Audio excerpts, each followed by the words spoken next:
So tired. So incredibly tired. Ye Xing felt his entire body drained of strength, exhausted to the extreme, as if every ounce of his vitality had been sucked away, leaving behind nothing but an empty shell. He struggled to open his eyes, but his eyelids were too heavy to lift. What's going on? Why am I this weak? This shouldn't be happening. I'm a super agent. My physical condition rivals that of a special forces king. Every attribute honed to perfection. How could I possibly not even manage to open my eyelids? What exactly happened? Could he really have overdone it and pushed himself past the breaking point? Daddy, why are you sleeping here? Wake up. Daddy, Guoguo finally found you. Daddy, stop sleeping. Open your eyes and look at Guoguo. Why won't Daddy come home? Do you not like Guoguo anymore? Don't you want me? In his hazy consciousness, a childish milky voice echoed beside his ear, drilling into his mind with relentless persistence. Seeing that Ye Xing still kept his eyes shut and ignored her, the little dumpling wrapped both arms around his leg and began shaking it vigorously. Perhaps those tiny hands provided him with energy, and his struggling soul in the abyss rose as if aided by divine force, surging upward and breaking through a gate of light. Who? Ye Xing let out a long breath and finally opened his eyes. A delicate, rosy little dumpling of a child appeared in his line of sight.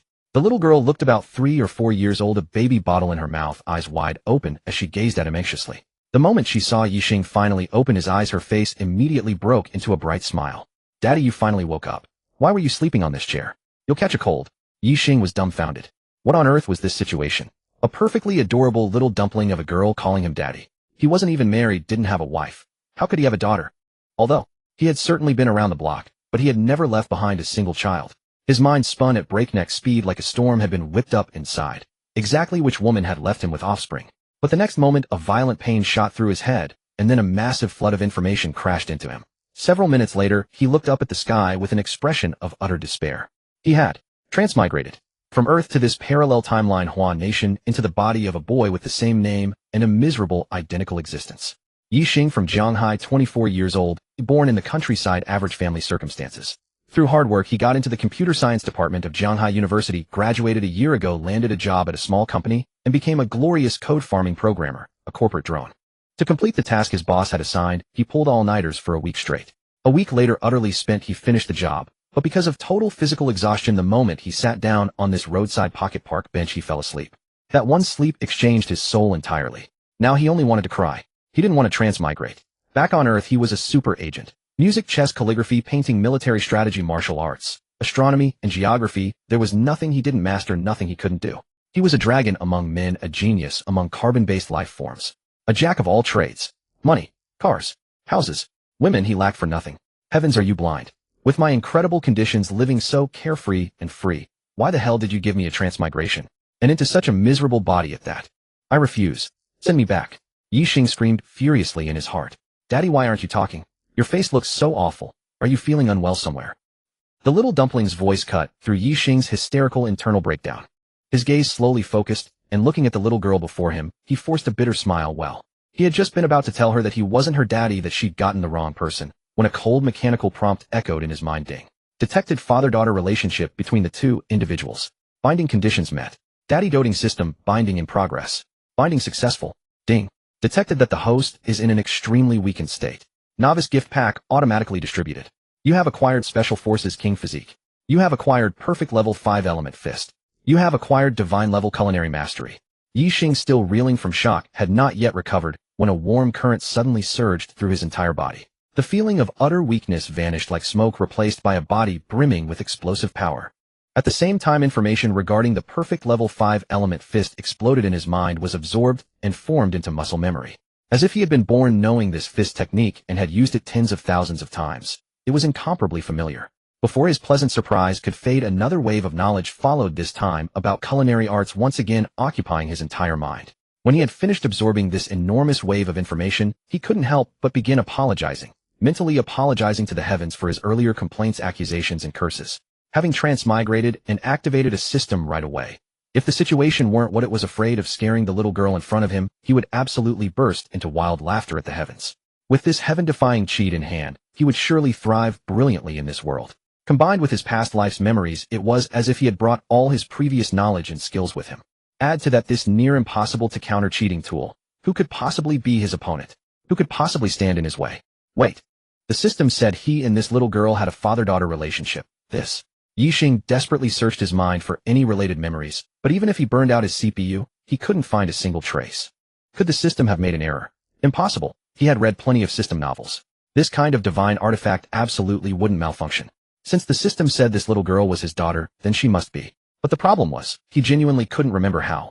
Ye Xing reached out and picked up the little girl, then asked in a gentle tone, "Well, how do you know I'm your daddy? And why are you so sure you're my daughter? What's your name?" The little girl took the baby bottle out of her mouth and said happily, "Daddy, my name is Lung Shuyao, my nickname is Guoguo. Mama, grandpa, grandma, auntie, uncle, they all call me that. He. Lung Shuyao. Guoguo." Ye Xing repeated the name softly to himself. "Sweetheart, who gave you that name? It sounds lovely." "Really?" Lung Shuyao tilted her little head, her big eyes sparkling as the smile on her face couldn't hide her inner joy. "Daddy, do you also think it sounds nice?" "Guoguo really likes this name. It was Mama who chose it." As for why Guoguo recognized you as Daddy at first sight, because Guoguo saw Daddy's photo on Mama's phone. Huh. Ye Xing's eyes widened in shock. His photo had appeared on a woman's phone. When had that happened? He had absolutely no recollection of it. And that woman, she had a deep relationship with him. Otherwise, where did Guoguo come from? But he truly had no memory of it. Baby, can Daddy call you that?" Ye Xing looked at Lung Shuyao, his heart stirring with excitement. In his previous life, he had been a playboy prince for an entire lifetime, having tasted beauties of every complexion. Yet he had never known the feeling of being a father. He never expected this regret to now be made up for. Although he didn't know who the girl's mother was, how she looked, what her figure was like. Ye Xing hurriedly shook his head, shaking the thought away. Whether she was pretty or had a good figure had nothing to do with him. Now he had unexpectedly become a father. The mere thought of those words brought an inexplicable pang of stomachache. He felt a vast grassland sprouting on top of his head. He had been cuckolded by this body. Ye. Daddy, Guoguo likes Daddy, calling Guoguo baby. Ding. System notification detected the host father-daughter interaction, made the daughter very happy. Reward divine grade medical skill Daddy points. 1. Holy crap. This system is so heartwarming. Giving out a reward like that, and it's even a divine grade skill. A vast stream of medical knowledge poured into his mind and was quickly absorbed in its entirety. As a special agent, he had to learn knowledge across all fields and learn it to a certain degree. He also knew medicine. He had once disguised himself as a doctor to get close to a mission target which tested his medical knowledge. But compared to what he now possessed, that knowledge was worlds apart. He had now become the top medical expert in all of Huan Nation. Know the entire world. Whether traditional Chinese medicine or Western medicine. Daddy, why are you spacing out again? Guoguo said unhappily, a baby bottle still in her mouth. Baby, I'm sorry. It was Daddy's fault. Daddy shouldn't have been thinking about other things when talking to his baby. I promise I won't do it again. Ye Xing hurriedly apologized, which drew a burst of giggling laughter from Lung Shuyao. Daddy, remember what you said. Daddy will definitely remember. Baby, how did you end up here all alone? Didn't anyone come with you? Where's Mommy? Ye Xing finally steered the conversation back on track. Yup. Lung Shuyao let out a small cry of surprise, her little head turning all around, her voice lowered, as if afraid of being overheard. Daddy, Guoguo came out to play with Auntie. Auntie went to the bathroom and told me to wait on the side. Guoguo was being good at first, but somehow she suddenly felt there was something very important nearby. Guoguo went looking for it, and then she found Daddy. Oh, my baby is something else. Your sixth sense is that strong. Ye Xing's mouth twitched again. The thing, the little milk dumpling referred to, made his stomach ache once more. Sixth sense. Daddy, what is a sixth sense? Lung Shuyao asked adorably. Well, Ye Xing scratched his head at a loss for how to explain. His daughter was so young. Complex explanations would go over her head. But seeing those little eyes full of curiosity, he couldn't bear to disappoint her. He racked his brains once more. Got it. Ye Xing's eyes lit up as he slowly explained, a sixth sense is like having a little radar in your tummy, baby. Sometimes you can't see or hear anything, but you suddenly feel that Mommy's coming, or this toy might fall. That little unexplained feeling in your heart. That's the sixth sense. Oh, so that's what a sixth sense is. Guoguo understands now. Hee. Ding. The host kindly answered his daughter's question, making her very happy. Reward 1,000 bottles of 38-degree constant temperature spirit milk, 500 milliliters each. Rewards placed in system space. Host may access at any time. Warm reminder, system products are guaranteed premium quality. Daddy points, 1. Damn system so attentive. Did it notice the baby bottle in my daughter's mouth? Ye Xing's heart leaped with joy. With a thought, a baby bottle appeared in his hand. Baby, here. This is milk Daddy prepared for you. Yay? Thank you, Daddy. Lung Shuyao's eyes sparkled with excitement at the sight of the bottle, and she quickly took it and began drinking. After one sip, her eyes widened. Then between swallows she mumbled, delicious. Daddy, this milk is so yummy. Daddy, where did you buy this milk? How is it so yummy? Guoguo will only drink this kind of milk from now on. Burp. Lung Shuyao drank half the bottle in one go, then burped, her eyes curving into happy crescents. She felt so happy now. She had found Daddy, and Daddy had prepared such delicious milk for her. Ring, ring, ring, ring, ring. A phone rang in his pocket. Ye Xing took it out and saw the contact name Mom. After a moment's hesitation, he pressed answer. A gentle female voice came through. Son, are you at work? Am I disturbing you? No. Mom, what's up? He had expected to resist to feel awkward, but the word, Mom, slipped out smoothly without a hint of dissonance. Daddy, is that Grandma on the phone? Lung Shuyao was very clever. As soon as Ye Xing spoke, she identified the caller. The voice on the phone paused, then asked in a trembling voice, Son, who was that just now? Lan Xinyu was very confused. She suspected her ears were playing tricks on her. Grandma, is that you? I'm Guoguo. Clatter. The other end's phone hit the ground, followed by a frantic scramble to pick it up. You call me Grandma. Baby, who are you? Lan Xinyu's voice came through trembling with excitement. I'm your granddaughter. I'm Daddy's baby. Lung Shuyao answered matter-of-factly, finding nothing wrong with this answer. Son, is it true? When did you get married? You even have a daughter. It's true, Ye Xing said with a wry smile. Quick switch to video. I want to see my precious granddaughter. Several hundred meters away from the two, in a plaza, a tall, youthful, fashionable girl was frantically searching for someone with her phone. Miss, have you seen this child? Do you know where she is? Annie, have you seen where my baby went? Sir, have you seen this child? Guoguo, where are you? Don't scare your auntie. Guoguo, it's Auntie's fault. Annie lost you. Wah, wah, wah. The girl held up the photo on her phone, asking everyone she met only to be disappointed time and again. Finally, she cried out at the top of her lungs and burst into tears. She searched every corner of the plaza, circling around the restroom repeatedly, without finding anyone. With no other choice, she could only dial a number. 10 seconds later, a weary and cold voice came through the phone. Xian, what's wrong? Lung Xian cried. Wah, wah, wah, sis, Guoguo is missing. Thud. The sound of something heavy hitting the ground echoed, and the previously cold and weary voice was replaced with urgency and anxiety, even laced with a trace of panic. Xian, what did you say? Guoguo is missing. You're not joking with me, are you? Wah, sister, I'm not joking. Guoguo is really gone. I've searched everywhere I should have, but I couldn't find Guoguo. Wah, sister, what should I do? Where are you? Did you call the police? Do Mom and Dad know? No, I was searching for Guoguo and didn't have time to report it. I haven't notified them yet. Stop wasting words. Tell me the address. Lijiang Garden Villa No. 13. Lung Mingji, chairman of Minghua Technology Biological Engineering Co. Ltd. Rarely took a break from his busy schedule to relax in the rosewood sofa in the living room, flipping through a financial magazine. His salt and pepper hair was meticulously combed, and despite wearing loose loungewear, an aura of composed authority emanated from him, befitting someone accustomed to positions of power. Lung Xiaofei, look at that yellow hair of yours. What a disgrace. The sharp reprimand shattered the tranquility. Ling Hushan's elegant brows arched in anger, her almond-shaped eyes wide with fury, her figure accentuated by a silk dress. Thanks to careful upkeep, she looked barely past 30 despite nearing 50. Now her face was contorted with rage as she pointed at the 15 or 16-year-old boy before her and scolded him fiercely. The boy was her youngest son, Lung Zioff, sporting the conspicuous yellow hair, his head hanging low as he prepared to whisper a defense. Just then an urgent telephone ring interrupted the moment. Ling Hushan took a deep breath to suppress her anger and answered the call, her tone unconsciously softening. Xian, how was your outing? From the other end came her second daughter, Lung Xian's voice thick with tears. Mom, I lost Guoguo. Clang. The phone slipped from Ling Hushan's grasp and crashed onto the polished floor. Her entire body shuddered, her face draining of color as though all strength had been drained from her. She stumbled backward 2 steps and barely steadied herself by gripping the sofa armrest. Muttering through clenched teeth, Guoguo, my Guoguo. Lung Mingji abruptly rose from his seat, the magazine fluttering from his hands to the ground. The composure he usually carried as a man of authority vanished completely. He strode over to her and seized her arm, his voice carrying barely concealed tremors. What's happening? What's wrong with Guoguo? Guoguo was lost because of Xian. What? How could this be? Lung Xiaofei stopped caring about being scolded. He jerked his yellow-haired head up, eyes widening in shock, his carefree expression completely erased. Panicking, he grabbed hold of Ling Hushan's clothes and demanded urgently, Mom, Guoguo is missing. How could this happen? How did our second sister lose watch of her? The once tranquil and comfortable living room descended into chaos in an instant. Coming back to her senses, Ling Hushan frantically tried to pick up the phone, but her fingers shook so badly she couldn't grasp it.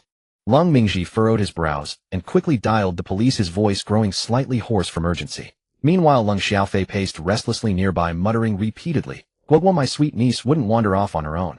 Could someone have deliberately abducted her to target our family? He wrung his hands in desperation, his bright yellow hair standing out sharply against his anxious expression. This sudden upheaval sent their household into disarray, the entire room thick with tension and panic. Lung Furong hurried toward the entrance, but nearly stumbled as she stepped out. If her assistant hadn't reacted swiftly, her breathtakingly beautiful face would have collided with the ground. Guoguo had just ended a video call with her grandmother Lan Xinyu, promising to visit her and her grandfather in a few days. Before she could boast to her father about it, a heart-wrenching cry reached her ears. Guoguo, where are you? Don't scare your aunt like this. You'll give her a heart attack. Guoguo, come out quickly. Annie wants to take you home. If you don't come out soon, your grandparents and mommy will worry themselves sick. Wah. Lung Shuyao's little face changed expression as she anxiously said, "Daddy, it's Auntie. She's looking for Guoguo. Daddy, let's go to Auntie, or she'll keep crying." Ye Xing's lips twitched. Was she saying she'd cry? But she was already crying. Noticing the little girl's anxiety, Ye Xing didn't hesitate. He picked her up and walked toward the sound. Auntie Guoguo is here." Lung Xian was searching frantically when she suddenly heard that clear, delicate voice. Thinking she was hallucinating, she shook her head vigorously and cleared her ears. The voice came again. "Auntie, don't cry. Guoguo is here." She whipped her head around, followed the sound, and ran forward. Her movement was too sudden, causing her to stumble and nearly fall. Fortunately, she caught herself with her hands, otherwise she would have taken a hard fall. Guoguo, Auntie finally found you." Panting heavily, Lung Xian rushed toward Ye Xing and snatched Lung Shuyao into her arms, holding her tightly. "Guoguo, you scared Auntie to death. Where were you? Why didn't you tell Auntie? How could you leave without a word? If I hadn't found you, Auntie would have died tonight." Lung Xian seemed to suddenly come to her senses, then turned to stare fiercely at Ye Xing, her eyes blazing with anger. "Who are you? Why are you holding my Guoguo? Are you trying to kidnap her? You're a human trafficker." Ye Xing's expression darkened. Is this woman insane? If he were a trafficker, would he return the girl to her? "Auntie, don't talk nonsense, this is my daddy." Lung Shuyao immediately defended Ye Xing. She had worked so hard to find her father and didn't want Auntie to drive him away. "What?" Lung Xian, about to continue her tirade, seemed to hit pause. Her mouth hung open, eyes wide, standing frozen in place. What had she just heard? Her precious little girl claimed this man was her father. Had this man drugged her child? Guoguo, don't say nonsense. How could this man be your father? She knew exactly how her sister had become a mother. There was no man involved whatsoever. "Auntie, this is my daddy. I recognize my daddy. I saw him in Mommy's phone album. He's my daddy." Lung Shuyao insisted repeatedly, her words tumbling out like a tongue twister. Ye Xing couldn't interject, so he stood aside, waiting for the girl to calm down before explaining. Lung Xian's agitation and anger gradually subsided as she studied Ye Xing once more. The moment she clearly saw his face, it was as if lightning had struck her. Good heavens! This man was genuinely the same one from her sister's photo album. How was this possible? Such a coincidence. He had actually appeared and come right to them.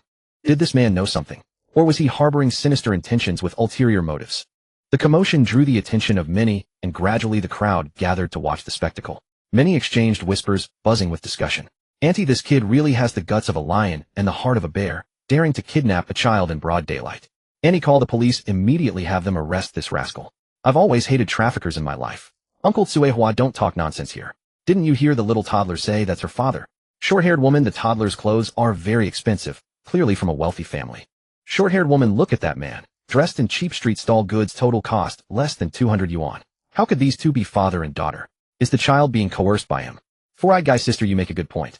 Four-eyed guy, based on my 10 years of criminal investigation experience, I observe this man is only about 23 or 24, and the girl is 3 or 4. Could this man have married before he was 20? Four-eyed guy, impossible. At that age, he should still be in school. The timeline doesn't add up. This man is definitely suspicious." "Four-eyed girl, bro, are you a police officer?" "Four-eyed guy, sis, I'm not a cop. I'm just interested in criminal investigation, or I've read a lot of books and watched many films about it, and I often ponder at home." "Four-eyed girl, so you're just a talker, a fake. I thought you were really a cop with actual experience." "Four-eyed girl, who says a 23-year-old can't have a 3-year-old daughter? Can't he marry and have children before 20? "Four-eyed girl, my brother is 24, and his son is already 5. Woo-woo, woo-woo." Just as the onlookers were enjoying the gossip, a police car with siren blaring approached, rapidly followed by a Mercedes-Benz. 2 police officers, along with a middle-aged couple and a young man with dyed yellow hair, pushed through the crowd and entered. "Everyone, please disperse. Don't gather here." One officer began shooing the crowd away. The onlookers stepped back a distance, but then stopped, still waiting to see the outcome. Ye Xing frowned slightly when he saw the police, muttering to himself, "What a damn nuisance." In his past life, the last people he wanted to deal with were the police. Troublesome. Guoguo, my heart and soul. Ling Hushan spotted her daughter Lung Xin, holding Lung Shuyao at a glance, rushed over, snatched the child into her arms, and held her tightly. She examined her from head to toe to see if she was hurt. Lung Mingji, seeing his granddaughter safe, felt his anxious heart ease, and a smile appeared on his face. Lung Xiaofei, the yellow-haired kid, also breathed a sigh of relief, then glared at his second sister Lung Xian, with eyebrows raised and eyes narrowed in displeasure. "Second sister, you're a grown woman. How can you be so irresponsible? You can't even keep track of a child while playing with her. What are you good for?" Lung Xian kicked Lung Xiaofei on the butt, gritting her teeth. "Lung Xiaofei, you've got wings, huh? Daring to lecture your second sister. Just wait till I get home. I'll deal with you." Having just gone through a fright and barely calming down, she was furious when Lung Xiaofei started bossing her around. The 2 police officers walked up to Ye Xing and said, "Did you do this?" Ye Xing looked at them as if they were idiots, which made the officers very uncomfortable. One of them said irritably, "Kid, still daring to look at us like that. Come with us to the station and confess." "What do you want me to confess?" Ye Xing's face darkened. Kidnapping the young miss of the Lung family. They've already called the police. Let's go. Confess the whole story at the station. The two officers spoke in turn, their tone assured. Ye Xing's face grew even darker. How did these two get into the police force? Even a hint of intelligence would prevent them from saying such things. It seemed the quality of police in this parallel world was rather low. Don't bully my daddy. Daddy, don't be afraid. Guoguo will protect you. Just as the officers were about to act further, Lung Shuyao cried out anxiously. She struggled to break free from Ling Hushan's arms, startling Ling Hushan into holding her tighter, afraid she might fall. Guoguo, what's wrong? What are you doing? Ling Hushan asked. Grandma, let me go. I want to protect Daddy. Daddy. Ling Hushan looked incredulous. Who is your daddy? Who do you want to protect? Lung Shuyao pointed at Ye Xing and said, isn't this my daddy? Guoguo just found her daddy, and those two bad policemen want to arrest him. Guoguo doesn't agree. Guoguo wants to help Daddy fight the bad cops.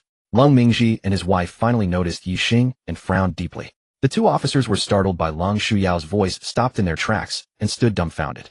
Who am I? Where am I? What am I doing? Lung Xiaofei walked up to Ye Xing, circled him twice, scrutinizing him, then asked in a thuggish manner, kid, who are you? Dare to pretend to be my niece's father? How many heads do you have? Want to die? Ye Xing's mouth twitched, barely restraining the urge to kick this thuggish teenager away. This was his daughter's uncle, family. There at once. Ling Hushan looked at the handsome man who, despite his plain clothes, exuded a striking charisma, and a glint of sharpness flashed in her eyes. Ye Xing's current vessel was quite good, comparable to his past life. With his soul inhabiting it, the temperament cultivated from years of age and experience fully elevated this body. Ling Hushan smiled slightly, and asked, young man, what's your name? How did you meet my darling? Ye Xing looked at the woman, who seemed amiable in tone but kept her distance, and replied with a smile, my name is Ye Xing. I just met your darling. Yes, Grandma. Guoguo just found her daddy. See, isn't Guoguo amazing? Guoguo found her daddy. Seeing her granddaughter showing off like a treasure, Ling Hushan couldn't help but smile, though a pang of bitterness rose in her heart. Guoguo, where are you? A frantic voice rang out, and then a tall, delicately featured woman in a white fitted blazer stumbled over. The woman, pale from extreme panic, lit up with joy the moment she saw Lung Shuyao. She rushed over, hugged the child tightly, and pressed her close to her heart. Ye Xing looked at this woman, his heart a tangle of emotions. This was the mother of his daughter, his unseen wife. The woman was stunningly beautiful, worthy of being called a nation-toppling beauty. This put his mind at ease. If she weren't good-looking, she wouldn't match him.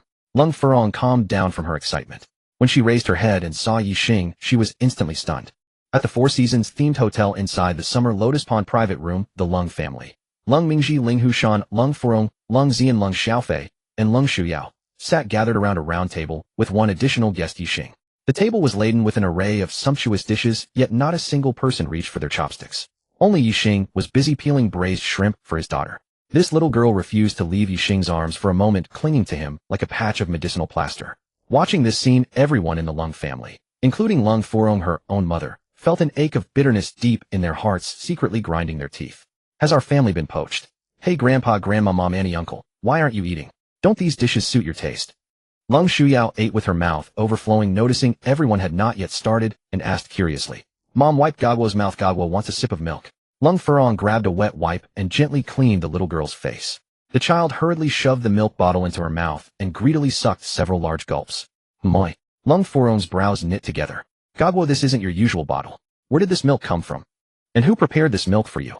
She had just touched the bottle with her hand, and the milk inside was still warm. Oh, Mom, Daddy bought this for Guoguo. This milk tastes so good, much better than what Guoguo used to drink. From now on, Guoguo will only drink this kind of milk. Guoguo, don't tell me you've been fooled by this man. Could the milk made from formula he bought taste better than ours? Is that even possible? The formula we bought is the most premium and expensive on the market. Lung Xiaofei, unable to bear it any longer, was the first to leap up and refute.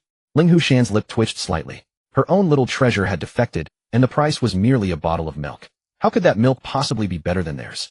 Girls always lean toward outsiders. Even a toddler cannot escape this law. The father she had just acknowledged had already won her over, which was enough to drive this grandmother mad with indignation. Let's eat. Lung Mingji picked up his chopsticks, grabbed a mouthful of food, and chewed fiercely, as if trying to crush something into nothingness. A barely perceptible smile played on Ye Xing's lips, as expected of his little padded jacket, so warming. Guoguo, is your milk really that delicious? Could you let Annie taste it? Lung Zian felt her little niece was exaggerating far too much, which naturally sparked her curiosity. She didn't think Ling Shuyao would lie. Children are most innocent and pure. If it is good, it is good. If it is bad, it is bad. Here, Auntie, taste it. It's truly delicious. Guoguo wouldn't lie to you. Lung Zian took it and drew a sip, and instantly her eyes widened.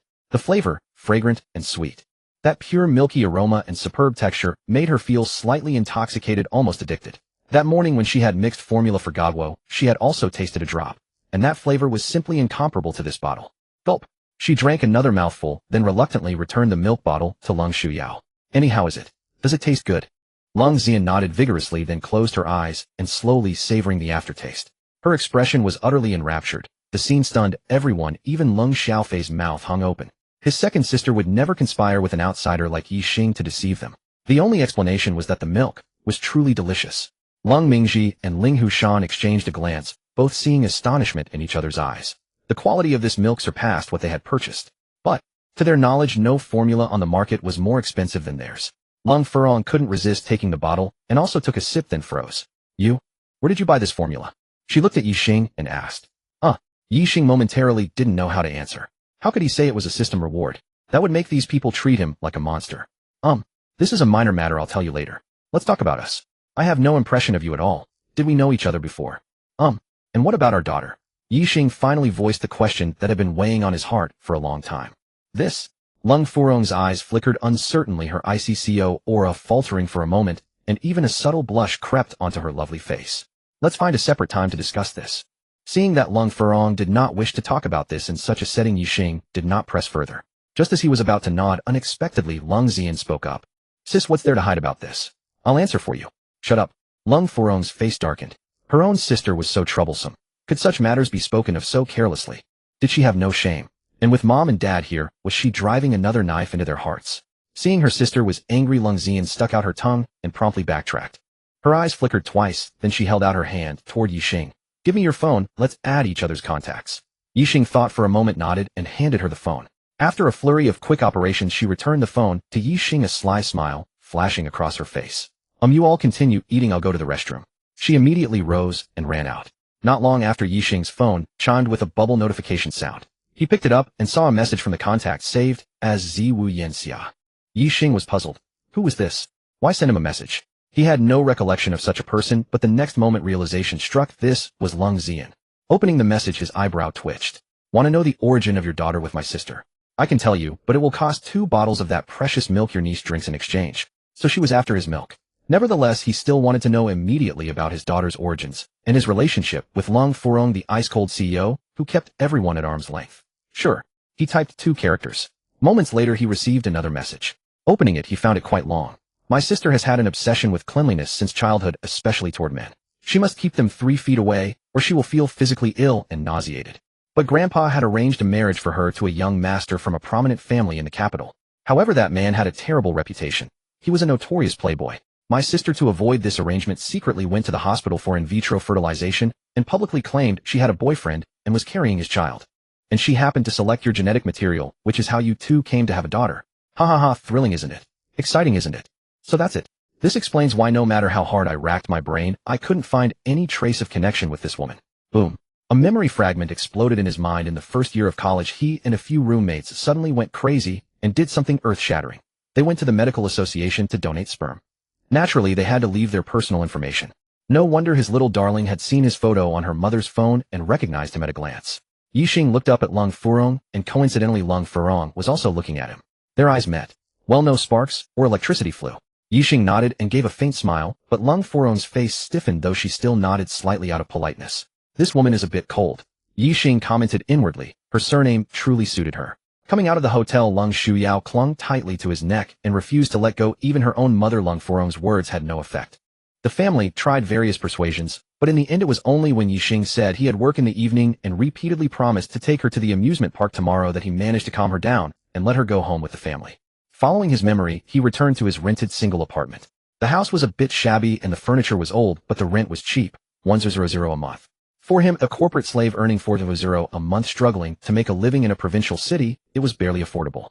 Looking at the room he lived in, Ye Xing frowned slightly, but he didn't feel much repulsion. After all, in his past life, he had been through all kinds of environments for missions. He just wondered if in the future, when his daughter came to visit him, she would be disappointed to see where her father lived. He knew that Lung Furong's family was well off, living in a villa. This had been hinted at during the dinner party through their words. Ding. Detected the host's dilemma. To enable the host to spoil his daughter well in the future and play the role of a qualified daddy, the novice gift pack has added an extra reward. Villa No. 8. Lai Jinjuan. The relevant documents and keys have been stored in the system space. The host can retrieve them at any time. Ding. For the convenience of the host in taking the child out, and to let the daughter better feel her father's love, a Rolls-Royce Cullinan is specially gifted to the host. The gift has been placed in the villa's parking space. The keys are in the system space. Holy shit. The system is awesome. Hearing the system's prompt, shocked by the windfall that had fallen on him, he didn't know how to express his feelings and could only vent with those words. Calming his excitement, Ye Xing communicated with the system in his mind. System, introduce yourself. Ding. This system comes from the first-class civilization planet of the Milky Way, the Nuwa Superbrain Life Intelligent System RD Studio. This system is listed as the third sequence now. 003, the Spoiling Daddy System. This system is exclusively designed for single fathers raising a daughter, helping them grow into a qualified and exemplary father who provides a superior living environment and ensures their daughter's happiness. Oh, Ye Xing suddenly understood, then asked, what abilities do you have? How can I earn rewards? Also, can we trade with each other? Ding. The power of this system is beyond your imagination. There is nothing you can think of that this system cannot do. As long as you spoil your child daily and meet the reward conditions, you will receive rewards. Of course, the rewards are random. They can be enhancements to the host's physical attributes, acquisition of various skills, distribution of material rewards, etc. Daddy points can be used in the system mall to exchange items. As long as something has been rewarded to the host, it can be exchanged again, or even multiple times in the system, provided you have enough daddy points. Awesome. Ye Xing punched the air heavily to relieve his excitement. System, check my personal attributes. Ding. Received. Whoosh. A blue void panel appeared before him. Name: Ye Xing. Race: human. Gender: male. Age: 24. Physique: Special Forces, King. Skills: Divine Level Culinary Art, Divine Level Medical Art, Perfected 5 Elements, Fist. Assets: 998 bottles of 500 milliliters, 38, C. Constant Temperature Spiritual Milk. Villa No. 8, Li Jinjuan. 1 Rolls-Royce Cullinan. Daddy points 2, Deposit 2430. 50 yuan. Looking at the information on the void panel, the corners of Ye Xing's mouth kept stretching back, unable to suppress his smile. But when he saw the last line, personal deposit, his face instantly fell. A bit poor. Open the system mall. Ye Xing issued another command. He wanted to see what items were in the system mall and what the exchange prices were. Whoosh. A golden light flashed, and then a huge screen appeared, densely packed with items. Ye Xing rubbed his eyes. They were a bit blurry. Looking again, the items were dazzling, covering all kinds of fields. From trivial things like needles, thread, rubber bands, ear pickers, and other daily necessities to large items like guns, tanks, airplanes, aircraft carriers, and even nuclear weapons were all prominently listed. The information about the 38C constant temperature spiritual milk already rewarded to him, the 800-gram bucket of powdered milk, the villa, and the Rolls-Royce car were displayed in the most prominent place for him to see at a glance. Well, Ye Xing could only marvel at the system's completeness. When he saw the exquisitely packaged bucket of powdered milk, his eyes lit up. Previously, he couldn't explain the source of the milk, but now everything was complete. This system was truly thoughtful. It's reliable. When he saw the exchange price, he laughed happily again, because the exchange price for 1 can of milk powder was 1 daddy point, which he could afford. Then he got busy, packing up and moving. Moving overnight, staying one more second, would be irresponsible to himself. Since the system had already rewarded him with a villa, staying in this shabby house would be nothing but asking for trouble. Half an hour later, Ye Xing carried a suitcase and a laptop on his back, walked out of the house he had lived in for half a year, and sent a message to the landlord to cancel the lease and demand the deposit back. He wasn't worried that the landlord would dare to deduct his money, otherwise fists would talk, and then it wouldn't be just a matter of the deposit. He hailed a taxi and arrived at Li Jinjuan. The taxi driver, seeing Ye Xing get out, was quite surprised and didn't rush off. He parked the car there, wanting to watch the scene where the guard would refuse him entry. A security guard at the gate, seeing Ye Xing in plain clothes dragging a suitcase toward him, was about to shout harshly, but unexpectedly a booklet appeared in Ye Xing's hand, and he waved it at him. When he saw the information on the booklet, his back immediately bent, so low it almost touched the ground. Then he enthusiastically opened the gate for him and acted as a guide, leaving the guarding to his colleague. Villa No. 13. Lung Shuyao paced around the living room with a baby bottle in her mouth, her little brows furrowed in a way that tugged at the heart. Guoguo, my precious little darling, aren't you tired from all this circling? Why don't you take a break with those little legs? It breaks my heart to see you like this. Ling Hushan was at her wit's end with the little milk ball. Ever since she entered, the child had been restless, asking every now and then what time it was and how much longer until dawn. Even Lung Mingji had grown so annoyed that he retreated to the study, adopting an out-of-sight, out-of-mind approach. I say, Guoguo, what kind of magic potion did that father of yours feed you? Why do I feel like you're here in body, but your heart is with your father? After all these years of our bond, can it really be outweighed by those few minutes you spent with him? Uncle, you're wrong. It wasn't a few minutes, it was several hours. All right, Guoguo, you're right. I admit I misspoke, but seeing you like this breaks my heart. It feels like all my efforts over the years. Uncle, you're not going to say it was all for nothing, are you? Guoguo is not a puppy. Lung Xian watched the two bicker, covering her mouth with a light laugh, but her eyes never left the baby bottle in Lung Xiao's mouth. She licked her lips and then couldn't help but swallow again. She wanted that milk too. Her gaze swept over the bottle beside Lung Furong, which was filled to the brim with milk, left by Ye Xing for his daughter's breakfast the next morning. She wouldn't dare touch that bottle. Her eyes darted around, then she pulled out her phone and sent a message. Meanwhile, Ye Xing stepped onto a gravel path and entered his own villa No. 8. The small garden before him was filled with precious red roses and jacaranda trees meticulously trimmed. The emerald lawn stretched out like velvet, and at its center lay a sapphire-like outdoor swimming pool. The crystal-clear water shimmered under the twilight with poolside loungers and umbrellas all custom-made in Italy exuding understated luxury. Passing through the wrought iron gate, the 8-meter-high hall instantly caught the eye. The floor was paved with massive slabs of Afghan white marble polished to a mirror finish. A giant crystal chandelier hung from the dome with thousands of Swarovski crystals refracting dazzling light, highlighting the gilded reliefs and famous oil paintings on the walls. Leather sofas surrounded an ebony coffee table, and in the corner an antique vase held white lilies air-shipped from afar, their subtle fragrance spreading through the air. Ye Xing surveyed the hall's decor, nodded in satisfaction, then picked up his suitcase and headed to the second floor. The layout there was more private and refined. The master bedroom occupied the entire south-facing space. Near the floor-to-ceiling window was a 2-meter-wide velvet bed with a hand-embroidered silk tapestry hanging above the headboard. The walk-in closet held neatly arranged bespoke suits and limited-edition watches. The en-suite bathroom featured a double vanity and a round bathtub, both gilded, exuding extreme luxury. Not bad. Ye Xing nodded, giving a fair assessment. If it were the original owner, seeing such opulently decorated rooms would have left him stunned and in awe. But he wasn't the original owner. He was a super agent from Earth, and he had lived in houses far more luxurious than this villa. Unfortunately, he was gone, and who knew who ended up with his property. The secondary bedroom next to the master suite was a different story, a warm, cozy children's room. The walls were painted a soft cream yellow adorned with cartoon-themed prints. The wooden bed was covered with bear-patterned bedding, and the corner shelves were filled with limited-edition plush toys and Lego sets. By the window, a small desk was accompanied by a miniature piano exuding innocence and refinement. The third-floor terrace featured wicker furniture offering a panoramic view of the city skyline. Luxury blended with comfort. After a tour, Ye Xing took a shower and sat on the sofa. Habitually reaching into his pocket, he realized this body didn't smoke. He clicked his tongue, got up, and walked out. This was a habit from his past life he didn't want to change. Besides, as long as he didn't smoke when his daughter was around, it was fine. The villa was huge, but he lived alone.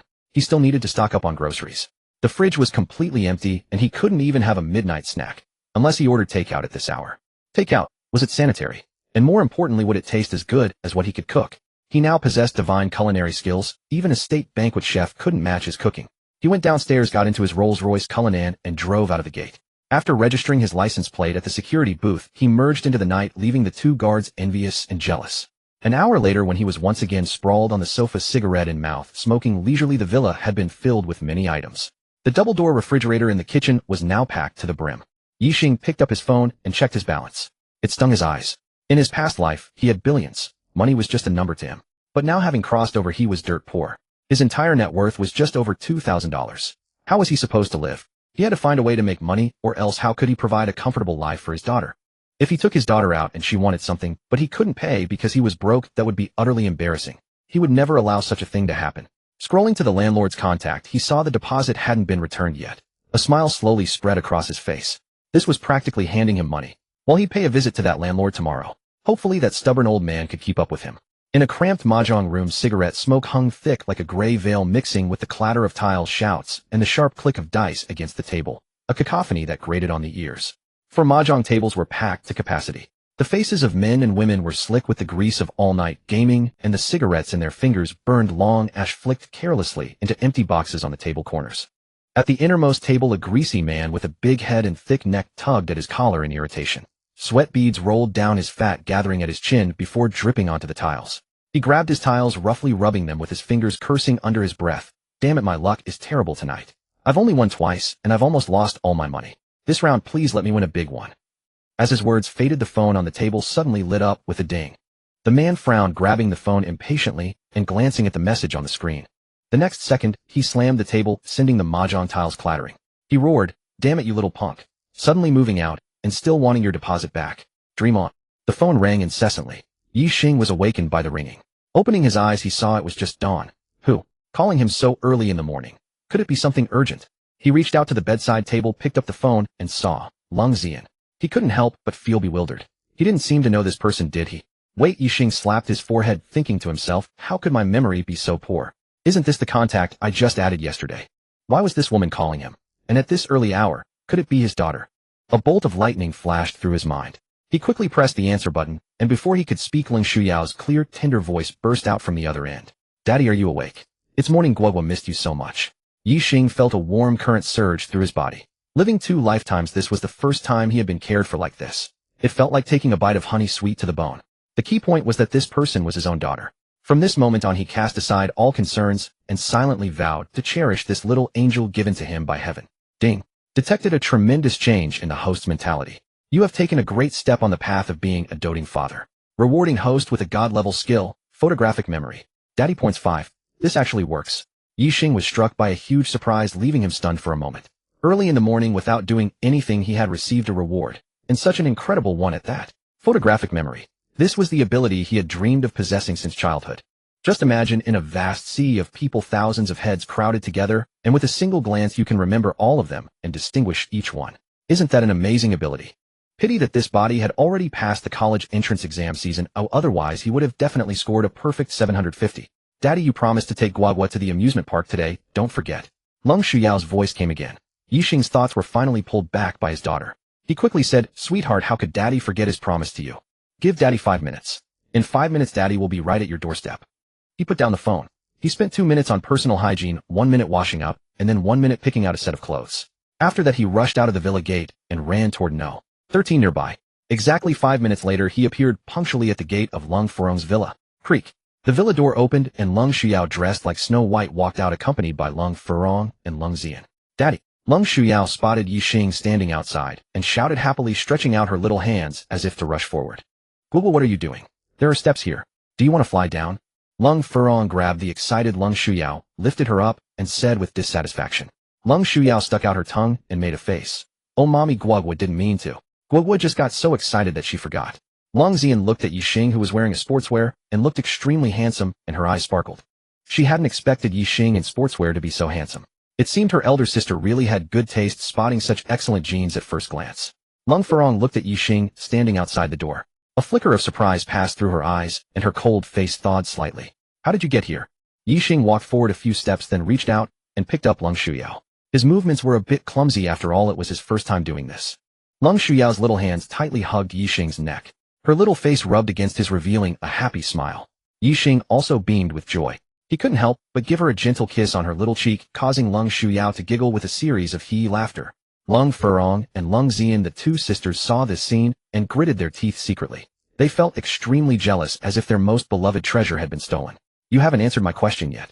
Lung Furong's voice rang out again, breaking the pleasant atmosphere. This woman spoke coldly, even with an air of keep away from strangers, making him feel quite uncomfortable. But after all, she was the mother of his daughter, so he had to give her some face. He casually replied, I walked over. Lung Furong's slender eyebrows furrowed slightly. How did the security guard at the gate let you in so casually? How did you get here so quickly? Could it be that you were already at the community entrance when Guoguo called you earlier? Faced with this triple question from the ice beauty, Ye Xing couldn't help but feel a surge of anger. What was this? Interrogating him? Or looking down on him? Wait. A thought suddenly flashed through his mind. Had this woman been keeping an eye on the original host all along? She knew everything about the original host's studies, work-life, family background, and that he was now a struggling office worker. Moreover, she had no intention of letting her daughter acknowledge him. If he hadn't met his daughter in the park, the two sides would probably never have crossed paths. So it was not surprising that she had such a question. Lung Furong was indeed very beautiful, making his heart flutter at first sight, but he would not stoop to flatter her or indulge her bad habits. Even if she was the mother of his daughter, so what? The two of them didn't even know each other before. How I got in is none of your concern. By the way, I'm taking my daughter to the amusement park. You two go about your business. With that, he turned around and walked away, holding Ling Shuyao. Mommy Annie, Guoguo is going to the amusement park with Daddy. Don't miss Guoguo too much. Ling Shuyao said playfully. Watching Ye Xing disappear around a corner with Ling Shuyao, Lung Zian looked at Lung Furong and said, Sis, are you really okay with this? Or should we follow them? Lung Furong looked ahead calmly and finally shook her head. No need, I know all about this person's background, and I also know where he lives. Guoguo is his daughter. He shouldn't do anything bad to her. Besides, judging by his appearance, he seems to really like Guoguo. Let's go. I'm going to work and you should go to school. Don't just think about playing all day. Set a good example for Xiaofei. Got it, sis. Lung Zian pouted and went inside. Daddy, why are we here? This house is even bigger than Mommy's house. Ling Shuyao looked around curiously and asked. Sweetheart, this is Daddy's home. Of course it will be your home too in the future. Oh, Daddy, do you live here? It's so close to Mommy's house. Yes, Daddy, didn't know Guoguo lived so nearby. From now on, Guoguo can stay wherever she wants, okay? Great, great. Daddy, Guoguo loves you. Ye Xing opened the door of the Cullinan. The car given by the system was very user-friendly, directly equipped with a child safety seat. He settled Lung Shuyao and then started the car with one press, stepped on the accelerator, and drove slowly toward the amusement park. On the tarmac of Baidu International Airport, the roar of engines gradually faded as a flight from Ye Xing country slowly descended onto the runway. The moment the cabin door opened, a young man in a silver-gray custom suit was the first to step out. His hair was slicked back to a glossy shine, dark sunglasses shielding his eyes, a floral tie knotted at his throat, and a limited-edition luxury watch on his, with a blinding gleam in the sunlight. This was Zhao Mingyi, the second young master of the Zhao family, one of the 4 great clans of Baidu. Having squandered his days in idleness and debauchery, his father had sent him to Ye Xing country to study and reform. Clearly not cut out for discipline, he barely survived 2 years abroad before leveraging his mother's connections to persuade his father, then eagerly rushed back. Striding forward with audacious swagger, a cynical smirk playing on his lips, barely had he reached the exit when over a dozen flamboyantly dressed young men and women closed in around him. The boys were decked head to toe in designer streetwear, while the girls wore tight miniskirts and heavy makeup, clutching bouquets and champagne, chattering excitedly as they called out, "Young Master Zhao," and ushered him into the line of luxury cars parked along the curb. A dozen colorful supercars roared to life and sped through the streets straight for the Crystal Palace, the city's most exclusive revolving restaurant. Inside the top-floor private dining room, glasses clinked and thunderous music filled the air. Delicacies lined the long tables while case after case of champagne and fine liquor flowed freely. Zhao Mingyi sat at the center, surrounded by admirers on both sides, reveling in the indulgence. This was exactly the life he craved, that intoxicating familiarity. After dinner and drinks, the group of prodigal youths migrated to an exclusive private club where they sang, gambled extravagantly, and even summoned women to provide the so-called wellness services. They partied recklessly deep into the night before stumbling back to the Zhao family estate. The moment Zhao Mingyi stepped into the study, the drunken haze lifted slightly from his face. He dismissed his companions with a cold command. Steward, a middle-aged man in a tailcoat, hurried forward with a respectful bow, head lowered. Though the young master was worthless, the old patriarch's deep affection for him left no room for disrespect. What progress have you made on Lung Furan's matter? Zhao Mingyi lounged on the leather sofa, his fingers absently tapping the armrest. The steward quickly replied, "Young master, regarding your fiancée Lung Furan, that you had me investigate. She indeed has a 3.5-year-old daughter. However, the child was conceived through in vitro fertilization. Miss Lung remains untouched, and no male companion has ever appeared by her side." Zhao Mingyi paused, then a sinister smile spread across his face as fury flickered in his eyes. He slammed his palm against the armrest and snarled, "Lung Furan, you whoring bitch. How dare you renege on the engagement arranged between our grandfathers? Not only did you refuse me countless times, but you also produced a bastard spawn just to disgust me." He rose to his feet, his gaze predatory as a wolf. "Wait and see. Tomorrow I'm going to Zhanghai myself and dragging you back. Dada Guoguo wants to ride the carousel." At the amusement park, the carousel swayed gently to sweet music as it rotated slowly. When Lung Shuyao saw 2 or 3 little girls riding atop it with delighted laughter, she immediately began shouting, all right, Guoguo. Dada will buy your ticket right now and you'll be on the carousel in no time." By the time that round finished, he had already purchased tickets and lifted Lung Shuyao onto a painted wooden horse standing nearby to watch. Soon the music began and the wooden horse carrying Lung Shuyao started moving forward slowly. She gripped the handlebars tight around the horse's neck and bounced up and down with each rotation. "So fun. Dada, this is so much fun. Gagaga." Lung Shuyao burst into a string of bright bell-like laughs with pure delight. Watching his happy daughter, Ye Xing couldn't help but smile. After years of espionage in his past life, he had never experienced such relaxation and freedom. The sensation made him involuntarily drawn deeper into it. "Oh no, Dada, the carousel stopped. Guoguo wants to ride again." Lung Shuyao's voice startled him back to the present. "All right," he said quickly. "As long as my darling wants to ride, Dada, we'll let you go on forever." After 5 rounds, Lung Shuyao finally climbed down from the carousel. She had already grown tired of it after a few rides. "Darling, are you tired? Thirsty? Here, have a bottle of milk." Ye Xing produced a bottle of spiritual milk, kept at a constant 38 degrees. Lung Xinyao's eyes lit up instantly, and she eagerly grabbed it, shoving it into her mouth, and drinking voraciously, finishing a third in mere seconds. Ye Xing's eyes were filled with tenderness. He loved nothing more than watching his daughter drink milk. Burp. The little milk ball let out a long, satisfied burp, and then shoved the bottle back into Ye Xing's hand. "Dada, hold this for Guoguo." Then she spotted the pirate ship nearby, her eyes sparkling like stars as she fixated on it the way a hunter spots prey. "Dada, let's go play on that boat, okay? Oh, that ship goes so high. It feels like it's flying into the sky.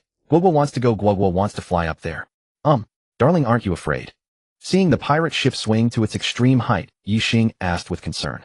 Guoguo isn't scared at all. Guoguo is very brave. Dada, don't worry. Guoguo is the bravest girl in the whole world. Ye Xing pondered for a moment, then nodded. With him protecting her, he wasn't worried about anything happening to Guoguo. This could be an opportunity to temper her courage. Soon the next round of the pirate ship was full. As it started, the passengers on board all held their breath, awaiting the thrill to come. Inside the 10th cabin of the Ferris wheel, Xiao Tianfeng had his arm around Mu Wanqing beside him, his fingertips unconsciously tracing the cool skin of her hand. A children's photography magazine lay open on Mu Wanqing's lap, her slender fingers turning the pages as her gaze lingered on those doll-like faces of laughing children, tenderness softening the corners of her brows and eyes. She would smile softly at the little girls in puffy dresses and gaze dreamily at the small boys sucking on lollipops, a maternal glow draping over her exquisite features like sheer silk. Yet beneath that radiance lurked a bottomless regret, heavy as cotton soaked by rain. Xiao Tianfeng glanced sideways at her, forcing a smile that looked more agonized than grief. He was a titan of industry in the imperial capital, draped in unimaginable wealth, and had walked beside Mu Wanqing for 20 years with a love that made others envious. Yet they were stuck on the most ordinary of wishes, a child. Now even the simplest comfort had become a luxury, so he had borrowed the pretext of a leisure outing to bring her to this bustling amusement park, seeking refuge within this solitary cabin. Daddy, come quickly, this is our seat. A crisp, tender voice like a young child's pierced through the air, rousing both from their reverie. At that moment, Ye Xing, carrying Leng Shuyao, had already entered the cabin and taken a seat directly opposite them. Noticing their gaze, Ye Xing offered a polite nod of greeting. Xiao Tianfeng returned the gesture, and then to his surprise discovered his wife Mu Wanqing's eyes fixed unblinkingly on the precious bundle in the stranger's arms. Truth be told, the little one was extraordinarily beautiful. Uncle and Auntie, hello. Leng Shuyao greeted them with exemplary politeness, her little mouth as sweet as honey. Mu Wanqing seemed to wake from a trance, her face softening into a beam of maternal affection. Darling, what is your name? How old are you? Auntie, my name is Leng Shuyao, and my nickname is Guoguo. I'm 3.5 years old. Guoguo. Oh, what a lovely name, my dear. May Auntie hold you? Her eyes darted toward Ye Xing, brimming with eager anticipation. Ye Xing hesitated for a moment, then smiled gently and passed Leng Shuyao into her embrace. Mu Wanqing cradled Leng Shuyao with extraordinary gentleness and care, treating the child as though she were the most exquisite treasure in all creation, afraid at any moment to cause the slightest discomfort. Xiao Tianfeng's eyes grew slightly red, and he quickly turned his head and looked upward, struggling desperately to hold back the tears threatening to spill. Composing himself, he turned back toward his wife and gazed tenderly at Leng Shuyao, the corners of his mouth slowly curving upward before blooming into a gentle smile. In that moment, his entire being seemed to ascend to a higher plane. But the bliss was fleeting, the smile gradually faded, and a flicker of anguish passed across his face like a shadow.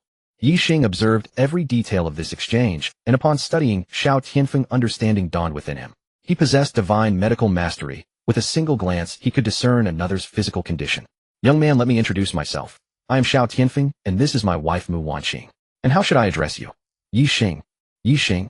Xiao Tianfeng visibly paused, his eyes shifting from Leng Shuyao to Ye Xing. My daughter takes her mother's surname. I see. Xiao Tianfeng nodded, understanding flashing across his features. Ye Xing's lips twitched slightly. He could already guess that the man presumed him to be a live-in son-in-law, man sustained by his wife's wealth. Mu Wanqing unfastened the priceless imperial green guanine pendant from around her neck and gently placed it about Leng Shuyao's throat. Sister Wanqing, you mustn't. Ye Xing immediately intervened upon witnessing this. Mu Wanqing shot him a reproachful glance and chided. You've already called me Sister Wanqing. Auntie delivering a modest token to my dear niece, and you would still dissuade me. My heart has bonded with Guoguo instantly. It is only that I came in haste today, and carry nothing of worth upon me. I shall make amends another day. With that, she pressed her cheek softly against Leng Shuyao's, her eyes closing in pure contentment. Brother-in-law, do not refuse such a trivial matter. Let your sister have this moment of joy. Xiao Tianfeng interjected to ease the situation. Ye Xing sighed softly. He had no desire to owe anyone a favor. Very well. They had crossed paths by fate. And since these people so dearly cherished his daughter and offered such genuine goodwill, perhaps he should do them a kindness in return. Brother Xiao, I shall accept this gift on behalf of my dear child, and in return allow me to present you with something far greater. What? Young brother Yi, this is truly unnecessary. We simply cherish her out of pure affection, expecting nothing in return. Do not reduce affection to mere transaction, otherwise, brother, I shall be quite displeased. Brother Xiao, you will undoubtedly treasure this gift, and it shall fill you with overwhelming delight. Xiao Tianfeng was left utterly bewildered by Ye Xing's words. He could fathom nothing the young man possessed that might stir his heart. Yet moments later he was spectacularly proven wrong. Though the revelation stung, it was a welcome pain. The reason you two came to Zhanghai to unwind is because of Zici's situation, isn't it? Both their expressions instantly darkened. A murderous gleam flashed across Xiao Tianfeng's eyes. He detested discussing such matters above all else. Brother Xiao, I can cure your ailment. What? Xiao Tianfeng sprang to his feet, his entire body trembling. You can discern my condition. Young brother Ye, are you also a physician and one of considerable skill? Ye Xing nodded modestly. By no means an expert, merely acquainted with the art. You are not deceiving me. Ye Xing regarded Xiao Tianfeng as though he were simple-minded. Why would I deceive you? Xiao Tianfeng scratched his head and laughed awkwardly. True enough. We are but strangers who have crossed paths. You know nothing of me, hence no motive to lie. Mu Wanqing's body also began to tremble slightly. Eagerly she pleaded, Brother Ye Xing, can you truly heal my Tianfeng's illness? If you can restore his health, you shall be my dearest brother from this day forward. Whoever dares oppose you shall face my wrath as well. And me? Xiao Tianfeng struck his chest proudly. Across the entire nation, whoever dares oppose you shall answer to the fury of the Xiao family. Once the initial fervor subsided, Xiao Tianfeng composed himself and asked, Brother, do you know what illness afflicts me? Young atrophy. This sent both Xiao Tianfeng and Mu Wanqing into disbelief. Without examination or pulse diagnosis, merely by a single glance determining the precise malady, this was unquestionably the work of a divine physician. Xiao Tianfeng seized Ye Xing's hand, which trembled uncontrollably. He was on the verge of falling to his knees. Brother, how long will it take to cure my ailment? Leng Shuyao's large eyes darted back and forth between the three adults. She understood only that her daddy had said the uncle was unwell, but the specifics of the illness remained beyond her comprehension. Let us do this once our Ferris wheel ride concludes. We shall find a quiet place, and I shall remove this affliction from your body. He then raised a single finger. Xiao Tianfeng stared at him with a dazed expression. What does that mean? 10 minutes. Then he added, in 10 months' time you shall be able to host your celebration feast. Shangping International Hotel, Presidential Suite. Mu Wanqing sat at the dining table, holding Leng Shuyao in her arms. The table was laden with exquisite dishes, and she was gently wiping the crumbs from around Leng Shuyao's mouth, her eyes so tender they seemed ready to melt. In the bedroom, Xiao Tianfeng stood there awkwardly, like a primary school pupil caught committing a misdeed by his teacher, awaiting judgment. If his business rivals were to witness this sight, their eyeballs would almost drop to the floor. Could this still be the domineering CEO who had ruled the business world with swift decisions and unyielding authority?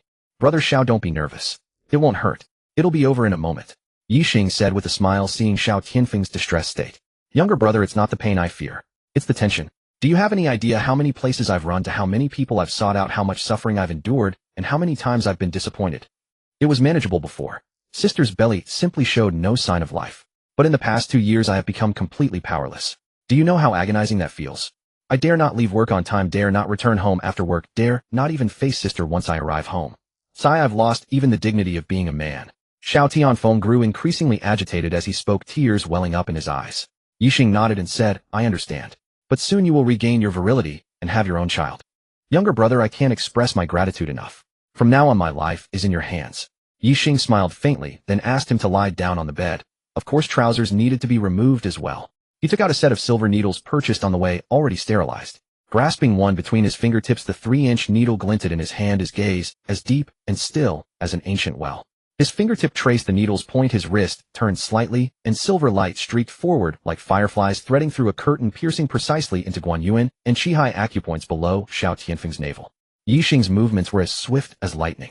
With each twirling and lifting motion, the needles trembled faintly beneath the skin, producing an almost imperceptible hum of qi. In no more than half a cup of tea's time, 18 silver needles adorned Xiao Tianfeng's abdomen like stars, their tails trembling faintly, with wisps of white vapor rising around them. After a brief pause, he flicked the needle tails with his finger, then withdrew them in a flash of speed. The moment the needles left their acupoints, Xiao Tianfeng let out a muffled groan. His previously curled body suddenly straightened, and the hidden member rose dramatically like a raging dragon, lifting its head to pierce the heavens and point defiance at the firmament. Xiao Tianfeng's eyes flew wide open, his fear transforming into ecstasy. His throat bobbed, and after a long while a single sentence broke free. It's done. I'm really cured. Overcome with emotion, Xiao Tianfeng scrambled up, eager to embrace Ye Xing. Ye Xing quickly stepped back 2 paces and turned to leave the room. If he were hugged, he would surely be nauseated for days and unable to eat. Sister Wanqing, brother Xiao is now full of vigor and vitality. You two might as well engage in a few hundred rounds.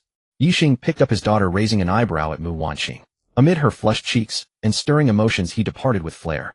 Papa, did you really cure Uncle Zhao's illness? Of course. Don't I happen to be your father's son? Ye Xing said smugly. Papa is so amazing. Guoguo loves Papa the most. Ding. Host detected bringing joy to daughter. Daughter's admiration and attachment toward host have increased. Reward 5 dad points 10 tins of 800G premium spirit saint milk powder and divine level appraisal technique obtained. Delicious. Hearing the system prompt in his mind, Ye Xing felt extraordinarily pleased. 10 tins of milk powder. This was a current strategic shortage item. Previously Lung Furong and the others had asked where he obtained such milk. Now he had an answer ready. As for the divine level appraisal technique, it seemed the system, noticing his empty pockets, had gifted him a means to prosper. He had been wondering how to make quick money, but now no further worry was needed. He could go treasure hunting. Smack. Ye Xing kissed his daughter's rosy little cheek and laughed heartily. Baby, you truly are Papa's lucky star. Lung Shuyao had no idea why her father had suddenly said such things, but since her father was happy, she was happy too, letting out a series of giggles. Papa, are you telling the truth? Is Guoguo really your lucky star? The little dumpling asked uncertainly. Of course. Baby is Papa's lucky star.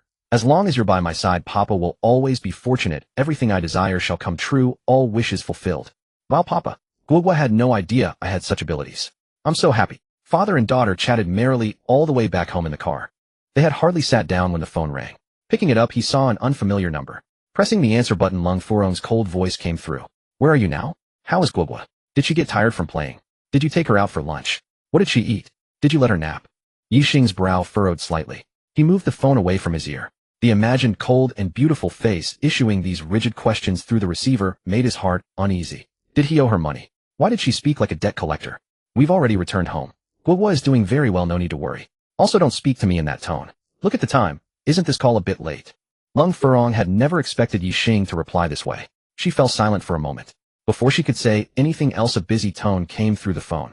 He had hung up on her, sparking a flash of irritation in her heart. This was the first time in her life a man had ever hung up on her. Ye Xing put away his phone and was about to speak to his daughter when a bitter smile crossed his face, for Lung Shuyao had leaned against the sofa and fallen asleep. She had played too hard today, and the little dumpling's energy was somewhat depleted. To have endured this long was already a miracle. No wonder she hadn't made a sound during his earlier call with her mother. She must have fallen asleep. Ye Xing carried his daughter to the second-floor guest room, her exclusive sleeping space, and settled her in. He sat beside her, gazing at her lips, puffing slightly, in sleep, his eyes brimming with tenderness. He set the air conditioning to 26 degrees, covered her belly with a thin blanket, then went downstairs to the kitchen. After some busying about, he cooked a pot of shrimp and lean pork congee and stir-fried a few side dishes. No sooner had he finished tidying up than cries came from upstairs. Woo, Papa, where are you? Guoguo is so scared, Mama. Baby, don't be afraid. Papa is here. Papa is preparing dinner for you. Papa is coming. Ye Xing sprang upstairs in several strides and rushed into the room. He held the tear-streaked, weeping daughter in his arms, his heart aching deeply. Baby, stop crying, be good. Papa is here. Papa will never leave you. Papa will protect you for a lifetime. He wiped her tears gently, his voice soft as silk. Guoguo is Papa's greatest treasure. Nothing in this world matters more than seeing you smile. The little dumpling sniffled, her small hands clutching his shirt. Through sleepy eyes she whispered, Papa, don't go anywhere. Wah, ba, Guoguo thought. You abandoned Guoguo. Don't want Guoguo. Wah, wah, Lung Shuyao sobbed incessantly. No, I won't. Ye Xing gently patted his daughter's back and comforted her softly. Sweetheart, how could Baba ever abandon you? You are so adorable and well-behaved. You are Daddy's most considerate little padded jacket. Daddy didn't know you existed before, so I missed years of being with you. From now on, I will never leave your side, protect you as you grow up healthy and happy, and protect you for the rest of your life. Baba Guoguo will also stay with you forever, never leave you, and accompany you all my life. Guoguo loves Baba the most. Ding. Detected heartfelt interaction between host and daughter, genuine love flowing. Host's daughter's attachment to host has deepened. Obtained dad points 5, 1,000 bottles of 38C constant temperature spiritual milk. Awarded master level calligraphy. Ding. Host's current dad points 12. System shop has been opened. Host can experience the joy of shopping. The sudden system notification made Ye Xing exclaim inwardly, what a stroke of luck. It seemed that as long as he interacted with his daughter, making her happy and content, the system would find reasons to give him gifts. Ye Xing used every trick in the book, coaxing her for a while, before finally calming his daughter down. Then he carried her downstairs. Baba, what smells so good? It's the dinner Daddy prepared for you, sweetheart. Really? That's great. Baba Guoguo is hungry. Guoguo wants to eat Baba's cooking. Okay, Daddy will take you to wash up first. After washing Lung Shuyao's face and cleaning her little hands, Ye Xing fetched a small plastic stool and placed it in front of the coffee table for her to sit on. Then he brought over the simmered shrimp and lean meat porridge along with several tasty side dishes and arranged them neatly. Baba, this porridge is so delicious. Guoguo has never tasted such fragrant porridge before. There are shrimps and meat in it. Guoguo loves shrimps and meat the most. Watching his daughter slurp the porridge mouthful after mouthful, exclaiming in delight, and looking thoroughly content, Ye Xing felt a great sense of accomplishment. This was the loving porridge he had made with his own hands. Baba, what is this? It looks so beautiful and smells so good, it must be delicious. Lung Shuyao pointed at a plate of golden pancakes dotted with specks of green and asked, Sweetheart, this is spinach and egg pancake. Daddy made it specially for you. Come on. Ye Xing picked up a small piece with chopsticks and brought it to his daughter's mouth. Lung Shuyao opened her mouth, took a bite, chewed a few times, swallowed hastily, and then exclaimed, Wow. Baba, this spinach and egg pancake is so fragrant. So delicious. Guoguo has never eaten such a tasty pancake. Guoguo wants more. Okay, Daddy will get you more. Take your time, it's all yours, sweetheart. From now on, whatever you want to eat, Daddy will make it for you. After a few bites of the pancake and a few sips of the porridge, Lung Shuyao's gaze turned to the other dishes. Baba, what is this? Why does it smell so good? This is stir-fried chicken cubes with mushrooms and sweet peas. Wow, delicious. This is minced garlic and lettuce cubes. Also delicious. This is... An hour later, Lung Shuyao slumped into a lazy Guoguo pose, rubbing her little belly and mumbling to herself. Baba, your cooking is too delicious. It's a pity Guoguo's belly is too small to eat that much. Ye Xing's face bloomed like a chrysanthemum, and he laughed. Sweetheart, you're still young. You can't eat too much at one meal, or you'll get a stomachache. From now on, Daddy can cook for you every day, no matter what you want to eat. That's great. Baba, you said it. Come on, let's pinky promise. She raised her little hand and extended her pinky finger. Ye Xing shook his head with a smile, thinking this little girl is afraid I might go back on my word. But his body honestly cooperated, and their pinky fingers locked together. Pinky promise, 100 years, no changing. Whoever changes is a puppy. Then they pressed their thumbs together, sealing the pact. Ha ha ha ha.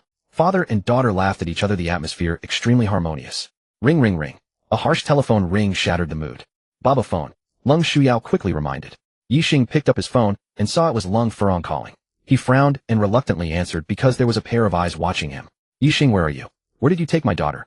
The voice was so cold it could freeze a person into an ice cube, even through the screen. I'm at home. You're at home.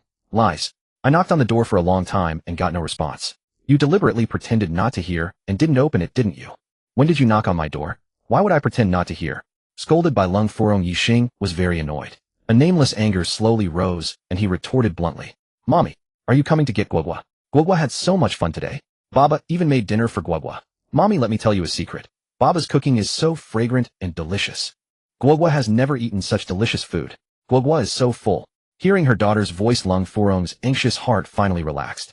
All day today, her mother had bombarded her with several phone calls, constantly asking about the daughter's situation. After all, it was Ye Xing's first time taking his daughter out, and the old lady was worried. But she didn't feel comfortable calling to check, and she had a lot on her hands, so she delayed until nearly 3 in the afternoon to call and ask. As a result, that man actually hung up on her. After work, based on the information she drove to the place Ye Xing was renting. But she called out for a long time with no response. She immediately panicked, and anger surged to her head. Mommy, are you at Baba's door? Guoguo will open the door for you. Ye Xing. Huh. Mommy, Guoguo doesn't see you. Where are you? Lung Furong. Mommy, did you find the wrong place? Baba's house is close to ours, not far away. Baba, what's our house number? Number 8. Mommy, it's number 8. Lung Furong. An hour later, Lung Furong held her daughter and carried 2 cans of milk powder that Ye Xing had handed her with a look of utter disbelief on her face. Once mother and daughter disappeared from sight, Ye Xing got into his Rolls-Royce Cullinan and drove off. The landlord hadn't returned his deposit, which gave him a reason to take action. Jinmingda lost over 2,000 yesterday. All day today, nothing tasted good, and everything looked wrong. So as soon as it got dark, he rushed to this mahjong parlor, still with the same partners from yesterday. He wanted to win back the money he lost last night, and also earn some cigarette money. However, the goddess of luck seemed to have forgotten him. His luck was still bad, and he had already won a few hundred. He took out a cigarette, put it in his mouth, and was about to take a few puffs to calm his restless mood, when suddenly a hand reached out from beside him and snatched the cigarette away. Who? Zhun Mingdao was already seething with pin-up rage, and someone daring to snatch his cigarette was the spark that ignited him. Which son of a bitch dares to cross me, damn it, I'll... Slap. Zhun Mingdao hadn't even caught sight of who stole his cigarette. His mouth ran like an open sewer, spewing curse after curse, but his torrent of filth was cut short by a sharp slap across the face. That was like poking a wasp's nest. He sprang to his feet and roared. What the hell, which bastard has the nerve to hit me? I'll wipe you off the face of the earth. Slap. Another blow landed, harder than before, swelling one side of his face. Only then did he finally see who had struck him. It's you, you bastard, you mongrel. Have you eaten a bear's heart and a leopard's gall to dare lay a hand on me? If I don't flay your skin and pull out your tendons today, I'll take your surname. He swung his fist at Ye Xing, but before it could land halfway, a hand clamped down on his wrist. His punch felt like it had been seized by an iron vice. He struggled fiercely, but couldn't break free. You damn, slap slap slap slap. Before he could finish the sentence, his face was treated to a rapid series of alternating left-right strikes. The sudden turn of events stunned everyone. The once noisily chaotic mahjong room fell dead silent save for the hum of the air conditioner and the whir of fans. Several men with cigarettes dangling from their lips didn't even notice when their smokes dropped into their laps. It burns, damn it. Only when one gambler jumped up clutching his crotch and screaming did the others snap out of their daze and devolve into chaos. The three regulars who played with Zhen Mingdao were the first to react. They slammed their tables, rose to their feet, and pointed fingers at Ye Xing, spraying spit as they cursed him mercilessly. Are you f***ing crazy? Daring to cause trouble here? Do you even know whose turf this is? What's the big idea? You talk, you don't hit. Kid, you're courting death. You dare lay hands on Brother Da and still act tough here. I'd say you're tired of living. Several of Zhen Mingdao's cronies chimed in, puffing out their chests and baring their teeth, their own saliva flying as they rallied behind their boss. A few young punks with dyed yellow, red, and green hair, emboldened by their street-fighting reputations, howled and charged forward. They swung their fists at Ye Xing while shouting, "You touch Brother Da, and I'll cripple you." They were eager to curry favor with Zhen Mingdao and earn some scraps of reward. Seeing backup arrive, Zhen Mingdao bellowed, "Brothers, rough up this bastard. I'm treating you all to foot massages afterward." More people joined the fray, including two women. "You're looking for death." A cold glint flashed in Ye Xing's eyes as he gripped Zhen Mingdao's wrist and twisted hard. A crisp crack echoed through the room. Zhen Mingdao let out a pig-like scream and collapsed onto the ground like a gutted worm.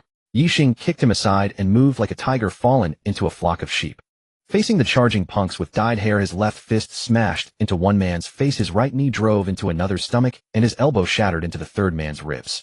In the blink of an eye, the frontline thugs went flying like worn-out sacks, crashing into two mahjong tables. Tiles and chips clattered everywhere, dozens of red and green banknotes fluttered through the air like falling leaves. "Oh, my money. Pockmark, that's my money. Give it back." "Bullshit. That's my money. I'm going to fight you to the death." The money grabbers descended into a frantic scrum, while those left standing after Ye Xing's assault paled with terror, stepping back continuously. No one dared to rush forward again.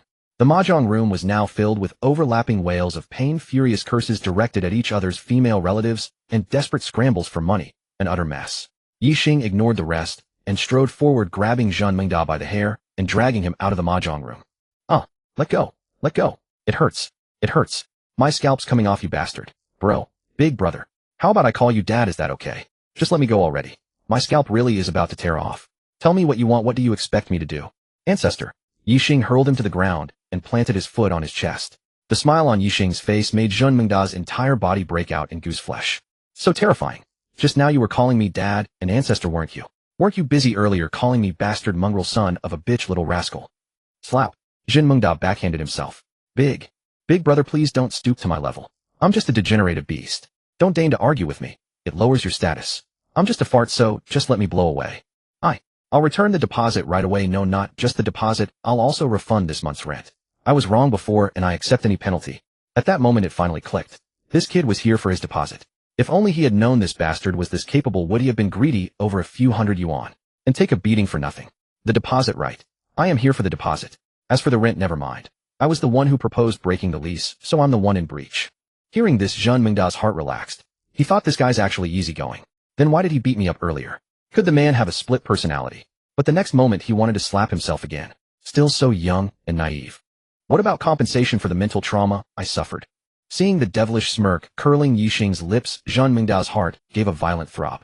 It felt as though a blade were pressed against his heart, ready to split it in two at any moment.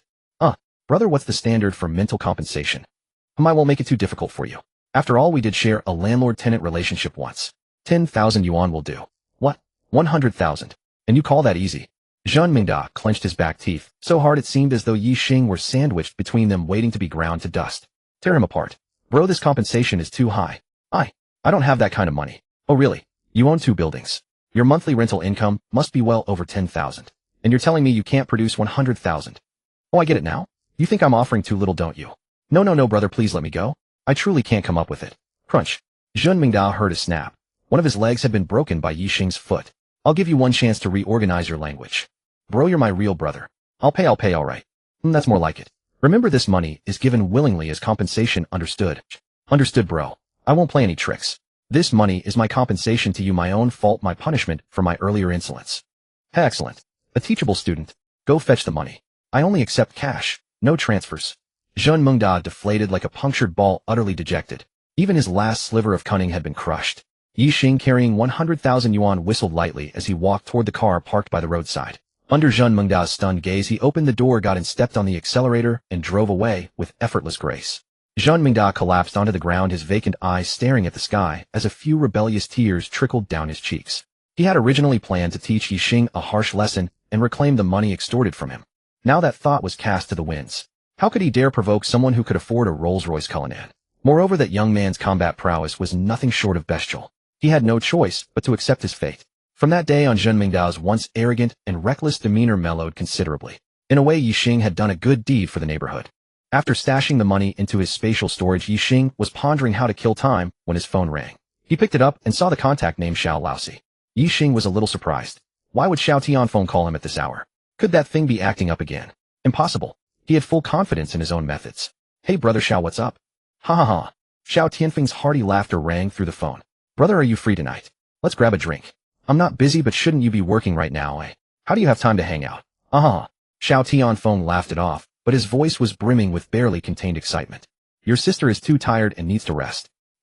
I'm too excited to sleep and want to have a few drinks with you. How about meeting at Zui Dynasty? I've booked a private room. Alright then, I'll gladly accept. You're a man of style, I like that. Ye Xing set his navigation and headed for the destination. Before he had gone far, his phone rang again. The contact name read Manager Li. What the hell was this? But in the next moment, a middle-aged, portly man with a pair of black-rimmed glasses, impeccably slicked back hair, a perpetual smirk, and eyes that occasionally flashed with sinister intent surfaced in Ye Xing's mind. He had suffered plenty under this man. All the dirty, exhausting tasks were always assigned to him. The plans he painstakingly crafted and the business he secured were either misattributed to the manager's nephew or nitpicked to death, providing excuses to dock his already meager salary. Bonuses. He had never received a single one. And this time the original owner had worked overtime, staying up several nights to complete the task assigned by this fat man, only to die of exhaustion. A surge of resentment inexplicably rose in Ye Xing's heart. He knew it was the lingering spirit of the original owner stirring. Rest in peace. Since I'm here now, I will seek justice for everyone who bullied you and made your life difficult. They will pay the price they deserve. Your parents, I will take good care of them and ensure they live a happy life. After making this vow, Ye Xing felt a sudden lightness, as if a weight had been lifted from his entire being. He knew that from this moment on he had truly taken full control of this body. The phone continued to ring, as if the caller would not give up until he answered. Ye Xing frowned and pressed the answer button. A voice roaring like a wild beast reverberated through the car. Ye Xing, what's going on? You didn't come to work all day? Where the hell have you been? Did you finish the task I assigned? The company is waiting for this project plan, and you're already a day overdue. Are you trying to get fired? If you don't have the plan completed and on my desk by tomorrow morning, you can pack your bags and get the hell out. Don't even think about getting this month's salary. I'll blacklist you across the entire industry, making sure you can't survive in Shanghai. You might as well go back to the countryside and raise pigs. Ye Xing listened to the roar, his brow furrowed, and his expression darkened. What the hell? Did he really think he could push him around?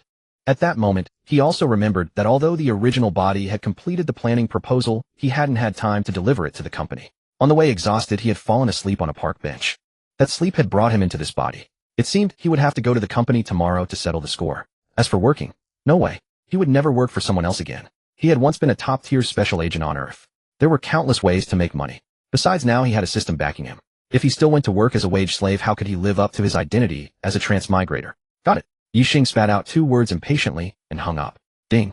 As the host of the baby spoiling system, how can you be without a few coins in your pocket? How can you not have a little career of your own? Detecting malice toward the host, and to ensure the host can continue on the path of being a doting dad. Rewarding the host with Star Map Design Decoration Co. Ltd. 100 equity ownership. Ye Xing's hand jolted, causing the Cullinan to swerve in an S shape on the street. Star Map Design Decoration Co. Ltd. Wasn't this the very company he worked for? It now belonged to him, with a market valuation of 200 million yuan. Damn. In the blink of an eye, he had become a man worth 200 million. Who could understand the life of a cheater? Ha ha ha. Ye Xing couldn't help but laugh. Was the system setting him up to slap some faces tomorrow? This system was a bit mischievous, but he liked it.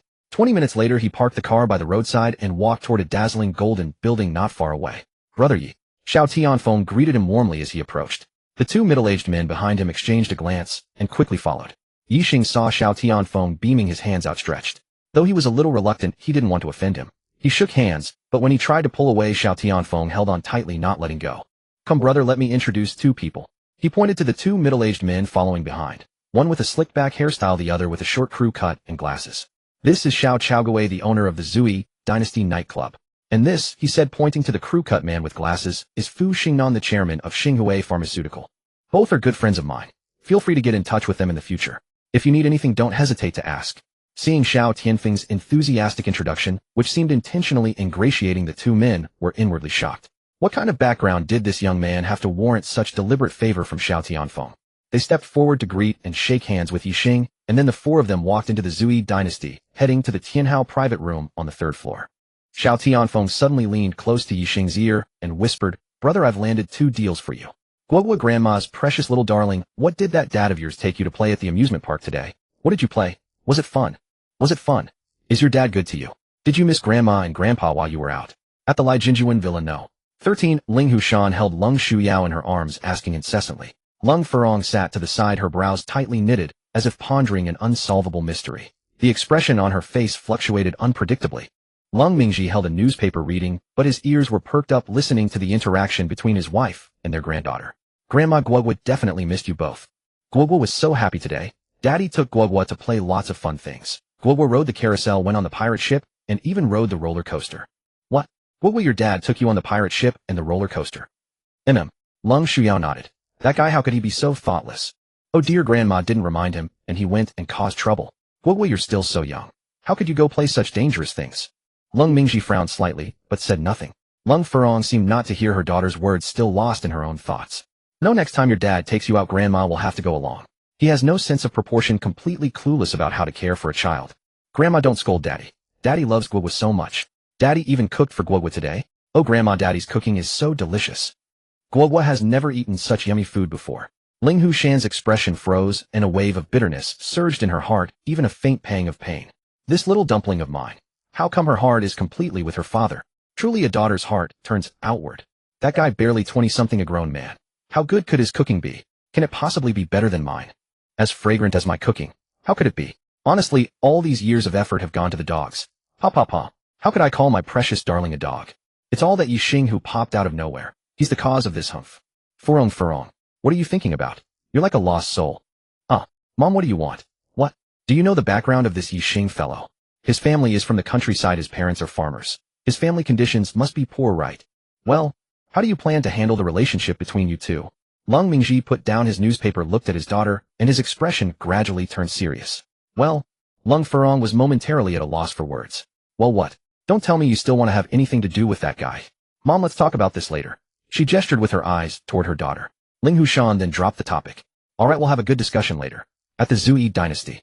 The table was laden with dishes, and 4 bottles of Feitian Matai were opened. Xiao Tianfeng, Xiao Chaoguo, Fu Xingnan, and Ye Xing were toasting and clinking glasses, enjoying their meal with great enthusiasm. Brother.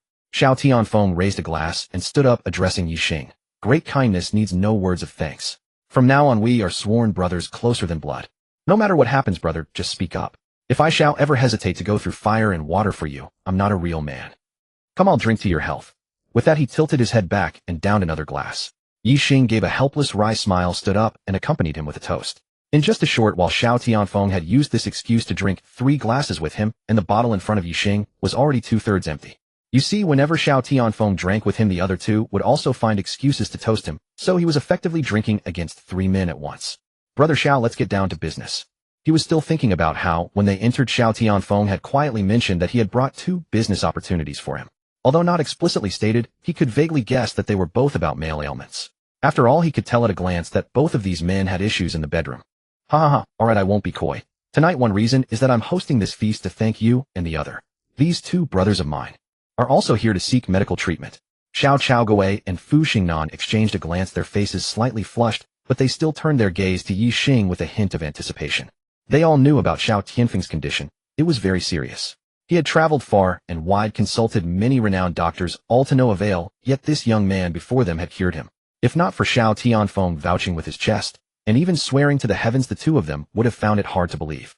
It was no wonder the 2 men were tempted. After all, they were getting older, had many social engagements, and had not been moderate in their youth. As a result, they now struggled to fulfill their duties at home, let alone seek pleasures outside. As men who wouldn't want to keep the home flag flying high while having colorful flags fluttering outside, now their dignity had been trampled. Although they had secretly sought treatment many times, the results were far from satisfactory. If this continued, their wives might go out seeking other partners, cuckolding them. Brother, take a look at these 2 brothers of mine. Don't worry, you won't be shortchanged on the consultation fee. Both of them are quite generous. At this he even gave Ye Xing a wink. Ye Xing smiled, he had been waiting for this. Although he had obtained 100,000 in cash tonight, bringing his total to over 102,000 that could still be spent quickly. The system had also rewarded him with a company, but the company couldn't be eaten, and besides he hadn't taken over yet, so he couldn't directly draw money from it. Now 2 money-delivering urchins had arrived. He had to make the most of it. No problem, it's just a matter of a couple of needle pricks. Ye Xing stood up, went to the bathroom to wash his hands, then came back, and took out the silver needle pouch from his pocket, though in reality he had retrieved it from his spatial storage. By now he stored most of his belongings in the system space, which was very convenient. He drew out 2 silver needles, briefly sterilized them with liquor, and then said to the 2 men, "Who wants to go first? It'll be quick." Xiao Chaoguo and Fu Xingnan exchanged a glance, their expressions a bit uneasy, even skeptical.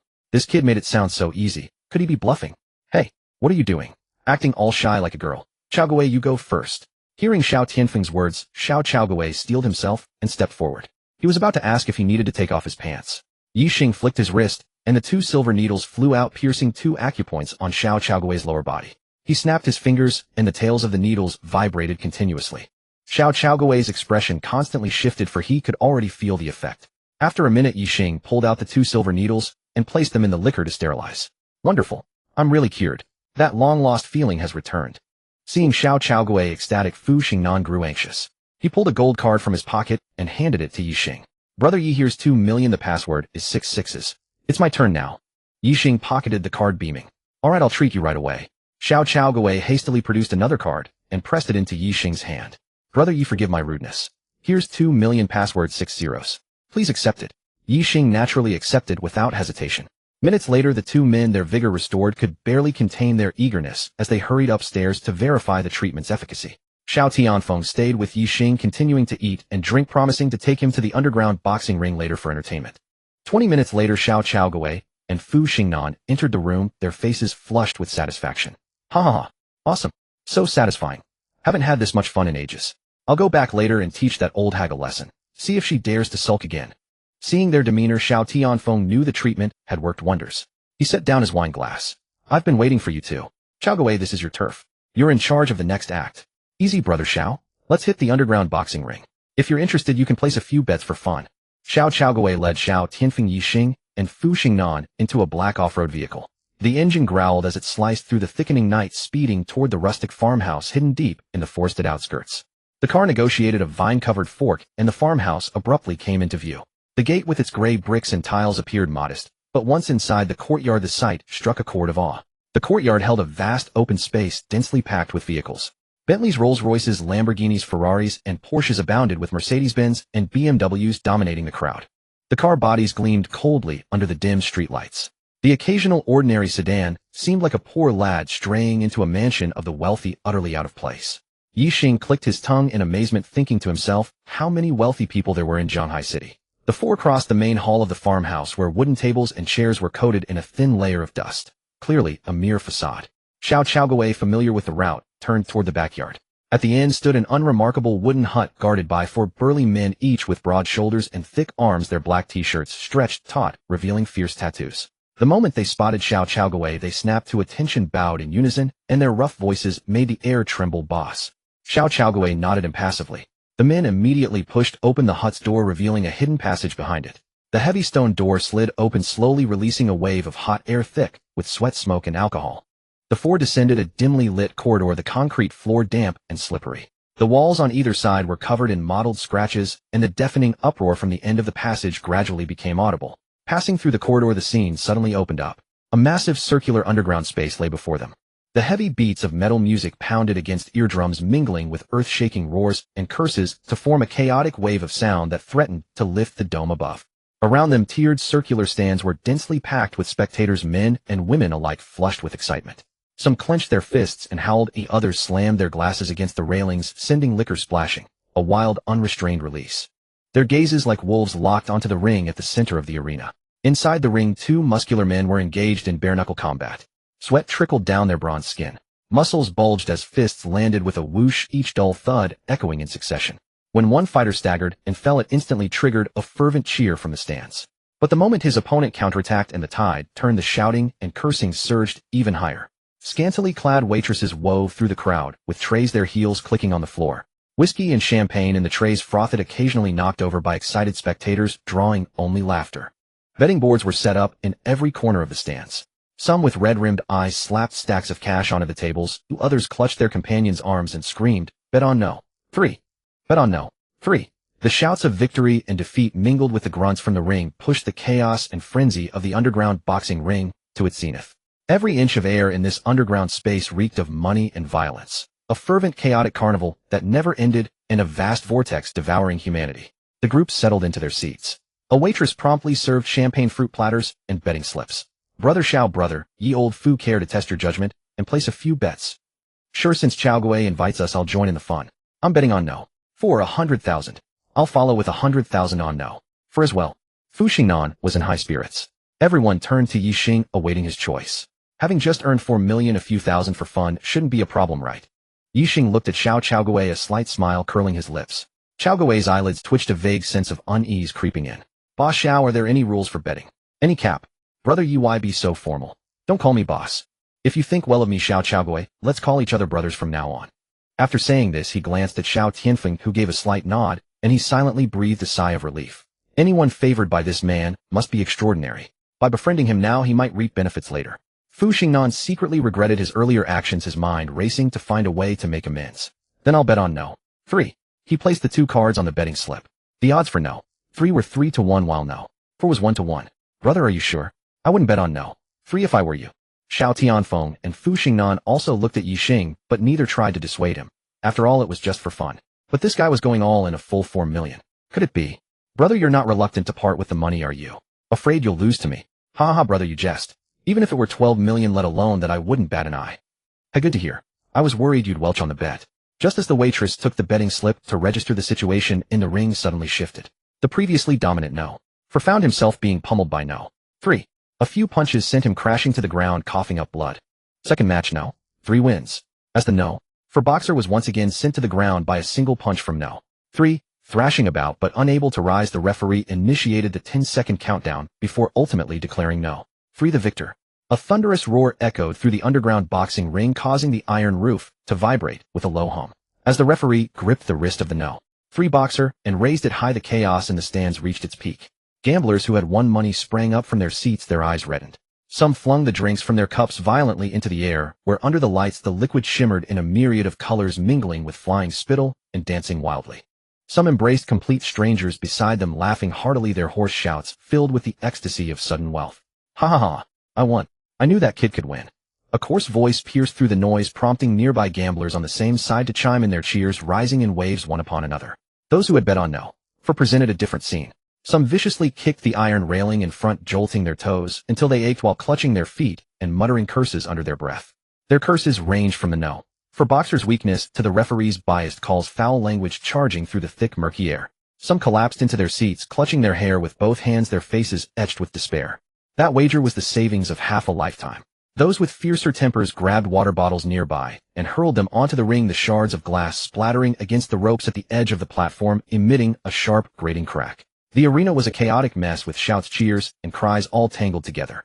The scents of sweat, tobacco, and cheap alcohol merged, swirling in the cramped space. The no. 3 boxer panted heavily, looking down at the unconscious no. For lying on the ground, a smile tinged with both exhaustion and cruelty tugging at the corner of his mouth. Meanwhile, the uproar in the stands continued unabated. No one cared about the life or death of the loser on the ring. All eyes were glued to the victory that represented money, staging the most naked revelry and madness in this sunless underground boxing arena. "Congrats, brother." Xiao Tianfeng slapped Ye Xing on the shoulder, laughing heartily. "Indeed, brother Ye, I never expected you to have such a keen eye. I admit I'm no match for you."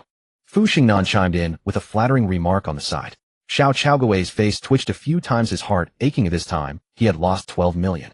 Taking back his 2 betting cards, he now had an additional black card in his hand, which contained a full 12 million. Ye Xing's lips kept curling upward, unable to suppress the smile. In just one night, he had earned 16 million, achieving financial freedom. From now on, he wouldn't have to worry about taking his daughter out and having no money to spend. "Brother Ye, the 3rd match is coming up. Want to keep playing?" Xiao Guoguo looked at Ye Xing, convinced that the young man would definitely press his advantage. Such easy money, why not take it?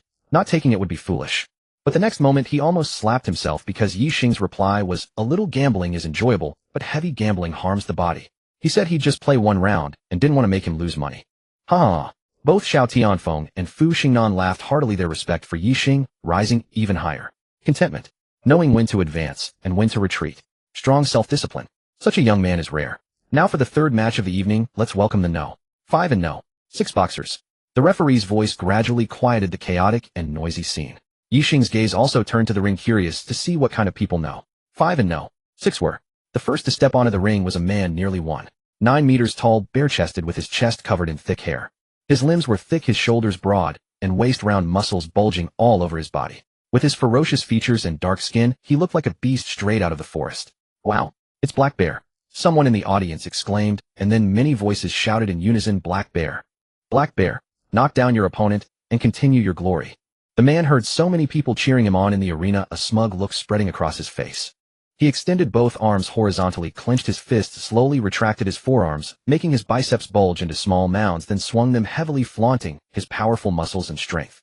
Another roar of applause greeted Black Bear's moves. Then the figure that stepped onto the ring made Ye Xing pause in surprise. It was actually a woman. She was about 1.7 meters tall, with short hair, attractive features, and a stunning figure. Clad in tight leather jacket and pants, though the clothes obscured his view, Ye Xing could sense that this woman's muscles were also well developed. However, compared to the bear-like No. 5 boxer, this No. 6 appeared frail and slender, even raising concerns that a single punch from the opponent could send her flying. That No. 6 contestant. Ye Xing looked at Xue Chaoguo. Xue Chaoguo waved to a nearby waiter, who quickly came over and bowed respectfully. Boss, please give your orders. Introduce the information on No. 6. Okay, boss. No. SIX's name is Xue Linghua.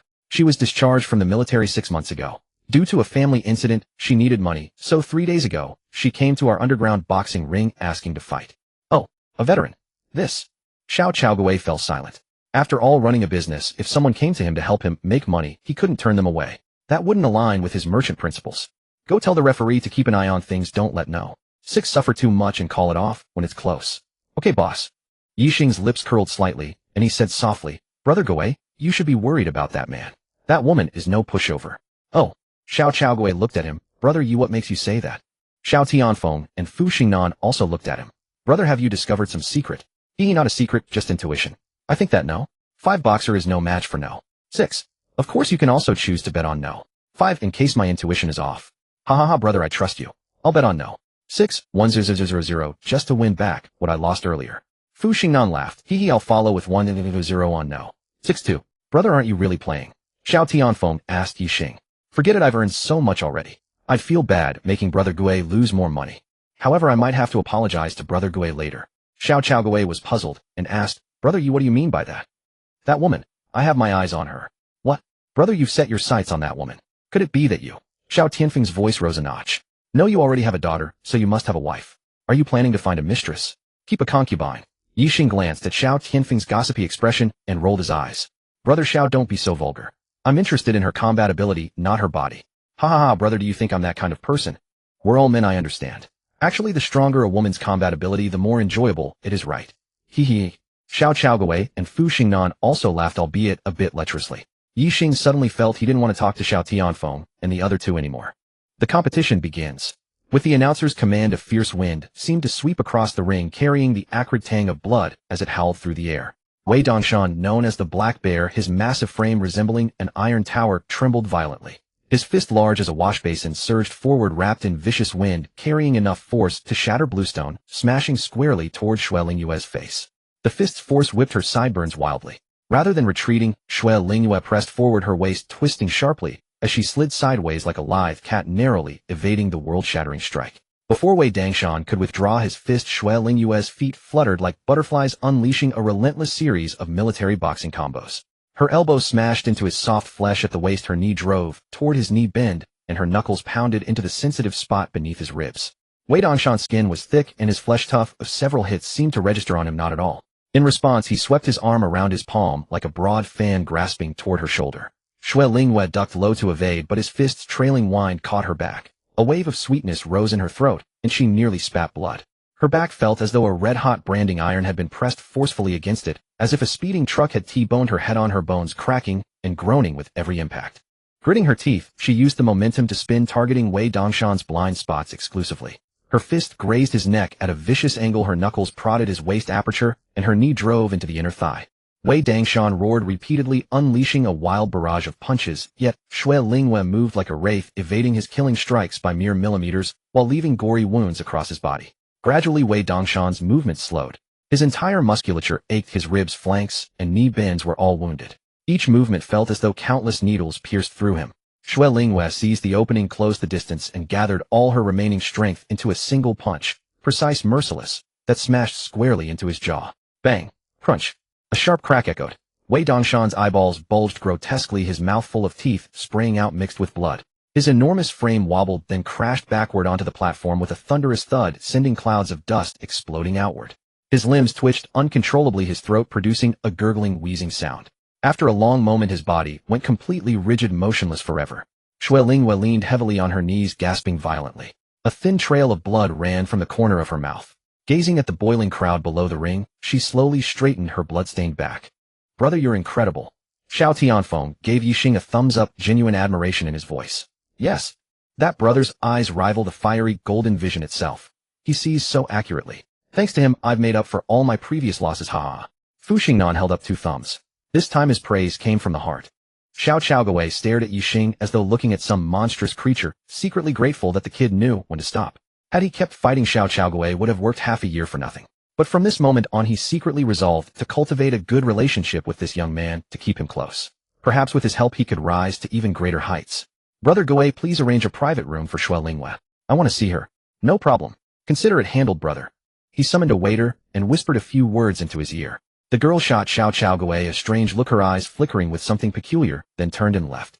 Xiao Chaoguo hadn't noticed the girl's expression. Had he seen it, he undoubtedly would have dragged her to a secluded spot and given her a thorough lesson. Xue Lingyue dragged her exhausted body down from the ring, then walked through a narrow corridor to the locker area where she stored her personal belongings. Today's match had been grueling, but she was happy.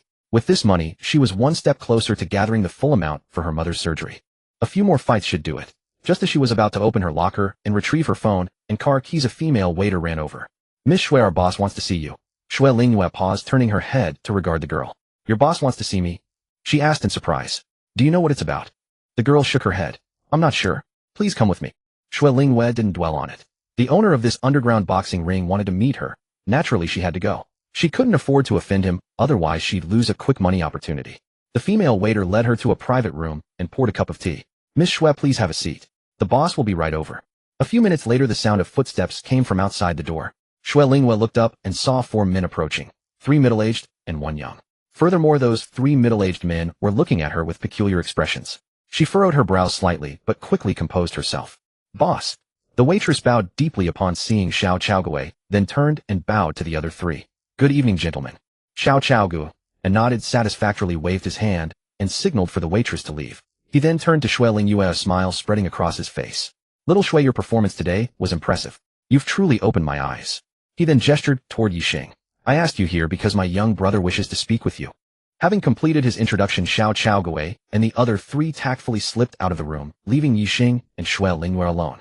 You wanted to see me." Xue Lingyue spoke first. "Sit." Ye Xing gestured for her to be seated, then took a position across from her. "May I ask why you came to fight here?" Xue Lingyue glanced at Ye Xing. His eyes appeared pure and sincere. Biting her lower lip lightly with her pearl-like teeth, she said, "My mother is suffering from kidney failure.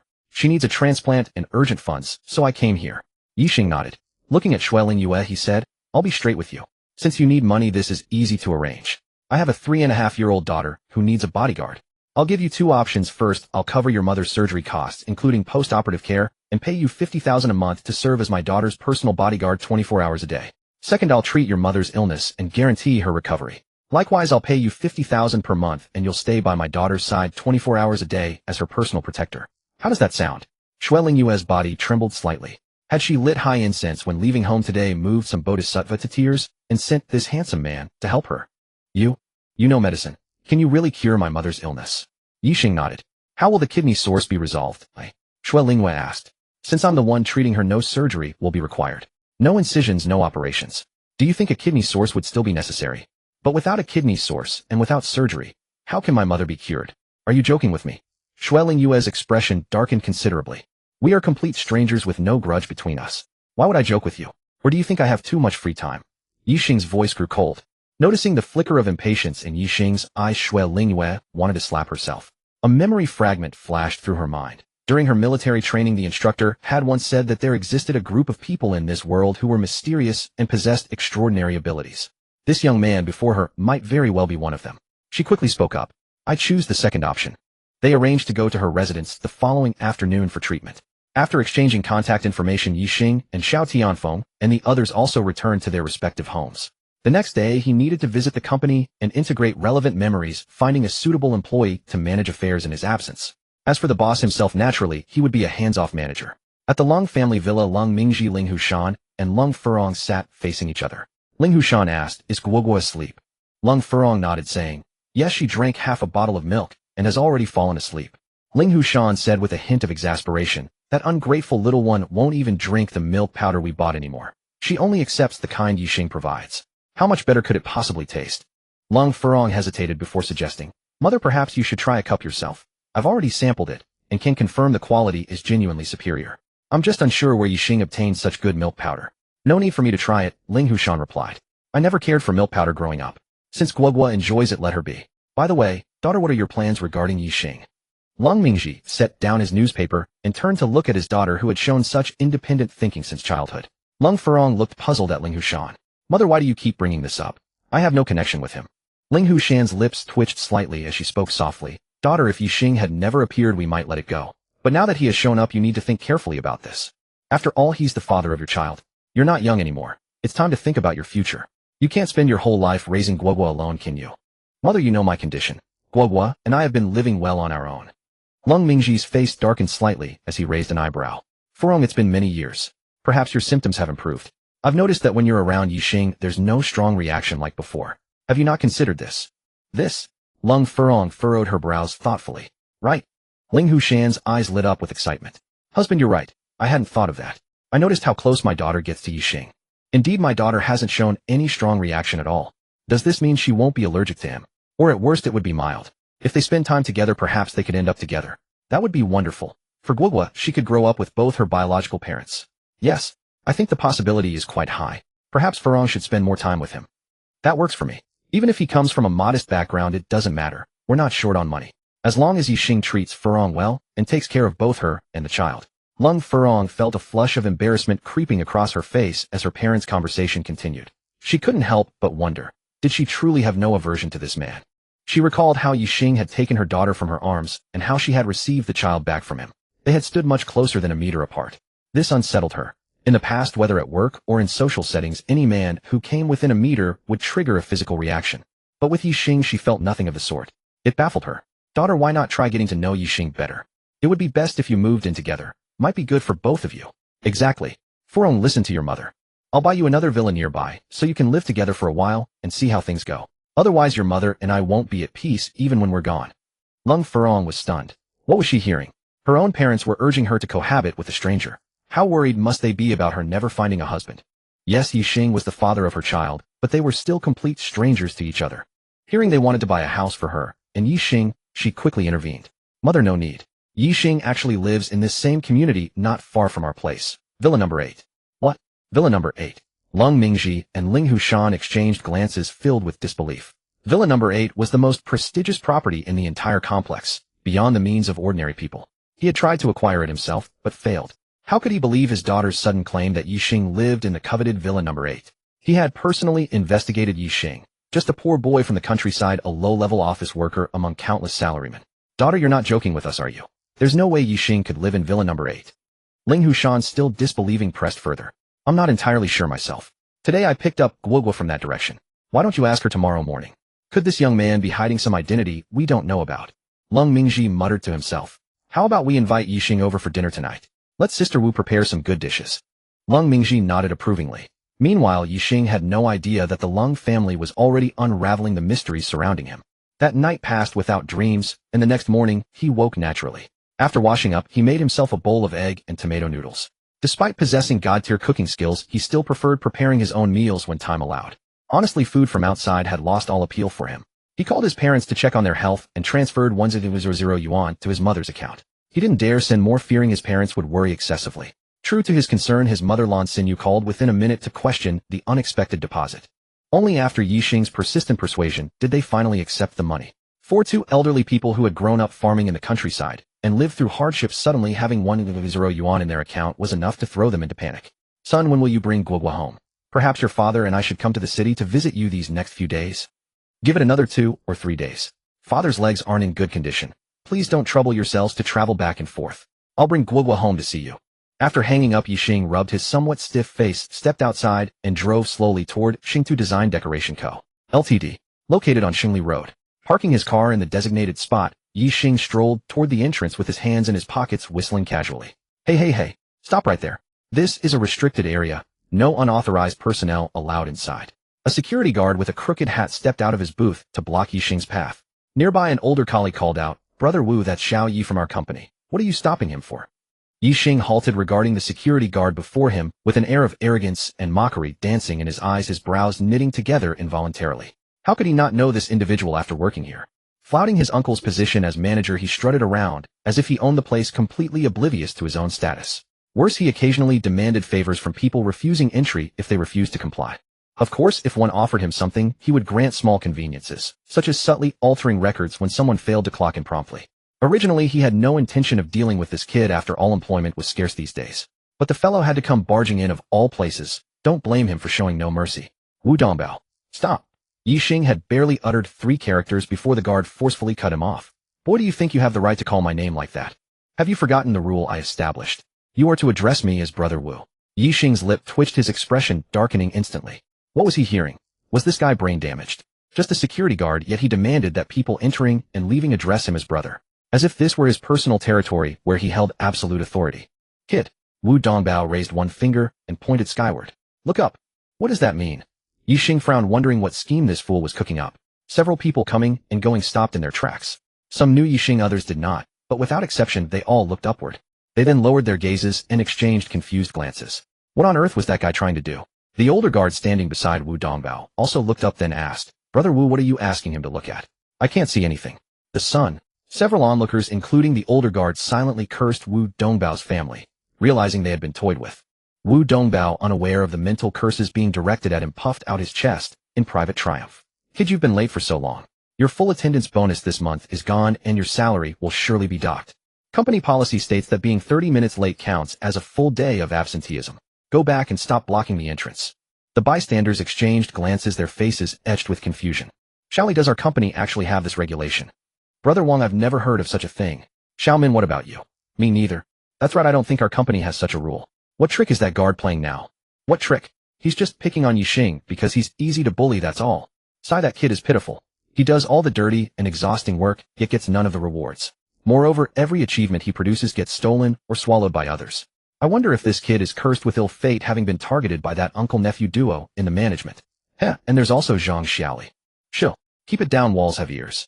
Their hushed conversations all drifted into Ye Xing's ears. His physique had been enhanced across all aspects. Even the faintest whispers at such close range were perfectly audible to him. This only fueled his displeasure. Today he would deal with those parasites no matter what. Are you really going to block me from entering? What kind of talk is that, as if I'm the one stopping you? This is company policy.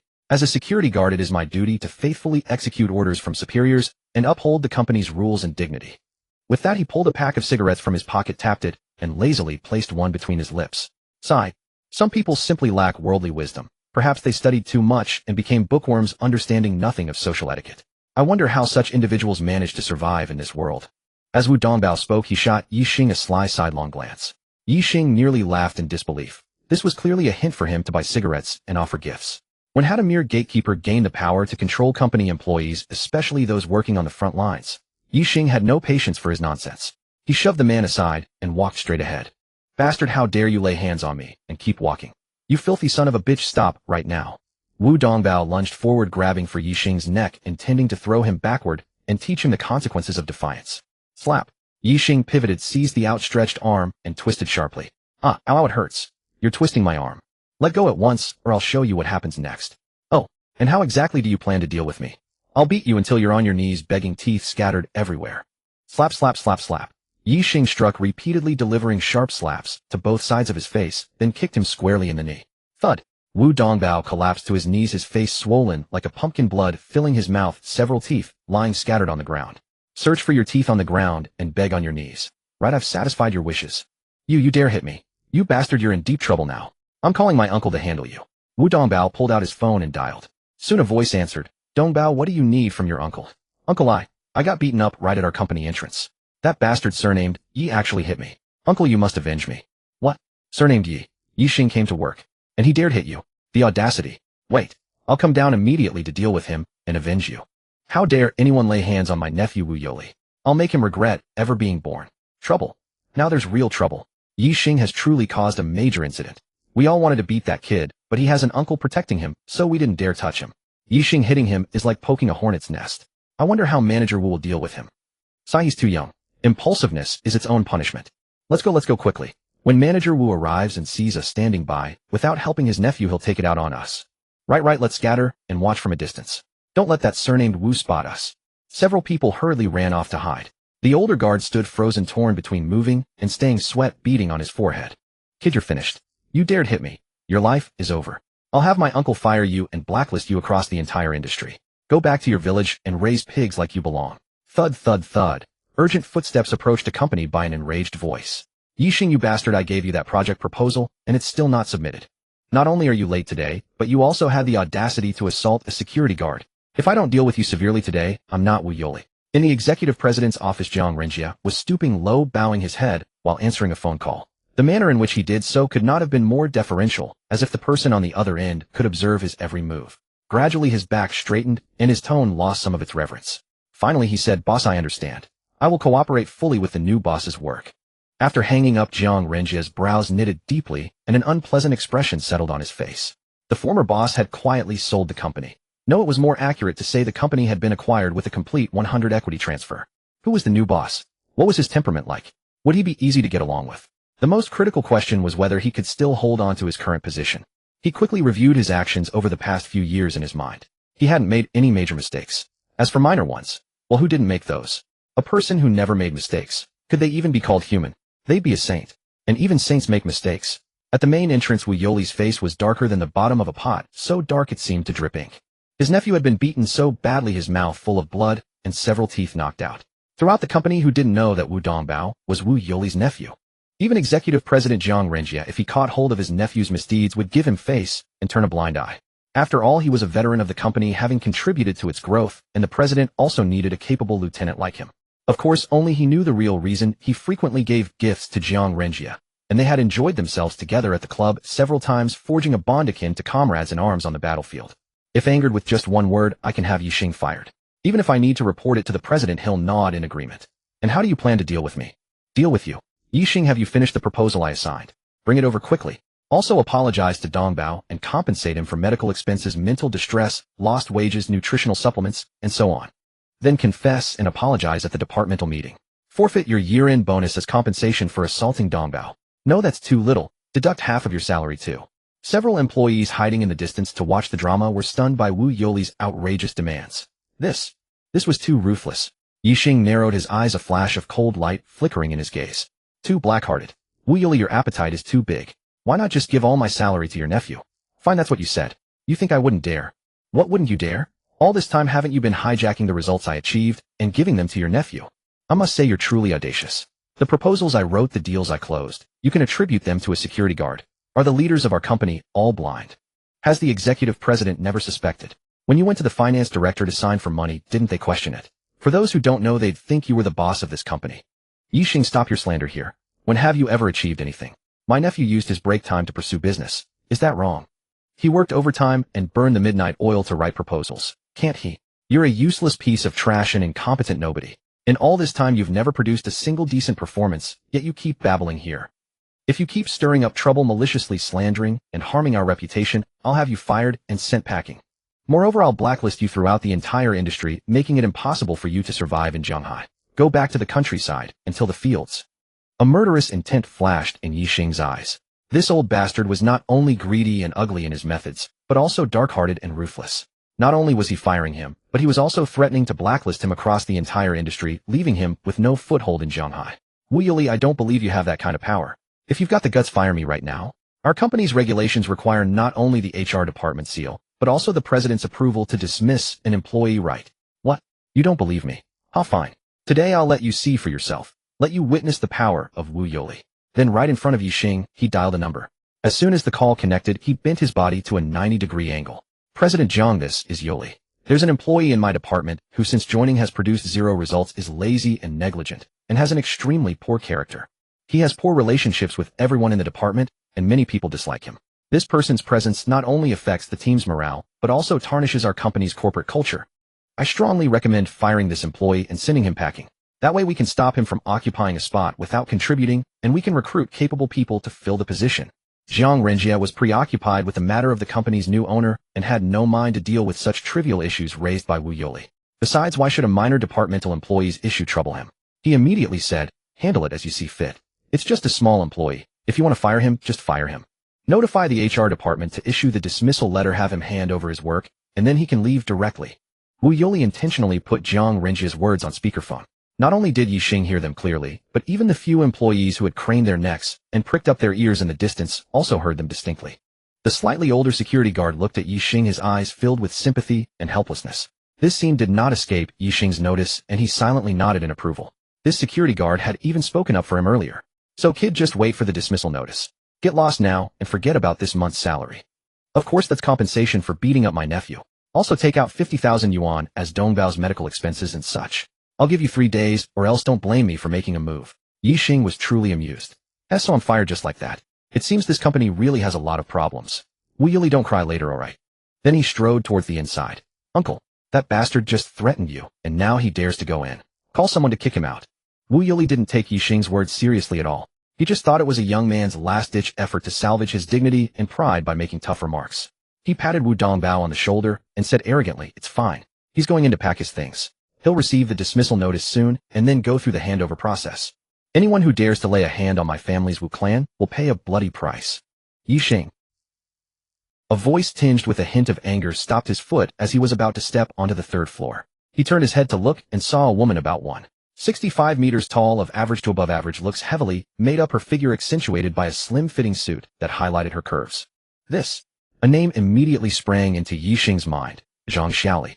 The original owner had pursued her for half a year, spending countless nights writing proposals to win her favor, and sometimes even handing over promising business deals he had negotiated, all for the sake of winning the beauty's heart. Yet this woman always kept him at arm's length, neither rejecting nor accepting him, just stringing him along. Yet he himself relished it, serving her with care every day. Ye Xing couldn't help but suspect that this body harbored a deep-seated sycophantic nature. "Where have you been the past 2 days? Why didn't you come to work? And what about the proposal I asked you to do? I'm waiting for it." Ye Xing frowned, his mood souring. He had just encountered 2 weirdos at the door, and now another one here. Was he really having a streak of bad luck today? "What proposal? You?" Zhang Xiaoli's eyes widened. "Ye Xing, what do you mean? You actually forgot the task I assigned you. You don't care about my matters at all. Do you still want to pursue me?"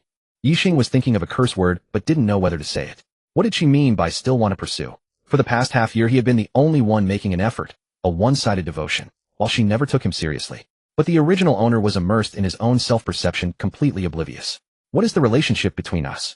Faced with Ye Xing's sudden question, Zhang Xiaoli was taken aback and blurted out, "Colleague relationship." "Hep." Ye Xing let out 2 cold laughs. "Since we're just colleagues, how dare you have the nerve to ask me to write a proposal for you?" Zhang Xiaoli's mouth fell open, her face full of disbelief. The man she regarded as a simp dared to talk to her like this. Who gave him the courage? "Ye Xing, how dare you say that to me? Did you forget to take your medicine today? I'll give you one chance to rephrase your words, or else don't blame me for ignoring you." "Who cares?" Ye Xing curled his lips and turned to walk upstairs. Zhang Xiaoli's face instantly turned cold. She shouted at Ye Xing, "Ye Xing, I declare that from this moment on you, this toad, are removed from my list of suitors. Don't bother me again." The employees in the office area who had been pretending to work all stopped what they were doing and looked up. Ye Xing happened to turn his head and met their gazes, instantly feeling uneasy. Because in those gazes there was pity, amusement, mockery, contempt, disdain. And none of the smiles on their faces made him feel comfortable. He couldn't help but lament the original owner's popularity in this company. "Old Ye, you haven't been around for 2 days. Are you feeling unwell? I told you before, don't stay up all night working for someone like that, or it's not worth it. You just wouldn't listen. See it now? Time to wake up. After work today, let's hit the barbecue. My treat." A bespectacled man slightly shorter than him rushed over and threw an arm around his shoulder, shouting. A smile involuntarily appeared on Ye Xing's face. This was Wang Xuanxi, the person he got along best with in the entire company. Wang had joined the company a year earlier than him, and the two of them clicked well. Wang Xuanxi had a rather lively personality and always liked to call himself bro. They would occasionally hang out eating street-side barbecue, drinking a couple of bottles of beer and chatting idly. "I might not have time today. I'll treat you another day. By the way, old Wang, if you were put in charge of this company, could you handle it? Ha ha ha, old Ye, stop teasing me. Where would such a good thing come from? Unless a pie falls from the sky and lands right on my head. But seriously, managing a company, what's so hard about it? If I were in charge, I'd definitely do a better job than that Jiang guy. Ye Xing looked at the slightly cocky Wang Shuangxi and couldn't help but smile. He patted him on the shoulder and said, then old Wang, get ready. I'll give you a big surprise in a moment. I have some things to take care of. See you later.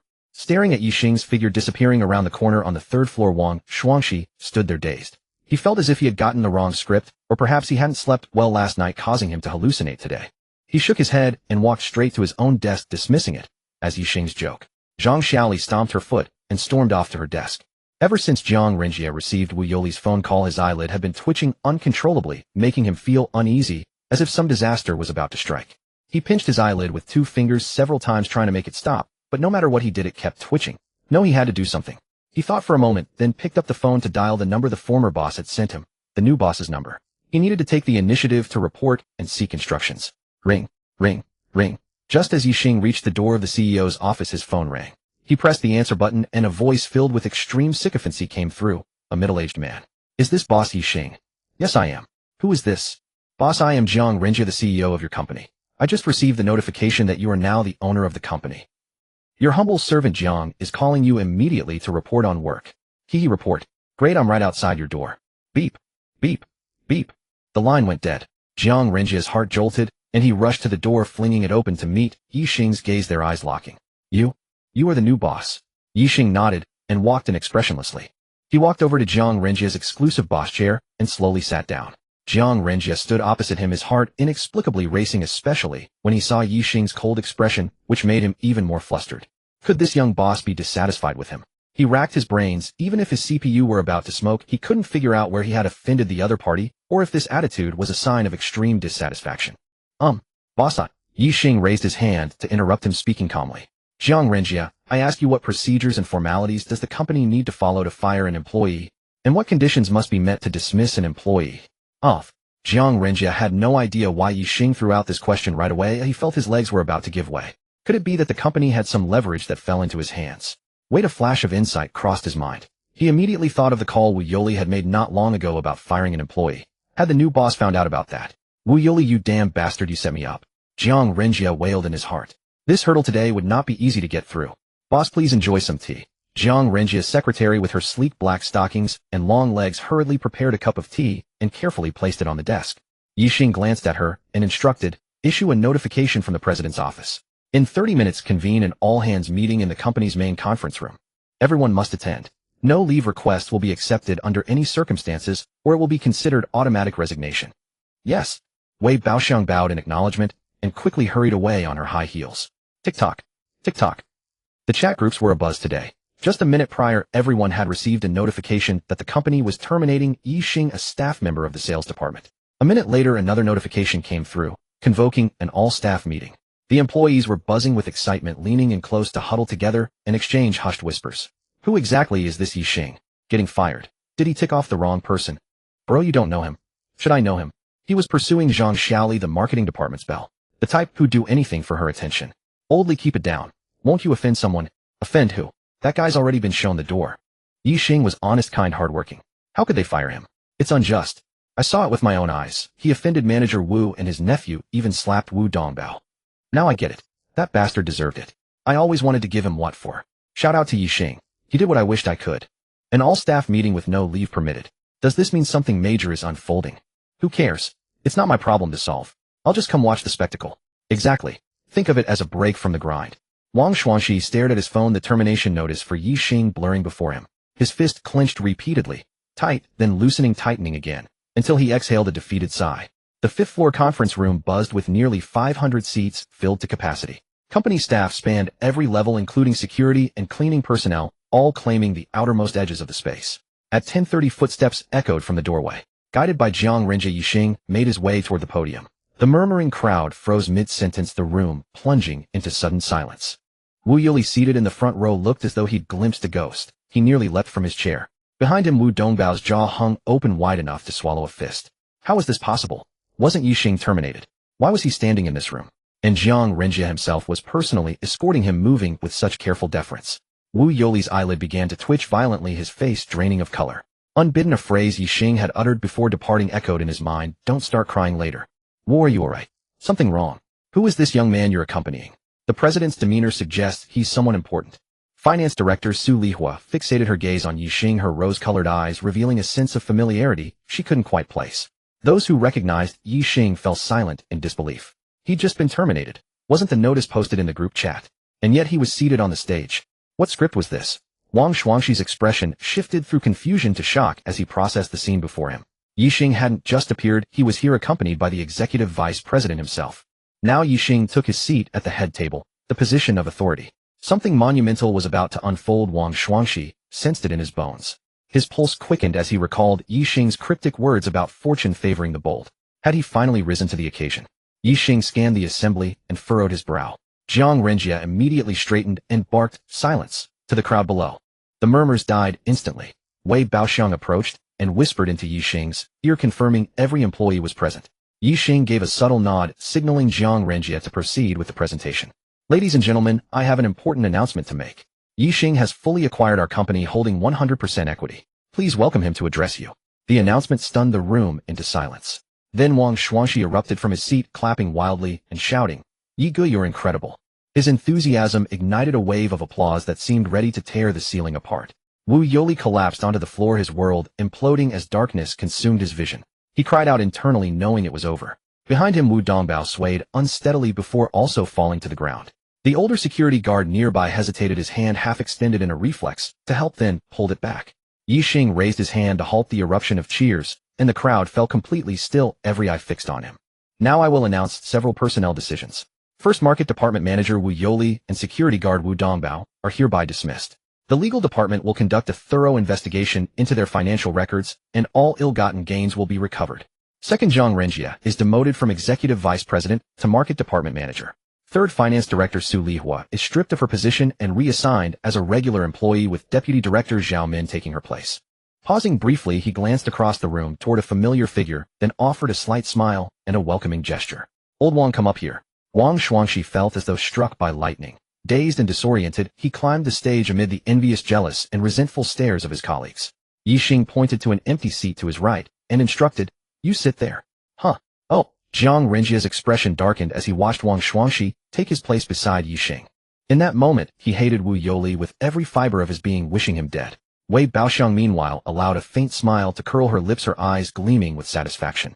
She found Wang Shuangxi far more appealing than Jiang Renjia's weathered presence, imagining their future interactions would bring her considerably more pleasure. She thought of Jiang Renjia's aged skin and shivered with discomfort. "I hereby announce that Wang Shuangxi will serve as Executive Vice President of this company. I expect everyone to respect his leadership and work together to expand our business." Just as Ye Xing finished speaking, his phone rang from an unfamiliar number. After a moment's thought, he turned to Wang Shuangxi and said, "I'll leave the rest to you. Contact me if anything comes up." As he took 2 steps away, he paused and turned back to Wei Baoxiang, instructing her to assist old Wang and promising a generous year-end bonus. Wei Baoxiang exclaimed with excitement, "Yes, boss." Ye Xing answered the call as he walked. "Hello, who's this?" "Hello, may I speak with Lung Shuyao's father?" A young woman's voice came from the other end. "This is he. Who am I speaking with?" "I'm Lung Shuyao's homeroom teacher. Could you please come to the kindergarten as soon as possible?" Before he could respond, his daughter's voice drifted through the phone.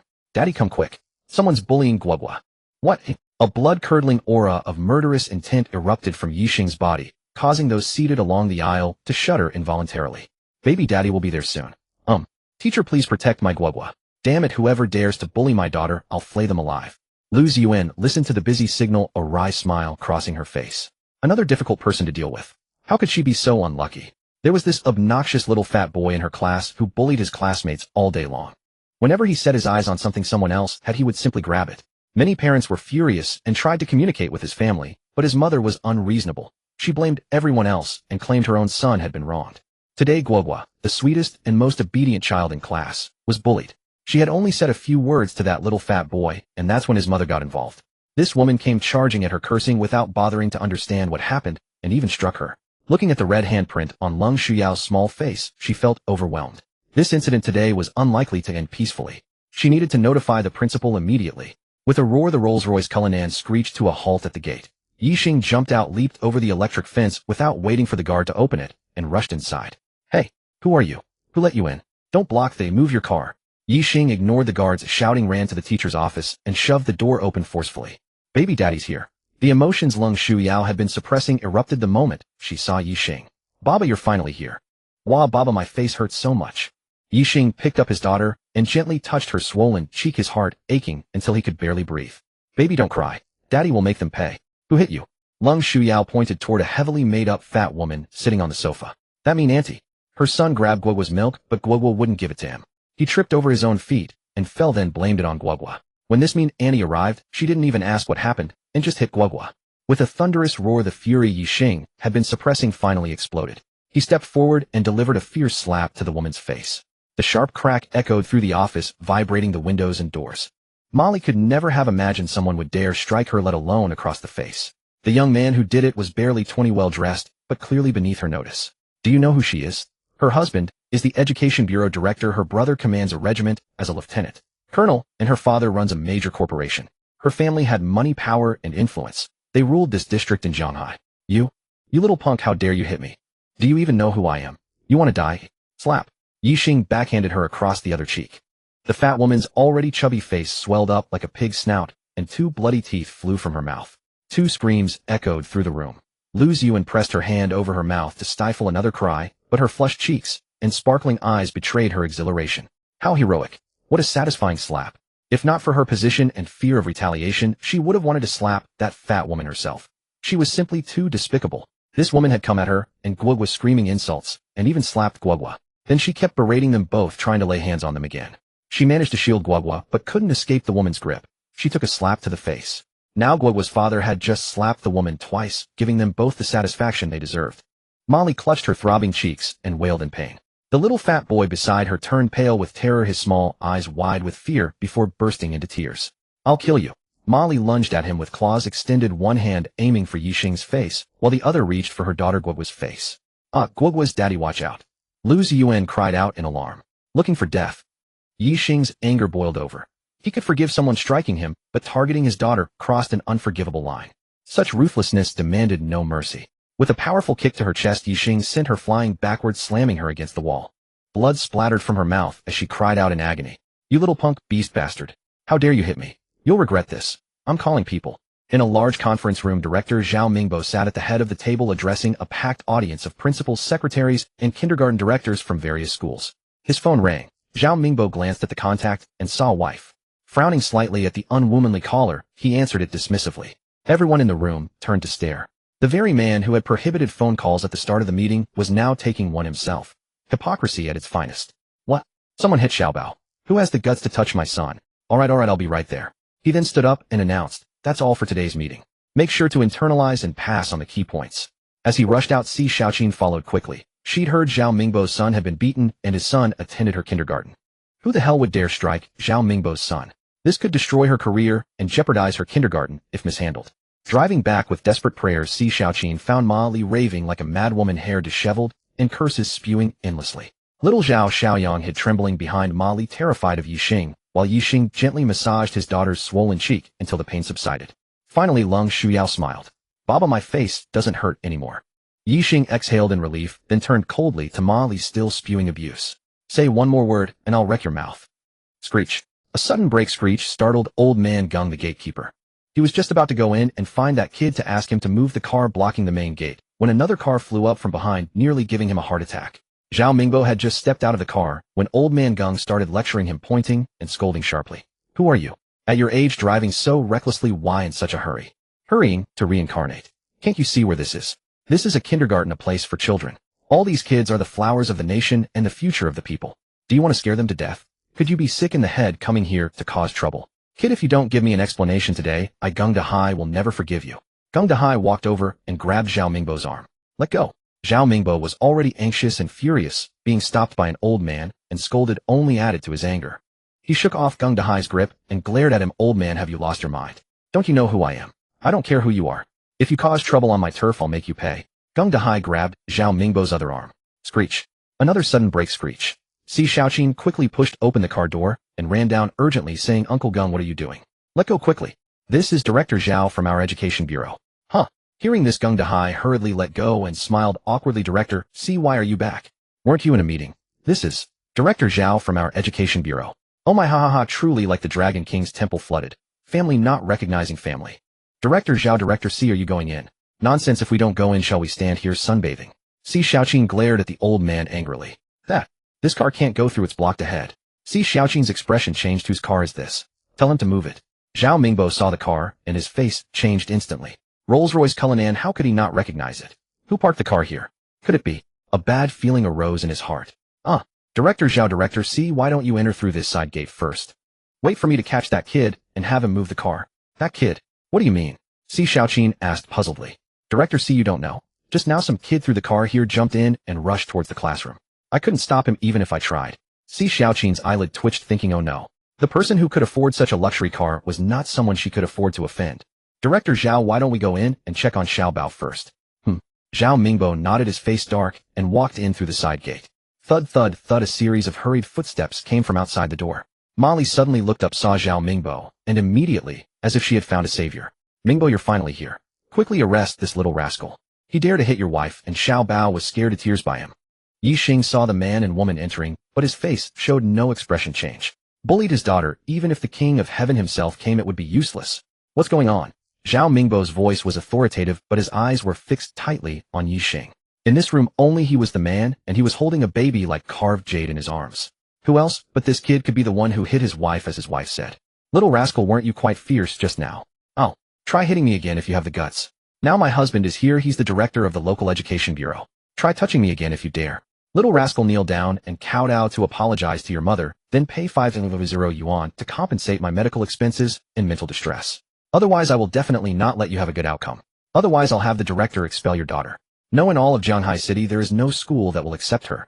At this moment Ye Xing was sizing up the man approaching 40, then looked at the smug little fatty clinging to his leg, a mocking smile flickering across his face. Such a vast grassland.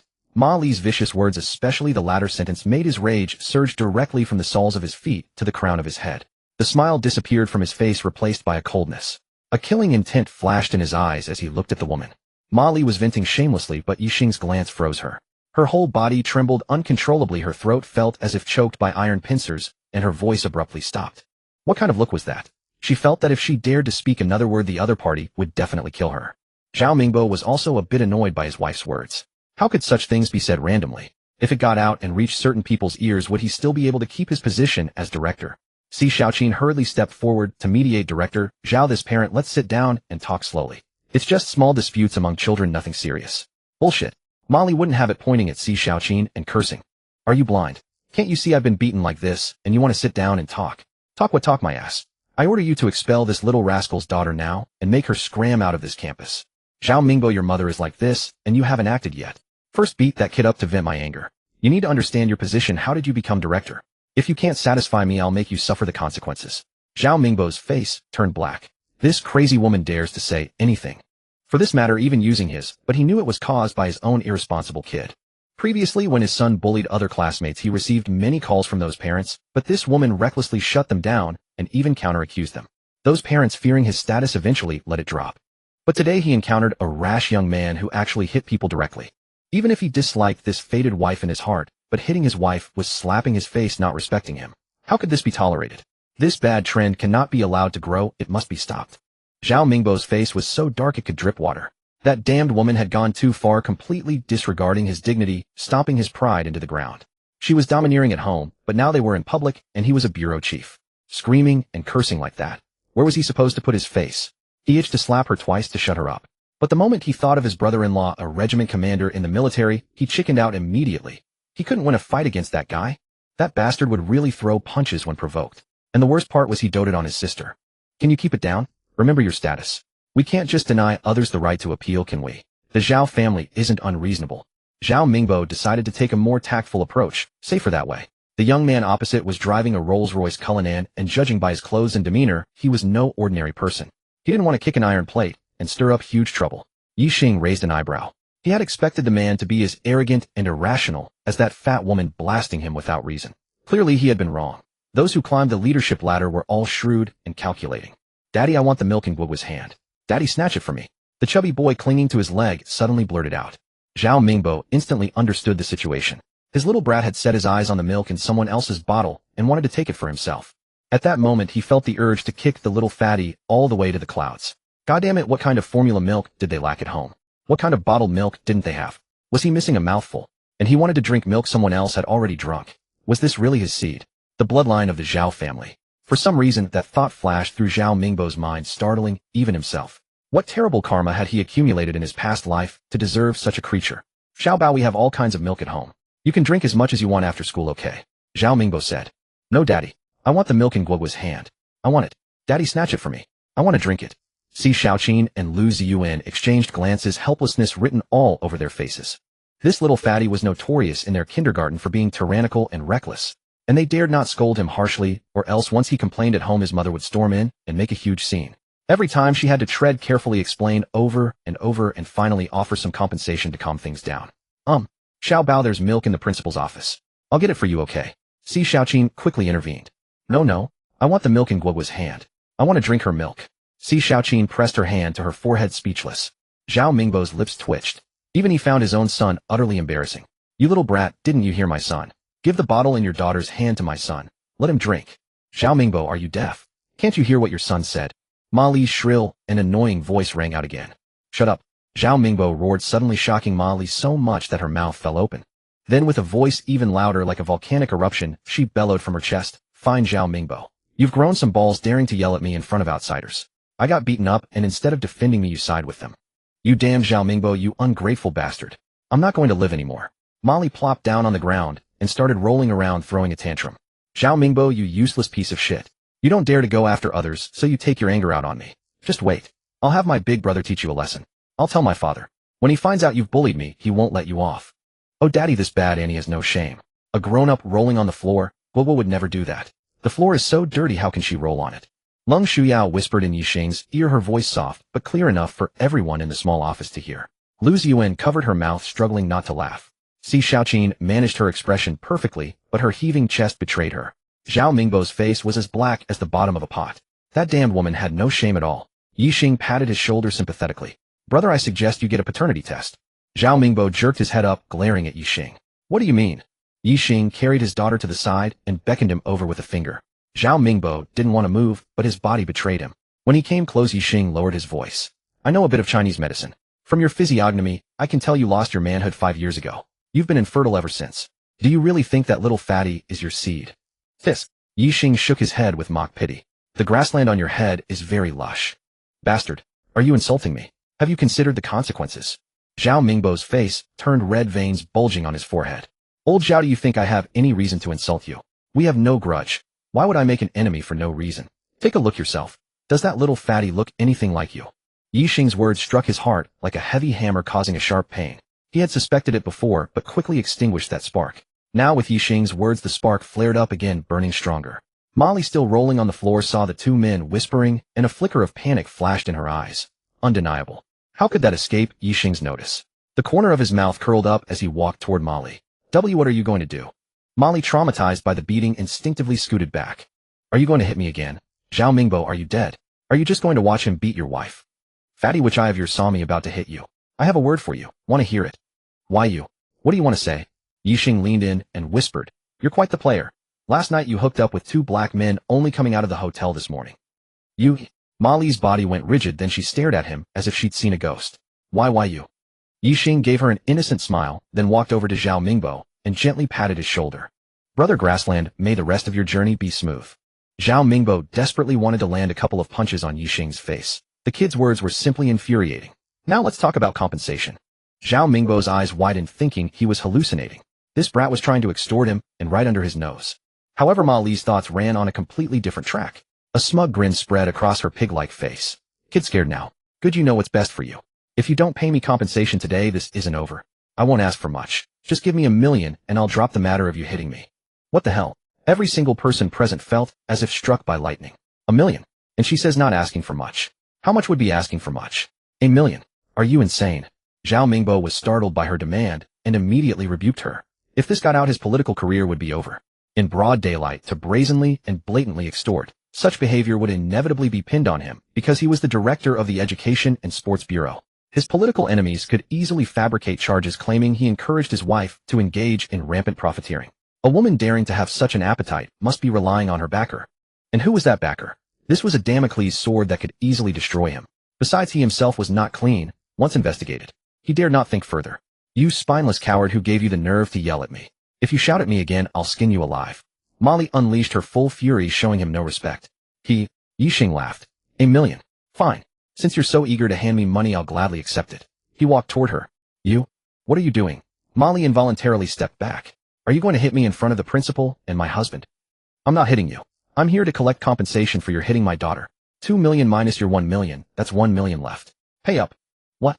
You dare extort $1 million from me? Kid, you're dreaming. Molly thought the boy had lost his mind, trying to blackmail her. It seems you completely disregard your husband, the director. I think I need to have a chat with him about your 2 dragons playing with a pearl exploits and the issue of whose seed that little fatty of yours is. Ye Xing's voice was low, but Molly heard every word clearly. Her face instantly turned pale. How could she have forgotten about that? And how did he know that this bastard child wasn't Zhao Mingbo's? Had he investigated her and obtained evidence? Otherwise, how could any of this make sense? Who are you? Have you been investigating me? How investigate you? You overestimate yourself. I just happen to know your little secret. $1 million. Sell it to you, or I'll sell it to your husband. Ye Xing possessed divine medical skills. From her facial features, especially the lingering spring in her brows and the scent on her body, he could deduce what she had done last night and this morning. Stop. I'll give it to you. She dared not let this get out. Once exposed, Zhao Mingbo would definitely divorce her, and her father would break her legs when she returned home. The more prominent the family, the more they valued face. If such a scandal among the younger generation came to light, how could they hold their heads up in high society? Gritting her teeth, Molly transferred the money to Ye Xing. He looked at the notification on his phone, a smile blooming on his face. Better not pull any tricks, or I'll make you regret being born into this world. Ye Xing threatened her, then pocketed his phone and carried his daughter out the door. My daughter has been greatly frightened. I'll take her home today. When she's emotionally stable, she'll come back to school. With that, he left without looking back. The kindergarten environment made him uncomfortable, and he considered switching to another one. Of course, he would need to discuss this with Lung Furong and her family. Sweetie, does your face still hurt? Daddy, it doesn't hurt anymore. Sweetie, why did you think to call Daddy today? Why didn't you tell Mommy and Grandpa and Grandma? Daddy telling them is useless. Mommy and them are no match for that bad auntie. Before, when that little fatty bullied Guoguo, Mommy and them would at most say a few words, and then they'd turn things around and blame us. Guoguo knows Daddy is the strongest. Ha ha ha. Ye Xing couldn't help but laugh joyfully. It seemed he had a towering image in his daughter's eyes. Well, he'd keep it that way. Sweetie, what do you want for lunch? Daddy will take you out. Guoguo wants chicken drumsticks, crayfish, braised pork. Okay, let's go. Ye Xing drove to a large restaurant and treated his daughter to a hearty lunch.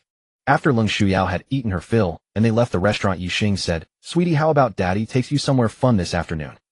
Great. Where is Daddy taking Guoguo? Daddy promised a big sister to treat her mother's illness. Awesome.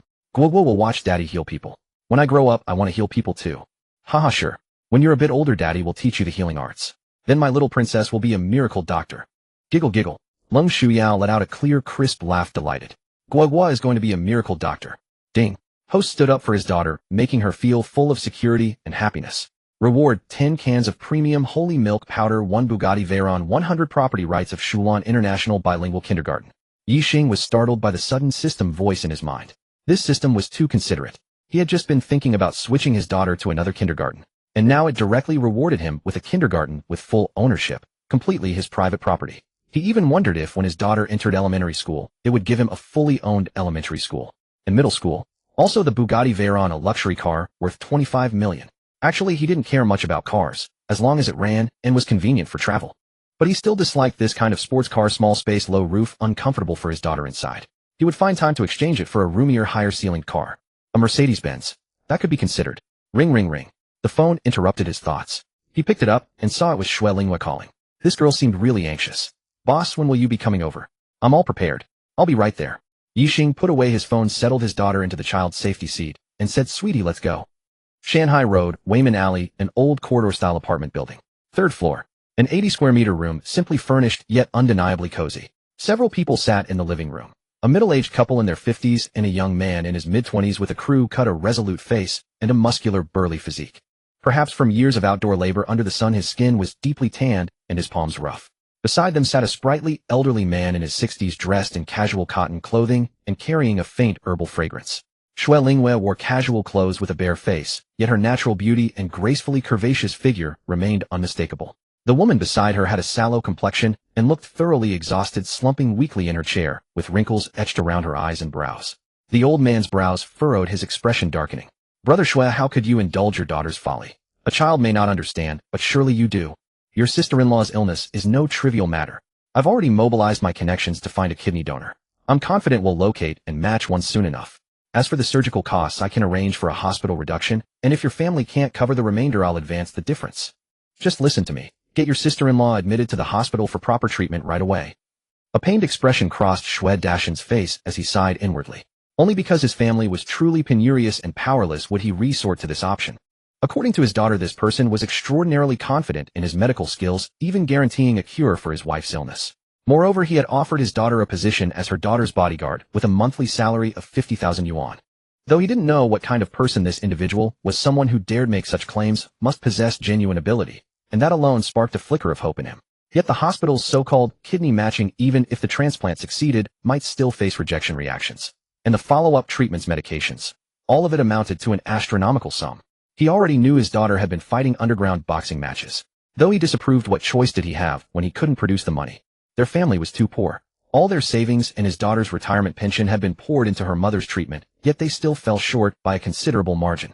Now this divine physician had come to their home to treat the wife for free, and his daughter would earn 50,000 yuan every month thereafter, enough to improve their circumstances. Their son was old enough now to get married. Chang Huaiqiu watched Xue Dashan hesitate, shaking his head helplessly, growing resentful toward this so-called divine physician. He wanted to see exactly what sort of ignorant upstart was attempting to deceive his brother's family. He was determined to expose the fellow's true nature and teach him a lesson. The phone rang incessantly. Xue Lingwei grabbed it while rushing toward the door. Boss, have you arrived? I'll come down to fetch you. 10 minutes later, she entered carrying 2 gift boxes leading Ye Xing, a man holding a petite doll-like child. The moment Xue Dashan saw the newcomer, his heart sank with a sense of being deceived. The man was far too young. Chang Huaiqiu's face darkened, his eyes widening in disbelief. At this age, daring to make such outrageous claims about curing a terminal illness without surgery or a kidney transplant. What audacity! If not for his seniority and age, he would have slapped the boy himself. This was a place for dining, not for boasting and deceiving. And to target his own brother's family. Dad, Mom, Uncle Chang, brother. This is the boss I told you about, Physician Yi. My dear niece, is this the divine physician you speak of? Does he look like a doctor to you? Have you ever seen him treat anyone? How many has he cured? This and proven brash youth. How could you possibly fall for his deception? Ye Xing's expression immediately darkened. What had he done to deserve such hostility? The moment he stepped through the door and was already targeted with such harsh words. Uncle Chang, how can you speak about my boss this way? Given our family's situation, what could my boss possibly gain from deceiving me? Chang Huaiqiu suddenly lost his words, desperate to slap himself. Why couldn't he control his tongue? Indeed, his brother's household was already stripped to nothing. What was there left to swindle?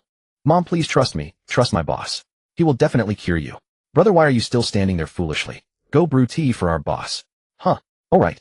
Xue Tongwu hurriedly, albeit clumsily, set about his task. Physician Yi, my elder brother has been most offensive. Please allow me to apologize on his behalf. Seeing his daughter's unwavering stance, Xue Dashan also shifted his attitude. Besides the matter of treating his wife, this young man was his daughter's employer, one who couldn't be offended. He then pulled Chang Huaiqiu aside and whispered a few words. Chang Huaiqiu opened his mouth as if to protest, but ultimately closed it. He felt somewhat like an emperor, unconcerned while his eunuchs grew anxious. The principal party hadn't said anything, so why should he insert himself?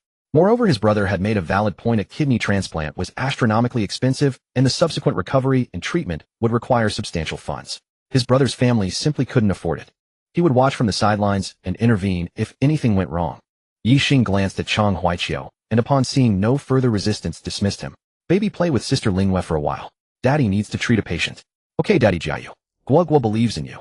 Hee, with those words from my little one, I feel even more confident. He then gestured for Xue Dashan to help his wife onto the reclining chair. From his pocket, he drew out a needle case, shook it open to reveal neatly arranged silver needles of varying lengths. After sterilizing them, Ye Xing seized several needles, flicked his wrist, and they flew forth like lightning, embedding themselves at precise acupoints on the woman's abdomen. Then he seized more needles, launching them one by one.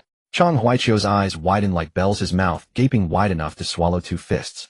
This was controlling needles through qi. How was this possible? Such a legendary acupuncture technique had appeared before his very eyes. Just what terrifying level of medical mastery had this young man attained?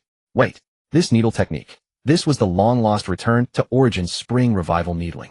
In that moment, he felt as though he'd encountered a ghost. He had read fragmentary descriptions of this very acupuncture method in his family's ancient texts, but the actual technique had been lost to the ages. The woman's body was now densely studded with silver needles. Ye Xing waved his hand, and a current of qi swept across the needle tails. Every needle began to tremble and dance in rhythm, while a visible stream of qi spiraled above them, before gradually sinking into the woman's abdomen. Xue Lingwei watched as her mother's complexion gradually improved from a pallid gray, even showing a hint of rosiness, and her breathing became noticeably stronger. She trembled with excitement. Xue Dingshan's eyes reddened, and he nearly shed tears. How long had it been since he had seen his wife with such a healthy complexion? Even the swelling on her body had subsided significantly. At this moment Chang Huaiqiu was speechless, his heart churning like a stormy sea. All he wanted to do now was to slap himself hard, so hard that even his own mother wouldn't recognize him. This young man before him possessed medical skills that had reached the pinnacle of perfection. How could he have dared to question him? Seeing the woman regain some vitality, Ye Xing waved his hand lightly. The dense array of silver needles left her body, and like birds returning to their nest flew back into his palm. Wow, Daddy, you're amazing. Those needles obey your call. Daddy, I want to do that too. Alright, I'll teach you when the time comes. Then you have to remember your promise, Daddy, no cheating. How could I? Daddy would never cheat, my precious one. Whatever you want to learn, I'll teach. Great. Hee. Leng Shuyao let out a joyful laugh. Chen Shuqin slowly sat up from the recliner, took a few deep breaths to feel her body, then sprang up and ran to the bathroom.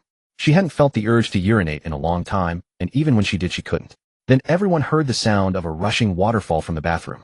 10 minutes later, Chen Shuqin came out with tears streaming down her face, unable to contain her excitement. She walked up to Ye Xing and knelt down on the floor with a thud. Startled, Ye Xing quickly helped her up. Sister, you mustn't do that. It could shorten my life. Whoa. Chen Shuqin could no longer hold back her emotions and burst into loud sobs. Dr. Yi, thank you. Your life-saving grace is beyond repayment.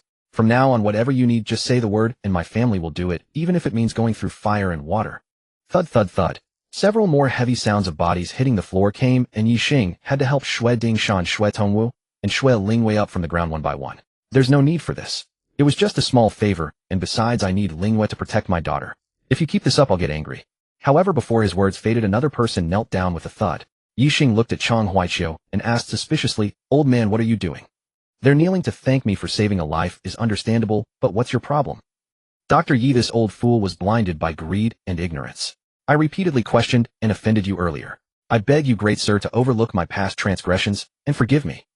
Dr. Yi, this old man has a presumptuous request. I'm not sure if I should speak it. If it's presumptuous, then don't say it. Huh. Chang Huaiqiu was stunned, his old face flushed with embarrassment. Why wasn't this young man following the script? Wasn't he supposed to let me speak, consider it, and then accept? That's how it always goes in the dramas. Ha ha ha. Giggle, giggle, giggle. Xue Lingwei and Leng Xiao, one older and one younger, both beautiful, burst into laughter. Alright, I forgive you. Get up. Ye Xing waved his hand dismissively. No, Dr. Yi, that's not what I meant. Then what do you mean? Speak up. Dr. Yi, could you take me as your apprentice?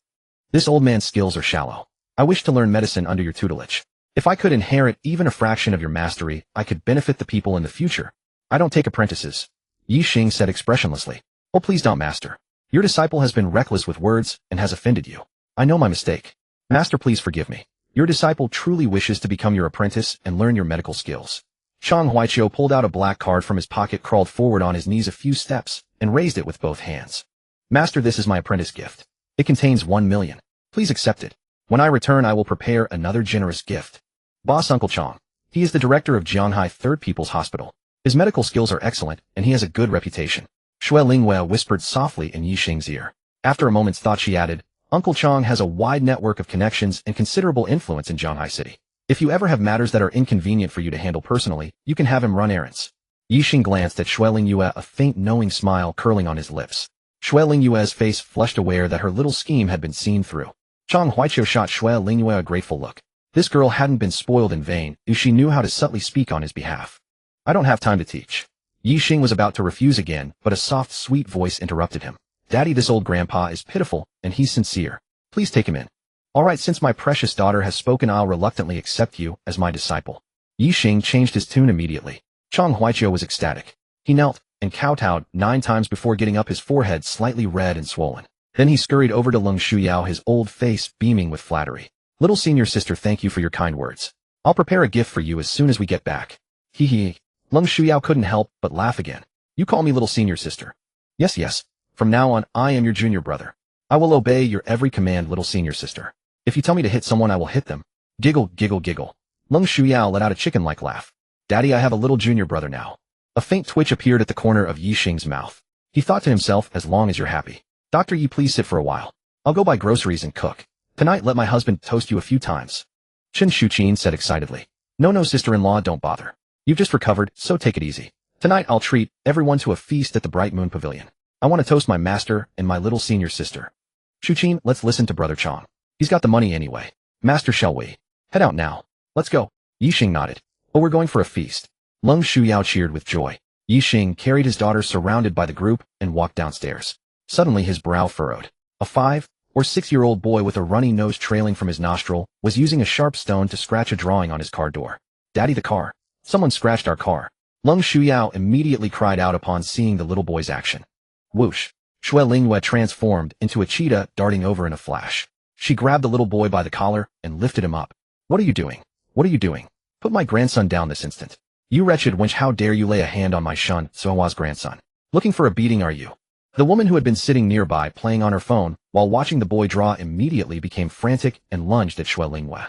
This child was the apple of her eye, the jewel of her heart. She cradled him, fearing he might break, held him in her mouth, fearing he might melt. How dare someone treat him so roughly? This was utterly unacceptable. This is your grandson. He's scratching my boss's car. Did you not see it, or were you encouraging him to vandalize it? Do you even know what kind of car this is, eh? Do you know how expensive it is? Can you afford to pay for it? Shui Lingyue, upon her own initiative, immediately began her duty and defended her boss's interests. Isn't it just a piece of junk car? What's the big deal? As if nobody else has a car. My grandson just scribbled a few lines on it. How much could that cost? I'll give you $50, go get it fixed, touch up the paint. That's more than enough. Why all this fuss? You wretched wench, put my grandson down now, or I'll fight you to the death. Ah, it hurts. It hurts. Put me down, you're hurting me. Wah. The little boy burst into loud wails, and the string of snot dangling from his nose flew off, landing right on the face of the old woman rushing toward him. The old woman, now consumed by rage, wiped her face with her hand, ignoring the sticky, disgusting substance, and lunged at Shui Lingyue with both arms flailing. Shui Lingyue frowned slightly, then thrust the boy she was holding into the old woman's arms. The old woman hastily caught him, but the force was too great as she stumbled backward a couple of steps before barely managing to steady herself. Baby, are you all right? Don't cry, Grandma is here. No one is going to bully you. Grandma will get revenge for you soon. At this moment, quite a few passers-by gathered around to watch the commotion, whispering among themselves in small groups. Brother Wong, what's going on here? Brother Qin, I have no idea. I just got here. I know, that little snot-nosed brat scratched someone's car door. It's that Pan family kid again. This isn't the first time he's done something like this. It's all because of Shun Suihua's spoiling. A perfectly good child, how did she raise him to be like this? Exactly. That old woman has a twisted sense of values. How could a child she raised turn out well? Just look at her son and daughter. That tells you everything. This time the old woman is going to bleed for it. Bleed. Sigh. Every time her precious grandson scratches someone's car or damages someone's property, hasn't it always ended up being swept under the rug? Not this time. That car is seriously expensive. Xiaoli, is there something special about that car? By the way, you work at a car dealership. Give us the scoop. Alright, let me enlighten you all. This is a Rolls-Royce Cullinan. In our Jianghai city, it would set you back 10 million. Hiss. Hiss. Upon hearing Xiao Li's words, everyone gasped in shock. Good heavens. A car that expensive with the door scratched over such a large area, and so deeply. How much would it cost to repair? 100,000. Holy shit. This time Shun Suihua has really stepped on a landmine. She loves to court disaster. With a repair bill that huge, the owner definitely won't let her off easy. Shouldn't insurance cover this? Old Wong, you're overthinking it. The insurance company isn't stupid. Shun Suihua's family will have to pay out of pocket. Ye Xing saw the car door now scratched beyond recognition, and couldn't help but twitch his mouth. He felt a pang of distress. You wretched wench. My grandson's neck is bruised purple from your grip. If you don't pay me a medical fee today, I Shun Suihua will never let this go. I know who you are. You're from the Shui family. I'll go to your parents and demand the compensation. Shui Lingyue was stunned by the old woman's twisted logic. Her own grandson had caused such a huge disaster, yet she didn't pay any attention to it. Instead, she tried to extort medical expenses from her. This was like a toad dreaming of becoming a phoenix. Wishful thinking. You'd better think about how to compensate my boss for his car. This car cost over 10 million. With your grandson scratching the door like this, the repair bill will be at least 100,000. You damned wretched wench. You're trying to scare me, are you? Is this car made of gold? 10 million. Huh. 100,000 to fix a door? Huh. You're trying to blackmail me. Do you think I Shun Suihua was raised on fear? Someone nearby, unable to bear it any longer, spoke up. Aunt Shen Lingyue is right. This car is a Rolls-Royce Cullinan, a top-tier luxury vehicle worth over 10 million. Just now Xiao Li said he works at a car dealership and is an authority on this. With your grandson scratching the door like this, the repair really will cost around 100,000. You'd better call your son and daughter-in-law and have them prepare the money. This time you've courted disaster, and it's come back to bite you. Someone who can afford a luxury car like that isn't someone you can easily reason with. You think it's like our usual neighborhood dealings where everyone knows each other, and the things aren't very valuable, so they let it slide. This time you need to learn your lesson. Shen Suihua's face finally changed, a flicker of panic flashing in her eyes. Xiao Qian, you're not tricking me, are you? Are you telling the truth? This car really costs over 10 million, and just fixing the door costs 100,000. Qian Datong nodded. It's true. You'd better go beg the owner, apologize to him, and see if he can reduce the amount for you. After all, it's a child. Shen Suihua's eyes darted around craftily, then she pulled her grandson and walked toward Ye Xing and the others. Lung Shuyao let out a startled cry when she saw the yellow sticky mess on Shen Suihua's face, then turned her little face away and buried it in the crook of Ye Xing's neck. The sight was absolutely nauseating. Big brother, you're the owner of this car, right? Shen Suihua's eyesight was indeed sharp. She instantly pinpointed Ye Xing in the crowd. It was because of his distinctive attire and bearing which set him apart from the others. Besides, she knew Xue Dingshan and his wife. They were dirt poor. The old man following them didn't look like someone of wealth either. That left only two people, the tall, handsome, imposing man and the little girl dressed like a princess. Big brother, what do you say we make a deal? Oh, what kind of negotiation do you have in mind? Ye Xing saw the other party had come forward to soften their stance, and since she was also quite old, he decided to give her a chance. The next moment he realized he had overthought it. Well, big brother, look, my grandson is only 5 years old. He doesn't understand things, doesn't know what can be done and what can't. You're such a grown-up, why bother arguing with a child like my grandson? Let's just let this slide, how about that? What the hell? The surrounding spectators were stunned by the old woman's move. They had thought she would approach the car owner to admit fault, apologize, beg for forgiveness, and then negotiate a compensation plan favorable to herself. Unexpectedly, the old woman nonchalantly said, let's just let it slide. How thick-faced must one be to say such a thing? Can this really be let slide? The insurance company would never agree. Ye Xing laughed a laugh of anger. He had only driven this car 2 or 3 times since obtaining it. Although it was a system reward, and he hadn't spent a single cent, it was still his first car in this world, and it held a very special meaning for him. Moreover, his daughter really liked this car. Seeing it ruined like this truly infuriated him. The other party had simply said lightly, let's just let it slide. How could that be? Sweetheart, that little brat scratched our car. Do you think we should make them pay? Ye Xing wanted to let his daughter decide to see how she would handle it. Of course we have to make them pay. Lung Shuyao's voice was soft and sweet yet firm. Mommy always tells Guoguo that you can't damage other people's property, and if you damage something you have to pay for it. Besides, the kindergarten teachers often teach us that we must be responsible. If we do something wrong, we must bear the consequences ourselves. That little brother scratched our car, so of course he has to pay. That way he'll learn a lesson and not damage other people's things in the future. Clap, clap, clap. Someone in the crowd started clapping, and then everyone joined in with cheers and applause. This little girl spoke well and had a strong sense of right and wrong. She was so beautiful, cute, well-behaved, and clearly distinguished good from evil. They wanted such a girl too.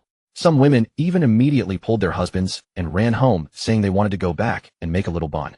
Shen Suihua immediately became anxious upon hearing this. Moreover, with people around cheering and clapping, her fury exploded, and she shouted at the surrounding spectators. You bastard sons of bitches. You just love watching the fun, don't you? Bullying an old woman and a child. I'll remember every one of you. When my son comes, he'll pay a visit to each of your homes. The noisy crowd gradually quieted down, and some even stepped back a few paces as if wanting to distance themselves from the old woman. Shen Suihua saw that her threats had worked, and she couldn't help but raise her head smugly toward Ye Xing. Big brother, let me be clear, I have no money, so don't expect any compensation. Let's just let this matter slide today. Don't get too greedy. Otherwise, when my son arrives, you might not be able to handle the consequences. Everyone disperse. What are you looking at? Don't you have jobs to go to? You're all too idle.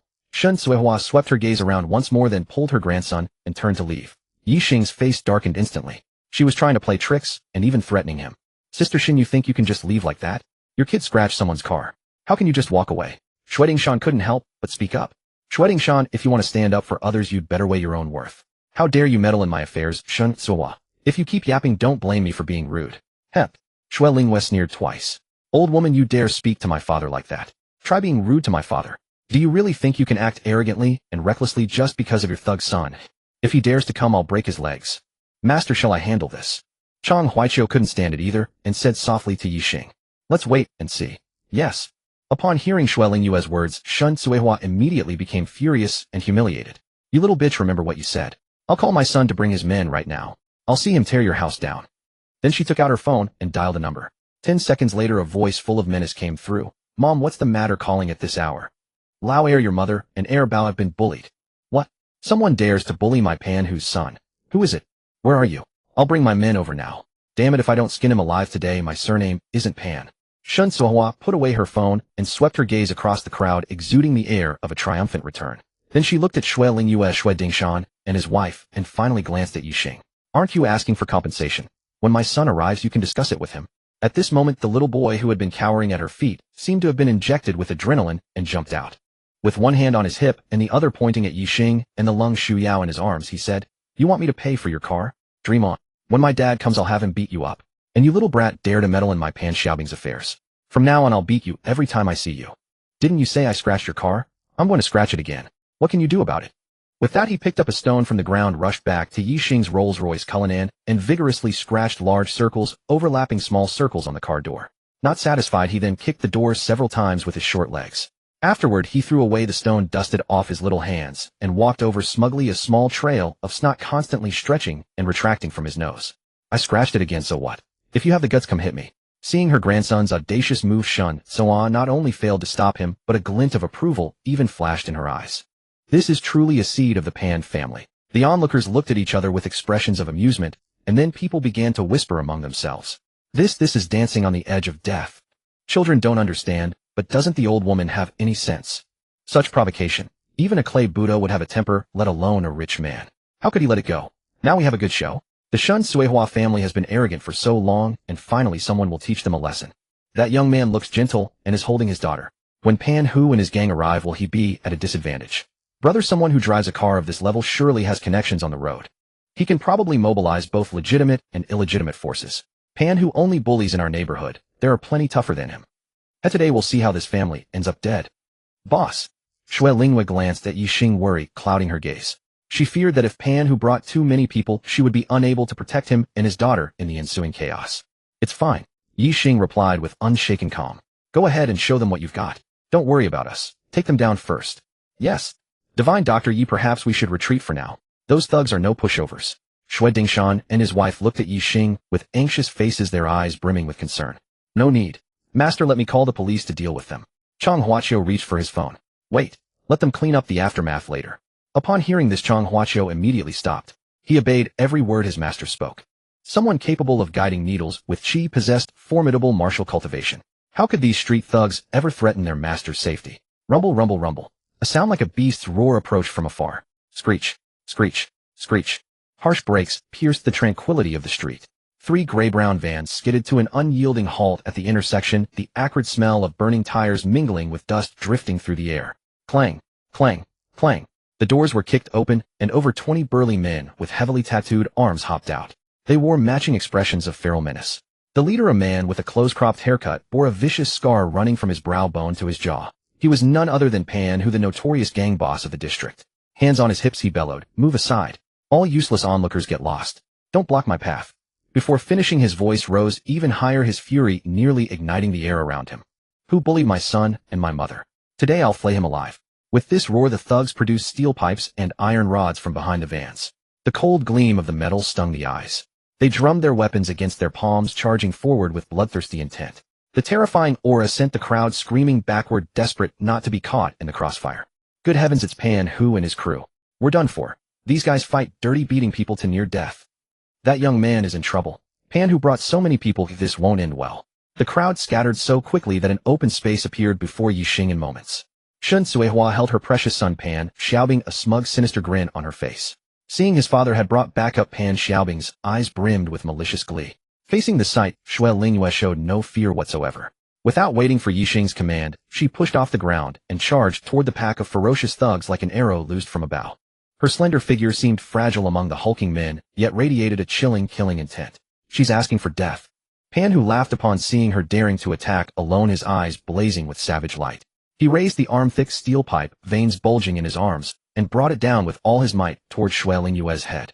The pipe whistled through the air. A solid strike would have shattered her skull. Ah! Someone in the crowd screamed in terror. But the next moment, everyone's eyes widened. Shui Lingyue's body moved like a phantom, shifting aside, so the heavy pipe scraped past her and struck the ground. With a dull thud, the concrete surface cracked into a shallow crater, debris scattering in all directions. Before Pan Hu could retrieve his pipe, Shui Lingyue spun and reached out with lightning speed, snatching the steel rod from another thug's grasp before he could even react. Cold steel met her palm. A glint of ice flashed in Shui Lingyue's eyes as she unleashed her full power.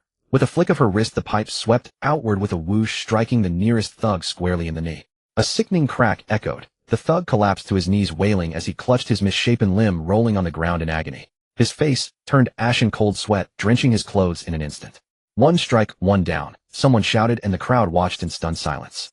Xue Lingyue's movements were blindingly fast. The pipe seemed alive in her hands. She danced through the mob like a butterfly weaving through flowers, each swing of the pipe accompanied by a piercing scream. Some thugs had their arms smashed into unnatural angles.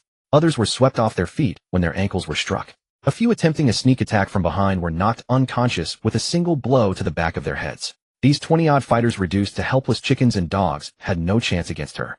The pipe fell with merciless precision, each strike targeting joints and vital points without hesitation. Pan, who watched in raging fury, charging forward with his pipe swirling like a tiger's wind. Truth be told, his fighting ability was superior to the petty thugs. He could at least withstand a few exchanges with Xue Lingyue. Xue Lingyue sidestepped his horizontal strike and countered with an upward sweep. The pipe cracked against Pan, whose right arm, with a sharp snap. Agony erupted through his entire body. Pan, who felt as though a mountain-weighted stone had crushed his arm, the sound of bones shattering ringing clearly in his ears. "Ah!" he screamed. The pipe clattered to the ground as he staggered backward. Cold sweat poured from his forehead, his wails tearing through the air with heart-rending desperation. My arm is broken." Without mercy, Xue Lingyue swept the pipe again, striking his knee. Pan, who collapsed completely, clutching his shattered limbs and rolling on the ground in continuous agony. In barely 10 minutes, all 20-odd thugs lay defeated across the ground, scattered in every direction. Steel pipes and iron rods littered the area. Each man clutched broken limbs, rolling and begging for mercy, their earlier arrogance completely gone. Sunlight filtered through the clouds, illuminating Xue Lingyue's face streaked with faint blood. Standing amid the devastation, she leaned on her pipe, breathing slightly heavily, her gaze icy. The scene left the onlookers utterly stunned. Jaws dropped, eyes wide as saucers, everyone forgetting to breathe. Shen Suihua's triumphant expression froze, replaced by sheer terror. Her legs gave way, and she collapsed while Pan Xiaobing burst into tears in her arms. He had been truly terrified, his bully persona completely shattered. Xue Dingshan and Chen Shuqin stood frozen in place, their minds unable to wrap around it. Was this really their daughter? Was she so formidable in combat? How had they not known? Could it be that she had honed her skills during her years in the military? No wonder divine physician Yi wanted to recruit their daughter as a bodyguard. He must have seen her extraordinary fighting prowess. Xue Wutong clenched his fists, his face flushed bright red. He knew his sister was formidable. He had never been able to beat her in a fight since childhood. But he never imagined she would be this powerful. From now on, if anyone dared to bully him, he would just fight back, and if he couldn't win, he would call his sister. "Brother, I never expected my niece to be so formidable. No one will dare to bully you all from now on." Chang Huaiqiu, beyond shock, uttered a heartfelt exclamation. "Wow, Sister Lingyue is so amazing. When Guoguo grows up, I want to be like Sister Lingyue, beating these big bad guys until they cry and lose their teeth." Leng Shuyao waved her little fist, shouting excitedly. Ye Xing's forehead creased with a black line. Why wouldn't this little girl learn good things? Fighting. Is that something for a girl? Do you need to dirty your own hands? If anyone dares to bully you, your father will annihilate them. Lingyue dragged that green-faced Scarface over here. I'll have a word with him about compensation. Yes, boss. Xue Lingyue grabbed Pan, who by the neck, and dragged him in front of Ye Xing like a dead dog. You're the son of that old hag, the father of that little brat, right? Now my car was scratched by your son. I'll give you 3 options. First, pay 10 million yuan and buy this car outright. Second, pay 1 million yuan as compensation for repairs and mental distress. Third, I'll have you sent to prison and rot there for life. Pan, who burst out roaring, are you fucking crazy? A piece of junk car, and you dare ask for 10 million. Why don't you just rob a bank? Slap. Xue Lingyue raised her hand and gave him a sharp slap. How dare you speak to my boss like that? You're asking for a beating. Ye Xing had cured her mother's illness and saved her family. In her heart, she had already sworn to follow him for life and never betray him. She would not allow anyone to defy her boss. Pan, whose words to Ye Xing had touched her reverse scale. Open your eyes wide and take a good look. What kind of car is this, eh? Pan, who covered his mouth, his eyes blazing with fury. If looks could kill, Xue Lingyue would have died 1800 times over. He was the big shot in this area. When had he ever suffered such humiliation? But facing a female Tyrannosaurus like Xue Lingyue, he endured. When he clearly saw the car's emblem, he felt as if a heavy hammer had smashed into his head. Then he turned angrily, looked at his son, dragged his broken leg, stumbled over, grabbed him, and started beating him wildly. You bastard. How dare you scratch a car like this? Do you have 9 lives? Can I afford to pay for such an expensive car? When you wreck things, you should at least check the target. Why did I spawn such a mongrel? You're ruining me. If I'd known you'd be such a disaster, I should have shot you on the wall. After beating Pan Xiaobing, Pan, who still wasn't satisfied, he turned around and started roaring at his mother. It's all you old hag. You do nothing all day but teach him to be bad. What have you turned a decent person into? You want to bully people? At least check who you're messing with. You let him scratch a car like this. Are you tired of living, or do you think we have too much money to waste?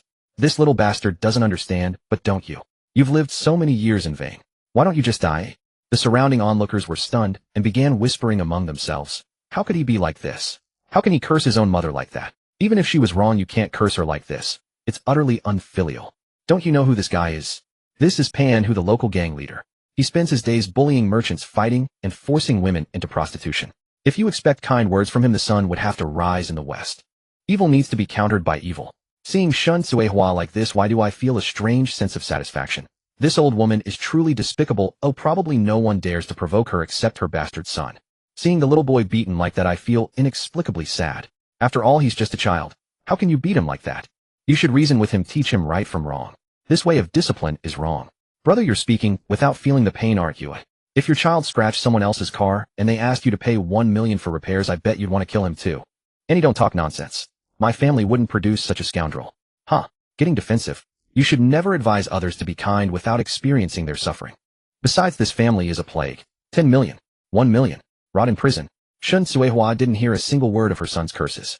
In her mind, only those 3 phrases echoed. At this moment, she felt the sky was falling. To make her pay, even a single yuan felt like cutting out her heart. Now this man gave her these 3 options. Was he a demon? How dare he? But she knew her family had to choose one answer. This time she had truly courted death and met a ghost. Shun Suehua rushed to Ye Xing, dropped to her knees with a thud, and kept kowtowing. Big brother, I was wrong. I really was wrong. I shouldn't have let my erbao scratch your car. Please, for the sake of my old age, spare me this once. My family really doesn't have that much money. Could you be merciful, show some kindness, and lower the standard? I'll pay 10000 yuan. I'll give you 10000 yuan, okay? That's really all I have.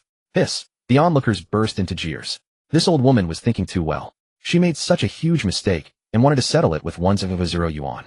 Impossible. She didn't think about how arrogant and vicious she was before. Now she's scared and begging for mercy. Why didn't she think of that earlier? Pan, who saw his mother kowtowing and begging for mercy, and a glimmer of hope flashed in his eyes. He also hoped that this young man would be moved by the old hag's act and take pity, letting them off. Among the 3 options, the only one he could possibly choose was the second, but that was still 1 million. He might be able to scrape it together by selling everything he owned, but once he paid that sum, he would have nothing left. Everyone looked at Ye Xing, wondering what he would do. Ye Xing slowly took out a bottle of milk and handed it to his daughter. Lung Shuyao immediately took it and shoved it into her mouth, drinking with evident bliss. Glug glug. A series of saliva-swallowing sounds erupted from the crowd. The little one was drinking so delightfully that it had stirred everyone's appetite. Sigh. Ye Xing let out a gentle exhalation, his expression turning cold as he said, "Since you refuse to choose, then go wait inside." Huiqiu.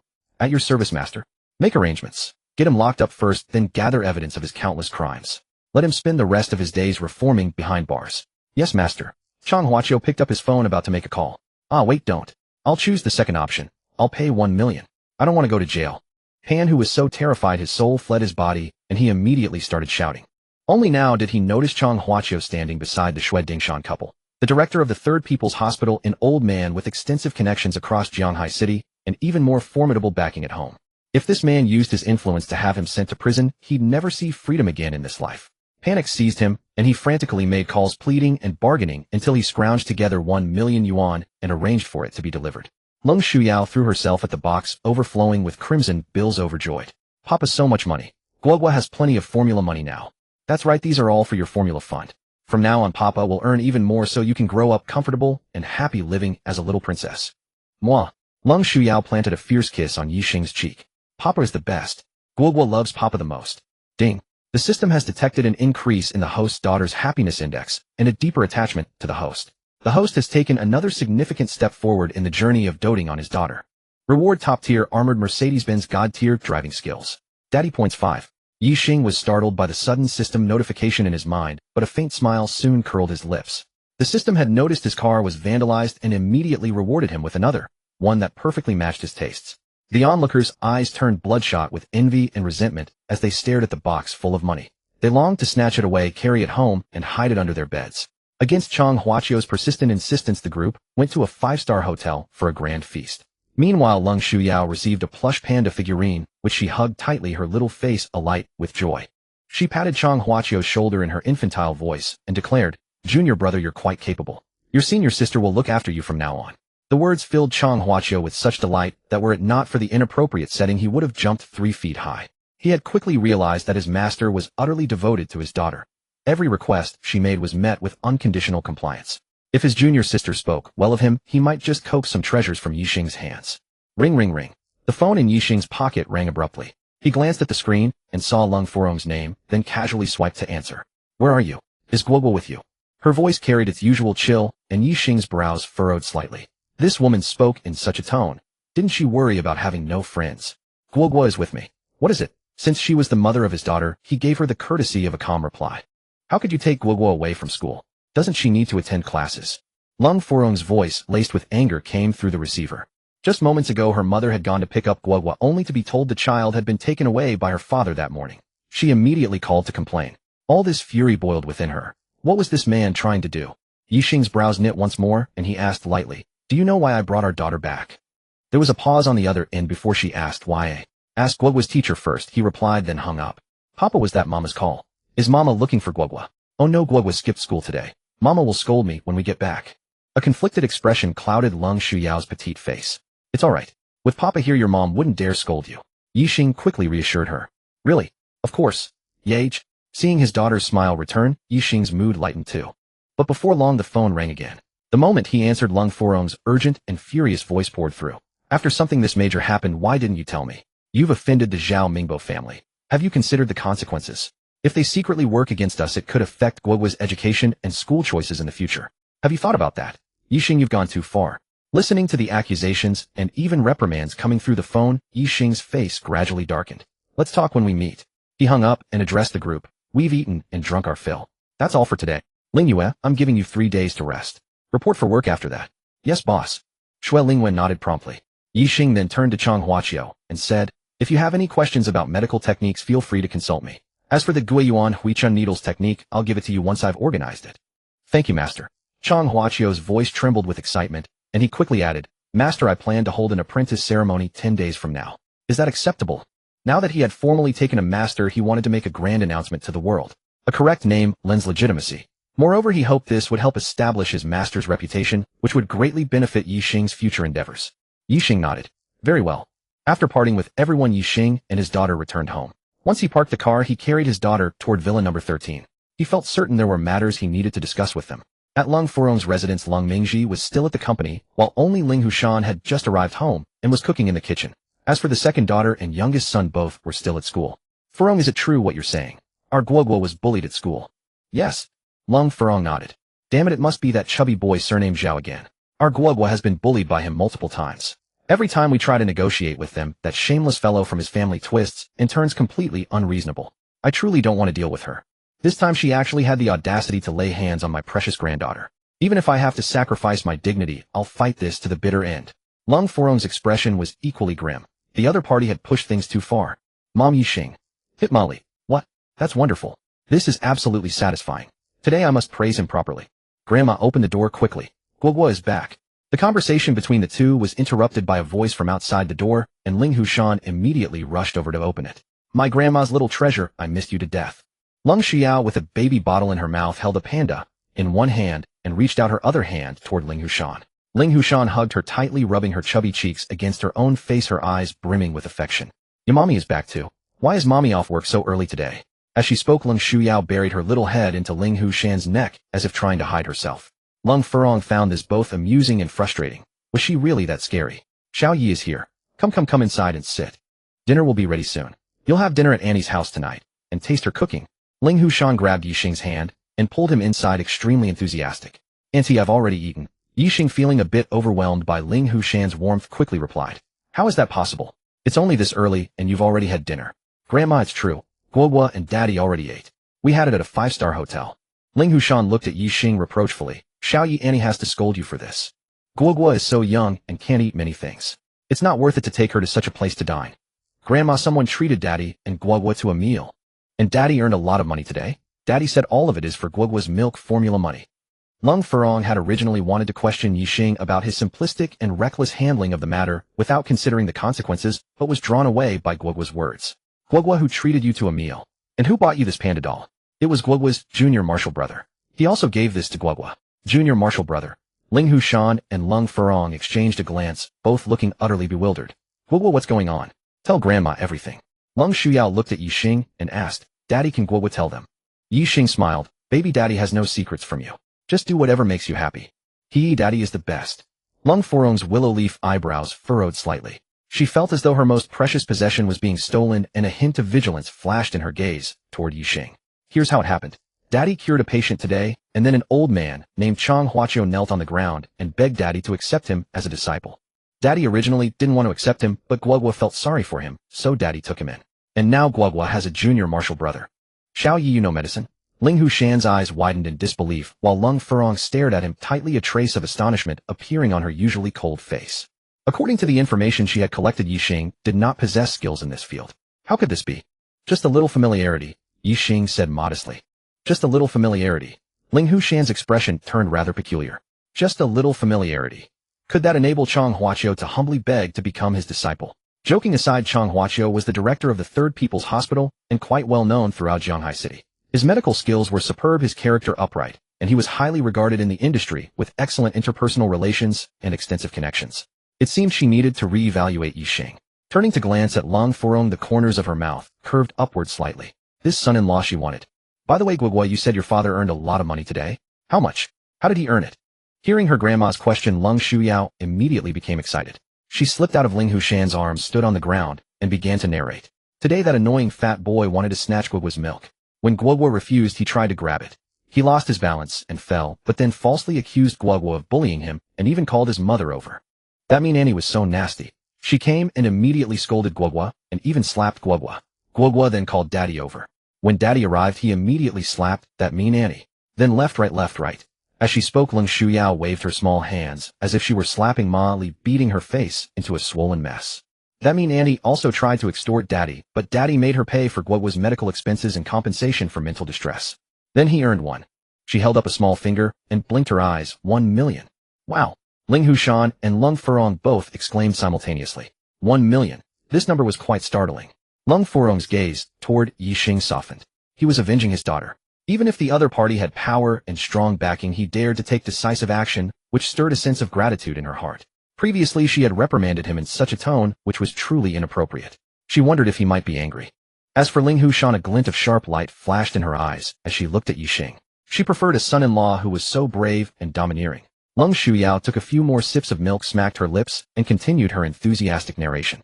My junior martial brother gave Daddy 1 million as a gift upon becoming his disciple, and said he would prepare even greater gifts later. Then when we left Sister Ling Yue's house, Daddy's car was scratched by that snotty kid. That snotty kid was very arrogant. He not only refused to admit his mistake, but also threatened Guoguo, saying he would beat her every time he saw her. His daddy was even more detestable. He brought many bad guys armed with steel pipes and iron rods charging at us to attack. But Sister Ling Yue single-handedly knocked them all down. That snotty kid's daddy also compensated Daddy another 1 million. Grandma, Mommy, isn't Daddy amazing? He earned 3 million in just one day. Daddy said all of this is for Guoguo's milk formula money. Daddy also said he will earn even more money in the future for Guoguo, so that Guoguo will become the happiest little princess in the world. Ye Xing also widened his eyes. His daughter was only 3.5 years old, yet she could narrate the events so clearly and logically. This was extraordinary. It seemed her intelligence came from him. Earning 3 million in a single day. This figure truly startled both Ling Hushan and Lung Furong. And hearing Ye Xing say that all this money was for Guoguo, that it was her milk formula money, and that in the future he would make her the happiest little princess in the world. At this moment, both women's fondness toward Ye Xing rose sharply. Even Lung Furong seemed no longer opposed to him. Clang. The front door was pushed open and Lung Mingji walked in. The moment he saw Ye Xing, a gentle smile appeared on his face. Xiao Yi is here. Good. Tonight the two of us shall have a few drinks. Grandpa, you're back. Lung Shuyao ran toward him with her short legs. Oh, my treasure, run slowly. Don't fall and get hurt. Lung Mingji quickly squatted down, picked up Lung Shuyao, and kissed her chubby cheek. Oh, Grandpa, your beard is so prickly. Oh, ha ha ha, Grandpa will go shave it right after this. Ye Xing suddenly spoke. Uncle Lung, Annie Furong, there's something I'd like to discuss with you all. What is it? The three of them looked at Ye Xing. I want to transfer Guoguo to a different school. Xiao Yi, why on earth would you want to transfer Guoguo to a different school? Lung Mingji asked, puzzled. Could it be because of Ma Li and you're afraid Zhao Mingbo will retaliate? Ling Hushan pressed further. Lung Furong's face remained icy, a cold glint flickering in her eyes. That's not the case. Ye Xing shook his head. If they dare to retaliate, I'll make sure they regret it bitterly. I want Guoguo to receive her early education at the finest school. The finest? Lung Furong murmured. You're not talking about the Shulan International Bilingual Kindergarten, are you? Ye Xing nodded. We considered that school before, but it's a bit far and the commute would be inconvenient, Lung Furong said. Ding. The baby-tending daddy system would never let its host be troubled by such trivial matters. The system rewards the host with Villa No. 1 at Fengqi Yuan. The property deed and access card are stored in the system space available for the host to retrieve at any time. Ye Xing's lips curled slightly. The system really knew how to handle things. Fengqi Yuan was only 100 meters from Shulan International Bilingual Kindergarten, much closer than their current home. Yes, we deliberated for a long time before settling on this kindergarten. The faculty is strong, the environment is decent, and most importantly, it's close to our home, making drop-offs and pickups convenient. Ling Hushan added. Ye Xing smiled. Uncle Annie, that's not a problem. I have a house in Fengqi Yuan. Guoguo can stay there during school days and come back here on weekends. How about that? You also bought a house in Fengqi Yuan. Lung Furong's eyes widened, her mind churning like a tempestuous sea, waves of shock crashing within her. This Ye Xing was so different from the information she had gathered. Wasn't he just a low-level employee at a small company earning a few thousand a month with a rural family and little annual income? Owning Villa No. 8 in Lijiang Yuan had already baffled her. If not for their lack of connection and the awkwardness of prying, she would have asked how he came by that property. Now he was revealing another house in Fengqi Yuan. That was an exclusive villa district where the cheapest property cost at least 50 million yuan, and Villa No. 1 was a staggering 500 million yuan. Could it be that Ye Xing had hidden secrets she knew nothing about? It seemed she needed to have him investigated again. Xiao Yi, you say you also have a villa in Fengqi Yuan. The property prices there are exorbitant. Aren't you working at Xingtu Design and Decoration Co. Ltd.? Do you have another profession? Ling Hushan asked in astonishment, and Lung Mingji also turned to look equally stunned. Was this young man really that wealthy? I've made a few small investments. Ye Xing fabricated an excuse. No wonder. Which villa number in Fengqi Yuan is yours? Ling Hushan inquired further. No. 1. No. 1. The three of them gasped, drawing in sharp breaths. That villa was worth a full 500 million yuan. This young man was incredibly extravagant. Even if they had the money, they would never invest hundreds of millions in a house, as company operations required capital. At that moment, Lung Mingji elevated Ye Xing to a status equal to his own, shedding all previous nonchalance and condescension. 2 houses worth a solid 600 million yuan, plus a Rolls-Royce Cullinan. How many more assets did he have hidden away? Lung Furong was also shaken by Ye Xing, her emotions a turbulent mix. She had never expected that the gene she impulsively selected at the medical center would belong to such an extraordinary man. Seeing their astonished expressions, Ye Xing's smile widened. Then he dropped another bombshell. Uncle Annie Furong, the real reason I want to transfer Guoguo to Shulan International Bilingual Kindergarten is that it's my asset. What? The three of them felt their scalps tingle, staring at him as if he were a monster. How could a young man think of investing in a kindergarten? Moreover, it was the most prestigious and expensive private kindergarten in Shanghai City. This kindergarten was a flagship institution. It enrolled only 200 students annually with tuition fees of 3.0 yuan per year. Annual revenue 64 million yuan. PS ratio of 5, evaluation approximately 320 million yuan. Based on an 18 net profit margin, net income was 11.52 million yuan. PE ratio of 18, valuation approximately 207 million yuan. Combined with brand premium, the total was around 350 million yuan. Lung Furong calculated rapidly in her mind, and even she was moved.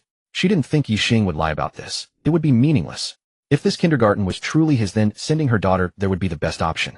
I agree. Ling Hushan made the decision on the spot. Not only would Guoguo receive the best education in the finest school, but she would also no longer have to be in the same class as that disgusting little Zhao fatty, constantly worrying about her precious grandchild being bullied. Now that her granddaughter would attend Shulan International Bilingual Kindergarten, she would essentially be the little owner of that kindergarten. Who would dare to bully her? The teachers would surely fawn over her, eager to curry favor. She could already imagine Lung Shuyao being the center of attention at that kindergarten. It was truly the best place for her. Lung Mingji also nodded with a smile. Lung Furong remained silent, but her silence signified acquiescence. Daddy, are you going to send Guoguo to a new school? Yes, sweetheart. That new kindergarten is Daddy's business, and it will be yours one day. You'll be the owner of that kindergarten. Really? Hee. Lung Shuyao laughed joyfully. Then I won't have to be in the same class as Zhao Xiaoyang anymore. That little fatty is so annoying. He always tries to grab other people's things. He's taken my stuff a few times. Haha, from now on no one will dare to offend our precious one. If anyone does, Daddy will fire them. Great. Guoguo is going to the new kindergarten. Lung Shuyao's eyes darted around, and she suddenly asked, Daddy, Mommy, other kids' parents live together. Why don't you two live together? Are you divorced? There's a kid in my class who said his parents got divorced, so they don't live together anymore.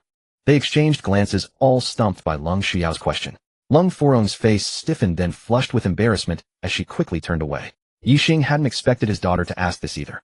He scratched his head, racking his brain for an answer. Just then Ling Hushan spoke up. My precious little darling, how could your parents be divorced? That's because your father used to work in another city. She winked at Ye Xing, continuing her fabrication, and his work was highly confidential, so he couldn't come back. Now that he's back, the three of you will naturally live together. Xiao Yi, since you've decided to let Guoguo attend Shulan International Bilingual Kindergarten, you three should move into Fengqi Yuan. How about we go take a look and tidy up the place? Shall we go check it out and get it cleaned up first? Since Ye Xing and his daughter had already finished dinner, Leng Zhiming and the others merely took a few bites before preparing to depart.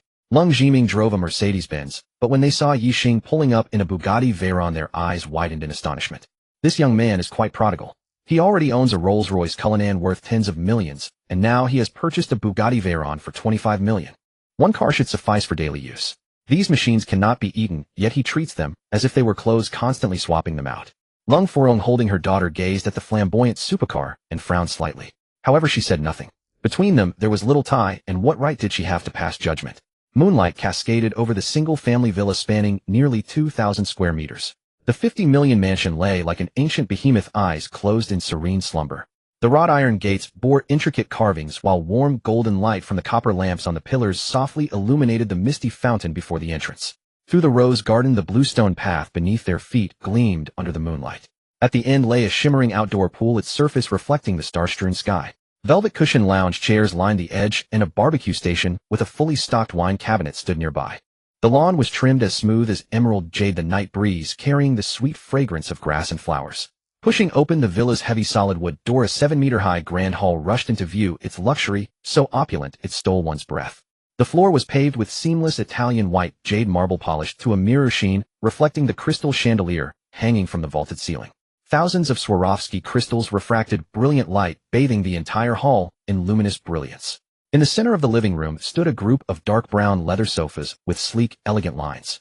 Beside the floor-to-ceiling windows stood a Steinway grand piano, its lid half-closed, radiating a warm luster under the lighting. The spiral staircase was crafted from walnut, its handrails inlaid with delicate gold leaf, winding upward with exquisitely carved railings. Every detail exuded understated nobility. Ascending the stairs, the second floor revealed an even more private and refined layout. The master bedroom occupied the entire eastern wing, with pale gray wall coverings woven with subtle patterns and silk curtains hanging by the floor-to-ceiling windows, gently swaying in the evening breeze. At the center of the room stood a 4-poster bed dressed in velvet linens with hand-embroidered pillows arranged against the headboard. On one side, a 20-square-meter walk-in closet glowed with soft lighting, while on the other the bathroom featured floors paved with raw agate stone. A circular bathtub sat beside the window, offering a view of the starry sky and the pool below, every detail radiating languid refinement. Adjacent to the master bedroom was the children's room. The moment the door opened, Leng Shuyao's eyes instantly lit up like 2 stars.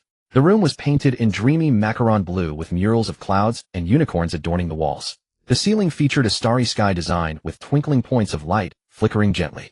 In the center stood a solid wood bed complete with a slide connected at the foot to a small swing. The thick lambswool carpet felt as soft as stepping on clouds. The toy shelf in the corner was filled with an array of dolls and building blocks alongside a miniature castle tent whose lace trim fluttered gently in the breeze. Wow! Leng Shuyao let out a soft cry of delight, breaking free from Leng Furong's grasp and pouncing into the room like a little cannonball. She first buried herself in the lambswool carpet, kicking her arms and legs in a joyful roll, then scrambled onto the small bed, rolling back and forth on the plush mattress, her bell-like laughter filling the entire room. Her white dress flared as she ran. Leng Shuyao kicked off her shoes and danced barefoot across the carpet now and then, diving into a pile of dolls to pull out a teddy bear or crawling into the tent to peek out with half her face. Her round little face flushed with excitement, her small mouth chattering nonstop. Wow, so beautiful. Baba, is this Guoguo's room? Guoguo loves it so much. Of course, this was specially prepared for you by Daddy. One day Baba will build you a little castle. Really, Baba is the best. Guoguo loves you. Ding. The system detects that the host's daughter is overflowing with happiness. The host has taken another significant step on the path of doting parenthood. Reward: all physical attributes increased by 10%. Grandmaster level piano skill obtained, daddy points plus 10. A wave of warmth surged through Ye Xing's entire body. His 5 senses and 6 faculties grew considerably sharper, especially the power hidden within his muscles, making him feel as though he could kill an ox with a single punch. Countless pieces of knowledge and skill regarding the piano poured into his mind, absorbed instantaneously and etched into muscle memory. Although in his previous life as a top-tier special agent his piano playing had been decent, it was merely adequate, practiced solely to facilitate mission completion. Compared to now, that was but a drop in the ocean. The countless piano masterpieces from Earth now accumulated in his mind, he could play them effortlessly, and he believed he would far surpass the original owner's ability. Ye Xing pursed his lips, finding this piano skill somewhat useless to him. He was not in the music industry after all. Could he really go around teaching others to play piano? Lung Jiming and Ling Hu spent the night touring the magnificent villa before departing, with hearts full of excitement. They had initially intended to help tidy up, but the house was so immaculate that there was hardly anything to clean. Lung Furong was forcibly persuaded to stay with the excuse of nurturing their bond and the need to spare the feelings of their precious darling. The little dumpling finally calmed down from her extreme excitement. Holding Ye Xing's hand with one hand and Lung Furong's with the other, she looked left and right, her smile never fading for a moment. Baba and Mama, can the three of us finally sleep together? Lung Furong's face flushed crimson in an instant. The icy goddess aura that had kept everyone at a distance shattered completely. Her fair cheeks, tinged with rosy warmth, were breathtakingly beautiful, stirring Ye Xing to unconsciously swallow. This woman was truly stunning. Ye Xing, did you say you can play the piano? Lung Furong pointed to the Steinway grand piano by the window, worth a million, eager to change the subject. Her daughter's words had been far too awkward. Sleep together as three. Had he agreed to such a thing? Ahaha, I dabble a bit. Ye Xing also laughed it off, easing the tension. The two of them had known each other only a few days, with no prior connection whatsoever, not even aware of each other's existence. How could strangers casually share a bed? Even with a daughter between them, that fact could not alter the reality that they were still strangers. Wow, Baba, you can play the piano.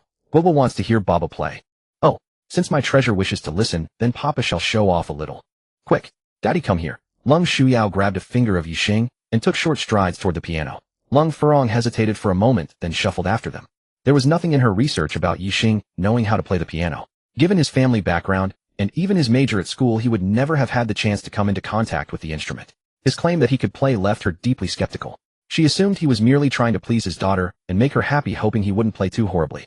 Ye Xing sat down at the piano and placed Lung Shuyao on his lap, beginning to ponder what piece would be most suitable for his daughter.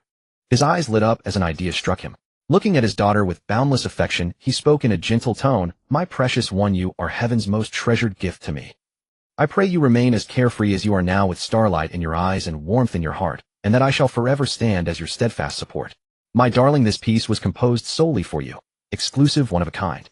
I shall call it to Guoguo." Ye Xing sat poised at the piano, his long fingers hovering above the black and white keys, each fingertip catching the warm light.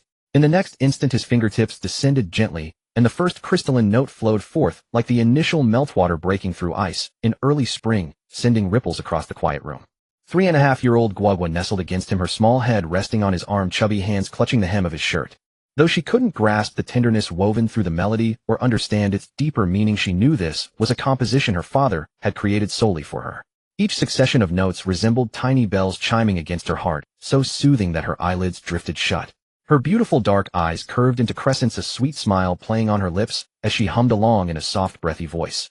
Out of tune, yet utterly enchanting. Lung Furong sat on the sofa nearby, her fingertips absently tracing the edge of her clothes. She had loved the piano since childhood, and once dreamed of her fingers dancing across the keys beneath stage lights. Had it not been for that peculiar illness, nausea and vomiting, whenever someone of the opposite sex came within a meter with such violent reactions, her appearance and talent might have carried her to great heights in the entertainment world. The opening notes from Ye Xing's fingers startled her. The man could indeed play, he wasn't merely bluffing. Yet even so, she harbored doubts about how skilled he truly was. After all, the piano was extraordinarily difficult to master. At first, she listened only with curiosity, but as his fingers danced across the keys and the melodies spilled through the room, like flowing water, her heart gradually drew deeper into the music.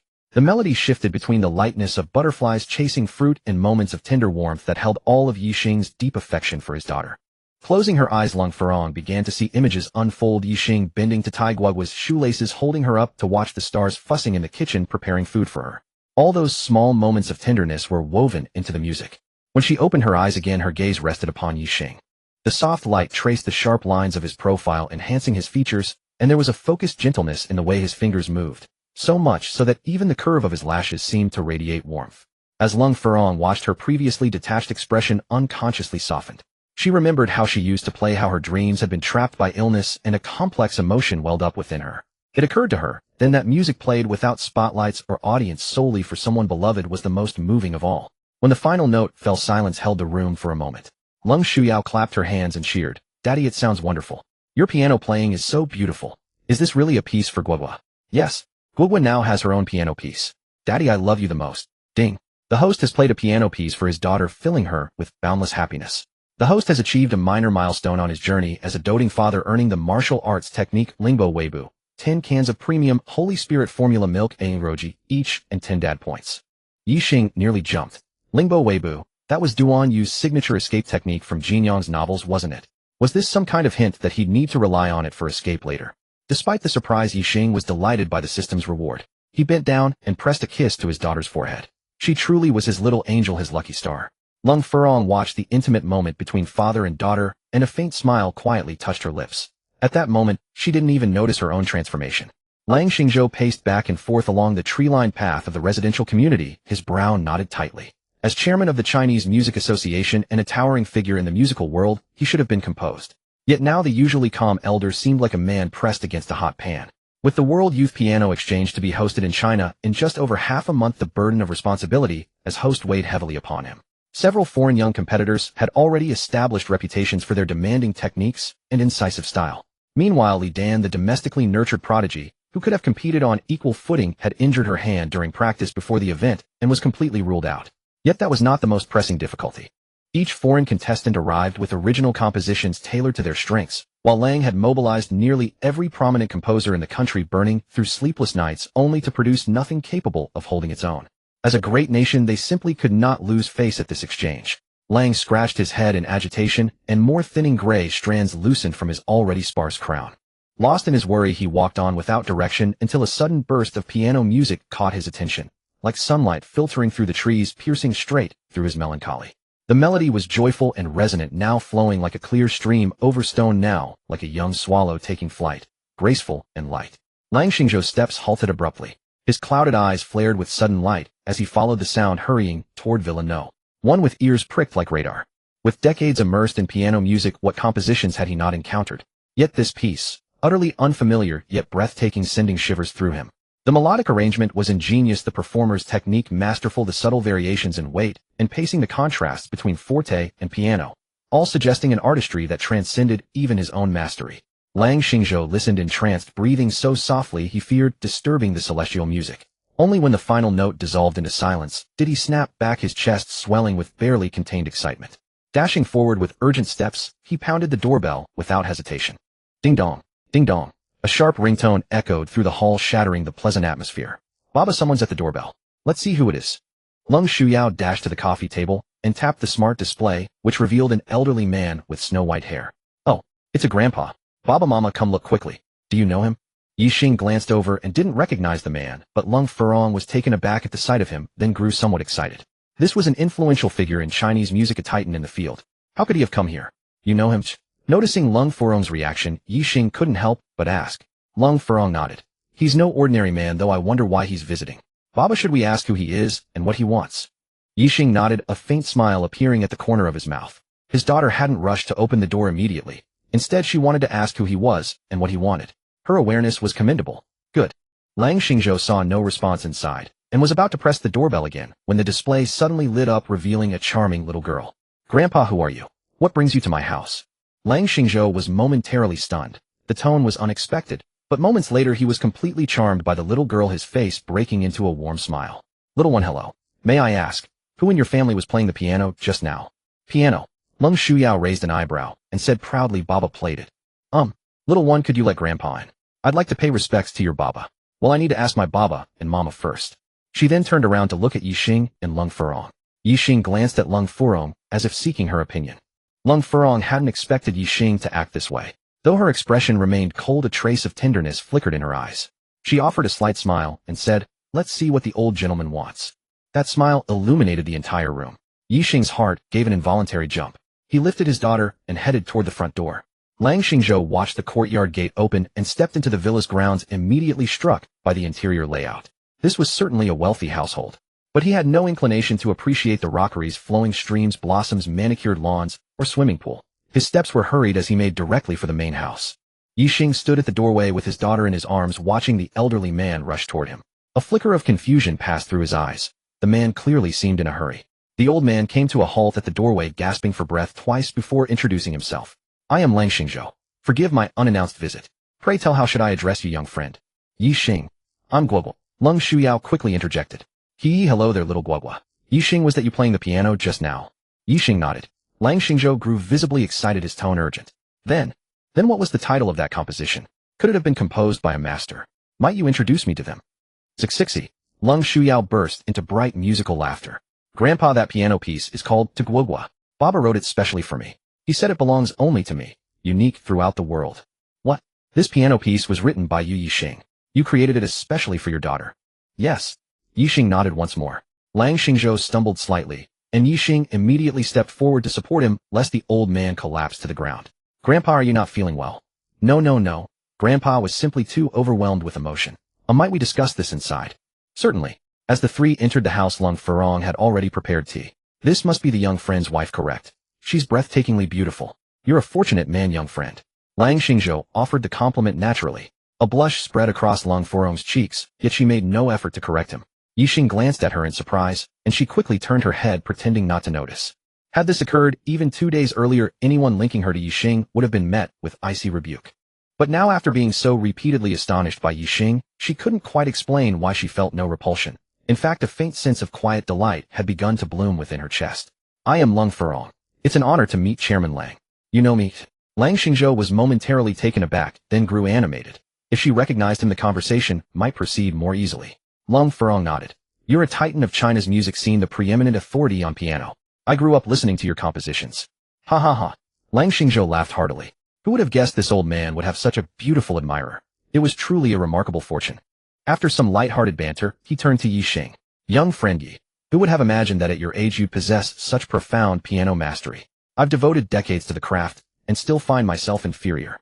Especially this piano piece of yours. It will undoubtedly become a classic, surpassing numerous works, both domestic and foreign, claiming the top spot.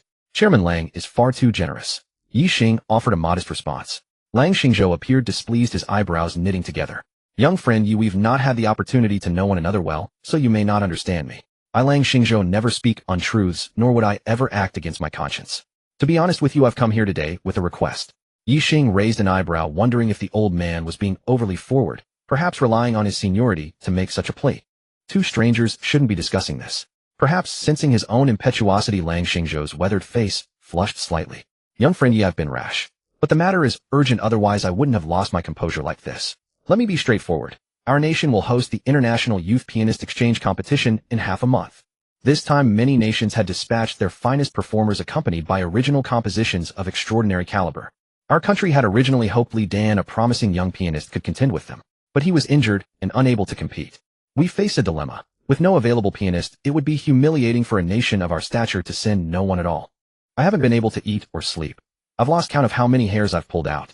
This exchange competition, while ostensibly about piano music, is equally a contest of cultural influence between nations. Our vast country cannot afford to send no one nor present anything less than worthy compositions. We would suffer outright humiliation. This would stain our nation's honor. Heaven has shown mercy. Young friend Ye has appeared. I, Lang Xingzhou, in my capacity as chairman of the Chinese Musicians Association, make this request on behalf of the nation. Please enter the competition. I implore you to prioritize the interests of our country, accept this task, bring glory to our nation, and strike a decisive blow against those foreign upstarts. Lang Xingzhou departed brimming with exhilaration and fervor. His steps were lighter than ever before, and had he not restrained himself, he would have leaped for joy. Leap into the air. Ye Xing truly had no desire to wade into these troubled waters, but with a little bunny and a stunning beauty by his side, both of them urging him on together, he found himself left with no choice. Helpless, he could only acquiesce and take on this thankless task. He would also take his daughter to the capital for some fun in half a month, since all expenses would be covered by the state. One would be a fool not to seize such a bargain. Daddy, are you really going to take Guoguo to the capital for fun? Lung Shuyao asked excitedly. Of course, since Dad is going to the piano competition, how could I leave out my little treasure? Dad will take my treasure wherever he goes. Once we reach the capital, we'll naturally explore everywhere. See the Forbidden City, watch the flag-raising ceremony at Tiananmen, then climb the Great Wall. I'll take you to every wonderful scenic spot. Yea, long live Daddy. Daddy is the best. Guoguo loves Daddy so much. Moi? Lung Shuyao shouted with joy and planted a kiss on Ye Xing's cheek. Ding! Detected an overwhelming sense of happiness in the host's daughter. The host is playing the role of dad better and better. Reward: a courtyard house in the capital. 51 equity of Yanlong Entertainment. 1,000 bottles of 500 milliliters Holy Spirit milk. Dad points 5 ding. Current dad points 42. Host, wouldn't you like to experience the thrill of shopping? A faint smile curled at the corner of Ye Xing's lips. This system, it really knew how to seize the moment to hand out rewards. Quite impressive. Lung Furong couldn't help but feel a twinge of jealousy. She kept stealing glances at Ye Xing, yet he didn't spare her a single look, nor did he say anything to her. She stomped her foot in exasperation and said with a pout, "Ye Xing, have you forgotten something?" Huh? Ye Xing looked at her in confusion, thought for a moment, then slapped his forehead. "Well, how about I go buy it for you at the nearby mall?" Lung Furong was a bit bewildered as she felt as if they had been reading from a script. "What are you going to buy for me?" Haha. Ye Xing gave a sheepish laugh and said with self-assurance, "I don't have any women's clothes prepared in this house. Since you're staying the night, I naturally have to go out and buy some for you now." Lung Furong was speechless. Was that what she was talking about? But it did seem like a valid reason. It was all her mother's fault for insisting on leaving her here. Didn't she know about her condition? And wasn't this too blatant and embarrassing? Was she afraid her daughter would never marry, so she had to shove her at someone? "Daddy, what about Guoguo's clothes? Does Guoguo have pajamas? Should we buy some for Guoguo too?" Ha ha ha. Ye Xing chuckled softly, ruffled her little head, and said tenderly, "My treasure, Daddy has already prepared your clothes." Of course, with the house gifted by the system, how could it not be equipped with clothes for both of them? A few dozen sets at random would certainly be available. Really? Of course it's true. Daddy will show you. When Lung Shuyao pushed open her wardrobe door, rows of clothes in various colors and novel styles hung there, each one making her beam with delight. They were truly beautiful. "Thank you, Daddy." Lung Furong followed behind, looking at the wardrobe full of her daughter's clothes. Dresses, outfits, shoes, socks, hats. A smile bloomed on her face, but a faint pang of envy crept in. Had he not prepared a single piece for her? Did she not occupy any place in his heart? No, why was she getting tangled up over this? Wasn't she supposed to make him take her along to the piano grand event in the capital? How had she let him divert her attention? This time she could no longer hold back. She puffed out her cheeks and said, "Ye Xing, haven't you ever thought of taking me to the piano exchange?" Ye Xing turned his head to look at her and said with a slight smile, "If you have the time, then let's go together." Lung Furong felt a tightness in her chest and a dull ache in her liver. The way he said it made her feel so uncomfortable. Was he an oblivious straight man? Lung Shuyao seemed to remember something and quickly said, "Mommy, Guoguo recalls that when Grandma left, she said there are a change of clothes for you in Guoguo's backpack." Lung Furong's expression instantly turned colorful, first pale then flushed. Her mother had planned this all along. Ye Xing's expression remained calm. He was a master at managing his expressions, and even if he wanted to laugh, he wouldn't let others notice. Lung Furong scooped up Lung Shuyao and spun around to run out, leaving behind a soft remark, "I'll take Guoguo to wash up first." Half an hour later, Lung Furong lay on the bed, holding Lung Shuyao, her face still flushed.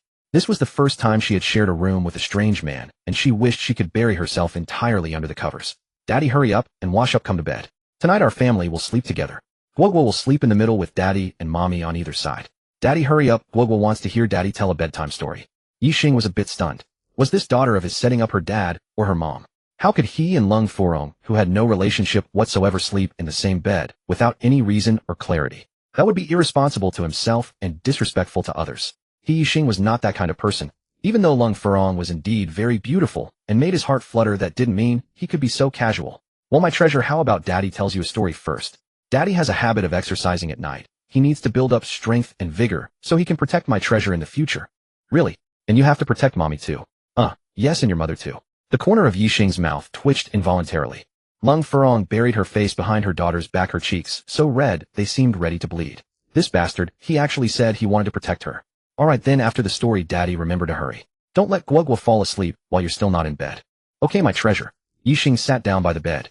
Lung Furong finally let out a long sigh, and her impression of Ye Xing rose another notch. This man knew how to exercise restraint and truly understood how to respect her.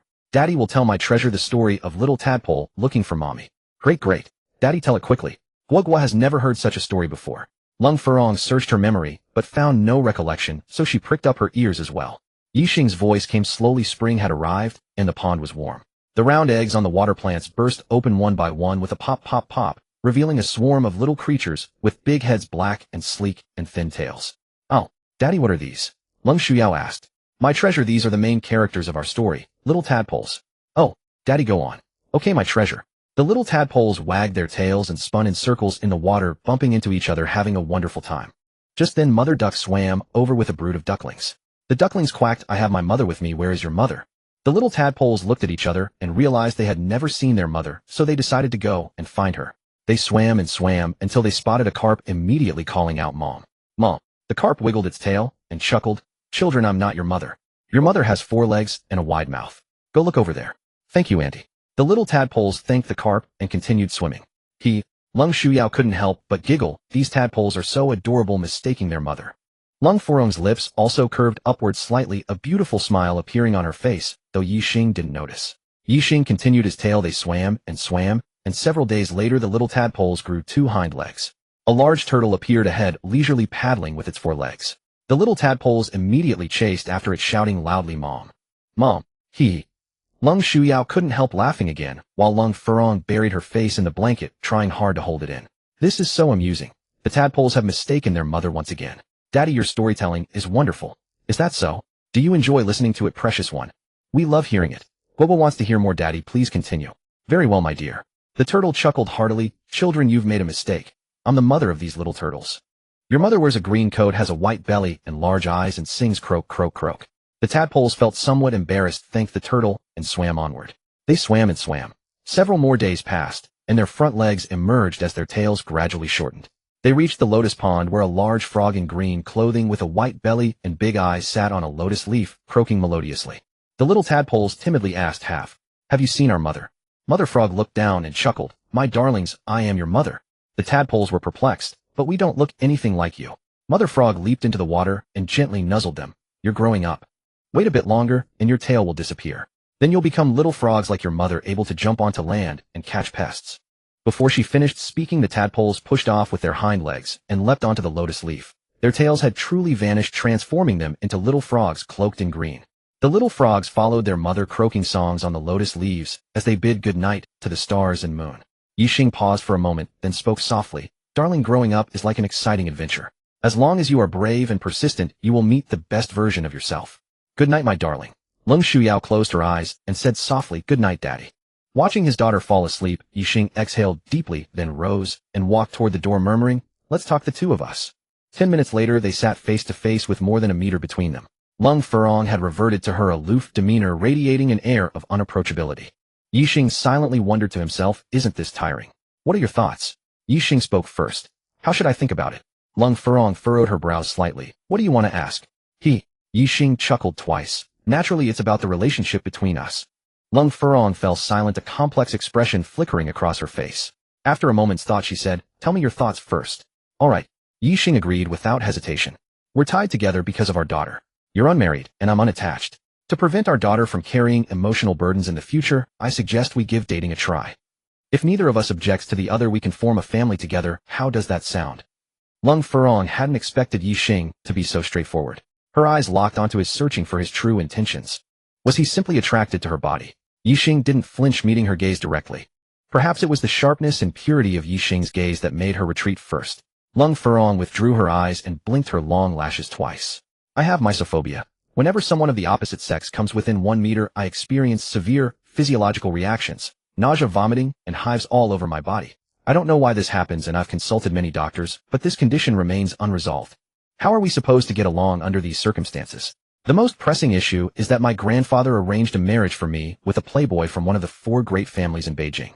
I don't want to bring you trouble, and I certainly don't want to see you hurt. Ye Xing's brows slowly knitted together as he looked at Lung Furong and said slowly, If both of these obstacles were removed, could we still be together? Lung Furong's delicate face flushed slightly. She hadn't anticipated he would press this point so bluntly. She bit her lower lip and whispered, Give me some time. In truth, 3 years ago when she chose Ye Xing's genetic material, it was simply because she found him tall and handsome. She had never been repulsed by him. But burdened by her condition, she had concluded she might spend her life alone, unable to form a family with anyone. And she absolutely refused to marry that idle rich heir, unwilling to let someone else dictate her fate. So she came to Shanghai alone to build her career and established her own company. Her father, after his initial fury subsided, transferred the company headquarters to Shanghai as well, bringing the entire family along. Of course, part of it was to escape her grandfather's wrath. His granddaughter had defied his wishes and done something so outrageous. He wouldn't easily let the matter drop. All right. Ye Xing's brows slowly relaxed, and he said, I'll cure your illness. What? You can cure my illness? Lung Furong's full lips formed an O shape of shock. I should be able to, but I need to make some preparations first. As for that Beijing playboy you mentioned, if he causes no trouble, we'll leave things as they are. Otherwise, I won't hesitate to teach him a lesson about respecting others. Ye Xing. Lung Furong's brows furrowed slightly. She felt this man had a tendency to boast. Are the members of the 4 great families really that easy to deal with? Otherwise, she wouldn't have run away from home to struggle alone in a foreign land. This person is particularly troublesome, and his family holds great power. Don't act impulsively. Lung Furong considered her words carefully before advising him. A faint smile curved Ye Xing's lips. Are you worried about me? Lung Furong shot him an exasperated glance. Don't worry, I never fight unprepared, and I'm no reckless fool. Go rest now. And what about you? Ye Xing smiled. Before I resolve your concerns, I won't come too close to you. Lung Furong gave a slight nod, rose, and headed upstairs. Jiangxing Hanhai International Hotel, Presidential Suite. Zhao Mingyi sat on the sofa with 4 burly men in suits standing behind him. 2 more guarded the doorway, ensuring his personal security. He held a cigar between his fingers, gazing out at the night through the window, a wicked smile playing across his face. Lung Furong, when you see me tomorrow, will you be happy or frightened? The next day at dawn, the little milk ball woke up, then her lips pouted, her eyes reddened, and tears welled up in her eyes. Daddy, Daddy, where are you? Didn't you sleep with me last night? Didn't you sleep with Mommy? Guoguo, why are you awake so early?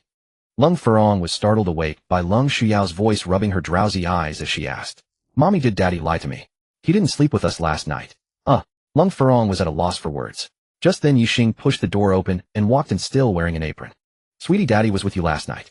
I just got up early to make breakfast for you. Really? Ye Xing chuckled evasively. Really? Or ask your mom. Then he winked at Lung Furong. Lung Furong's eyes flickered, then she said gently, Guoguo, it's true. Your daddy got up early to make breakfast for us.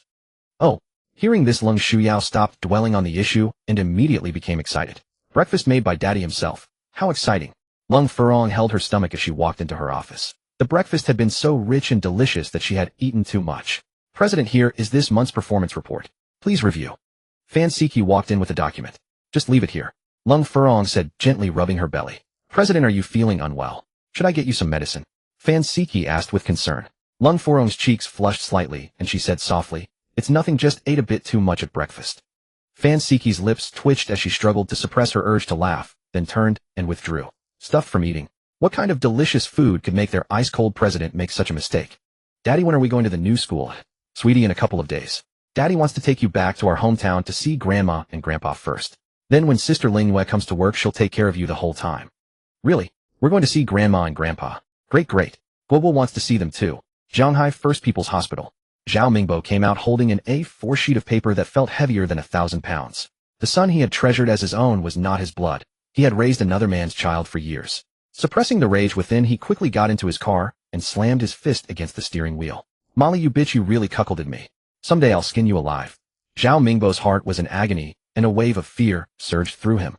He wondered if his eldest daughter was also a bastard conceived from his wife's infidelity. But his eldest daughter was studying abroad. He couldn't do a DNA test. Wait. A flash of lightning struck his mind. Since that man could see through his physical condition at a glance, and knew that little bastard wasn't his, could he also tell if his eldest daughter was his? And with such ability, he must be a master of medicine. Could he cure Zhao's own illness? Zhao Mingbo picked up his phone and dialed a number. The other party answered quickly.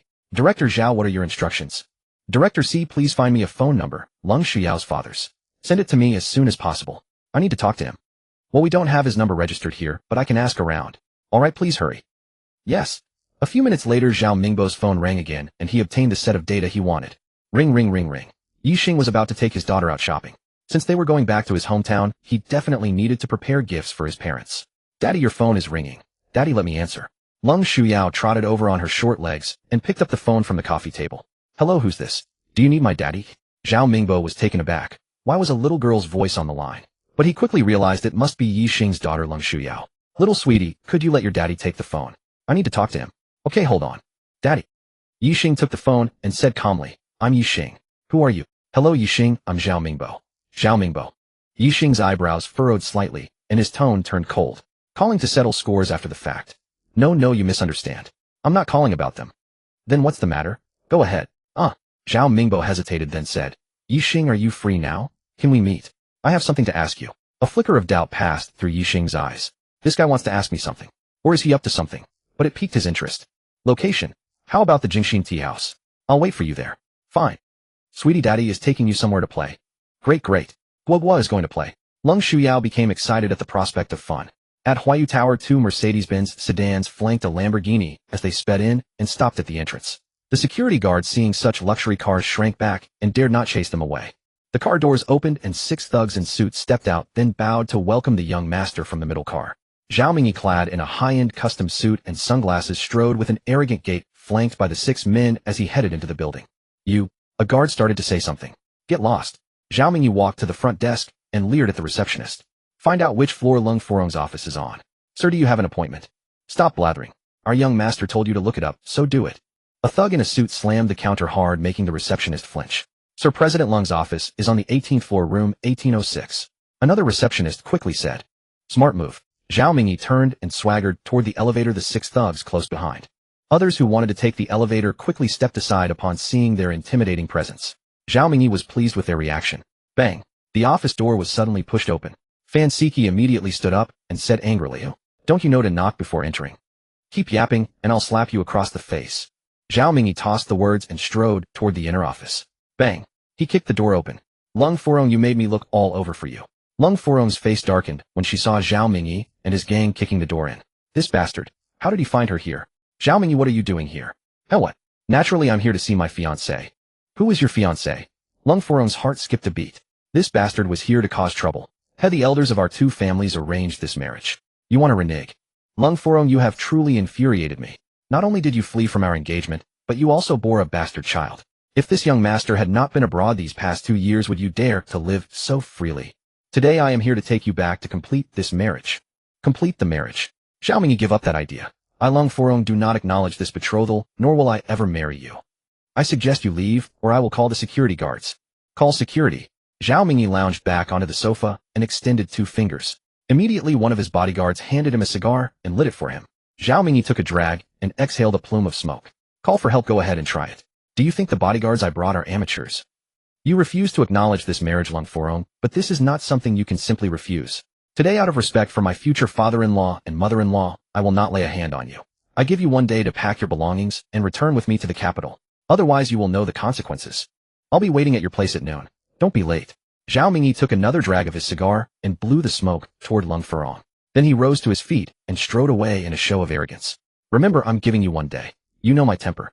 Watching Zhao Mingyi and his gang depart, Lung Furong collapsed into her chair, all the strength drained from her body as though siphoned away. Her usually cold cheeks had gone pale, and her eyes reddened slightly. The feared scenario had finally materialized. That bastard had hunted her down despite the years she'd spent evading him. Ring, ring, ring. Her mobile phone began ringing. She glanced at the screen and saw it was her mother calling. Furong, did Zhao Mingyi go to your office? Mom, how did you know? Your grandfather just called to tell me. That scoundrel arrived in Jianghai City last night. Has he spoken harshly to you? He hasn't hurt you, has he? No, he just left. But he may come to our house at noon. It seems we won't have peace at noon today. Your father will be back soon as well. At noon.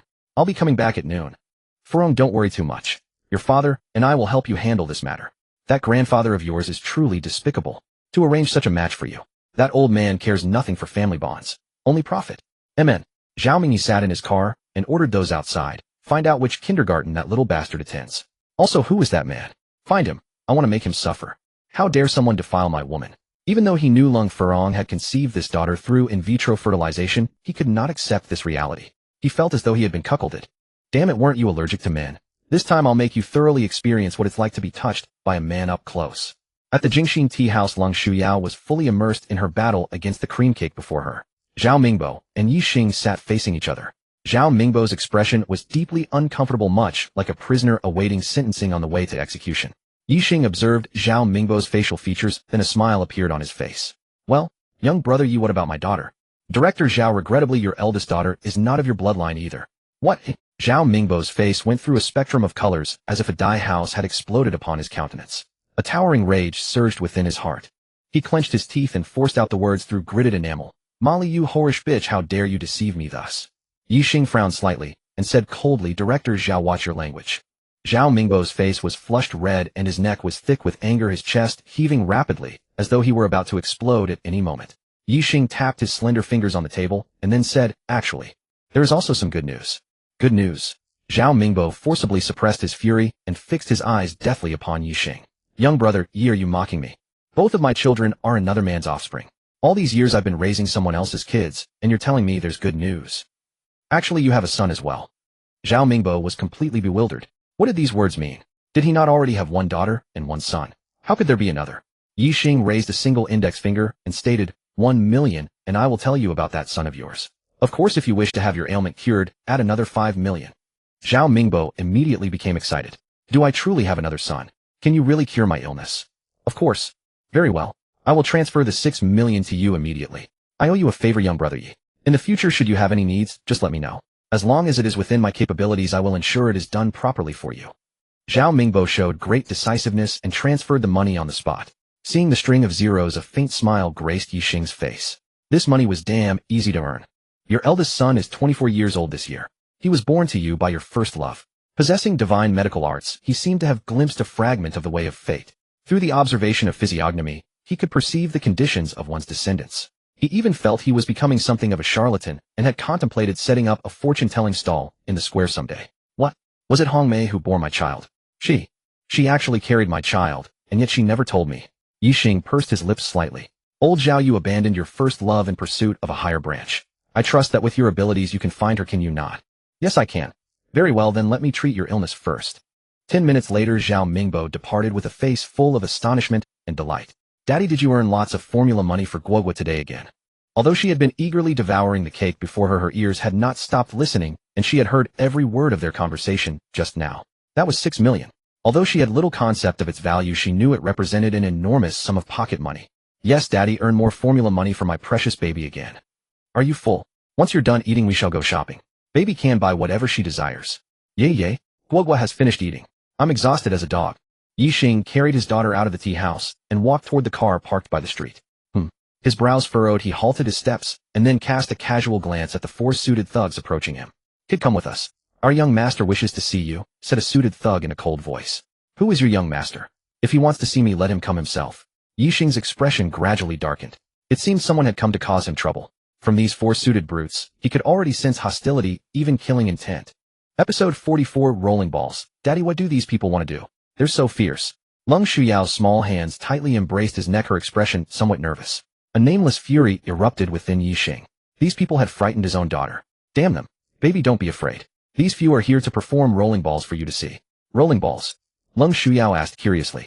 Daddy, what are rolling balls? Rolling balls means that in a moment they will roll around on the ground like balls. Daddy will perform it for you right away. Damn it, facing death itself, and still in the mood to joke with us to please your daughter. I must say you really have a thick skin. Kid, if you don't want to get beaten, just obediently come with us. Shouted loudly a suited thug with a short cropped hairstyle and a freckled face. Daddy, this person is so fierce. So annoying.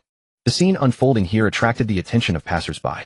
Possessing the fine genes of excellent citizens of Huaxiao, they naturally stopped to observe the spectacle, and the crowd slowly grew larger and larger. The suited thug seemed to sense something was amiss, and suddenly became viciously aggressive. What are you looking at? Is there anything worth watching? Scatter the hell away. You're interfering with us brothers getting our job done. Don't blame our fists for being merciless. The onlookers seemed intimidated by these individuals' intimidating aura. They stopped in their tracks, even retreating a few steps backward. However, strong curiosity and a thirst for gossip compelled them to pause once more. Just then an outdoor streamer happened to pass by. Witnessing this scene, he immediately sensed an opportunity had presented itself. He hurriedly found a slightly concealed, yet well-positioned spot, and activated his streaming equipment. Fam, quick, weld your eyes to the screen.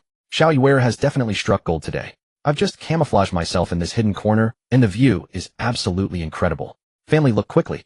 Those 4 black-suited men up ahead look like demons surrounding a dad holding a little milk dumpling.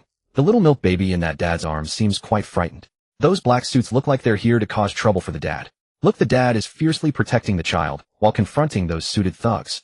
Will the dad get beaten by these people? Could these people harm that little milk dumpling? It's heart-wrenching to watch, fam.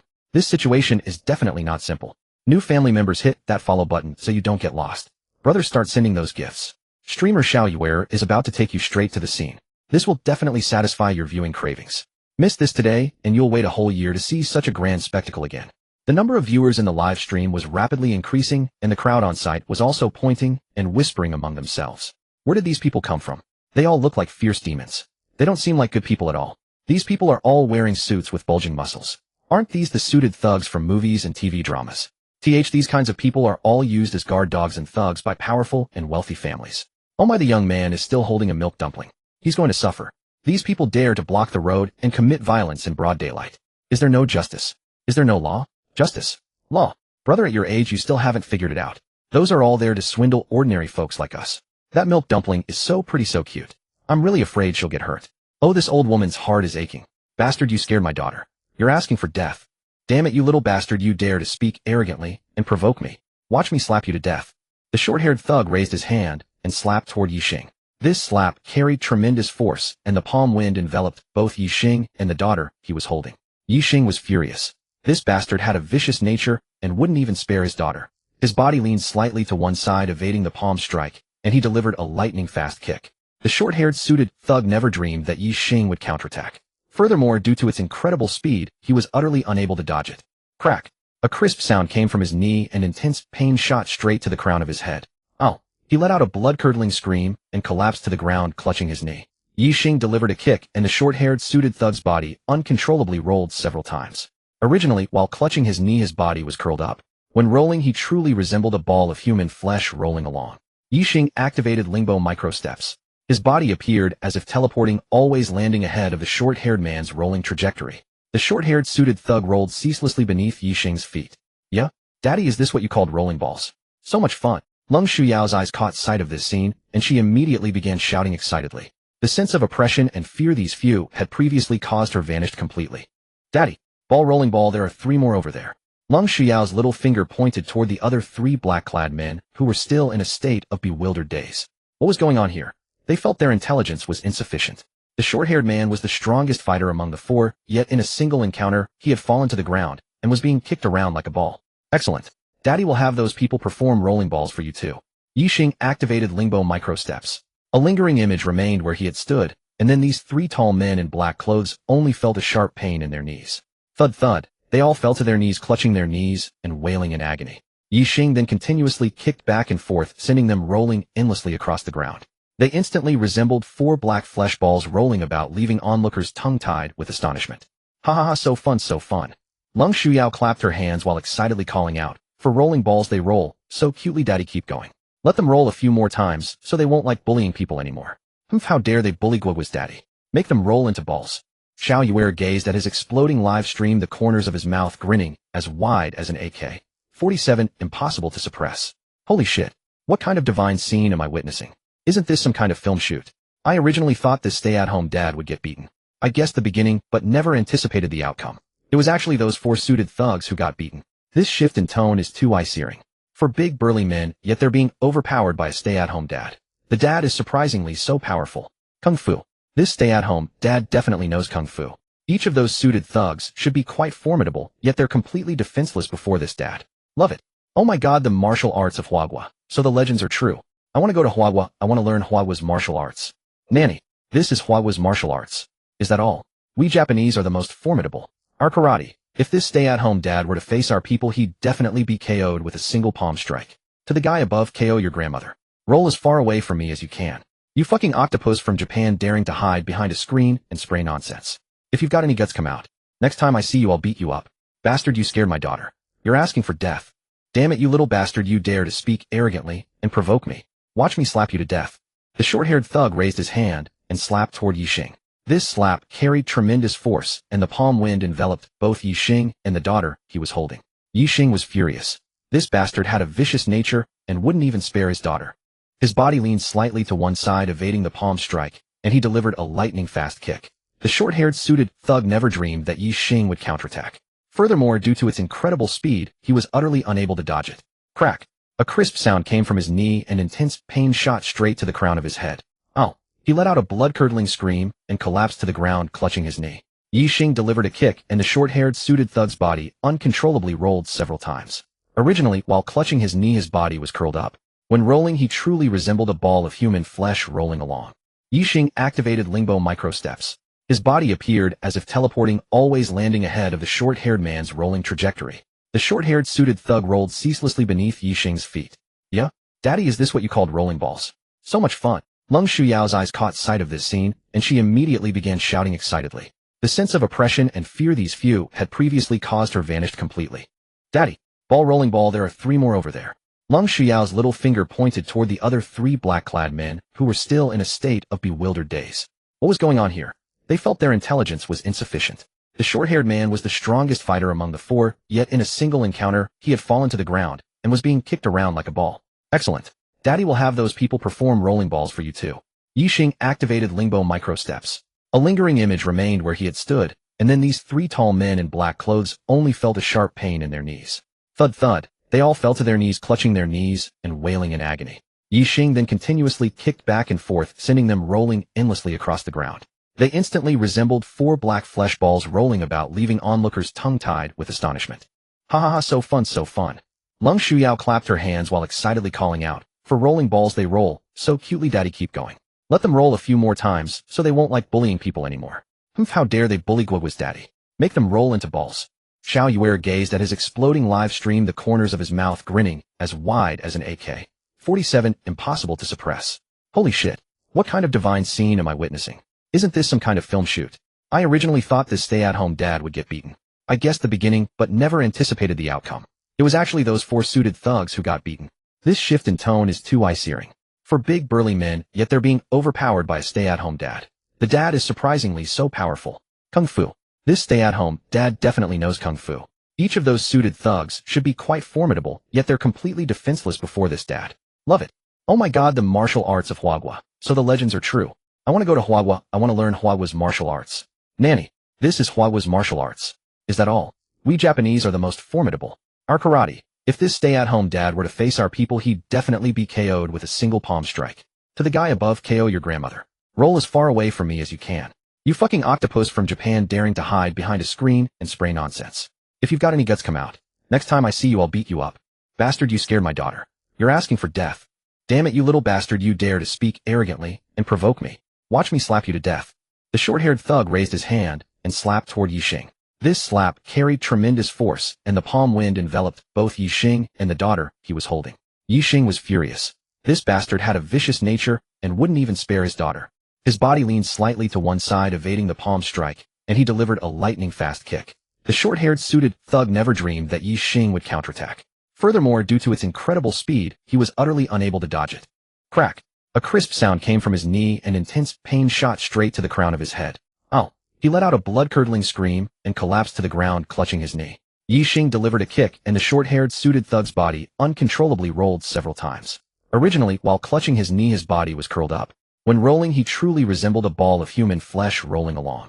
Ye Xing activated Lingbo micro-steps. His body appeared as if teleporting, always landing ahead of the short-haired man's rolling trajectory. The short-haired suited thug rolled ceaselessly beneath Ye Xing's feet. At the street corner 200 meters from the crowd, Zhao Mingyi sat in his Lamborghini, a cigar dangling from his lips as he exhaled plumes of smoke. In his mind, a vivid image emerged: a man kneeling before him, clutching a child, repeatedly kowtowing and begging for mercy. He chuckled darkly. A lecherous smirk curled Zhao Mingyi's lips, followed by a series of vulgar laughs. Zhao Wei and Sun Wu stood on either side of the car door, arms crossed, watching the scene through their sunglasses. When they saw their 4 companions being kicked around like soccer balls, both men trembled, their eyes wide with disbelief. Ye Xing, who had been kicking the 4 balls, suddenly stopped and turned his gaze toward them. The 3 pairs of eyes collided in midair, sparking with tension. Sweat trickled down their foreheads.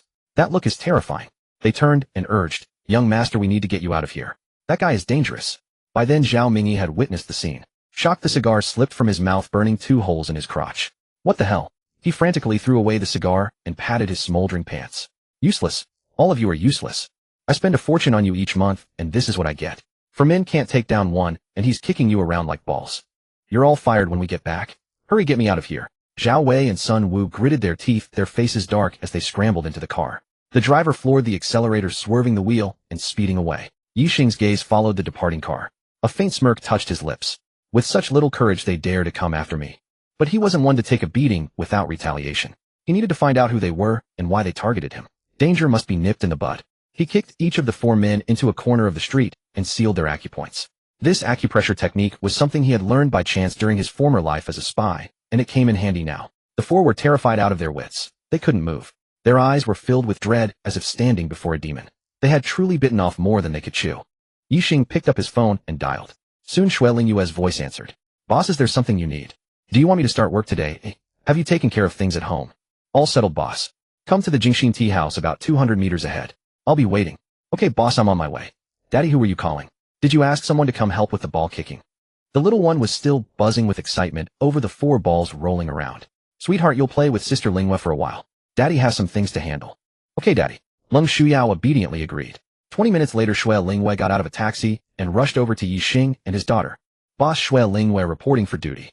She instinctively raised her hand in a military salute, then realized her mistake and scratched her head awkwardly, a blush creeping onto her face.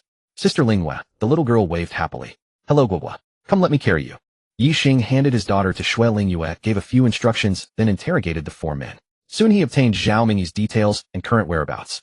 A playboy from the Zhao family in the capital. This man had come looking for him, and even tried to make a move. He would have to pay a proper visit. At the presidential suite of the Hanhai International Hotel, Zhao Mingyi sat on the sofa, eyes closed, trying to relax after another outburst of rage. Zhao Wei and Sun Wu stood, their heads bowed silent, their stomachs churning with suppressed anger. Facing Zhao Mingyi's wrath, they chose to endure. This well-paid job was too good to give up, and following this spoiled brat brought them plenty of perks. Bang! The door was violently kicked open, startling Zhao Mingyi to his feet. Zhao Wei and Sun Wu immediately stepped in front, bodies tensed, ready for action. You? How did you find this place? They exclaimed in unison, shock evident. Ye Xing strolled in, a sinister smile on his face. Surprise. Surprise. What do you want? Get out. You two take him down for me. Bang. Bang. Before the two could move, their bodies flew backward. Thud. Zhao Mingyi's legs gave way, and he collapsed to the floor. He cursed his intelligence gathering subordinates in his mind. What the hell? Are they full of crap, or just brain dead? They said he was a country boy working at a small company. Damn it, how could they miss such crucial information about his fighting skills? Are they trying to set me up? When I get back, I'll deal with them properly. Brother, is there some misunderstanding here? Let's talk this out peacefully. No need for violence. Zhao Mingyi instantly cowered. His two bodyguards were taken out in one move. He didn't want to get beaten. Brother? Who the hell is your brother? I don't even know you, and you send people to mess with me. Now I'm here. Tell me, who are you and why are you looking for me? Zhao Mingyi's expression twisted. He muttered inwardly, that bastard cuckolded me and now talks to me like this. When I get the chance, I'll make him pay. My name is Zhao Mingyi from the Zhao family of the capital. You can't touch me, or my family will make you regret it. He even dared to threaten me. Ye Xing looked at him, frowning slightly. Do we know each other? Is there a grudge? Why are you targeting me? Zhao Mingyi snorted arrogantly. Know you? You're not worthy of my acquaintance. I'm here because you touched my woman. Lung Furong is my fiancée. How dare a piece of trash like you covet her? You even have a little bastard with her. That's an insult to me. Slap. Before he could finish, a slap landed on his face, instantly swelling one cheek. He covered his face and screamed, You dare hit me? Do you want to die? Slap. Another slap swelled his other cheek. Keep yelling, and I'll keep hitting. Zhao Mingyi held his cheeks, eyes blazing with fury, glaring at Ye Xing, as if wanting to tear him apart. But he shut his mouth. Ye Xing pondered. This bastard came to Jianghai for Lung Furong, undoubtedly still obsessed with her body. He now had ties with Lung Furong, and they might eventually form a family. He didn't want his woman to be ruined by someone else.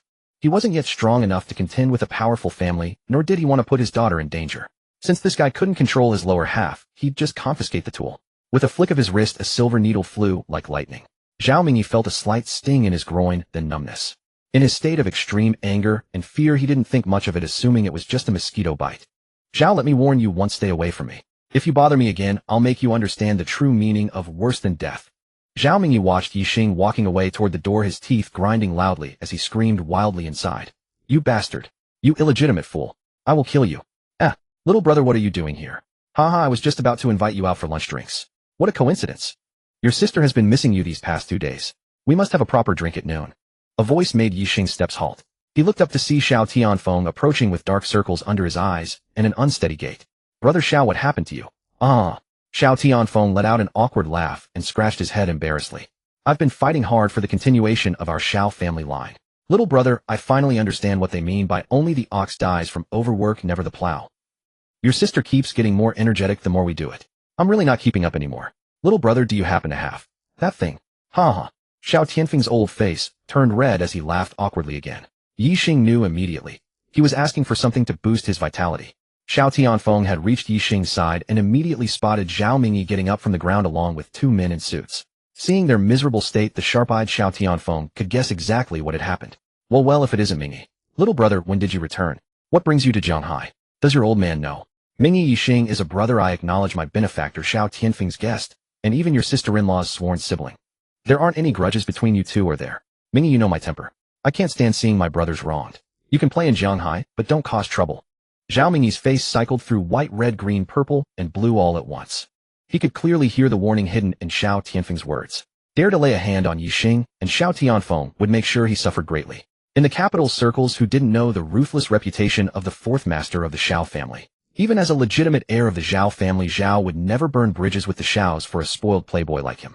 If he offended Xiao Tianfeng, his own family might tie him up and deliver him to the Xiao family to pacify their wrath. Who could blame them?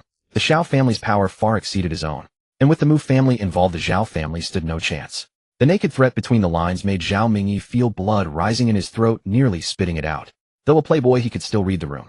Forcing a smile that looked worse than crying, he hurried over and bowed deeply. Brother Xiao, what a surprise running into you here. Brother Xiao, you flatter me. How would I dare cause trouble in front of you? There was a misunderstanding with Brother Yi earlier, we've already cleared it up. Then gritting his teeth in pain, he pulled a bank card from his pocket and held it out with both hands to Ye Xing. Brother, I didn't know about your relationship with Brother Xiao earlier. Here's 5 million yuan. The password is 88888888. Please accept it. Please don't hold yesterday's offense against me. When I come to the capital, I'll treat you to a drink. How about that? Now that's the right attitude. Xiao Tianfeng snatched the bank card and stuffed it into Ye Xing's pocket.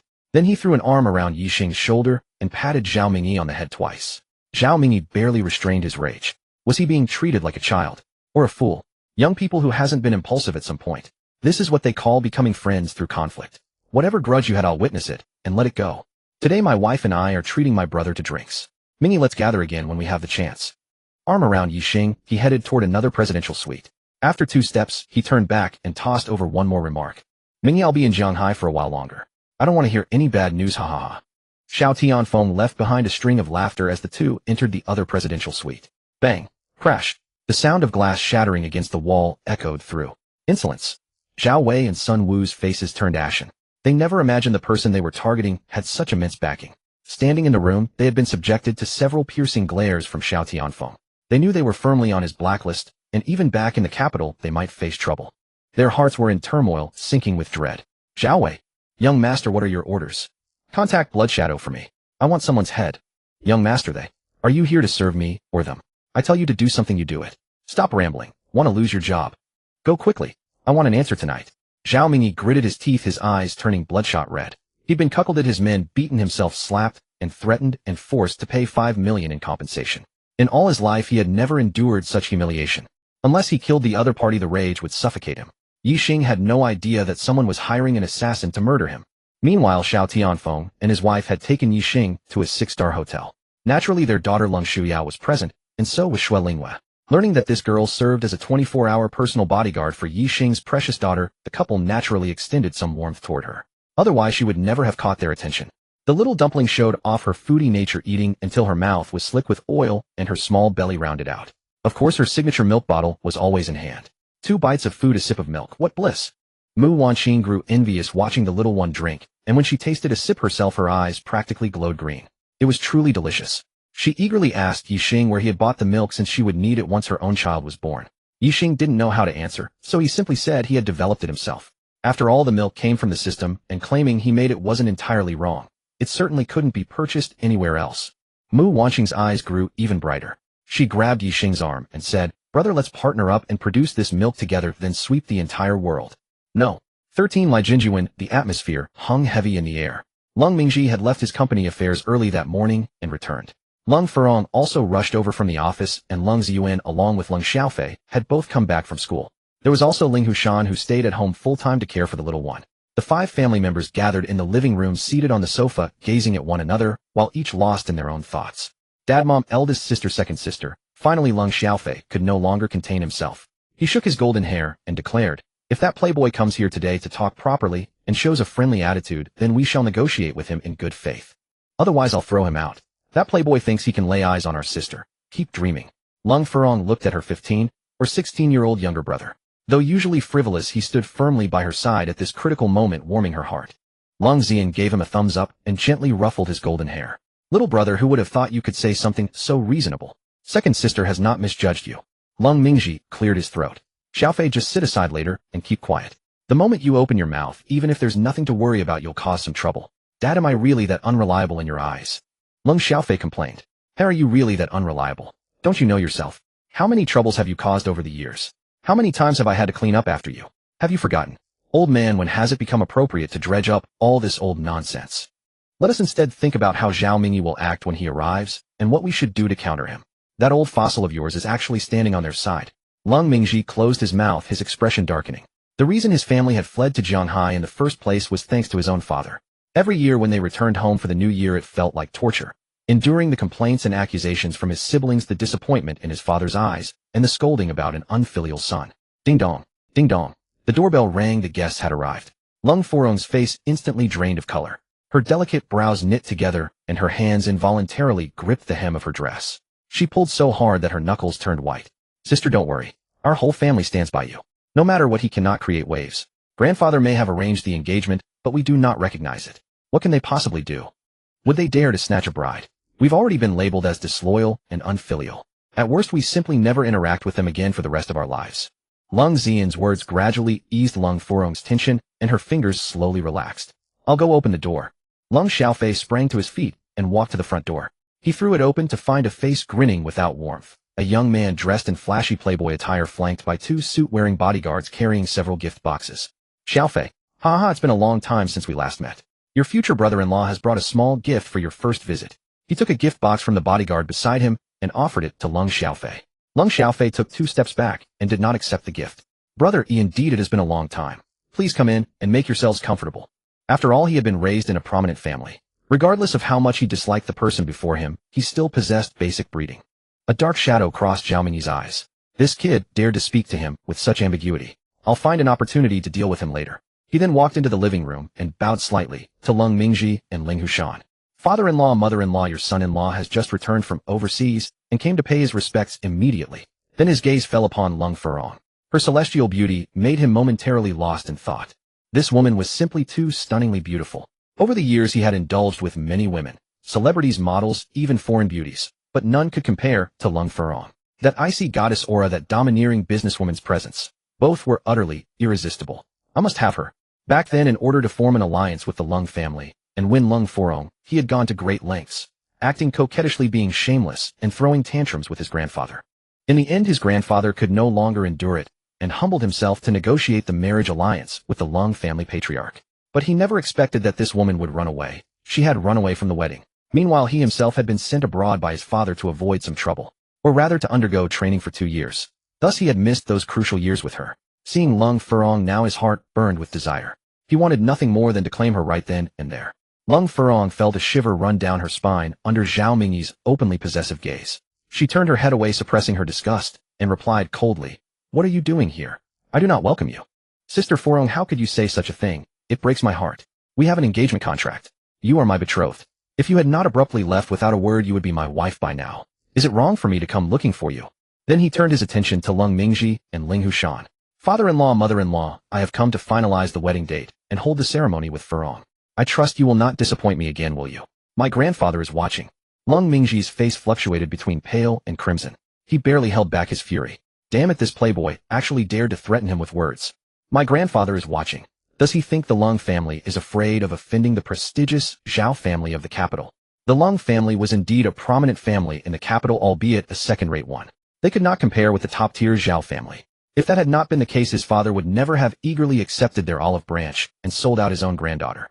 "Zhao Mingyi." Lung Furong struggled to suppress her anger, forcing her voice to sound calm.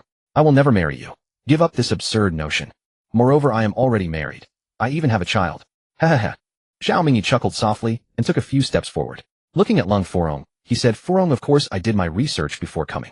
You have a daughter 3.5 years old. However, she was not born through natural means, but via in vitro fertilization. From a certain perspective, you did cheat on me and put a green hat on my head. But who asked me, Zhao Mingyi, to like you so much? I can let bygones be bygones. I can treat your daughter as my own and raise her as a biological child. Zhao Mingyi, how many times must I say it before you understand? I, Lung Furong, will never marry anyone in this lifetime. I will live solely with my daughter. Now leave." "Hep." Zhao Mingyi sneered. "Sister Furong, I will not leave empty-handed this time. You may have some misunderstanding about me. Before I was indeed somewhat reckless, but rest assured, once we are married I will change. I will treat you well for the rest of my life, and your daughter as well. Father-in-law, mother-in-law, Zi and Xiaofei, you can all bear witness. I will dote on Furong for the rest of my days." A faint smile tugged at Ling Hushan's lips. "Mingyi, do sit down and have a cup of tea first. We will have lunch at my sister's place later. As for the matter of your marriage, Auntie here has a solution. Mother-in-law, do tell." Lung Mingyi and the others all turned to look at her, puzzled by what she was plotting. "Mingyi, you know that Furong suffers from a cleanliness obsession, especially an aversion to the opposite sex. Auntie also wishes for her condition to improve so she can be a normal woman raising a family and serving her husband. Let's set a 3-year limit. Within 3 years, if you can find a doctor to cure Furong, I will allow you to marry her. Otherwise, Auntie can only regret that you were fated to be apart." Zhao Mingyi's face darkened. This was a feigned agreement masking a refusal. If Lung Furong's ailment could be cured, it would have been done long ago. Why wait until now? He couldn't lose his temper at her words, since they hadn't denied the marriage. They had only added a condition. This condition he had to accept, or else they could use it as an excuse to shift the blame onto him and call off the engagement. Xiao Tianfeng had warned him earlier, which had made him more restrained. Otherwise, he wouldn't have let Ling Hushan manipulate him like this. Damn it, he had to kill that bastard named Ye. Without him none of this trouble would have arisen, and he wouldn't have to be so cautious and timid. The next moment a savage grin twisted in his heart. Let that bastard gloat for a few more minutes. Today he would be lying dead on the street. Fine. I can accept this condition, but I have an additional request. I must not hear that Furong has any intimate contact with any other man, including that Ye Xing fellow. Otherwise don't blame me for being unreasonable. Xiao Tianfeng had drunk himself under the table, but Ye Xing showed no signs of intoxication. His physique, already that of a special forces top soldier, had been enhanced by 10 from the system. Even if 2 more Xiao Tianfengs challenged him, they couldn't drink him under. Mu Wanqing couldn't help but smile bitterly. Brother, let's call it a day. I'll help your brother-in-law get some rest first. Tomorrow we'll discuss the factory plans in detail. All right. Ye Xing agreed readily. Ding. As a qualified doting father, how could you lack a truly original industry of your own?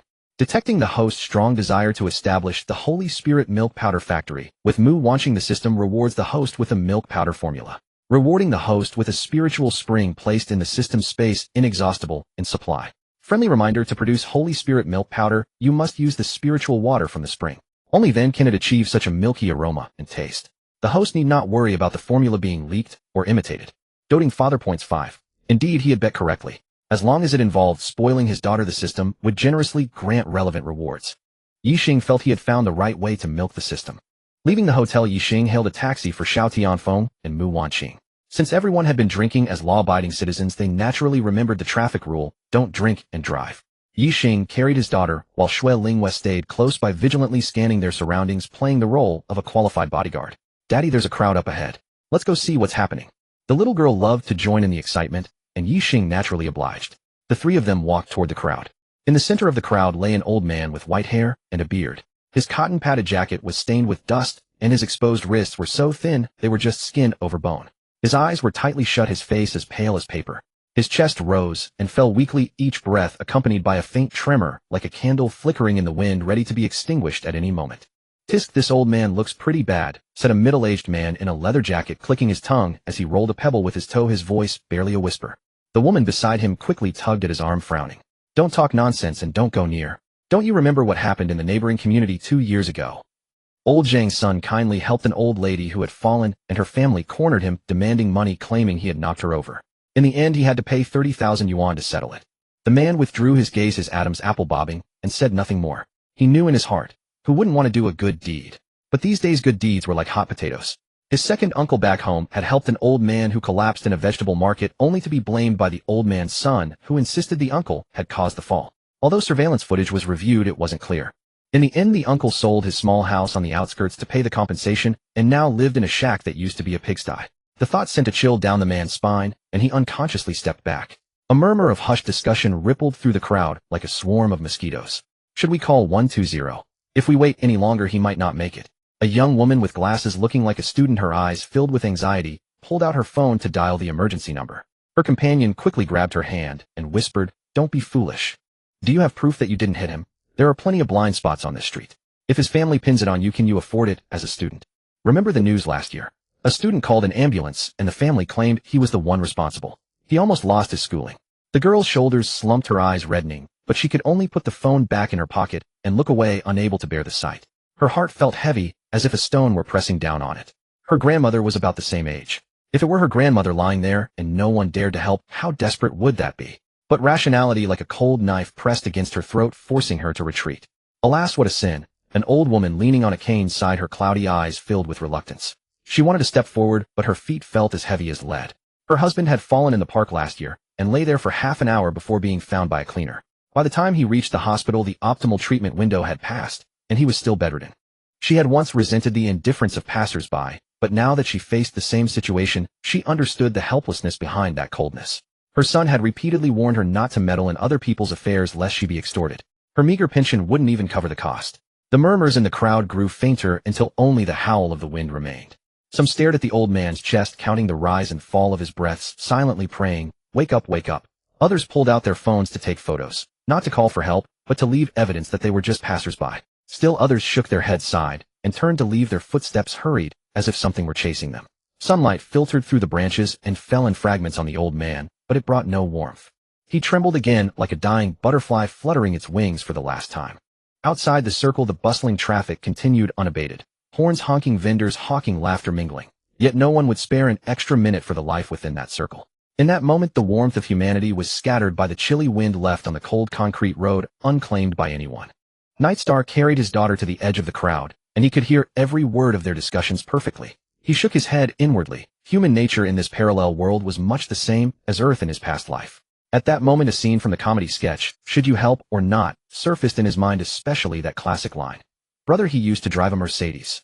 Because Nightstar was tall, Lung Shuyao in his arms had a clear view and spotted the old man lying on the ground, her heart immediately overflowing with compassion. Papa, look, there's an old grandpa lying on the ground. Why isn't he moving? Is he sick? Papa, why isn't anyone helping him up?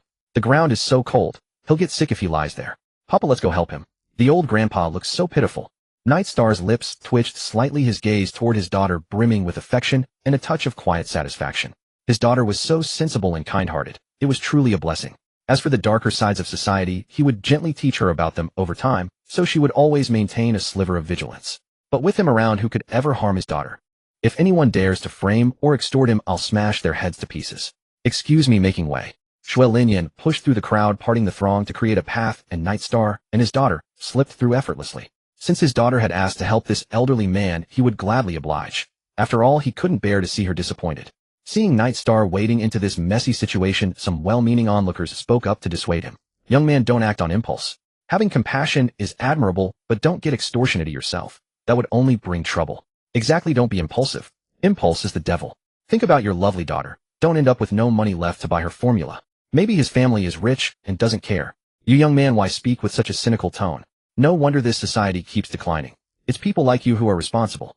Please, don't talk so virtuously. I've been standing here watching for ages, and you haven't moved an inch. If you had even the slightest intention of helping, I'd kowtow to you. I won't waste my breath on you. Don't block my view of the show. Everyone please step back and leave some space so the air can circulate. Nightstar spoke softly, yet his voice carried into every ear as though laced with some subtle enchantment. The crowd instinctively stepped back, and soon the cramped area opened up considerably. The bespectacled young woman watched as Nightstar prepared to rescue the old man, and the tension in her heart eased slightly, replaced by a flicker of hope and warmth. Setting his daughter down, he squatted and checked the old man's pulse, examined his eyes, then pressed several points on his chest. The old man's rigid body instantly relaxed. Papa, Lung Shuyao said worriedly. Papa, is the old grandpa sick? Is he in danger? Nightstar offered a gentle smile. Don't worry, my dear. This old man is ill, and it was indeed dangerous. But since my darling wishes to save him, he will be fine. Really? Of course. Your father would never lie to you, my precious one. Just then a discordant voice chimed in. Young man, pick your moment for showing off. This old man is clearly on his last legs, and you're performing tricks just to please your daughter. You have no respect for human life. You're courting serious trouble. I've recorded your every move. Lingyue, shut him up, Nightstar said without looking back. Yes, boss. Shui Lingyue darted into the crowd and delivered several sharp slaps to a youth in a floral shirt. You, how dare you hit me, you bitch. I'll finish you. Whoosh. The crowd scattered again, eyes blazing with excitement as they anticipated the dramatic scene unfolding. Before the youth could raise his fist, his face received another heavy slap. Dizzy and disoriented, he collapsed to the ground. Say one more word, and I'll make sure your own mother doesn't recognize you. Just then an elderly man in a tank-style jacket squeezed into the crowd. Upon seeing the old man on the ground, his expression shifted instantly. When he noticed Nightstar executing those swift, precise movements on the old man's chest, a golden gleam flashed across his eyes. The words of protest he intended to voice were swallowed back. Several silver needles appeared in Nightstar's hand, moving like fleeting shadows before piercing the old man's heart region and head. The Tangsu elderly man's jaw nearly dropped. What had he just witnessed? Acupuncture at acupoints. How old was this young man?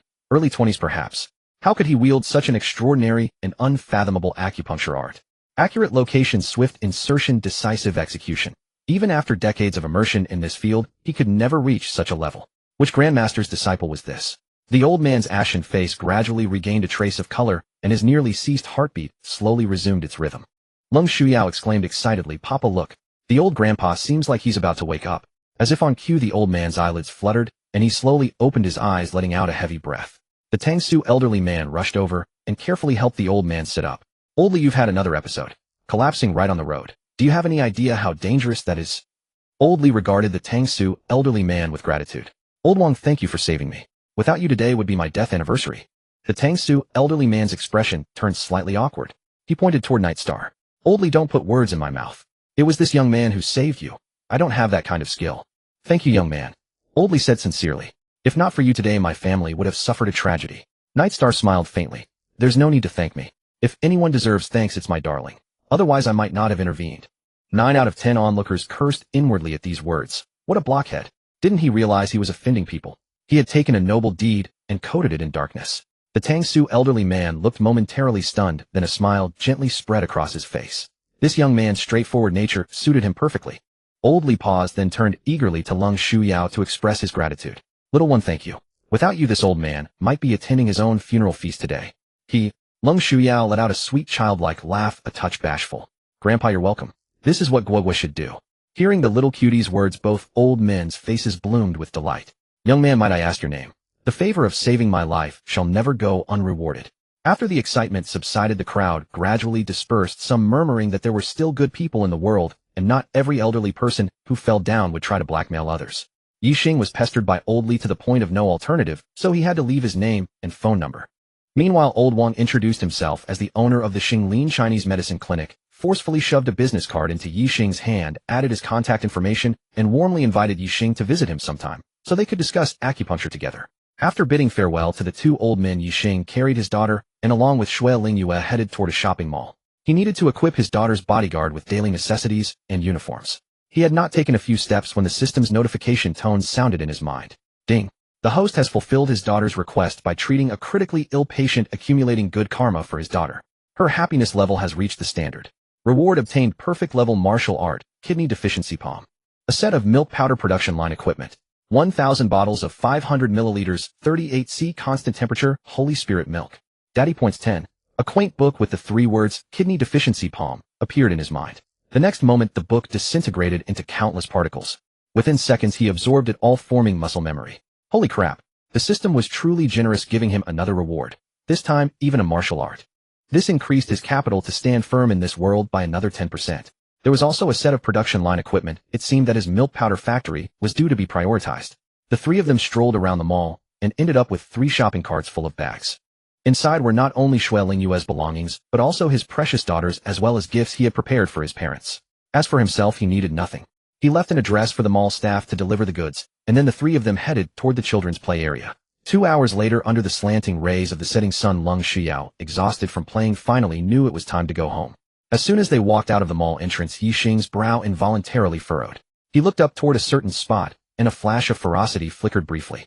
Sweetheart, let Sister Lingyue take you to the KFC across the street to get something to eat, okay? Okay. Guoguo wants fries, Guoguo wants chicken drumsticks, Guoguo wants popcorn chicken, Guoguo also wants. As soon as the little milk ball heard they were going to KFC, she immediately perked up, her little mouth opening and closing as she rattled off a long list of food. Ye Xing took out his phone, fiddled with it, and transferred 100 to Shui Lingyue. Boss, why did you transfer so much money to me? Shui Lingyue looked at the notification on her phone and asked in surprise. 50000 is your monthly salary paid in advance. The other 5000 is for your daily expenses with Guoguo in the future. Ask me when you run out. Boss, you're generous. Shui Lingyue gave Ye Xing a thumbs up, then quickly carried Guoguo toward KFC. She knew that the boss must have something to handle, and it was inconvenient to have the little milk ball around, hence he sent them away. She had to fulfill her duty of protecting the little milk ball and not let her suffer any harm. After the 2 entered the store, Ye Xing took out a cigarette, lit it, took a puff, blew out a few smoke rings, and then walked forward.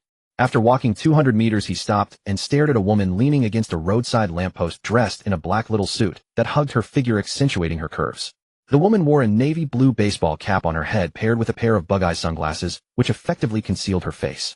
At that moment, she was also sizing up Ye Xing, then a slight curve tugged at the corner of her mouth, a hint of a smile that was not quite a smile, as if a hunter sizing up her prey. Assassin. Ye Xing lightly uttered 2 words, his tone certain.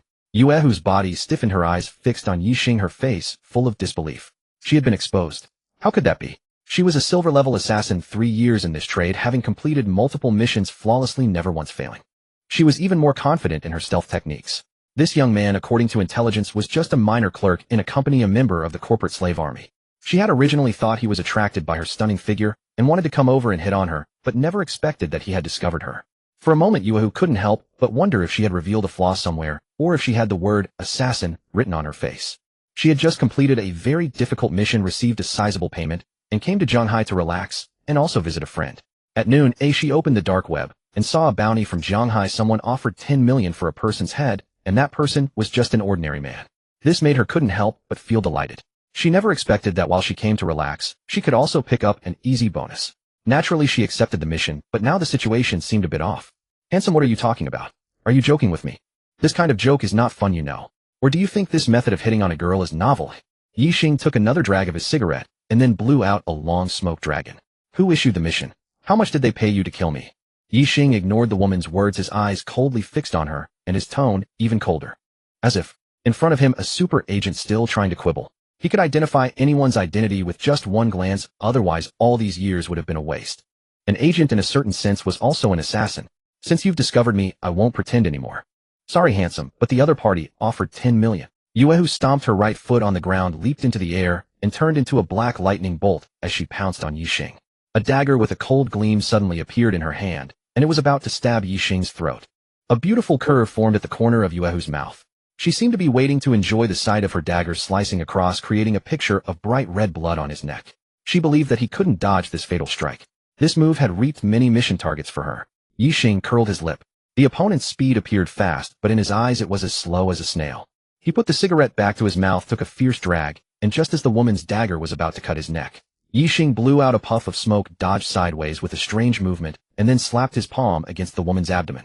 Kidney deficiency palm. How could this be? Guoguo felt her abdomen being struck, and then all her strength seemed to be drained away. Her body became extremely weak, completely out of control. She only had time to let out a cry before collapsing limply to the ground. Who are you? What have you done to me? What manner of palm technique is this? How did I grow so weak? Are you man or ghost? Yuhu's eyes were brimming with terror and panic. Gazing at Ye Xing, she asked in a feeble yet resentful tone, the kidney deficiency palm. Ye Xing uttered the 3 words indifferently, then quirked his lip in mockery, adding, also known as the flank removal palm. Kidney deficiency palm. How can such a bizarre martial art exist? I've never once heard of it. That's precisely because you haven't encountered me yet. Had you crossed paths with me earlier, it would long since have been created. Ye Xing's utterly maddening follow-up strike left the woman's face twitching violently, a suffocating pressure in her chest, as though she were about to vomit blood. Speak. Who issued the bounty? Yuhu turned her face away, sneering, don't expect to draw a single word from me. We assassins have our principles. We would never betray our employer. Oh, I hope you can maintain that stubborn silence and never beg for mercy. Ye Xing extended 2 fingers, sealing her speech and swallowing acupoints, then hoisted her from the ground and headed toward an alley. Others nearby were beginning to take notice, and he wished to avoid stirring up too much commotion. Yuhu realized she could no longer speak or move her jaws, and sheer panic seized her. Beads of cold sweat rolled down her forehead. She stared at Ye Xing in terror, desperately wanting to cry out, yet not a sound escaped her. How had she stumbled into such a mission? She had effectively kicked the titanium alloy behemoth. Greed had cost her her life. Let's let you savor this first. Ye Xing walked to a deserted stretch, tossed her onto the ground, and pressed several points upon her body in rapid succession. The instant he finished, Yuhu's body began to spasm, then writhe and finally scrape against the ground ceaselessly. It felt as though 10,000 ants were burrowing inside her, gnawing relentlessly at her flesh and blood. The agony was unbearable. 5 minutes later, Ye Xing lifted the torment. Yuhu lay utterly limp on the ground, her frame feeling as though it had been completely dismantled. Lingering after effects from earlier still caused her body to twitch sporadically. Her eyes held nothing but dread. She felt as though she had just retreated a single step from the gates of hell. Ye Xing pressed his fingers to her acupoints again, unblocking her speech and restoring her jaw's function. If you wish to avoid another round, then confess clearly. Who posted the bounty? It was a man named Zhao Wei. He issued it right here in Shanghai. Yuhu answered weakly, still trembling from the ordeal. Zhao Wei? Ye Xing's brows knitted tightly. He could find no record of this individual, nor could he fathom any grievance severe enough to warrant a 10 million yuan bounty on his head across the dark web. Yuhu drew several ragged breaths before adding, I investigated this Zhao Wei. He serves as the personal bodyguard to Zhao Mingyi of the Zhao clan in the capital. Having already betrayed her employer's identity, she decided to lay bare everything to ease her suffering. She did not know if he would spare her, but she would do her utmost to earn his leniency. Zhao Mingyi, how splendid. You have succeeded in angering me. Ye Xing looked at Yuhu, his tone chillingly cold. Do you wish to live, or do you wish to die? Yuhu rolled her eyes inwardly. Given the chance to live, who would choose death? I want to live. Then live. Do me one favor. What favor? Arrange an accident for that Zhao Mingyi, and send him to meet the king of hell. Immediately he flicked his wrist, and a streak of white light shot into Yuhu's body. I have woven a restriction within your body. No one across the entire planet can unravel it.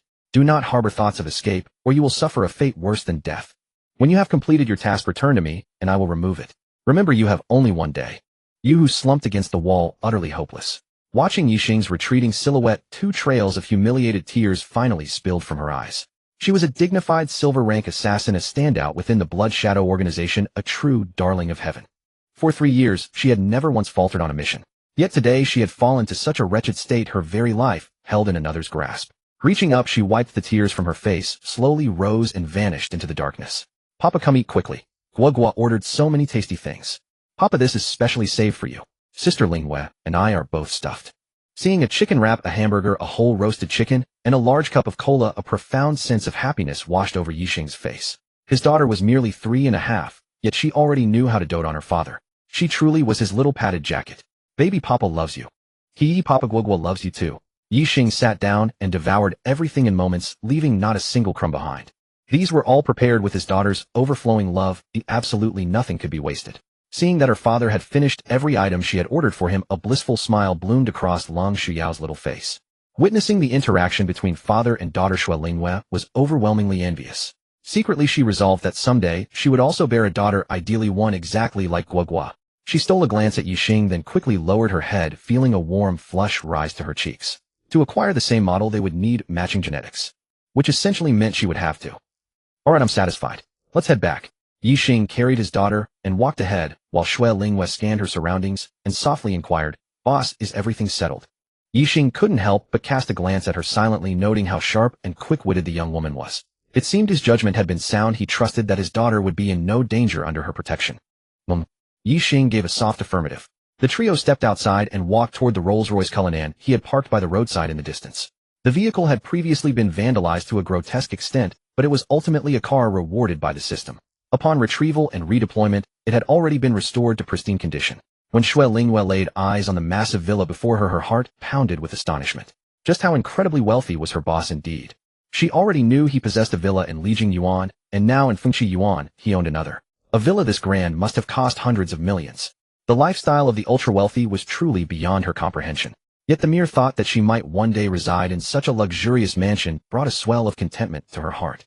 Late at night, Zhao Mingyi, flanked by 2 bodyguards, staggered out of the Hacker Empire nightclub and swayed into his Lamborghini. The engine purred to life, and a Mercedes followed closely behind. Their taillights flashed twice before vanishing into the night. A pitch-black cheetah slipped silently after them. "Husband, sis, are you serious? You're living with that little programmer. You? This? No, aren't you the one?"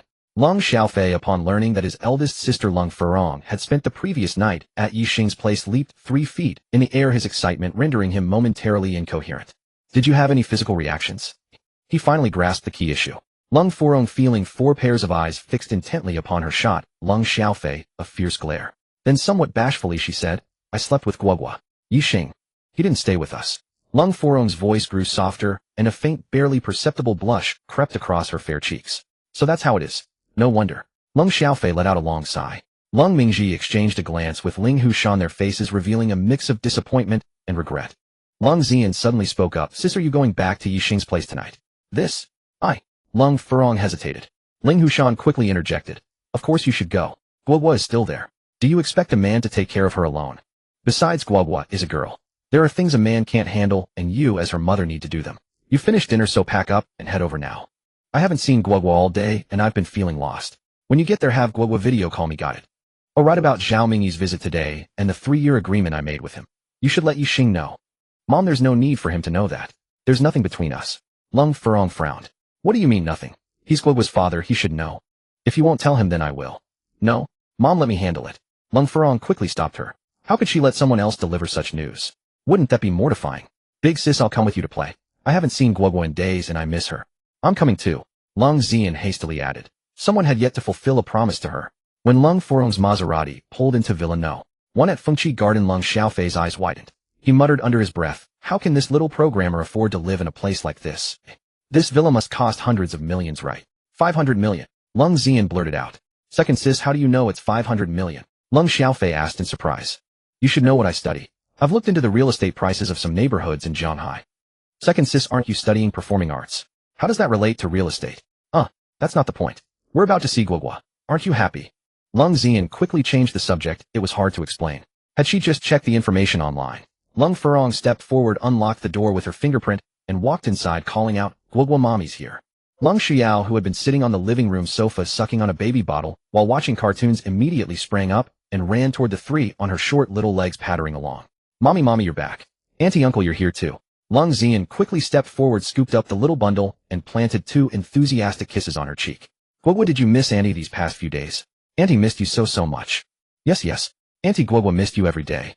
Really? Of course. When has Guoguo ever lied to Auntie? Guoguo, come here, let uncle hold you. Lung Xiaofei reached out to take Lung Shuyao. Lung Xian sidestepped and said disdainfully, Shu, go play. You're all thumbs, so what if you hurt Guoguo? You? Second sis, that's too much. Do you know you've hurt my feelings? Hee. Lung Shuyao let out a sweet giggle. Uncle, I'll let you hold me later. Alright. Whatever my Guoguo says. Lung Xiaofei had to give in. A good man doesn't fight with a woman. He'd let her have this one. But Lung Furong's gaze fell on Xue Linghua. For some reason, seeing this girl sitting beside Ye Xing stirred an inexplicable discomfort in her heart. She didn't know why she felt this way. Ye Xing, who is this little sister? Before Ye Xing could introduce her, Xue Linghua stood up and said, Madam, my name is Xue Linghua. From now on, I'll be Guoguo's full-time bodyguard. Today is my first day, and I hope to receive your guidance. A bodyguard? A full-time bodyguard? Lung Furong was taken aback, wondering if she'd heard correctly. Her daughter was so young, and he'd already hired a bodyguard for her. How much did Ye Xing dote on his daughter? Yes, Furong. I've hired a bodyguard for our precious one. When Guoguo starts kindergarten, we'll have peace of mind. Linghua is quite skilled and comes from a military background. Hearing Ye Xing's explanation, the discomfort in Lung Furong's heart eased considerably. A faint smile appeared on her face. I trust you'll take good care of my daughter's safety. Yes, madam. Lung Xian and Lung Xiaofei stared blankly at their sister. She had been addressed as madam and hadn't refuted it. Was this still the same ice-cold, distant eldest sister they knew? Brother-in-law, you haven't fulfilled the promise you made me last time. Lung Xian, holding Guoguo, walked over to Ye Xing and plopped down beside him, her tone slightly coquettish. Brother-in-law. Lung Xiaofei's eyes nearly popped out of their sockets, and his dyed yellow hair seemed to stand on end. What kind of madness was he hearing now? When had this guy become his brother-in-law? How could second sis call him that? And the problem was big sis didn't seem to correct her. Had something happened in the past few days that he didn't know about? Ye Xing's mouth twitched. This woman would stop at nothing to get what she wanted. She had even pinned such a title on him. It seemed he'd have to part with something. Ye Xing got up and went into the study, returning with 2 bottles of milk and 3 small boxes. He handed the 2 bottles of milk and 1 small box to Lung Xian. Here, for you. Thank you, brother-in-law. Lung Xian's eyes crinkled into crescent moons as she grabbed a bottle and took several big gulps. An involuntary blissful sound escaped her lips. Lung Xiaofei shuddered, goosebumps rising all over his body. That was way too much. This is for you, a welcome gift. Ye Xing tossed a box to him. He handed the other to Lung Furong, a little something. If you don't like it, you can refuse. Wow. A Rolex. Thanks, brother-in-law. Lung Xiaofei, upon seeing the gold watch inside the box, shouted with joy. Lung Furong felt her face burning with embarrassment. Those two were such a disgrace to her. How could they utter the words brother-in-law so shamelessly? Then she opened the box as well. Cold Hibiscus's fingertips unpicked the clasp, and with a soft click the lid sprang open, revealing a recess of dark velvet, cradling a wristwatch of restrained luster. The dial was crafted from mother of pearl, exuding a pearly white glow in the dimness, with a tiny diamond set at the 6 o'clock position, shining like a star frozen in ice. The strap was made of deep-sea pearl fish skin, cool to the touch, with fine dense patterns. On the crown was engraved an entwined lotus branch, a hand-chiseled pattern bearing a touch of rustic elegance. The hour and minute hands were blue steel, moving silently, tracing only a faint arc in the light. Cold Hibiscus's fingertips brushed over the dial, a flicker of admiration passing through her eyes. This watch, devoid of intricate ornamentation, exuded a quiet, understated luxury, like a noble lady hidden in the inner chambers, effortlessly outshining all vulgarity. Frost Lotus holding the moon. She had seen this watch in a luxury magazine, worth $1 million. You bought this specially for me. Cold Hibiscus looked at Night Star, her red lips slightly parted, both shocked and pleasantly surprised. Could he have some ulterior motive for giving such a valuable gift? No. Boom. Cold Hibiscus felt as if a hammer had struck her heart, her face stiffening. She silently cursed Night Star, wishing him to never find a wife and remain a bachelor forever. Giggle, giggle. Cold Purple Smoke doubled over, laughing like a chicken. How could this man say such insincere words with a straight face? And her sister, couldn't she see something so obvious? Why ask a question that only invites a slap in the face? Night Star was becoming more and more interesting in her eyes. Young, handsome, wealthy. He was the perfect catch. If not for his involvement with her sister, she would have made him move herself. Seeing the faint smile on Night Star's lips, Cold Hibiscus knew she had been fooled, and she shot him a fierce glare. Yet she didn't know that her glare to others was a seductive glance. Cold Xiaofei's eyes lit up at the sight of a Rolls-Royce Cullinan and a Bugatti Veyron key on the coffee table. What boy doesn't love luxury cars? He grabbed the 2 keys and played with them, unable to let go. Brother-in-law, when can I take these for a spin? Do you have a driver's license? No. Then don't even think about it. Wait until you get your license. Fine. Cold Xiaofei suddenly found the keys glaringly obnoxious and tossed them back. Giggle giggle. Cold purple smoke laughed again like a chicken enjoying her younger brother's defeat. The night wind swept the afterimages of the city's neon lights across the metal guardrails of the overpass, producing a wailing sound. Zhao Mingyi lay sprawled in the leather seat of a Lamborghini, his expensive custom suit crumpled around his waist, the sweet aftertaste of red wine still lingering on his neck.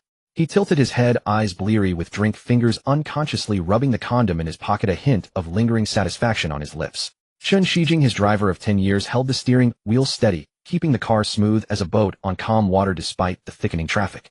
The black Mercedes hovered 20 meters behind its dark-tinted windows, concealing the occupants, exuding an air of cold, unapproachable hardness. Sun Wu gripped the steering wheel, eyes fixed on the vehicle ahead, while Zhao Wei's icy gaze swept left and right, monitoring the surroundings. They had come as a team of 6 suited thugs to protect Zhao Mingyi, but now only 2 remained unscathed, the other 4 were all hospitalized. They felt immense pressure. Old Chen, take a turn, head to that place on Binjiang Road. Zhao Mingyi mumbled vaguely, but his words were cut short by a sudden roar of an engine. Chen Shijing's face instantly changed. In the rearview mirror, a dark figure suddenly tore through the night's constraints. It was a black cheetah which had been trailing ghost-like behind the Mercedes, but now it slammed the accelerator, the engine howling like a beast. The car shot forward like an arrow, instantly closing the distance to the Lamborghini. Young master, hold on. Chen Shijing growled, jerking the steering wheel hard. The Lamborghini's body carved a sharp arc, barely dodging the cheetah's first charge. Almost simultaneously, the cheetah's window lowered with a whoosh, revealing a dark gun barrel, with a suppressor glinting coldly.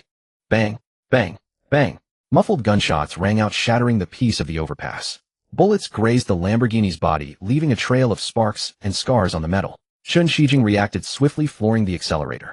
The Lamborghini's engine roared as if in its death, throws the car, shooting forward like an arrow. The Mercedes behind immediately went on alert, its windows lowering as 2 gun barrels aimed at the cheetah. Gunfire erupted, flashes lighting up the night like a net of death. The piercing sound of bullets shattered Zhao Mingyi's drunkenness. He jerked awake, pupils contracting, as he saw sparks flying outside the window, a guttural sound escaping his throat. What's going on? Who the hell dares to touch me? His scream hadn't even faded before a violent jolt hit. Oh no, we've got a blowout. Chen Shijing's voice trembled. The Lamborghini's right rear tire went flat, the car instantly losing balance, swerving wildly on the bridge, tracing an S and B pattern. 2 tires on the Mercedes also smoked the car, swaying like a leaf in a storm. The cheetah's engine grew more aggressive, like a predator locking onto its prey, accelerating sharply and ramming its nose into the Mercedes' rear. Boom. The deafening crash erupted, the Mercedes' body launched into the air, flipping violently in the night sky, windows shattering into countless fragments raining down. Then the car slammed into the guardrail with a teeth-grinding screech of metal before tumbling off the overpass into the deep darkness, the final muffled sound swallowed by the night wind. Zhao Mingyi, petrified, let out a piercing scream. Help! Help! Someone save me! I don't want to die. Chen Shijing fought the wheel desperately, trying to regain control, but the Lamborghini was already a runaway horse. The cheetah's front drew closer, its cold headlights blinding Zhao Mingyi. He watched helplessly as the black beast rammed into him, the immense force sending him weightless, crashing into the roof. The Lamborghini soared, snapping the guardrail, and with his screams plunged into the darkness beyond the bridge. The night wind howled, sweeping away the last cries, leaving only the empty bridge echoing with the fading roar of the engine. With the arrival of Leng Zian and Leng Xiaofei, and Xue Lingwei officially starting work, the once spacious and desolate villa instantly became lively. Everyone chatted and laughed, talking about everything under the sun, and before long it was 10 o'clock at night. It's late, the little one needs to sleep. Furong has to work tomorrow, so everyone should wash up and rest early. Hey Xiaofei, you can choose any room on the 3rd floor. Okay. Leng Xiaofei tossed his yellow hair, made an acknowledging gesture, and shook the gold Rolex on his wrist. Lingyue, you sleep in the room next to Guoguo's. Alright boss. Zian, why don't you share a bed with your sister? I'll take the little one to sleep tonight. Leng Shuyao was about to say she wanted to sleep with her mom and dad, but when she saw her father wink at her, she decisively closed her little mouth. She felt that tonight her father would give her a little surprise. In the master bedroom on the 2nd floor, Leng Furong and Leng Zian lay in bed staring at each other. Sis, what do you think of brother-in-law? Zian, why are you so hooked on calling him that? There's nothing between Ye Xing and me. Leng Furong's ears were slightly red. Her sister and brother had been too much tonight. Calling him brother-in-law over and over made her feel very awkward. Sis, then what should I call him? Just Ye Xing. Brother Ye. Brother Ye. Leng Zian kept muttering, a hint of cunning flickering in her eyes as she looked at Leng Furong. Stop. Call him whatever you like, it has nothing to do with me. Leng Zian let out a soft laugh, then looked at Leng Furong seriously and said, Sis, haven't you already developed feelings for brother-in-law? Otherwise, given your personality, there's no way you'd sleep in a strange man's house. Don't give me the excuse of Guoguo. I know your temper well. When you don't want to do something, even 10 oxen can't pull you. Tell me the truth, isn't that so? Lung Furong had just uttered one word when Lung Zian cut her off. Sis, to be honest, you and brother-in-law are the perfect match. He's young, tall, handsome, and wealthy. The dream partner of countless girls. Now that such a fine carbon-based biped has landed in your hands, you'd better hold on to him tightly, or some fox sister will snatch him away. Given Guoguo's existence, you should seriously consider your relationship with brother-in-law. Sis, you might not have noticed yourself, but your heterophobia doesn't seem to apply to brother-in-law. Today you and brother-in-law were less than a meter apart, and when he handed you that watch you were almost at zero distance contact. I didn't see any discomfort in you. Maybe you two are destined for each other. Like someone with body odor that others can smell from afar, making them dizzy, but their spouse can't smell it at all. You two might be that kind of type. Lung Furong's eyes darted as her sister's words struck a deep chord within her. Recalling how close they sat tonight, and how Ye Xing handed her the watch box, she indeed had no abnormal reaction. Could it be that she really felt as her sister said? Lung Furong's eyes unconsciously brightened, and a faint smile, unnoticed even by herself, crept across her icy cheeks. The night was deep. The silver moon squeezed its plump body into the clouds, gradually disappearing, tired and wanting to rest. In the northern district of Jingqing, the Zhao family, one of the 4 great clans, was located. The family's buildings occupied an enormous area constructed in a palace-like style, exuding extreme wealth and luxury, while also symbolizing status. The old master of the Zhao family had once held the 5th highest seat in the central power structure, and now he was retired at home. He had 5 sons and 2 daughters, and even more grandchildren. The eldest son, Zhao Shanyue, was the deputy commander of the Jingqing military region. The second son, Zhao Shanhe, was the current clan leader and chairman of a large corporate group with immense wealth. The third son, Zhao Shanhu, was the deputy governor of Tianan province. The fourth son, Zhao Shanhai, worked in a special department. The fifth son, Zhao Shanxuan, owned a large entertainment company and spent his days indulging in studying the physical structures of female artists. The husbands of the 2 daughters were also powerful. Zhao Mingyi was Zhao Shanhe's second son. Although he was a reckless good-for-nothing, he was especially favored by the old master.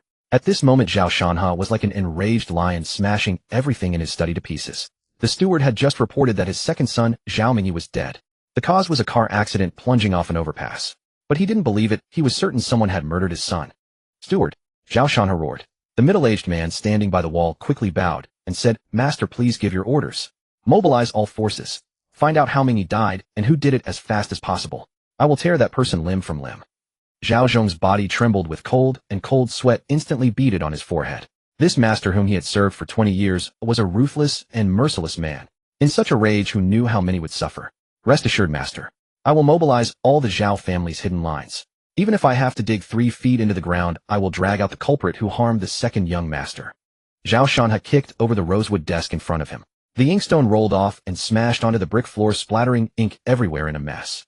His bloodshot eyes stared fixedly at the heavy night outside the window, the fury churning in his chest, nearly consuming him. Hidden lines. Not enough. Get the eldest brother involved too. Use the military region's power. At these words, Zhao Zhong shuddered all over. Mobilizing military forces to investigate an accident was insane. Any slip could alert the central power. But he dared not object, so he gritted his teeth and agreed. "Yes, master. I'll contact the eldest master immediately." And, Zhao Shanhe's voice suddenly rose. "Check everyone who had contact with Mingyi in the past 3 days. Whoever has even the slightest suspicion, arrest them first and interrogate them. I'll take responsibility for anything that happens." Zhao Shanhe staggered back 2 steps, raised his hand to steady himself against the cold wall, and in his mind flashed Zhao Mingyi's face, always wearing a mischievous smile. That was the old master's most beloved grandson and his own cherished son. How could he simply cease to exist? Falling off an overpass. Only a fool would believe that. His son had 6 bodyguards, and the driver was a veteran with 20 years of experience. Zhao Shanhe closed his eyes, and when he opened them again, only bone-chilling coldness remained in his gaze. "Go fetch my mystic iron dagger." His voice was low, like a ghostly whisper. "When I catch the murderer, I will personally skin him alive, slice by slice." Sister, look, something huge has happened." Early in the morning, Lung Zian excitedly dragged Lung Furong out of bed. "Zian, what are you doing? Making such a fuss so early in the morning? What could be so big? Did the sky fall?" Lung Furong rubbed her sleepy eyes, displeased. "It really was the sky falling, but for our family, it was a moment of immense joy. Zhao Mingyi is dead." "What?" Lung Furong let out a shriek, her eyes widening instantly. "When did this happen? Zian, don't fool me. See for yourself." Lung Zian handed her the phone, and Lung Furong stared at the news on the screen, her hands trembling uncontrollably. The mountain that had been weighing on her heart was finally lifted. "Ha ha ha." Lung Furong burst into laughter, tears streaming down her face. "Sister, from now on no one will bother you anymore. You can live freely and be yourself. Mommy, Aunt, little uncle, come down quickly for breakfast. Daddy made lots of delicious food. Hurry up or Guoguo won't wait for you. Lung Shuyao grabbed a soup dumpling and stuffed it into her mouth while shouting upstairs.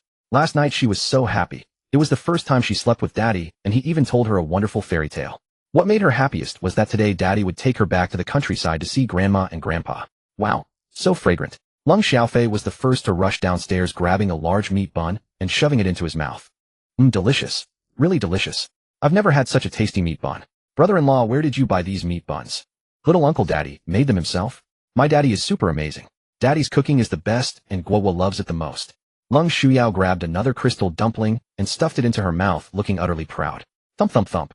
Lung Xian, drawn by the aroma, dashed downstairs without even washing up, reached out, grabbed a crystal dumpling, and stuffed it into her mouth. Then, it was too delicious. Lung Furong looked at the lavish breakfast spread on the table, then turned to Ye Xing in astonishment. This man actually knew how to cook, and so well. Even a 5-star chef couldn't compare, could he? It seems it's time to hire a housekeeper. Ye Xing pondered while eating his breakfast. He had no intention of going grocery shopping and cooking every day. If it were just him and his daughter, he wouldn't mind, but watching the 3 adults and 1 child sprawled on the sofa clutching their stuffed bellies, the corners of his mouth twitched involuntarily. Ding dong, ding dong. The sudden ring of the doorbell shattered the atmosphere in the living room. Who could be coming to see him this early in the morning? Daddy, it's that old grandpa. Lung Shuyao spotted an old man on the monitor and immediately called out. How did this old man find his way here? Beside him stood a middle-aged man and a young girl. Ye Xing glanced suspiciously, then went out to greet them since the old man was quite advanced in years. Haha, young friend, I hope I'm not disturbing you by showing up uninvited. Elderly, you flatter me. Have you eaten yet? Li Fengqian was taken aback for a moment, then burst into hearty laughter, this time filled with immense delight. This young man gave him a very comfortable feeling. Young friend, this is my son Li Xuantong, and this is my granddaughter Li Mingyao. They insisted on coming to personally thank the man who saved my old life. Ye Xing sized up the father and daughter. The middle-aged man gave him a familiar feeling, but he couldn't recall where he had seen him before. The girl was about 18 or 19, a bit shy, but undeniably beautiful, on par with the 2 women in the house. Li Xiantong gripped Ye Xing's hand firmly and shook it twice, speaking with sincerity. Dr. Yi, I can't thank you enough. Please don't. I don't deserve the title of doctor. You're overwhelming me. Ye Xing quickly replied. He wasn't a physician, and he didn't want to be accused of practicing medicine without a license. Then, I'm older than you, so I'll call you Brother Yi. He took a card from his pocket and pressed it into Ye Xing's hand. Here's 2 million. Please accept it. Yes, yes, handsome. If you hadn't helped yesterday, our family would have been in chaos. It's a small token of our gratitude. Please don't refuse. If you ever encounter any difficulties, you can come to me. I'll do my best to help. Li Mingyao stepped forward as well. Ye Xing smiled and took the card. Since the other party wanted to settle the karmic debt this way, he was happy to accept. This was the money for his daughter's milk powder. How could he refuse? Secretary Li, what are you doing here? Lung Furong came over carrying her daughter and greeted the middle-aged man. Haha, President Lung, you two are. His eyes darted between Ye Xing and Lung Furong, sizing them up. Oh, this is the mother of my daughter. Ye Xing introduced. Truly a match made in heaven. Handsome man and beautiful woman. Li Xiantong praised, then turned to Ye Xing. Brother Yi, about my father's health. Ye Xing understood. He took the old man's wrist to check his pulse, then said, eat light food for a few days and recuperate. In a few days I'll give you another acupuncture treatment, and you'll basically be fine. That's wonderful, Li Xiantong said excitedly. The real reason he had come today was to ask Ye Xing to continue treating his father, since yesterday's treatment was an emergency measure. When the family learned of the situation yesterday, they were all drenched in cold sweat. They took his father to the hospital for a checkup, and the results shocked them. His condition had improved dramatically. This young man truly couldn't be judged by appearances. He was worthy of being called a miracle doctor. After agreeing on a time, the 3 left. Lung Furong looked at Ye Xing as if he were a monster. Earlier, when he said he would treat her illness, she hadn't taken it seriously. Now she felt a faint glimmer of anticipation. You called that middle-aged man Secretary Li earlier? Ye Xing asked. You don't know him? Lung Furong was astonished. He's the party secretary of Jianghai City. Oh, no wonder he looked familiar. Ye Xing realized. It wasn't his fault. He had only crossed over to this parallel world a few days ago, so why would he pay attention to the city's leader? I'm taking the little one back to the countryside today. I'll be staying in the village for a few days. Call me if anything comes up. Well, Lung Furong hesitated. Don't feel burdened. Just live your life at your own pace. Ye Xing said calmly, then picked up his daughter and walked back inside. Soon they loaded all the bags into the car. Ye Xing sat in the back with his daughter, while Shui Lingwei took the wheel of his bulletproof Mercedes-Benz, and they set off on the road home. La la la. La la la la, Guoguo is going to visit Grandpa and Grandma. Lung Shuyao was very excited, squirming in Ye Xing's arms, glancing here and there at the windows as the street scenes on both sides seemed to hold an inexplicable fascination for her. Humming a tune she barely knew, she then playfully smacked Ye Xing's face with both hands, leaving it all drooly. The smile on Ye Xing's face never faded. For as long as his daughter was happy, he was happy too. Oops, Papa, looks like there's a traffic jam ahead. Through the windshield, seeing 2 or 3 long lines of cars stuck motionless, Leng Shuyao immediately called out, "Boss, let me go check." Shui Lingwei opened the car door and ran ahead, only to return shortly after. "Boss, the road ahead is blocked. We can't use that overpass anymore." The overpass was closed. Ye Xing's brows twitched slightly. Last night Yuehu had eliminated Zhao Mingyi, and the incident occurred right at that overpass. He had kept his promise and removed the restriction sealed within Yuehu's body. However, the 10 million from the bounty Yuehu had accepted naturally fell into his pocket. He had no qualms about this money. It was neither too hot nor too much. He needed to earn more for his daughter's formula. Anyone who dared to strike against him must be prepared to face death. He bore no guilt whatsoever over Zhao Mingyi's death, nor did he fear any consequences. After all, he was not the one who did it. Who would pin it on him? Every grievance has its source, every debt its debtor. The murderer is Yuehu. If you have the ability, go find her. But the question is, can you even find her? Under the traffic police's direction, the line of vehicles gradually diverted. Ye Xing's group wasted nearly an hour before finally reaching the highway to their hometown. "Papa, can you teach Guoguo to sing? Guoguo loves singing." Alright, if my darling wants to learn, Daddy will teach you." He never refused any of his daughter's requests. Besides, singing was a piece of cake for him. He could burst into song at any moment. In his past life, he was the undisputed karaoke king. If he had pursued a path in the entertainment industry rather than becoming an agent, he would have been a singing emperor. "Let Daddy sing one round first, baby. Listen, and tell me if you like it, then decide whether to learn." Ye, sing it, Papa." Leng Shuyao immediately erupted with excitement, and even Shui Lingyue driving in front perked up her ears. "The sun winks at me, birds sing for my ears. I am a little sprite who works hard, yet doesn't cling. Don't ask me where I come from nor where I'm headed. I want to pluck the most beautiful flowers and offer them to my little princess. The king sent me to patrol the mountains. I wander through the mortal world. Beating my drums, striking my gongs, life is full of rhythm. The king sent me to patrol the mountains. Catch a monk for dinner. The mountain stream water is extraordinarily sweet. Envy not mandarin ducks nor immortals. Clap, clap, clap. Papa, what's this song called? It sounds so good. Guoguo wants to learn. Guoguo wants to sing too." Leng Shuyao clapped her hands and shouted excitedly, "Baby, the song is called 'The King Sent Me to Patrol the Mountains.' If you like it, Daddy will teach you to sing it." Ye. Then the car was filled with the sound of Ye Xing teaching a line and Leng Shuyao following after. It must be said this little milk dumpling had remarkably high intelligence and an excellent memory. After only 2 or 3 rounds of teaching from Ye Xing, she gradually managed to sing along. After practicing on her own a few more times, she could already sing the entire song smoothly and fluently. And that little milk dumpling's voice was exceptionally pleasant when singing. Shui Lingyue also learned it, and then the two beauties, one tall, one small, began interacting. On the highway they left behind a string of beautiful singing and bell-like laughter. After driving 80 li on the highway, they descended to a provincial road, then switched to a country road to reach a small town. Ye Xing went to buy some tobacco, alcohol, fruits, pastries, and other groceries, items he had not prepared beforehand. Then he took the driver's seat himself, telling Shui Lingyue to take care of their daughter. For the next 10+ li of village road, he drove alone, simultaneously familiarizing himself with his memories. This stretch of road was somewhat difficult to navigate. Though surfaced with concrete, the damage was severe, full of potholes and depressions, with some areas even having raised bumps. Fortunately, Ye Xing's car had a high chassis, and combined with his divine-level driving skills, despite the bumpy ride, it did not cause the little milk dumpling too much discomfort. Soon a small mountain village appeared ahead, with a large camphor tree at the entrance, and some villagers sitting beneath it chatting idly. Among them was a middle-aged couple dressed in clean, neat clothes, standing by the roadside and gazing eagerly into the distance. "Ye Rongguang, why are you two showing such leisure today? At this time every day, aren't you usually busy in the fields?" "That's right. Rongguang is always so diligent with farm work. This isn't right at all. Something must be up. Rongguang Xinyu, is something happening today? And why are you both constantly staring down the road? Your necks are going to break from craning. Old, you don't keep it hidden. Share whatever's going on so we can rejoice too." "Exactly. Otherwise sitting here is boring. If anything's up, just say the word. We'll lend a hand. That's right, we're all from the same village. We should help each other. If there's good news, share it, so we can all share in the joy." The villagers started chattering among themselves, and the atmosphere immediately became lively again. Hee hee. Ye Rongguang let out a hearty laugh. "Uncles, brothers, sisters, and younger brothers and sisters, my wife and I are here today to pick up our child from home. Our kid is coming back today and bringing a granddaughter with them." "What? Xiao Xing is back, and he brought a daughter. Oh, that's truly wonderful news. Old, you've got to set up 2 tables of celebration today. I'm coming over to share in the joy." Hee, I will. Wait, that's odd, old Yi. When did your kid get married and have a child? How would we not know about that? Yeah, when did this happen? No wedding banquet was held. He Rongguang scratched his head awkwardly. At this point, Lan Xinyu spoke up. "Sai, it's all my boy's fault. He kept it quiet and pulled off something like this without telling us. We had no idea. Only a few days ago on the phone did he mention he has a daughter, and today he's bringing her to visit us. Hey, everyone look. A car is coming up ahead, and it's a Mercedes. Whose car is that? Does anyone in our village drive a Mercedes? Or does someone have relatives with such luxury cars? All attention was suddenly drawn to a car slowly approaching from the distance.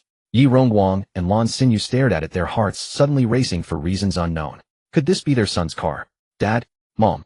What are you doing here?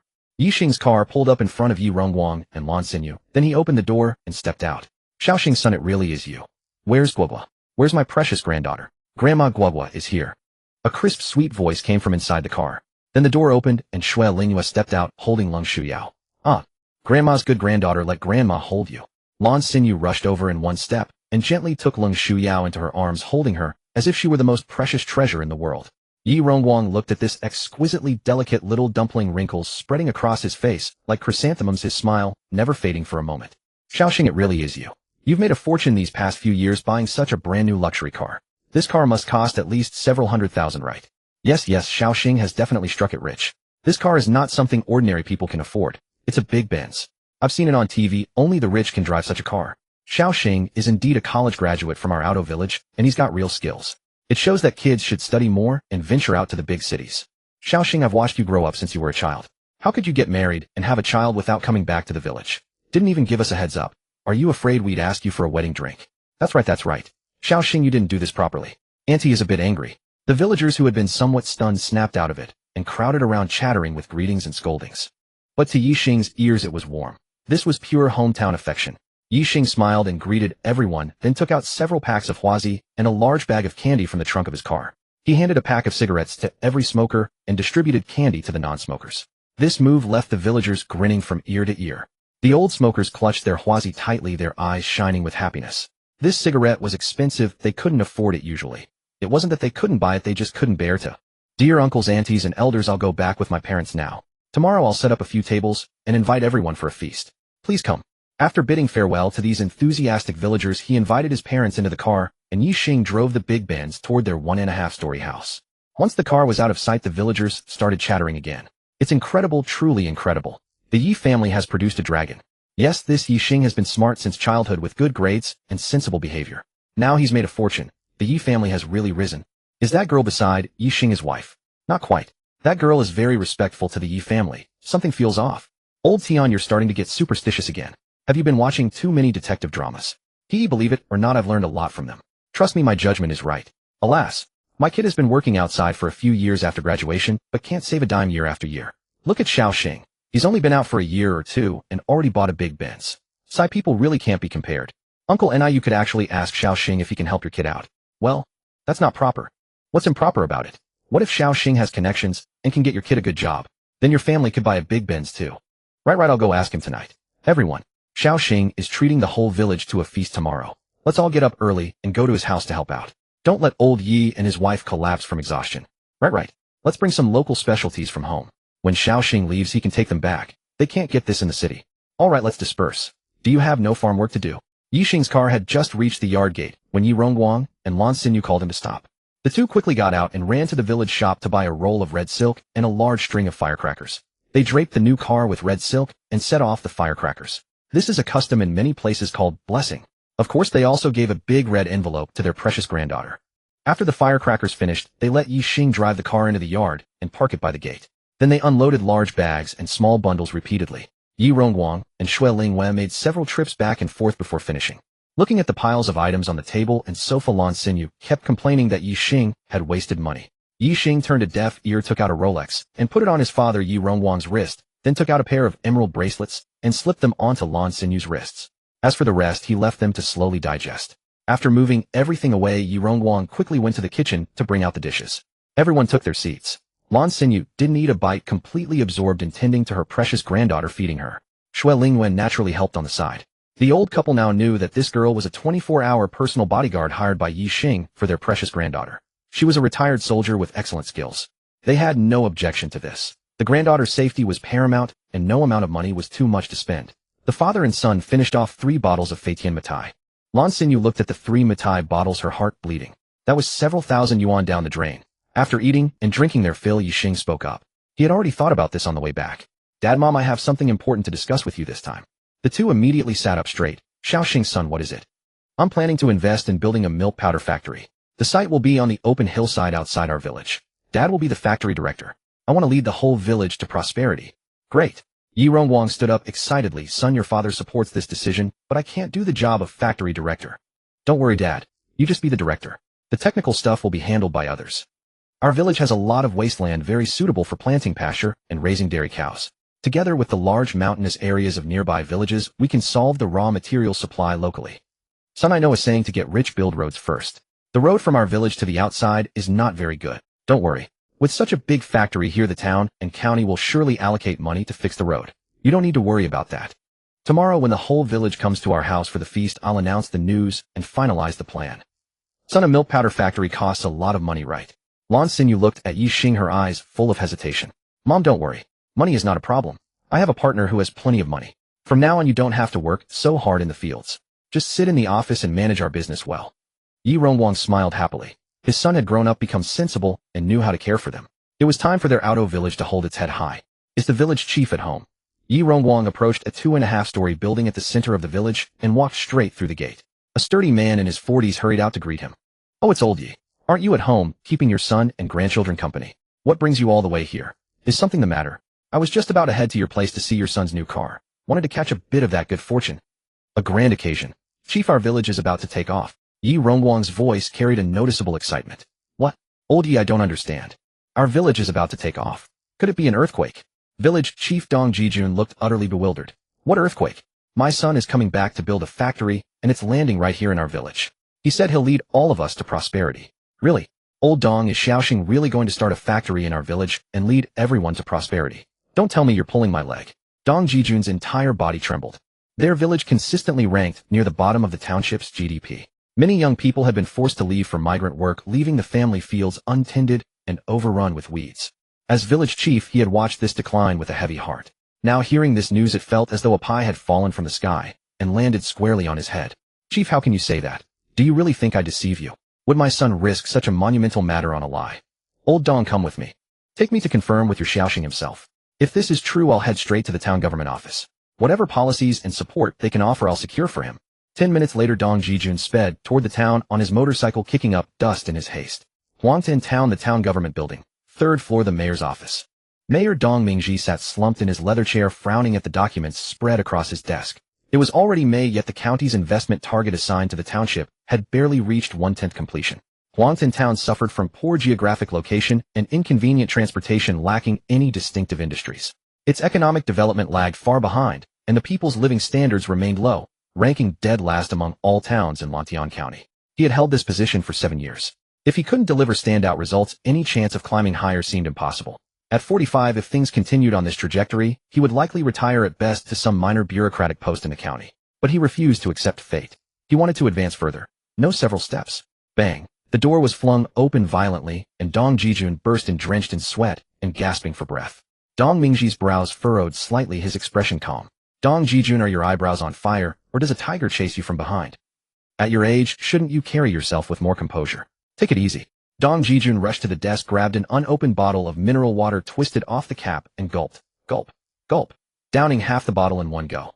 He wiped a streak of water from the corner of his mouth and panted, Mayor, wonderful news. The most wonderful news.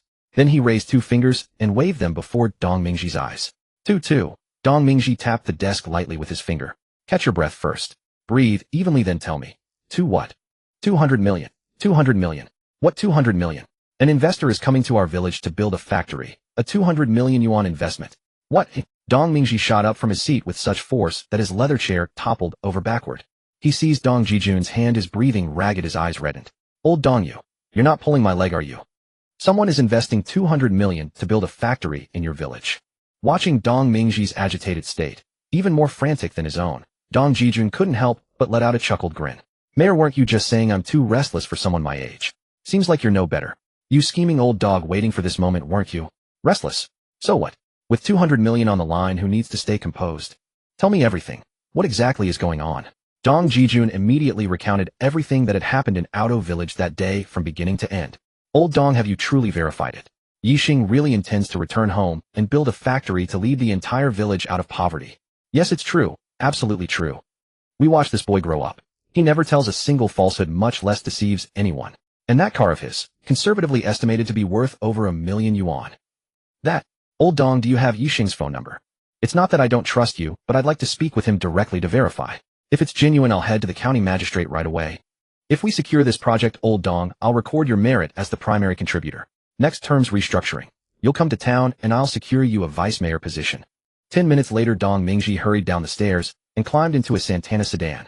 The car kicked up a cloud of dust and sped toward the county seat. Grandma, where did Grandpa go? I haven't seen him all afternoon. Hey, your grandpa has probably gone around showing off that Rolex of his for the whole village to see. Hee hee hee. Lung Shuyao let out a soft giggle at Lan Sinyu's words. Then an idea struck her. She leaned close to Lan Sinyu's ear and whispered, Grandma, would you like to see Guoguo's mommy? Grandma, let me tell you, Guoguo's mommy is so beautiful. Everyone says she looks just like a fairy who descended from heaven. Really? Grandma wants to see, but where can she look? Wait a moment. Lung Shuyao pitter-pattered over to Ye Xing. Daddy, lend me your phone for a sec. Ye Xing handed over his phone without a second thought, and Lung Shuyao ran back with it. Grandma, I'll video call my mommy, and then you can see her. She unlocked the phone, found Lung Furong's contact, and dialed. Lung Furong sat at her desk, her fingers flying across the keyboard as she worked. Ring ring ring. The phone on the desk began to ring. A video call request. Lung Furong gazed at the contact belonging to Ye Xing, a trace of confusion crossing her mind. This man had never proactively called her before. Why the sudden video request today? She had only just added him the night before. A small ripple of excitement stirred within her heart, and she quickly accepted the call. Mommy, can you see me, Mommy? Her precious daughter appeared on screen, her face alight with excitement. Guoguo, why are you calling Mommy at this hour? Have you arrived at your grandparents' house? Hee, I missed you, Mommy. Did you miss me? Daddy's seen your sister Ling Yue, and I have already reached your parents' house. Mommy seems very busy. I'll let you go for now. Bye-bye. Lung Shuyao hung up and looked at Lan Xinyu with a touch of pride. Grandma, isn't my mommy incredibly beautiful? Indeed, very beautiful. Just as you described, like a fairy descending to earth. The sun dipped below the horizon, painting the sky with a canvas of crimson clouds, draping the small mountain village in a veil of rose-gold light. Several cars drove into Auto Village and came to a stop before the gate of Ye Xing's courtyard. 7 or 8 people stepped out. Dong Jijun shouted at the top of his lungs, Old Ye Xiaoxing. The county magistrate and the town mayor have arrived. Yi Rongwang had been out running errands around the village. Upon returning home, before he could even take a sip of water, he heard village chief Dong Jijun calling out. In a panic, he rushed toward the door, stumbling over the threshold and nearly falling. If Ye Xing hadn't quickly caught him, he would have face-planted hard, possibly chipping a couple of front teeth. Greetings, esteemed leaders. Yi Rongwang darted up to the group, visibly flustered. After blurting out that single sentence, he froze at a loss for words, his face turning red with embarrassment. He Datong couldn't help but smile at Yi Rongwang's awkward demeanor. This was a genuine, simple villager. Then he turned to Ye Xing following behind and extended his hand warmly. You must be Brother Ye Xing. You look quite distinguished and impressive. Dong Mingji quickly stepped forward to introduce. Little Yi, this is our county mayor He. Ye Xing reached out to shake hands, a polite smile on his face. County mayor He, hello. Welcome. Dong Jijun then pointed to Dong Mingji. Little Xing, this is Mayor Dong of Huangtin Town. Ye Xing shook Mayor Dong's hand, as well then nodded to the other individuals present. County mayor He, Mayor Dong, distinguished leaders, please come inside. Both He Datong and Dong Mingji spotted the Mercedes parked in the courtyard. While Dong Mingji was merely surprised, He Datong's heart raced with excitement, his eyes practically gleaming with calculation. He recognized it as an armored vehicle. Good heavens, that must cost nearly 10 million. This instantly boosted his confidence in Ye Xing's plan to build a factory in the village several times over. Any doubts and speculation he had entertained on the way here vanished like smoke. If the man's car alone cost this much, investing 200 million would be absolutely no problem. This young man looked like he had only graduated from school a year or two ago. How had he accumulated such wealth? The younger generation was truly formidable. Yi Rongwang hurried ahead to lead the way, then bustled about serving tea to the guests. He Datong and Dong Mingji's gazes fell upon his wrist. The gleaming gold Rolex made both men envious. Then they noticed the emerald bangle adorning Lan Sinyu's wrist. Their assessment of Ye Xing's wealth rose another notch. This young fellow really knows how to spend. But when their attention shifted to the timepiece on Ye Xing's wrist, it felt as though their heads had been struck by a hammer. That was a Patek Philippe exuding an air of nobility, easily worth 2 or 3 million. At this point, He Datong and Dong Mingji could finally set their minds at ease. They were now entirely convinced that Ye Xing would indeed invest in Auto Village, build a factory, and lead the villagers to prosperity. Next, they would offer the most favorable policies with utmost sincerity, securing this investment and breaking ground within a short time frame. Ring ring ring. Just as He Datong was about to speak, Ye Xing's phone rang. He politely excused himself and checked the screen. It was Mu Wanxing calling. Little brother, where are you? Sister has reserved a private room at the Regent Hotel. Let's discuss the factory matters over dinner tonight. Sister Wanqing, I'm currently conducting on-site research in my hometown. I've already found the perfect location for the factory. I was just about to call you, and then you called. Seems we're on the same wavelength. Oh, you've already found a site. Alright, you have full authority over these matters. Just tell me how much investment is needed, and I'll transfer the funds.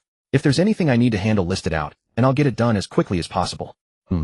I'm planning to invest 200 million. How about we split it 50-50? Equal shares 50 each. A little brother, that won't do. Sister can't take advantage of you. Here's what I propose. I'll contribute 150 million for a 30 stake. You'll handle the production technology, and I'll take care of everything else. Little brother, send me your account number, and I'll transfer the money right now. Alright. Ye Xing didn't bother arguing further. If she wanted to contribute more, so be it. He would find ways to benefit her later. A few minutes later, Ye Xing's phone chimed with a deposit notification. Upon checking, 150 million lay quietly in his account. Ye Xing showed the phone to He Datong and Dong Mingji. When they saw that long string of zeros, their faces beamed with delight. With the funds secured, there was no doubt about this project. It would break ground immediately, and their annual investment attraction targets would be completed ahead of schedule. What followed was a series of gestures showcasing their goodwill. Various preferential policies demonstrated their greatest sincerity. In fact, they would handle all the paperwork on Ye Xing's behalf. He Datong even patted his chest and guaranteed that everything would be in place within 3 days. As for the road connecting the village to town, the government would naturally cover the construction costs. Both parties reached an agreement on the spot and signed a contract. Yi Rongguang and Lan Xinyu then slaughtered chickens and geese to host the town and county officials. They consumed 2 whole cases of Feitian Mitai before the guests departed, thoroughly satisfied. Such a commotion naturally reached the villagers quickly. One by one, they came knocking, showering praise and flattery in all directions. Of course, their deepest hope was to secure employment at the factory or earn wages working on the construction site during the infrastructure phase. Many elders immediately pulled out their phones to call their sons, daughters, and daughters-in-law who were working elsewhere, urging them to hurry back. Money was waiting to be made. Some even purchased strings of firecrackers to set off throughout the village in celebration. Village Chief Dong Jijun waved his hand decisively and declared that the village would sponsor a grand banquet the following day, inviting every resident to feast together in celebration of Auto Village's brilliant future. Little Tawanzi had been so exhausted from playing that she fell asleep before 9 o'clock. Suddenly, the main door creaked open and a middle-aged couple entered with a sturdy young man carrying a basket. The basket was red, filled with cured pork, Chinese sausage, dried mushrooms with ear fungus, and eggs adorned with a large red double happiness character. "Oh, little Xing, you're back." The middle-aged man spoke first, a smile spreading across his face. "Uncle, aunt, cousin, what brings you here?" Ye Xing asked suspiciously. "Oh, son, I got so busy today that I completely forgot to tell you. Your cousin is getting married the day after tomorrow. Your uncle and aunt have come to invite you to the wedding." Lan Xinyu hurried to explain. "Really? What a coincidence. I happened to return just in time for my cousin's wedding. Cousin, is that car outside yours?" Lan Taodao looked at Ye Xing, his eyes shining with anticipation. "Yes, cousin, what's wrong? Do you need to use the car?" "Hee, cousin, this car of yours is absolutely luxurious and impressive. How about lending it to me as the lead car for the wedding procession?" "Sure. Cousin, will you be my best man?" "Sure. Cousin, you're the best." Lan Xinyu looked at her brother and sister-in-law, then asked with concern, "Little brother, have you prepared the bride price that the woman's family requested?" It's all gathered and sent over." Blue Sky Cloud's expression was somewhat unnatural, and beside him Yellow Oriole gave a faint silent sigh. The bride's family was too heartless, demanding an exorbitant bride price, 388,888 yuan alone, plus gold jewelry, rings, earrings, bracelets. The bride's banquet expenses, the down payment for a house in the county seat. All told, over 1 million yuan. How could his family possibly come up with that much? To hold the wedding on schedule, they had borrowed from everyone they could, even taking out a high-interest loan. Sigh. I don't know when we'll ever see the light of day. Brother, if you have any difficulties, just tell your sister. I might not have been able to help much before, but now it's different. Your nephew has made something of himself. If there's a shortfall, sis, no shortfall. All the money that needed to be spent has been spent. Now we just wait 2 days for the wedding procession. Sis, brother-in-law, Xiaoxing, you all come early, okay? Oh, and especially Xiaoxing. You're going to be Tao Tao's best man, so no late arrivals. Don't worry, uncle.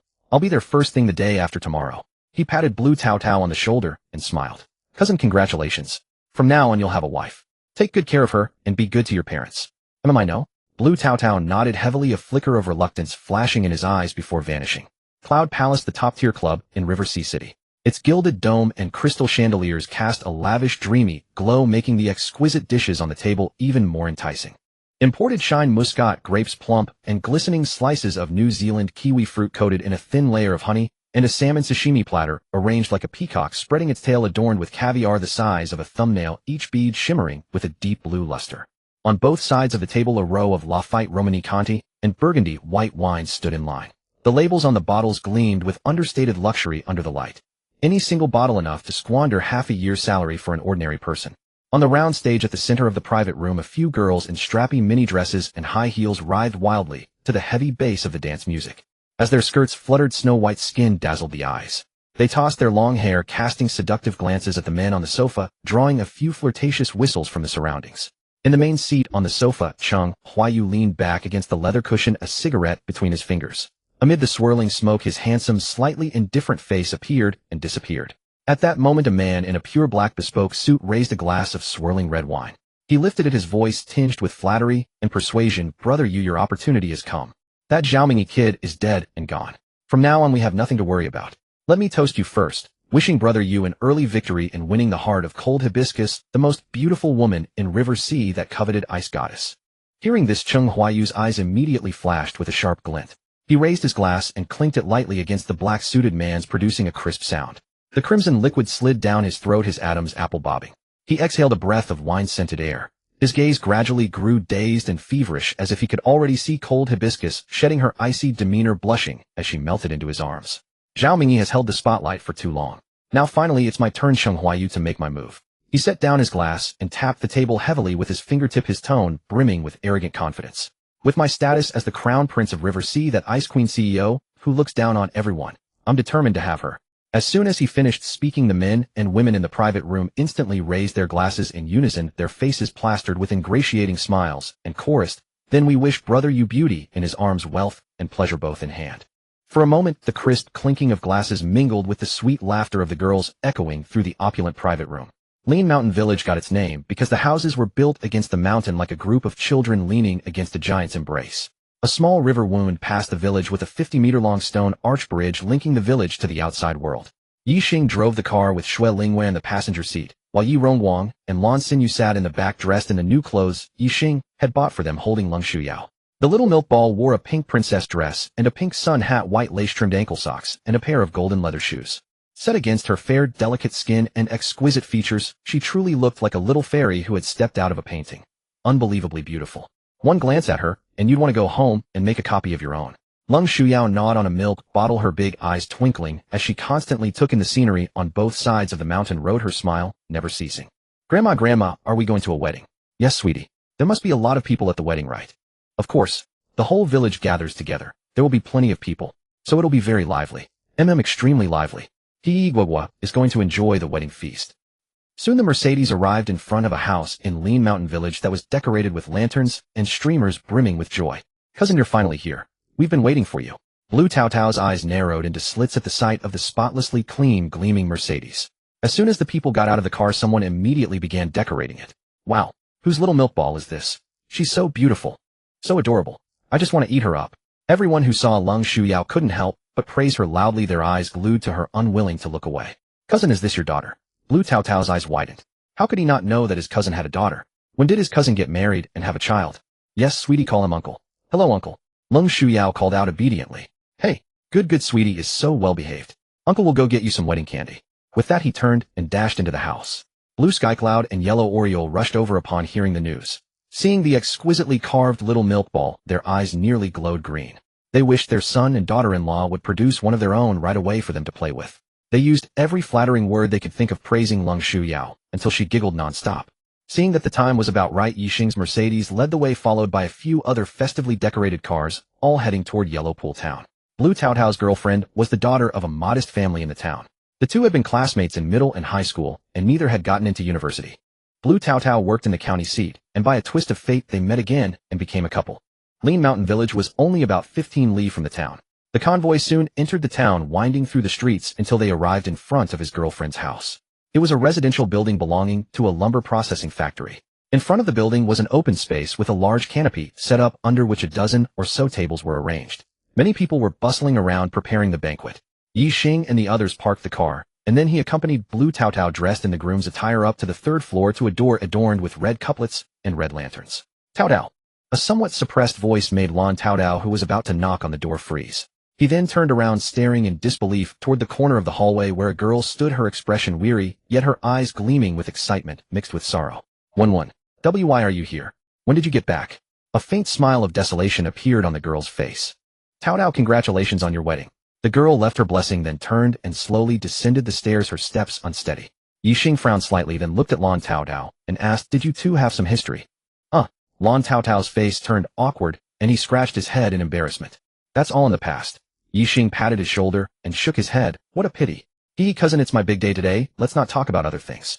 Let's go knock on the door. My Tingting might be getting impatient.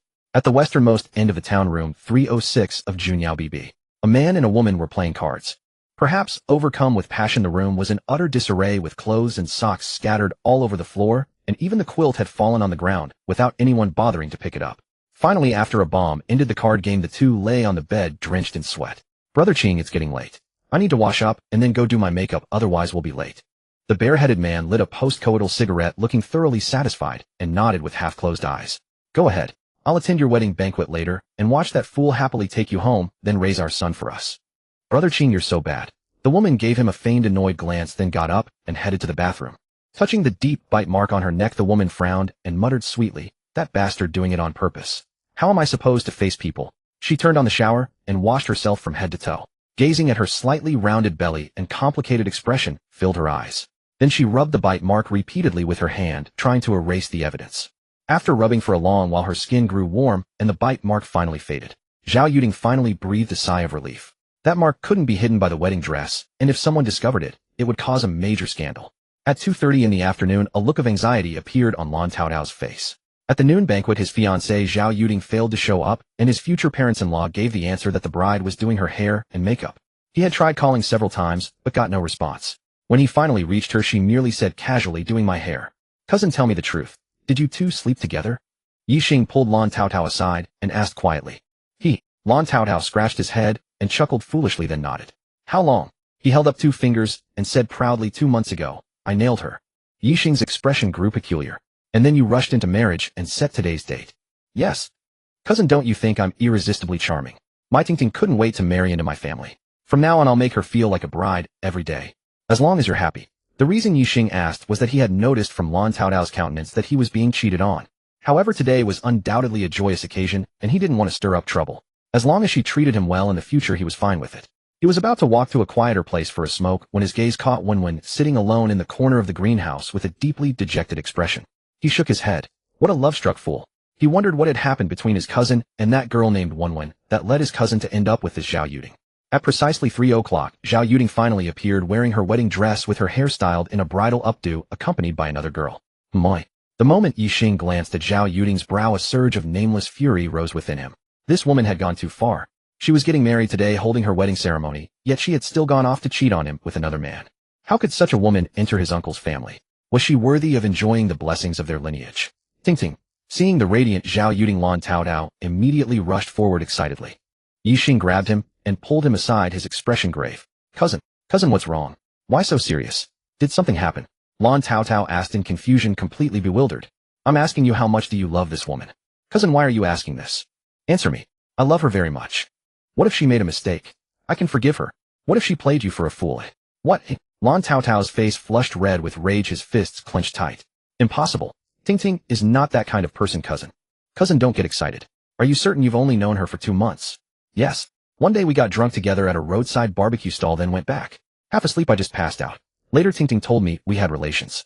A month ago, she told me she was pregnant and urged me to marry her immediately, saying she didn't want to walk down the aisle with a swollen belly.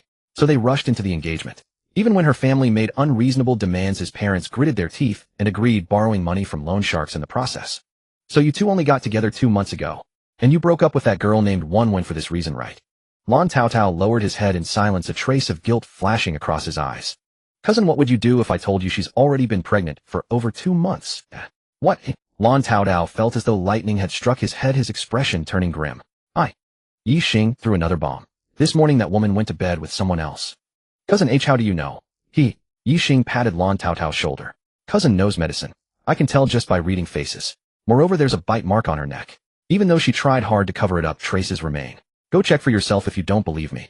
Lan Tao didn't want to believe Ye Xing, but his feet carried him forward toward Zhao Yuding on their own accord. Zhao Yuding noticed his grim expression and frowned. Hey Tao, what's wrong with you? Today is our wedding day, and you're not happy. Is it because I took too long doing my hair and makeup? You're making me wonder if we'll be happy after marriage. Lan Taodao forced a smile. Ting Ting, why would I blame you for taking time on your hair and makeup? I'm just a little anxious after waiting so long. By now he had reached Zhao Yuding's side. She instinctively leaned away to create some distance, but the next moment her eyes widened in shock. Because Lan Taodao had with lightning speed torn open the lace collar she had deliberately used to cover the bite mark on her neck. Zhao Yuding watched the mark with a cold sneer, thinking to herself that she had done nothing wrong and had every right to live however she pleased. If Lan Taodao couldn't accept it, then so be it. They could divorce. She raised her chin haughtily, her eyes showing no remorse whatsoever. You? Tao, what are you doing? You've messed up my wedding dress. Zhao Yuding's face flushed with panic as she hastily pulled up the collar of her veil to conceal the evidence of her infidelity. Lan Taodao fixed his eyes on Zhao Yuding with a burning fury. His fists were clenched so tightly that the veins on his neck bulged. Zhao Yuding, you slut. On our wedding day you sneaked out to see someone else. Do you have any shame? Lan Taodao roared in anger. Boom. Zhao Yuding felt as if a thunderbolt had struck her. Her body trembled slightly, and terror flickered in her eyes. Had her actions today been exposed? Impossible. Lan Taodao, that blockhead, couldn't have known about her poker game with Qingpi today. He must have been instigated by someone to bluff her. Her gaze immediately fell on Ye Xing. That man had just been whispering a long string of words to Lan Taodao. No, she had to take the initiative, or else this would be the end of her. Lan Taodao, what madness is this? Don't you dare slander me and ruin my reputation. Do you still want to get married? I'll marry your mother's side. Zhao Yuding, tell me honestly, who did you go out fooling around with today? Lan Taodao, you bastard, how dare you accuse me of fooling around? Show me the evidence. Still trying to deny it. Whose lip mark is that on your neck? Don't tell me you bit yourself. Damn it, you slut. How dare you deceive me like this? Lan Taodao turned to Zhao Yuding's parents, his expression like a beast ready to devour. You too raised such a fine daughter. On this joyous day she cuckolds me. Is this the family tradition of yours? Return all the betrothal gifts and the money I spent. I don't want your trash anymore. The commotion immediately drew the attention of the lingering wedding guests, passers-by, and neighbors. They gathered around chattering and gossiping. No way, no way. Such a thing. This is massive news. A bride caught cheating on her wedding day. I can feast on this gossip for a year. Ha ha ha, this is hilarious. Going out to cheat on the very day of the wedding. How depraved can she be? My heart goes out to the groom. This woman is wild. Bringing back evidence on her neck. Is she underestimating her husband's intelligence, or just plain stupid? Old Zhao's family is truly cursed. How did they raise such a daughter? Now they've lost all face. How will they ever show their faces in public again? Like mother like daughter. It's hereditary. Lao Lu, how can you say that? That's not nice. What's not nice? Everyone in the neighborhood knows what old Zhao's wife is like. Old Zhao has been a doormat his whole life, isn't it? Because he married the wrong woman.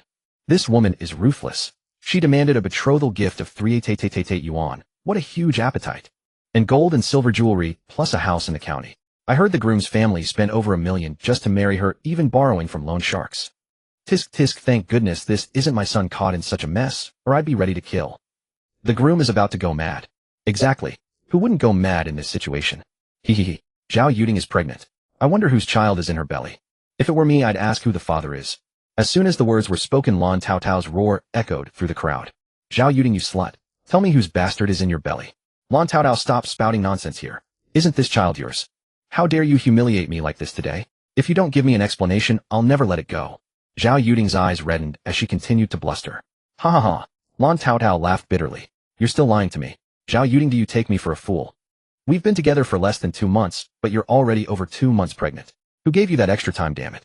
Wow, this is shameless. She got pregnant with another man's bastard and tries to pin it on this poor guy. My heart goes out to him for 10 minutes. The onlookers' eyes widened at this revelation, their gazes full of contempt and disgust as they looked at Zhao Yuding's glamorous figure.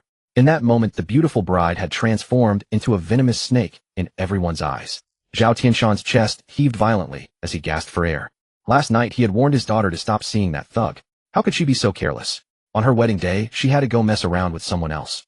Was she trying to drive him to his grave? Shun Xiangyi rushed forward like a madwoman, clawing at Lan Taotao. You bastard.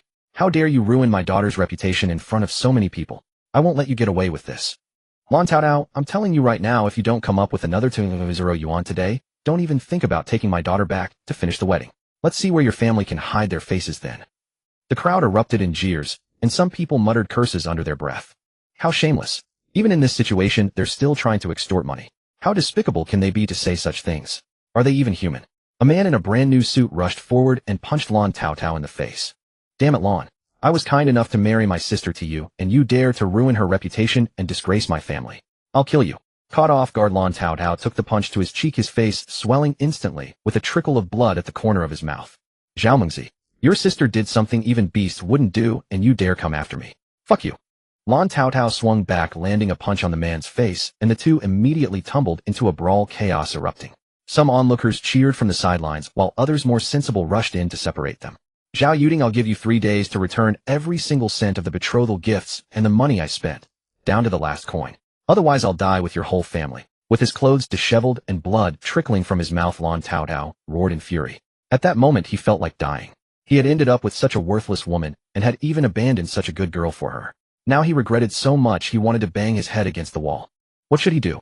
He couldn't keep this woman, but how would he explain to his family? The phone in Ye Xing's pocket began to ring. He glanced over and quickly answered it, recognizing it as his mother's call. Before he could speak, a crisp and delicate voice came through. It was Leng Shuyao. Daddy, where are you? Guoguo misses you so much. Baby daddy misses you too. Really? Of course, truer than pure gold. Hee hee. Daddy, have you brought the bride home yet? Have you returned yet? Guoguo wants to see the bride, and Guoguo is waiting to attend the wedding banquet. Ye Xing's lips twitched twice. It was all his fault for being careless with his words, and now he was somewhat regretting it. He hadn't expected his cousin's temper to be so explosive. The cousin had lunged forward immediately, and now things had escalated into a full-blown brawl that was completely out of control. It seemed the wedding was off. His daughter's wish to see the bride would also be dashed. Over there they were busily preparing the celebration, slaughtering chickens and sheep, with lively festivities underway. Everyone was eagerly awaiting the couple's return to perform the wedding rituals and begin the banquet. What should they do now? Baby, there's still something here. Estimate need wait a little longer. Cousin, what should we do now? Lan Taotao walked over, saying bitterly. What to do? Ye Xing wanted to make a sarcastic remark, but seeing his cousin's wretched state, he couldn't bring himself to say it. Just then something unexpected happened. A green-haired man led a dozen or so hoodlums charging toward them. Brothers, this bastard dares to bully our Huangtan Town folks, dares to bully our Yuding sister. Let him know that Huangtan Town isn't somewhere an outsider from another village can run wild. Beat him up. Right? Brother Qing is right. We men of Huangtan Town aren't cowards. An outsider dares to come right on our necks. Brothers, take him down. Fight. This isn't good. Taotao is going to get the worst of it. Brothers, grab whatever you can and fight them. Several young men who had come to help Lan Taotao with the wedding arrangements immediately sprang into action. They grabbed the stools and chairs beneath them, ready to charge forward. Ye Xing grew furious. He hadn't even finished his phone call before these people interrupted him. Stuffing his phone into his pocket, his aura shifted dramatically. A fierce tiger's roar suddenly echoed across the field, and then Ye Xing descended like a mighty tiger pouncing from the mountains, charging straight at the dozen or so hoodlums. In the blink of an eye, these men were sent flying like tattered sacks, crashing to the ground one after another, unable to rise. With a powerful high kick, he pinned the green-haired man to the ground, then flashed a demonic grin. I wasn't even looking for you, yet you come running to me. You dare give my cousin the horn, and now you expect him to raise your bastard child. What? Cousin, is this bastard the one? Damn it, I'll beat you to death. Lan Taotao unleashed a furious barrage of kicks on the green-haired man, venting all his rage onto him. Daring to steal his woman, dare to cuckold him, produce an illegitimate child, and expect him to take responsibility. The green-haired man pinned beneath Ye Xing's foot could only writhe and scream in agony as Lan Taotao's fury poured out. He felt his hands were broken, his ribs shattered too. Damn it, he had stepped on iron today. If he had known there was such a formidable master here, he never would have brought men to defend Zhao Yuding. Someone had secretly called the police station, and several officers rushed over, shouting to stop. Cease this immediately. Stop beating him, or we'll have no choice but to take action. Oh brotherly, save me quick. They're beating me to death. Arrest them. The green-haired man spotted the approaching officers and cried out desperately, seeing them as his salvation. Spotting the police, Lan Taotao immediately retracted his foot, frightened into compliance. Ye Xing also withdrew his foot, then disdainfully kicked the green-haired man several meters away, as if disposing of trash. Li Fuxing's expression darkened instantly. To assault someone right in front of the deputy police station chief was a direct affront. Moreover, the green-haired man shared a close personal bond with him. You bastard, daring to harm others before our eyes. Come with us. He gestured to the side, and an officer produced handcuffs, moving to apprehend Ye Xing. Wait. Ye Xing halted the officer's movement, then calmly retrieved his phone and dialed a number at his leisure. Xiao Yi, is there something you need from Uncle Dong? Ye Xing's lip twitched. Dong Mingji was deliberately trying to ingratiate himself. Well, Director Dong. Xiao Yi, that's not right. Why so formal with Uncle Dong? Don't call me director, call me uncle. Reluctantly, Ye Xing complied. Uncle Dong, the security situation in our town is deeply concerning. It makes me question whether my investment in Huangtan Town is worth the risk. Xiao Yi, don't worry. What exactly happened? Uncle Dong will handle this immediately. Oh, by the way, the officers at your police station. He provided Li Fuxing's badge number, then added, "They seem to have quite close ties with the local thugs. Why you don't slander me with baseless accusations?" Cold sweat trickled down Li Fuxing's forehead. Ye Xing had deliberately left the phone on speaker, and he naturally recognized Dong Mingji's voice on the other end. This lad showed no restraint. He was determined to destroy his career and possibly strip him of his position entirely. Panicking, Li Fuxing bowed hastily to Ye Xing. "Brother, please show mercy. We can discuss this. Don't do this. Tonight I'll host a dinner to apologize properly. In the future, if you need anything, leave it to me." Ye Xing's lips curved slightly. "Very well, brotherly. Remember your words." Yes, younger brother. Since you called me brotherly, we're brothers now. Brothers as close as if we shared the same parents." Ye Xing nearly kicked the fellow away, thinking to himself, who the hell considers you a blood brother? Soon Dong Mingji rushed over and berated Li Fuxing mercilessly. After learning about the wedding situation, his expression turned equally grim. He ordered the hoodlums to be taken away, then whispered something to Li Fuxing. Li Fuxing shot Zhao Yuding a disdainful glance, then turned to Zhao Tianshan and Xin Xiangyi. "You have 3 days to return every cent of this gentleman's betrothal gifts and all the gold and silver jewelry he purchased. Refuse and you'll face the consequences." Ye Xing pulled Lan Taodao towards Su Wenwen, who stood in the corner. Her expression shifted as she watched them approach, her eyes clouding with conflicting emotions. "Let me introduce myself. I'm Ye Xing, Taodao's older cousin. Taodao was deceived by that woman and did something unforgivable to you." Smack. He slapped Tao Tao on the head and demanded, "Apologize to Wenwen." "Huh. No, it's not necessary." Su Wenwen stammered. Ye Xing smiled gently. "Wenwen, I know you still have feelings for Taodao, and Taodao has realized his mistakes. I have a proposal." "Cousin, please go ahead." Su Wenwen's expression grew uneasy. Ye Xing chuckled inwardly, his respect for this kind-hearted woman deepening. "Under normal circumstances, you two would have walked down the aisle together. Why not make it happen today? You'll be the bride, and we'll hold the wedding ceremony right now. I own a company in Shanghai. After you're married, your cousin will serve as a manager there, while you'll oversee the finance department as deputy director. The company will provide a 140 square meter apartment and a BMW worth $500,000. What do you think? Wenwen, I deserve to die. I was blinded by greed and did something unforgivable to you. Wenwen, give me one chance. Save me." Lan Taodao threw himself into the plea with theatrical desperation. With his cousin helping him to this extent, if he couldn't seize this opportunity, he'd remain unmarried for life. Su Wenwen bit her lip tightly, her fingers constantly twisting the hem of her dress. Her expression was deeply conflicted, and finally, she gave a slight nod. "Excellent. Let's split up. Tao Tao accompany Wenwen to get her bridal makeup done. You few drive to fetch Wenwen's parents and relatives to Tao Tao's house. The wedding will proceed as planned." Perhaps under the pressure from the town head and the deputy chief, the bride price of 3 yuan was returned on the spot. Lan Tao Tao, with reddened eyes, handed the money to a flustered Su Wenwen. "Wenwen, take this bride price on my behalf and later give it to our parents. For the rest of my life, I will listen to you, treat you well, and never let you down." Then he turned to Ye Xing and said excitedly, "Cousin, I'm entrusting my whole being to you. Wherever you point, I'll go." Ye Xing kicked him on the backside and scolded with a smile, "Stop being so sentimental. Take your sister-in-law to get her hair and makeup done and buy everything you need." The three got into the Mercedes and headed toward the center of the street. At 6 in the evening, the Mercedes stopped at the festively decorated gate. The thunderous crackling of firecrackers instantly brought the mountain village to life.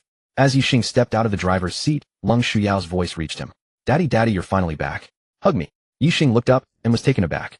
Holding his daughter was a stranger girl, while Xue Lingwei stood by. The girl was tall and curvaceous, her police uniform perfectly accentuating her stunning figure. With delicate features, fair skin, and a ponytail swaying behind her, she looked dashing and breathtakingly beautiful. She was unmistakably a police flower. Who was she? Why was she holding his daughter? Was his little darling so casual now? Anyone could hold her. Ye Xing walked over and took his daughter. Xue Lingwei greeted him, "Boss." The girl just stared at him, a slight smile curling at the corners of her mouth, a hint of mischief in her eyes. "What, don't recognize me?" Ye Xing racked his brain, but couldn't recall anyone like her in his memory. "Daddy, don't think too hard. Sister said she grew up with you wearing open crotch pants together." The girl's face flushed at Leng Shuyao's words. Had she said something like that? No. This little milk ball was too good at adding drama. She wanted to pinch her. Never mind, children's words were innocent, but it was so awkward. A flash of inspiration struck Ye Xing, and he blurted out, "Your caterpillar." Lin Xingyao rolled her eyes at him and said playfully, "Little bean, you finally remembered." Ye Xing scratched his head and sighed. Indeed, a girl changes the most. The former caterpillar has grown into such a stunning beauty. And you've become a glorious people's police officer. This police flower must have made many people drool, right? Lin Xingyao lightly tapped Ye Xing. "Your mouth is still the same as when we were kids. But I never expected that the little bean would grow so tall and handsome," and Lin Xingyao suddenly touched Ye Xing's abdomen. "Wow, 8-pack abs. How did you get them?" Xue Lingwei glanced at Lin Xingyao, a flicker in her eyes, saying nothing, but a slight curve formed at the corner of her mouth. Ye Xing's body stiffened, as if an electric current passed through him. He hadn't expected this police flower to make such a move, but then he relaxed. After all, they had grown up together in open-crotch pants, as his daughter said. 2 hours later, the wedding ended amidst everyone's blessings. Su Wenwen's parents, who had been dragged in unexpectedly and were bewildered, finally beamed with joy when Su Wenwen placed the stack of red 388 yuan betrothal money in their hands. Especially when they heard their daughter say that after marriage the couple would work in Jianhai City, and Ye Xing had promised the company would provide them with a 140 square meter apartment and a car. The old couple's smiles reached their eyes. Their family was finally going to hold their heads high. Lin Xingya, having a mission, hurriedly said goodbye to Ye Xing's family and rode off on her motorcycle. Ye Xing and the others, after profuse thanks from his uncle's family, set off on the return journey. The little milk ball had thoroughly enjoyed herself today. She had seen the bride she'd been longing for, but she wasn't as pretty as her mommy and aunt. Then she ate wedding candies, watched the bride and groom bow to heaven and earth, and even made a guest appearance offering her blessing. Have a baby soon. When the couple said they wanted a little milk ball like her, she burst into laughter, ecstatic. In the car, the little milk ball couldn't wait to call her mother and grandparents to report her itinerary and share her joy. Ding. Host brought his daughter to attend his cousin's wedding. Daughter was very happy. Happiness index exceeds standard. Reward: host's full body attributes increased by 10. Buildings 7, 8, and 9 of Linjiang Mansion. Reward: 5000 top grade snowflake adult dairy cows stored in system space, ready to materialize anytime. 20 cans of 800 G Saint Spirit premium milk powder. Daddy points 10. The system notification suddenly echoed in Ye Xing's mind as he was driving, filling him with excitement. He was planning to start a milk powder factory. First, the system gave him a production line. Now it directly provided the cows. As soon as the factory was built, he could materialize them and start production. Besides that, he was rewarded with 3 buildings. The apartment he had promised his cousin and his wife had arrived. The system was truly considerate and generous, no simply lavish. He loved such a system. At this rate, he might become the world's richest man in the near future. Having a cheat was truly awesome. At 13, Liyuan Court. Lung Mingji, Ling Hushan, and Lung Furong had just finished a call with Lung Shuyao. Ling Hushan looked at Lung Furong, a flicker in her eyes. Daughter, now that Zhao Mingyi is out of the way and you're getting along well with Ye Xing, how about you two get the marriage certificate? That way we can put our minds at ease. Ye Xing is so outstanding, you two can't just drift along like this. What if some seductress lures him away? That would be a big problem. What do you think now? How do you feel about Ye Xing? Lung Mingji also chimed in. Yes, Furong, you're not getting any younger. Dad, I'm only 26, is that old? Are you in such a hurry to marry me off? Daughter, 26 is not young anymore. When I was your age, you could already run errands for me. Lung Furong's face paled, feeling as if her mother had stabbed her in the heart. It hurt. Lung Mingji continued, if you two can become a couple, that would be best, especially for our precious granddaughter. Dad, Mom, Lung Furong's eyes flickered. I'll think about Ye Xing and me. He said he can cure my illness. Really? Ye Xing can really cure your illness? Ling Hushan became excited. Lung Furong nodded, but what? Ling Hushan asked nervously. He said he needs to make some preparations. Oh. Ling Hushan breathed a sigh of relief. If Ye Xing can really cure your illness, he'll be our family's benefactor. He's young, handsome, wealthy, capable, and Guoguo's biological father. We must hold on tight and never let him slip away. Grandpa Guoguo is going to school. I'll come back to see you during the holidays. Lung Shuyao wrapped one little arm around Ye Xing's neck, waving her other hand incessantly.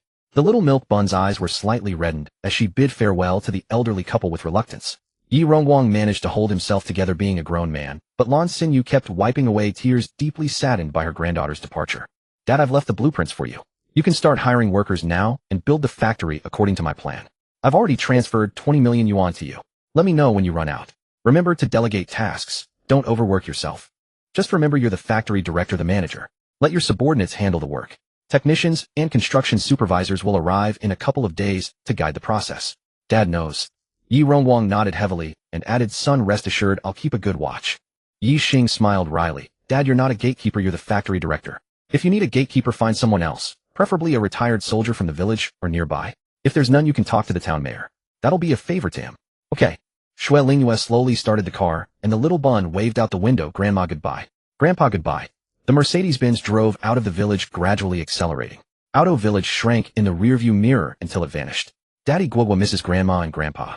Lung Shuyao pressed her little head against Ye Xing's chest, her voice soft and sweet. The next moment, she looked up, her big eyes sparkling. Daddy, how about we bring Grandma and Grandpa to live in the city? Our house is big enough, they won't feel cramped, and we can take care of them. Listening to his daughter, a warm current surged through Ye Xing's heart. This little cotton-padded jacket was so considerate. Sweetheart, Grandma and Grandpa can't come just yet. Why, oi? Daddy is going to build a big milk powder factory in the village to produce the kind of milk powder you drink. Daddy doesn't have time to stay here, so Grandpa needs to oversee things. Once the factory is built and the milk powder is produced, you can drink as much as you want. And this factory will be your personal property. The milk powder produced there can be sold all over the world. By then, babies all over the world might be drinking the milk powder you sell. Really? Then Guoguo will have tons and tons of money. Lung Shuyao's eyes lit up, filled with sparkling stars. Of course. Daddy, you're so good to Guoguo. Guoguo will love you forever. Ding. Detected continuous increase in the host's daughter's happiness value. The host has taken another big step on the path of doting on his daughter. Host gains 10 daddy points. Reward, God-level skill, Grand Prediction Art. Note, when the host activates the Grand Prediction Art on a person or target, you can know all movements of that person or target for the next 3 days. Using it on yourself yields half the effect. Friendly reminder: the Grand Prediction Art consumes a great deal of mental energy and can only be used 3 times a day. Damn. Ye Xing almost cursed out loud. The system was simply too generous. The Grand Prediction Art. With such a powerful ability, he could stride through life unopposed. Who could stand in his way? All factors unfavorable to himself and his daughter could be avoided in advance, and anyone he wanted to deal with would have no escape. Just ask, who else? As the car approached a roadside shop, the little bun suddenly cried out, "Daddy, what's that?" Shui Lingwei immediately slowed down. She knew that given Ye Xing's doting father nature, a little script might unfold here. Sure enough, Ye Xing spoke. Lingwei, pull over. Then he said, "Sweetheart, this is called a popcorn popper. It's used to make popcorn. Do you want some popcorn?" "Yes, yes. Guoguo wants some."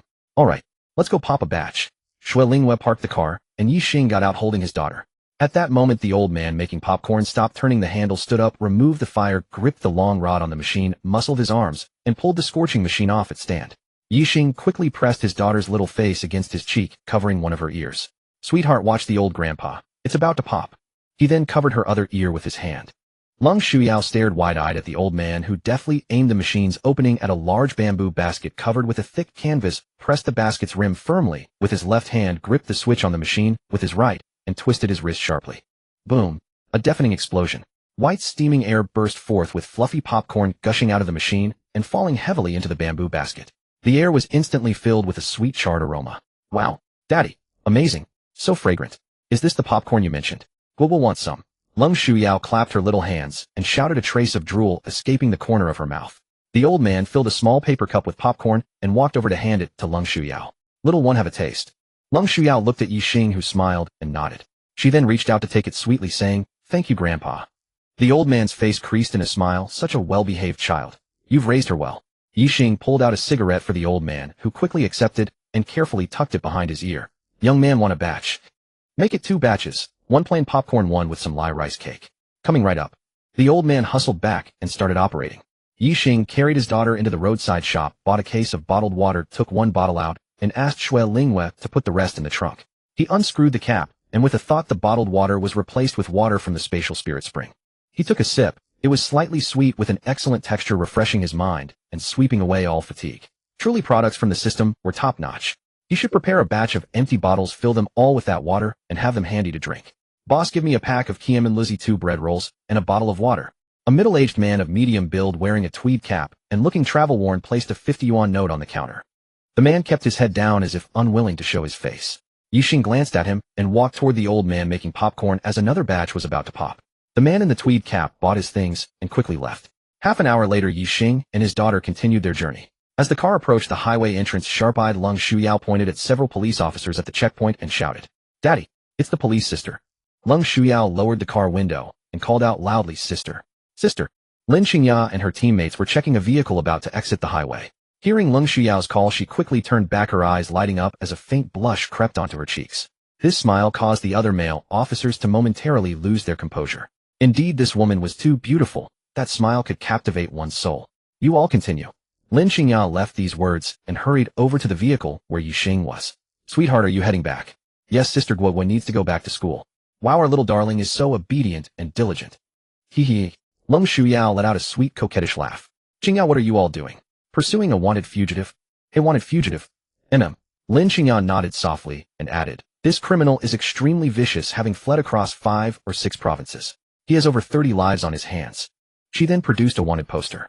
The moment Ye Xing saw the face on it, his pupils constricted. Wasn't this the person he had seen in the roadside shop while buying popcorn? The one wearing a peaked cap.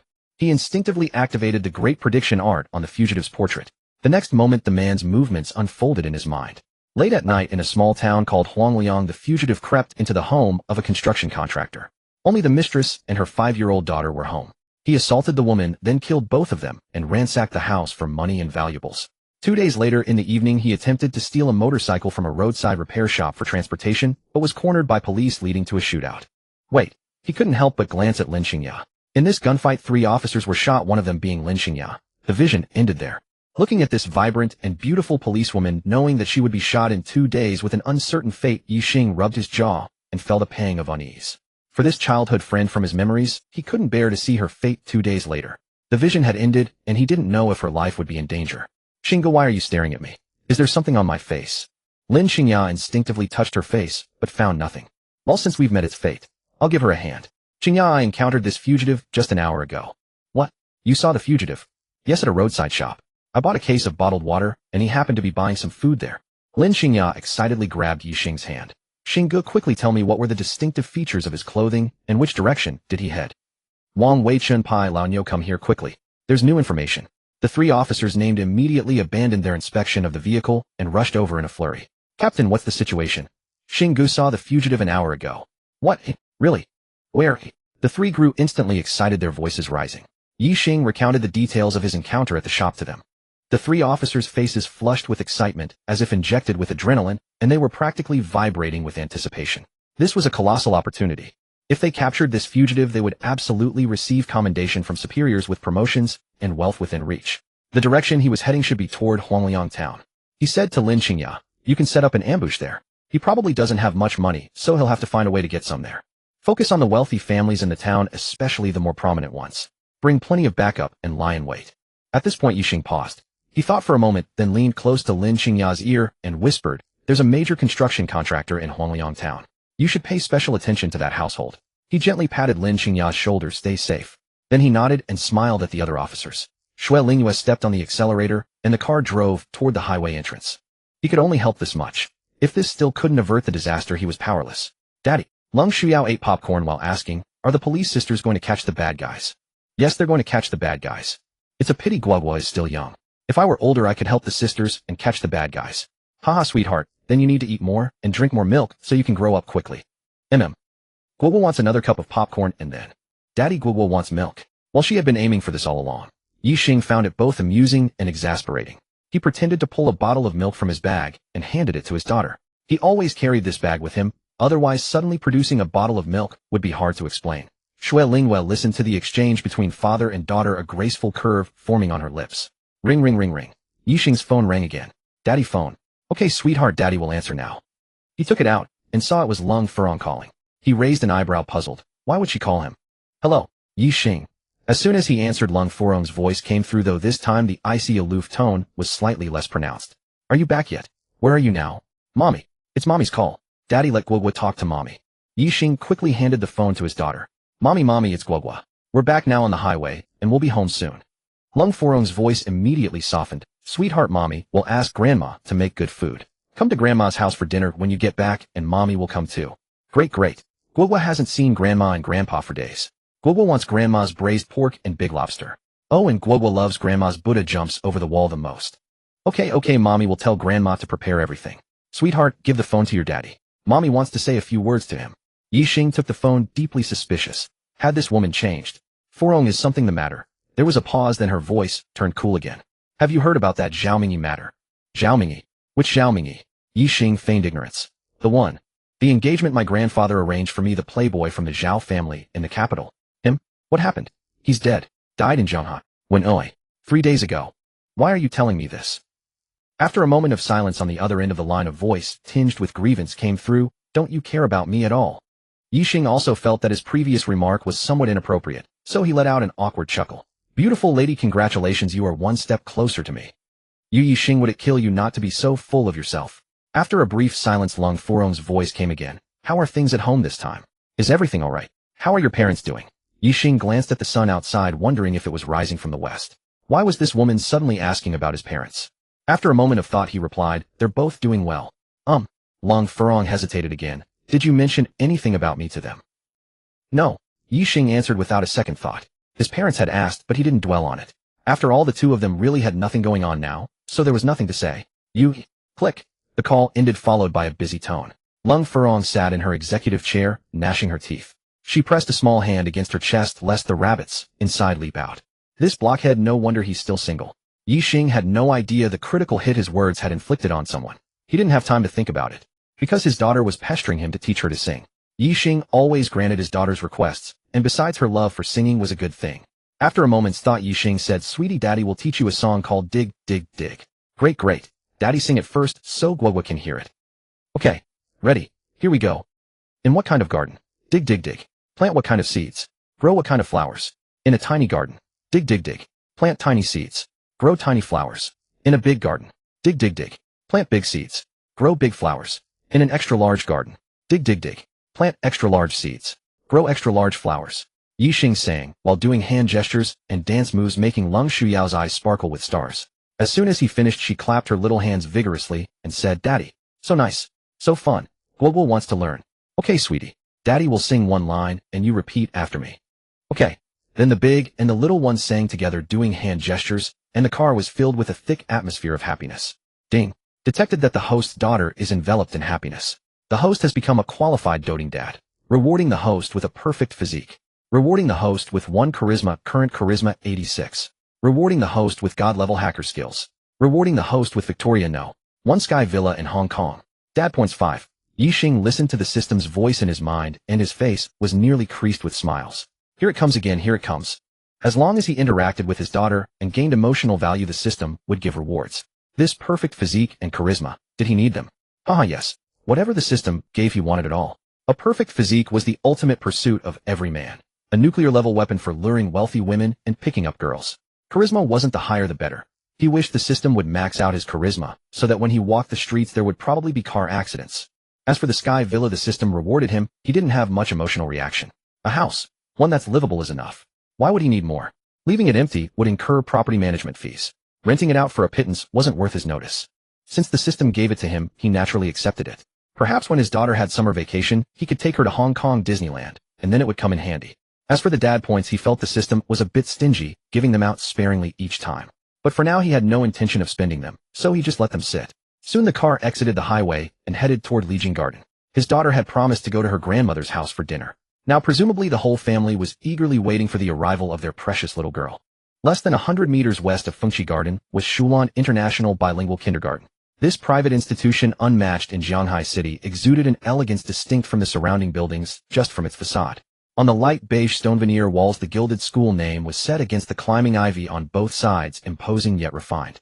The campus covered over 10 acres, laid out in an English manor style. At the center was a spacious sunny lawn surrounded by glass-domed teaching buildings, a heated swimming pool, and an independent picture book library. Even along the winding cobblestone paths stood meticulously trimmed hedges and whimsical sculptures. The most eye-catching was the comprehensive play area to the north. There were no ordinary plastic slides, instead a 3-story climbing frame made of raw wood dominated the area. The frame was wrapped with colorful non-slip ropes, and the top connected to a transparent observation deck. Beside it a trampoline was covered with imported non-slip mats, and the edges were wrapped in thick foam padding. The sandpit contained fine soft sea sand scattered with mini excavators, sand trucks, and other toys. Not far away in the water play area a shallow pool had embedded sensor fountains. When children reached out to touch them, they would splash out strings of silver bell-like droplets.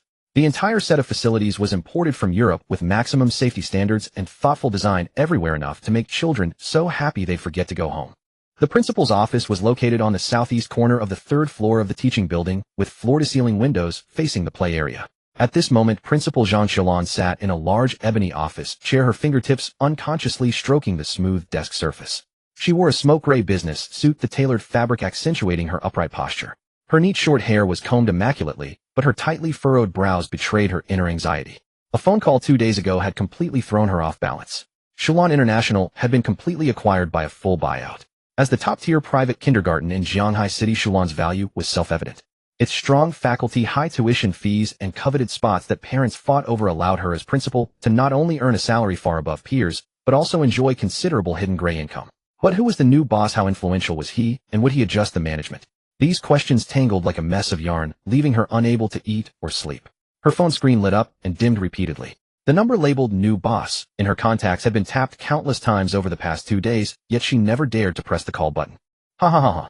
The sound of children's laughter came from outside the window. Zhang Xiaolan suddenly gripped her phone tightly. She couldn't wait any longer. Only by proactively reporting to work could she seize the advantage and protect her hard-won position. Her fingertip pressed heavily on the screen. Ring, ring, ring. Daddy, your phone is ringing again. Lung Shuyao's eyes, which had been closing, immediately opened as she reminded Ye Xing. Ye Xing's brows furrowed slightly. This call annoyed him, for it had disturbed his daughter's rest. He took out his phone and saw an unfamiliar number, then pressed the answer button. Hello, may I ask who this is? A respectful voice came from the other end of the line.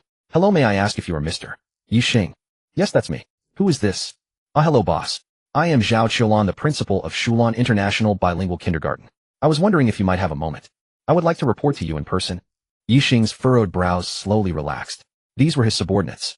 It made sense. The kindergarten's equity change had occurred 2 days ago, and he had not appeared, nor made a single phone call, putting enormous pressure on them. How about tomorrow? Tomorrow morning, I will bring my daughter there to complete the enrollment procedures, and we can talk then. Very good, boss. We will await your arrival tomorrow along with our little princess. As soon as Ye Xing put away his phone, Lung Shuyao wrapped her arms around his neck and softly said, Daddy, is Guoguo going to school tomorrow? Yes, Guoguo has played for several days already. It is time to go to kindergarten. Otherwise your mother will cause trouble for your father. Okay. Then will Guoguo have to separate from Daddy? Guoguo doesn't want to be apart from Daddy. Darling, your new kindergarten is only about 100 meters from our home. It is very close. You go in the morning and come home after school in the afternoon. Besides, Sister Lingyue will accompany you. Daddy has arranged for Sister Lingyue to serve as the principal's assistant so she can protect you. How does that sound? Great. With Sister Lingyue beside Guoguo, no one will dare to bully Guoguo. Darling, did you forget? Daddy bought that kindergarten. It belongs to our family, to you. You are the owner of that kindergarten. Who dares to bully you? Really? How could Guoguo forget that? From now on, whoever dares to bully Guoguo will fire them. Okay, as long as my darling is happy, you may do as you wish. Ye Xing suddenly felt his words were inappropriate. Was he raising his daughter to be spoiled? He quickly added, Darling, in kindergarten no one is allowed to bully you, but we cannot bully others either. You should get along harmoniously with your classmates, make many friends, and grow up happily. Okay, Daddy, Guoguo will listen to Daddy. I won't bully others, and will make lots of friends. That's right, that's my good darling. Mwah. Ye Xing praised her, then kissed his daughter's tender little cheek. Why you building? A red supercar shot forward like lightning, then executed a drift before coming to a smooth stop in front of the building. Several more supercars followed close behind, roaring like wild beasts, each parking in front of the building in a protective formation around the red supercar. Bang, bang, bang. The car doors opened and several well-dressed, fashionably attired young masters surrounding a man in a custom black suit with gold-rimmed glasses and meticulously styled hair walked toward the entrance. Seeing this spectacle, the doorman hurriedly stepped forward, nodding obsequiously. Young masters, may I ask whom you are looking for? Get lost, don't block the way. A young man with a buzz cut and an ear piercing waved his hand impatiently. The doorman immediately shuffled to the side, fearing that even the slightest delay would invite trouble from these people. Brother, we've confirmed it. Miss Lung's company is on the 18th floor. A roguish-looking youth beside him immediately objected. Ding ding, watch your language. You should call her sister-in-law. Right. The buzz-cut youth with the ear piercing regretfully slapped his own mouth, then grinned sycophantically. Brother Ming's vision is truly lofty. Ha ha ha. The group laughed and chatted their way to the elevator. Just as they were about to press the button, the elevator doors automatically opened, and Lung Furong, dressed in a white tailored suit, stepped out, with Fan Siki by her side. Upon seeing Lung Furong, Cheng Hudong's eyes went straight. He swallowed hard. Even though he had seen many beautiful women, Lung Furong's presence still stunned him. Lung Furong looked at this group of people, her brows immediately knitting together. Her body involuntarily stepped back. Fan Siki stepped forward and said, Everyone please make way. Do not block our president's path. TCH Amir's secretary dares to speak to us like that. It seems you don't wish to remain in Jianghai. A youth with a long face said disdainfully. Cheng Hudong adjusted his attire, pushed his glasses up with one finger, and extended his hand with a warm smile. Hello, I am Cheng Hudong, son of Cheng Siming. Miss Lung, I have long admired your reputation. I have reserved a private room at Yunshang Palace, and specifically came to invite you to dinner. Let us get to know each other and become friends. Perhaps in the future I can be of assistance. Do you see these brothers beside me? They are all children of officials. With us protecting you, no one would dare cause trouble for your company, nor plot against you behind your back. As Cheng Hudong spoke these words, his eyes stared intently through his lenses at the breathtaking face before him. He had long lusted after this woman, but his father had warned him that in Jianghai City, one could make advances toward any other woman, but never this one, for she belonged to Zhao Mingyi. Now that this obstacle was gone, it was natural that he would make his move. Lung Furong did not shake his hand. Her expression was far from pleasant, and an icy aura radiated from her more intensely than before. Those words just spoken by Cheng Hudong carried a veiled threat. With their protection, no one would dare cause trouble or undermine her secretly. But precisely that message told her if she did not accommodate their desires, if she refused to cooperate, then they would indeed cause trouble and plot against her. I apologize, everyone. Our president has important matters to attend to and has no time today. Perhaps you could return another day. As a qualified secretary, Fan Siki naturally sought to smooth things over for her boss. These people came with ill intent, and none of them were easy to mess with, for she had noticed the supercars parked at the entrance. And just now the bespectacled man had introduced himself, bringing up his father, the mayor of Jianghai City. I'm sorry, I am not acquainted with you, and I am busy. Please do not block the way, Lung Furong said coldly. Sheng Hudong's expression changed slightly, a flash of hostility crossing his eyes, but it was quickly replaced by a gentle smile. No matter, beauty always has privileges. We are strangers now, but acquaintances later. Since Miss Lung is busy today, let us reschedule. He waved his hand and led the way outward with several young men following behind. The long-haired man at the rear suddenly turned around and flashed a sinister grin at Lung Furong. Sister-in-law, we'll come again tomorrow. Shall ye come have a drink with your uncle? At the dinner table, Lung Mingji picked up a bottle of Feitian Matai, intending to pour Ye Xing a drink. Ye Xing quickly stood up, grabbed the bottle, filled Lung Mingji's glass, and then poured one for himself. Uncle, I toast you. Clink. They gently clinked glasses and downed the drinks in one go. Ling Hushan rolled her eyes at Lung Mingji. Old man, take it easy. Don't use this as an excuse to drink. Your stomach can't handle it. Lung Mingji's hand froze, and he gave an awkward smile.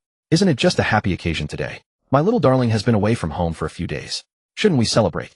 Ye Xing refilled his glass and said to Ling Hushan, Auntie, it's fine. I'll give uncle a few acupuncture points later to regulate his health. From now on he can drink as much as he wants. That's great, haha. Shall you cheers? Seeing Ye Xing's confidence, Ling Hushan could no longer interfere and let them be. She focused on taking care of her precious heart and soul. Lung Shia held a small milk bottle in her little hand, opening her mouth to wait for the two to feed her. After a few bites of meat, she took a few sips of milk, looking utterly content. At that moment she felt she was the happiest child in the world, grandparents, parents all by her side doting on her. Could there be anything more blissful? Ye Xing glanced at Lung Furong, noticing her furrowed brows, as if she were troubled by something. He couldn't help asking, has something been bothering you lately? If you're facing any trouble, you can tell me. Maybe I can help. Lung Mingji and Ling Hushan also looked at their daughter. Daughter, if something's wrong, speak up. We'll pool our wisdom and solve it together. Lung Furong hadn't expected Ye Xing's sudden concern. Her beautiful eyes stared at him directly, a trace of warmth flickering in their depths. It's nothing. I can handle it myself. Lung Mingji and his wife didn't press further, seeing their daughter's response. Their eldest daughter was strong-willed, independent, and highly capable. Ordinary challenges rarely stumped her. Otherwise she couldn't have built a company from scratch to such a scale in just a few years. Ye Xing raised an eyebrow. Since she wouldn't share, he didn't pry further. Instead, he instinctively cast the great prediction art on her. Since she didn't want to speak, he would see what events would unfold in the next 3 days. The next moment a scene appeared in his mind. 7 or 8 supercars blocked the entrance of a building. A dozen trendy, arrogant young men surrounding a man in gold-rimmed glasses and custom-tailored suit entered the building. The security guards bowed repeatedly, their faces full of obsequious smiles. The group barged straight into Lung Furong's office, forcibly inviting her to a banquet. Though Lung Furong despised these people, she seemed reluctant to offend them, because the leader, the man with gold-rimmed glasses, was the son of Jianghai City's mayor. Helpless, Lung Furong brought her secretary Fan Siki and followed them to a luxurious private room on the 5th floor of Cloud Palace. The banquet began. At first, the gold-rimmed glass man maintained a distance of 3 feet from Lung Furong, but gradually, he closed the gap. Lung Furong's body began to show signs of discomfort. Her face turned pale, she trembled, and started dry heaving. Fan Siki's face changed drastically. She quickly stood up to support her, and the two tried to leave. But the men wouldn't let them go, closing the door and blocking their path. The gold-rimmed glass man even stepped forward and grabbed Lung Furong's hand. Ye Xing withdrew the great prediction art, his expression darkening. This was what would happen tomorrow afternoon. Those bastards dared to bully the mother of his daughter. Wasn't that a slap to his own face? Though there was no relationship between them, now what about the future? If they ended up together, then this was essentially poaching his territory and cuckolding him. It seemed he would have a busy day tomorrow. But these people had significant backing. Solving it with brute force would escalate matters. If it were just him alone, he wouldn't care. He could always run away. But he had a daughter, parents. He couldn't just abandon them. After all, the people behind these individuals could manipulate rules and even wield the state machinery against him. He needed someone to break the deadlock. A figure suddenly flashed through Ye Xing's mind. Yes, her. After the meal, Ye Xing gave Lung Mingji a few acupuncture points. The old man immediately felt a warm sensation throughout his body, especially in his stomach. The previous bloating and even faint pain vanished completely. He felt he could drink 2 more bottles. The phone on the coffee table rang. Lung Shia quickly scrambled down from Lung Furong's embrace, running over on her short little legs. Daddy, let me answer. All right, it's up to you, my precious. Ye Xing's face was full of adoration. Lung Mingji Ling Hushan and Lung Furong exchanged glances, seeing relief and joy in each other's eyes. Ye Xing's doting on his daughter naturally pleased them, and they were happy to let it happen. Hello? Who are you? What do you want with my daddy? The little milk ball asked in a soft, serious voice. Oh my, whose little fairy is this? Even your voice is incredibly beautiful. I wish I had one too. Giggle, giggle, giggle. The funny voice from the speaker made Lung Shuya burst into a chicken-like laugh. Uncle, hold on. I'll give the phone to my daddy. Ye Xing picked up his daughter, sat her on his knee, and took the phone. He saw it was Xiao Guoguo calling. Brother Guoguo, why are you calling me? How have you been feeling lately? Haha, little brother, thanks to you I've got my old lady under control these days. I've set up a gathering. Can you do me the honor? I'm introducing someone to you. Brother Xingnan is also here at my Zui Yi Dynasty room, 308. Alright, I'll be there in half an hour. Lung Furong quickly took the daughter from him. Her voice, though cool, carried a hint of warmth. Go ahead. Let Guoguo stay here tonight. Come pick her up for kindergarten tomorrow morning. Lung Shuya's little head drooped, but she dared not object. Okay, baby daddy will come early tomorrow to take you to our own kindergarten. Alright daddy, remember to come early. Lung Mingji Ling Hushan and Lung Furong felt something stuck in their chests. It stung. The little milkball's heart had completely been stolen by Ye Xing. Ye Xing nodded, then cast the great prediction art on his daughter. Seeing nothing amiss, he felt relieved. Ling Yue, drive me there first, then come back here. Yes, boss. He glanced at Lung Furong, who nodded back. Half an hour later, Ye Xing stepped into Zui Yi Dynasty. A wave of heavy metal music mixed with chaotic noise hit him. Watching the men and women on the dance floor, some waving wildly, others seemingly possessed, a smile crept onto Ye Xing's face. Familiar scenes, familiar vibes. Guided by a waiter, he arrived at a staircase. Just as he lifted his foot to ascend, his eyes caught a group of people at a booth by the bar. Damn, what a coincidence. Among these men and women, there were 4 males who exactly matched those Ye Xing had seen in his divination of Lung Furong earlier, the ones who would come to harass her tomorrow. The protagonist with gold-rimmed glasses was also seated among them. 2 scantily clad girls sat on each of his thighs, arms around his neck, coaxing him to drink. The other men and women were also entangled together, having a grand time. Perhaps after a bout of energetic dancing, their clothes were slightly askew and sweat glistened on their foreheads. The gold-rimmed glasses man parted his lips, slightly sipped the red wine handed by one of the women, and let his hands wander. It seemed heaven did not wish to see Lung Furong bullied, arranging for Ye Xing to encounter these people ahead of time. If he did not act, he would be spurning heaven's kindness. Ye Xing's eyes darted around, then he waved to the waiter. You go ahead. I'll go up myself. Then he strode toward the group.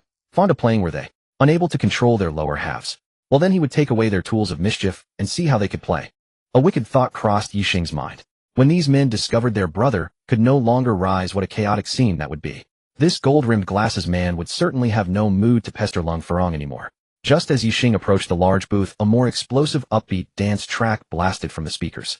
The men and women who had been eating and drinking nearby immediately jumped up and rushed to the dance floor, beginning their own private time. This group, as if injected with hormones, twitched continuously, then rose to join the revelry. A sly smile flickered across Ye Xing's face. As he brushed past them, his wrist turned, and 4 silver streaks vanished into the men's bodies.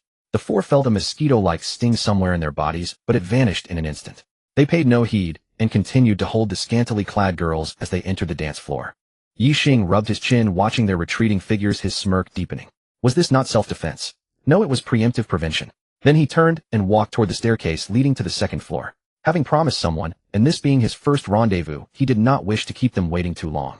Upon reaching room 308, the door was ajar, and the sound of men laughing and chatting drifted out. He pushed the door open, and Xiao Guoguo, sitting directly across, immediately spotted him, stood up, beaming with a smile, like a blooming chrysanthemum. Brother, we've been waiting for you. Fu Xingnan also smiled, and rose to welcome him. Seated at the head was a man in his 50s with graying hair and a square face bearing a hint of authority. Seeing Xiao Guoguo and Fu Xingnan so warmly greeting the newcomer, he was slightly surprised. Could this young man be of extraordinary origin? Xiao Guoguo pulled Ye Xing to sit beside him, then pointed to the middle-aged man. Brother, this is the chief of Jianhai City's Disciplinary Inspection Department, Jin Jingdao. Chief Jin is a busy man. Taking time out of his hectic schedule to come here today truly honors me. He then handed a glass of wine to Ye Xing and raised his own. Let's toast Chief Jin together. Jin Jingdao shot Xiao Guoguo a glance feigning displeasure. Old Xiao, are you implying I've neglected you? Do you blame me for not keeping in touch? Fu Xingnan smiled broadly. Chief Jin, I agree. Ever since you took that position, it's been hard to get together. Had too many trivial matters. I'll drink this as a penalty for neglecting you all, Jin Jingdao replied with a laugh. Ye Xing observed the interplay, sensing a hint of jealous rivalry. Could there be something more between them? They clinked glasses, and the atmosphere gradually warmed. After a meal, Xiao Guoguo suddenly put down his chopsticks and whispered to Ye Xing. Brother, can you see what's wrong with Chief Jin? Ye Xing raised an eyebrow, a knowing smile on his face. Brother Guoguo, it seems you're finding me some business. Xiao Guoguo chuckled softly. We're brothers, so naturally, I think of you first when there's a benefit. Ye Xing let out a soft laugh. Xiao Guoguo's face reddened. Was his intention that obvious? Secretary Jean has many ailments, but the most serious is kidney deficiency. Ye Xing spoke the words softly, but just then Jin Jingdao and Fu Xingnan's conversation paused. The room fell silent, and the two words were clearly heard. Jin Jingdao's mouth twitched, and his face flushed. Brother Yi, since my two brothers call you that, I'll do the same. Today I've come to seek treatment. Jin Jingdao stated his purpose bluntly. Ye Xing nodded. No problem. Really? Jin Jingdao's voice trembled slightly, his usual composure in the face of crisis was gone. Ye Xing's unwavering assurance stirred an uncontrollable excitement. The reason he had come was that he had heard of Xiao Guoguo and Fu Xingnan's experiences. At their age they all struggled with their virility. Moreover, his lower back had been injured in his youth, adding insult to injury. For the past year he had slept separately from his wife, unable to bear her reproachful gaze. Brother Yi, when can you start treating me? Right now. Ye Xing stood up and Jin Jingdao quickly followed, so excited that he knocked over his chair. Chief Jin, calm down. Calm my foot. You have no idea what it's like to be starving. Fine, I'll say nothing. Xiao Guoguo raised his hands in surrender. Fu Xingnan burst out laughing. Ye Xing had Jin Jingdao sit on a chair, then struck swiftly, pressing several acupoints on his lower back and abdomen. Instantly Jin Jingdao felt a warm current swirling in his lower back and abdomen, an incredibly pleasant sensation. Were it not for his self-control, he would have moaned aloud. Ye Xing took out several silver needles, sterilized them with alcohol, and with a flick of his wrist the needles shot out and embedded themselves into Jin Jingdao's waist and abdomen. Jin Jingdao was stunned by the display. Identifying acupoints through clothing, manipulating needles with qi. This young man was extraordinary to have reached such a level at his age. Grandpa, Grandma, Mom, please sit down. Guoguo is going to start her performance. At No. 13 Liyuan Garden, Lung Shuyao was about to put on a show for everyone. Sister Lingyue, make sure to record Guoguo beautifully. Lung Shuyao, dressed in a princess gown, instructed Shui Lingyue, who stood nearby holding her phone, to record. Alright Guoguo, rest assured your sister will capture you beautifully. Lung Mingji, Ling Hushan, and Lung Furong sat on the sofa, their faces beaming with smiles as they watched their precious darling. This was Guoguo's first time volunteering to perform for them. The next moment a childish sweet voice rang out in the villa. In what kind of garden do we dig? Plant what kind of seeds to grow what kind of flowers? In a little garden, we dig, plant little seeds to grow little flowers. In a big garden, we dig, plant big seeds to grow big flowers. In a super big garden, we dig, plant super big seeds to grow super big flowers. The three of them had stars in their eyes, completely charmed by Lung Shuyao as she sang and performed sign language dance. So adorable. And the song was wonderful too. It had a captivating quality that drew the three of them in, each seemingly finding their own place in it. Guoguo, where did you learn this song? Lung Furong couldn't help asking. Mom, do you like this song? Is Guoguo's singing good? Yes. Guoguo's singing is even better. Lung Shuyao let out another giggle, her laughter tinged with a hint of pride. Daddy taught me. What? Your dad taught you? Your dad can sing. Of course. Daddy sings very well. He taught me this song on the way home. Lung Mingji and Ling Hushan exchanged a glance, seeing the surprise in each other's eyes. This Ye Xing was truly a gem of a man worthy of being their son-in-law. Lung Furong stroked her chin, her mind beginning to storm. Why hadn't she heard this song before? It seemed that no such nursery rhyme existed in the Dragon Kingdom. It had never appeared in the market. Could it be original by Ye Xing? Lung Furong's heart fluttered. This man was truly multi-talented. He could play the piano, sing, practice medicine, and most importantly, he doted on his daughter. She must seize this man. No, she must first get the marriage certificate with him, stamp him as hers. Sister Lingyue, quick show Guoguo how the recording turned out. Is it pretty? Oh my. Is this Guoguo? How can you be so beautiful? Oh my. You sang so well. So Guoguo can really sing. The little milk dumpling hugged the phone, preening endlessly. The people in the living room couldn't help but burst into laughter, their eyes overflowing with adoration. Lung Furong took the phone from her daughter, operated it, and sent the video to the Dear Family group chat. There were only 5 people in this group. A minute later, ding dong, several phones rang simultaneously with voice messages from Lung Xian and Lung Xiaofei. I'm ecstatic. Our Guoguo sings so beautifully. This song is so addictive. Guoguo's sign language dance is gorgeous. Who taught her? A legend. Guoguo, your uncle watched her dance on his knees. I'll kowtow to you. My Guoguo is a genius destined to be a future queen of the entertainment industry. Guoguo, take care of your uncle in the future. Sis, where did Guoguo learn this song? I've never heard it before. I just searched online and this song doesn't exist. What's the name of this song? In what kind of garden do we dig? Haha, I've learned it too. Now all 4 girls in our dorm are digging. No, I have to upload this to a short video platform. That night the entire entertainment industry of the Dragon Kingdom went wild, all because of a short video of a little milk dumpling singing. The short video soared quickly, soon topping the trending list. Many streamers keenly sensed the opportunity and various versions of dig, dig, dig emerged. At Yunming Grand Hotel, 4 rooms witnessed similar scenes. In room 501, Cheng Huayu's face was flushed red, a mix of rage and embarrassment. After having a wild time at the Drunken Knight Dynasty, the 4 of them each took an escort to a hotel room to release their pent-up hormones. Yet no matter how hard both parties tried, he couldn't function normally. The usual vigor that could ignite in an instant, that could point at the sky, was completely absent, remaining limp and unresponsive with no sign of rising. This left him utterly bewildered. How could this be? He was fine. How could he be useless? He had used it just this morning. Figure out a way, no matter what means you use, as long as you get it to work. I'll give you 100. Cheng Huayu was about to cry. He was only 26, in the prime of his youth. How could his brother go on strike? How could he ever hold his head up high again? Yet no matter what the escort tried, there was no response at all, and finally he fell into despair. He kicked the woman to the ground, screaming and shouting like a madman. Get out! Get the hell out of here! The woman fled in panic, straightened her clothes, and walked away with a look of contempt, stepping in a straight line. In room 502, Huang Jianba, with a buzz cut and an ear stud, lay on the bed, his eyes filled with despair, pitifully staring at the woman, who was struggling not to vomit. The woman's hands were sore and her cheeks ached, but no matter how hard she tried, she couldn't get his brother to work. Did you do something to me? Huang Jianba's eyes slowly turned red, as if he were about to transform into a ravenous beast. It's you, it must be you. Who sent you? Who's targeting me? Tell me. Huang Jianba suddenly jumped off the bed, grabbed the woman by the hair, and slammed her head against the armrest of the sofa. Ah, what are you doing? Young Master Huang, let go, please let go, you're hurting my head. Don't falsely accuse me. How could I possibly harm you?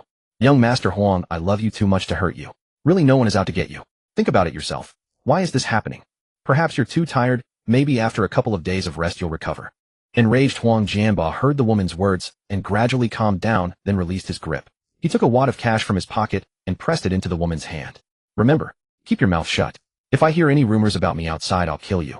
The night was deep and heavy, with the streets of Huangliang town lying silent as death, broken only by a few sporadic dog barks that the night wind shredded and scattered into the inky darkness. Lin Xingya led her small squad, lurking in the shadows outside Wang Defa's courtyard wall. The cold dew condensed on the shoulder insignia of her police uniform, bitingly chill. She tightened her grip on the walkie-talkie, her gaze locked unwaveringly on the tightly shut courtyard gate.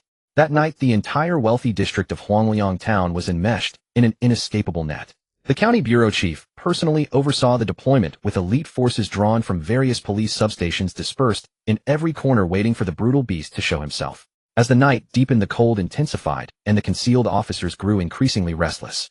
A faint sigh came from behind. Young Officer Xiao Zhang couldn't help leaning and lowering his voice to ask, Captain, are you sure the tip from that guy named Ye Xing is reliable? It's already past midnight, not even a ghost in sight. Those words pierced Lin Xingya's heart like a needle, stirring her own unease. She too was uncertain. If this operation came up empty, not only would all the manpower and resources be wasted, but as the team leader, she would likely face a severe disciplinary action, possibly even the end of her career. But she didn't believe Ye Xing would deceive her, especially after his solemnly earnest instructions before parting. Clenching her teeth, her voice remained resolute. I trust him.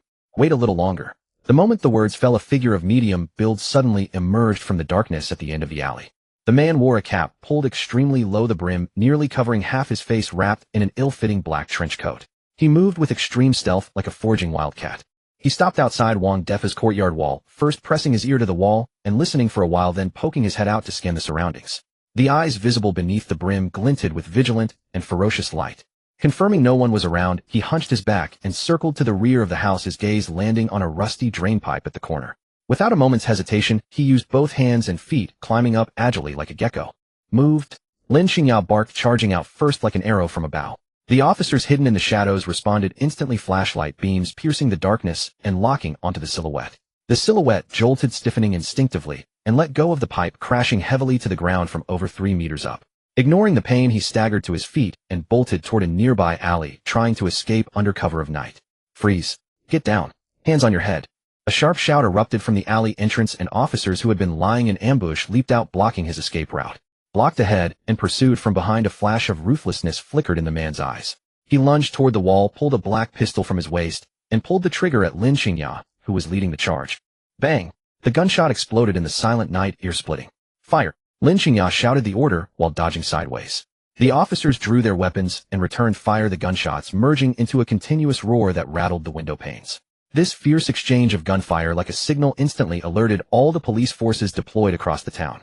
Footsteps thundered from all directions, countless flashlight beams converged, illuminating the area as bright as day. Fortunately, everyone had donned bulletproof vests before departing. The bullets struck with only dull thuds, and no officer was injured. The silhouette hit several times, staggered twice, and collapsed heavily to the ground. His gun clattered away, his fingers still twitching futilely. Breathing heavily, Lin Xingya rushed forward, pinned his hands behind his back, and snapped cold handcuffs around his wrists. She crouched down, switched on her flashlight, and shone the beam directly onto his face. The cap was flipped back, revealing a face covered in pimples. The ferocity in his eyes had not yet faded, but was already replaced by despair. Lin Xingya's heart leaped, then surged with ecstasy. It was him. It was him. The murderous fiend who had fled across 5 provinces, stained with over 30 lives, listed as a Class A wanted fugitive by the Ministry of Public Security. Oh, we won. We did it. This beast is finally caught. Ha ha ha, we hit the jackpot. The officers cheered, overjoyed. The night wind carried the scent of blood. Lin Xingya let out a long sigh, thinking to herself the gamble paid off. Late at night, Zhao Shan stood in the funeral hall staring at his son's portrait, his jaw clenched, fury blazing in his chest, as if it would burst out at any moment. Beside him, a woman with disheveled hair and a haggard look, her eyes swollen from crying, her body twitching intermittently. She slowly burned paper money in her hand, murmuring, "Son, I'm burning you more money here. Spend it freely over there, don't hold back. Son, you died so miserably, my heart aches so much. How can I live without you? Who is the damned beast that killed you? Mother will surely catch the murderer and tear him limb from limb to avenge you." "Steward," Zhao Shanha called out heavily. "Master, I'm here. How is the investigation going? Have you found the killer?" Stop stammering, speak." "Yes, master. We deployed a large number of men, but after several days we still haven't found any clues about the young master's murder. The surveillance on that overpass malfunctioned, so there's no footage of the incident. However, there were many bullet casings at the scene indicating an exchange of fire. The person who killed the young master is no ordinary individual." "Not ordinary? Then what is he? No clues after all this time. Are you all eating shit? A bunch of useless idiots. What good are you to me? Where did the young master go during those days? Who did he meet? Did he have any conflicts? Have you checked all that?" "Master, the young master went to Zhanghai. He visited the Lung family. He went to see Lung Furong. According to the 4 injured bodyguards, the young master ordered them to cause trouble for a man named Ye Xing. Those 4 bodyguards were ambushed and injured by Ye Xing. Zhao Wei and Sun Wu, seeing the situation deteriorate, protected the young master and left. What happened after that they don't know. Until the tragic news came, the young master had met with disaster." "Ye Xing? What kind of thing is that? Have you found out his information?" "Yes, master. He's a country bumpkin from a village. After graduating from university, he worked at a small company. From 9 to 5, just a wage slave." "A wage slave? A country bumpkin? A nobody? Why would Mingy get involved with him? And why send people to cause him trouble?" "Master, according to our investigation, the father of Lung Furong's daughter is this man named Ye Xing. The young master probably wanted to teach him a lesson to vent his anger." Zhao Shan has stared intently at the steward. "Are you implying that my son Mingyi's death is related to this man?" "Master, even if he didn't do it directly, he's likely involved. This man's combat skills are formidable. Those 4 bodyguards were all injured by him." "Very well. Dispatch the shadow guards to capture that bastard and offer him as a sacrifice to my son's soul in heaven." A sharp ringtone jolted Ye Xing from his slumber. Groggily, he fumbled for his phone and pressed the answer button. "Who is it? Calling me in the middle of the night for something? Brother Xing, did I disturb you?" Lin Xingya's voice came through the phone. Ye Xing let out a long yawn. "It's fine, little girl. Spit it out. Brother Xing, thanks to your good fortune, the wanted fugitive has been caught." "Really? That's good. Are you hurt?" No. Thank you for your concern, Brother Xing. I'm calling to thank you. I'll come to Zhanghai in a few days and treat you to a meal." "All right. If there's nothing else, I'll hang up. Get some rest." Click. Ye Xing tossed the phone aside and went back to sleep. At the Huangliang Town Police Station compound, Lin Xingya stared blankly at the disconnected call. What was that? Before she could say more than 2 sentences, he had hung up on her. Did she really disgust him that much? A beautiful woman like her calling him proactively in the middle of the night. For as long as she could remember, this was the first time a man, excluding her superiors, had hung up on her first. Straight man, absolutely a straight man. Case closed. A slow smile curled at the corners of Lin Xingya's lips. Straight men were more fun to play with. At 7:30 in the morning, Ye Xing arrived at Lung Furong's house, carrying a large bag of breakfast. "Oh, Xiaoyu, why did you buy so much food? How can we finish all this?"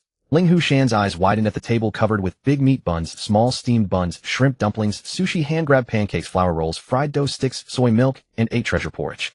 This kid, was he trying to feed a pig? Lung Mingji burst into laughter. He was growing fonder of Ye Xing by the minute. Such an honest young man. "Mommy, hurry up. Guoguo can smell the meat buns." The soft, childish voice of Lung Shuyao came from the second-floor room. "Sweetie, come down quickly. Daddy has brought you some yummy food." "Oh, Daddy. It's Daddy. Mommy, hurry up, hurry down. Daddy is waiting." "Ha ha ha ha. Everyone downstairs burst into happy laughter at Lung Shuyao's words. Ye Xing held his daughter in his arms, picked up a small steamed bun with chopsticks blew on it to cool it, and fed it to her. Sweetie, is the small steamed bun tasty? Yummy, but not as good as Daddy's cooking. Really? Then Daddy will make it for you himself next time.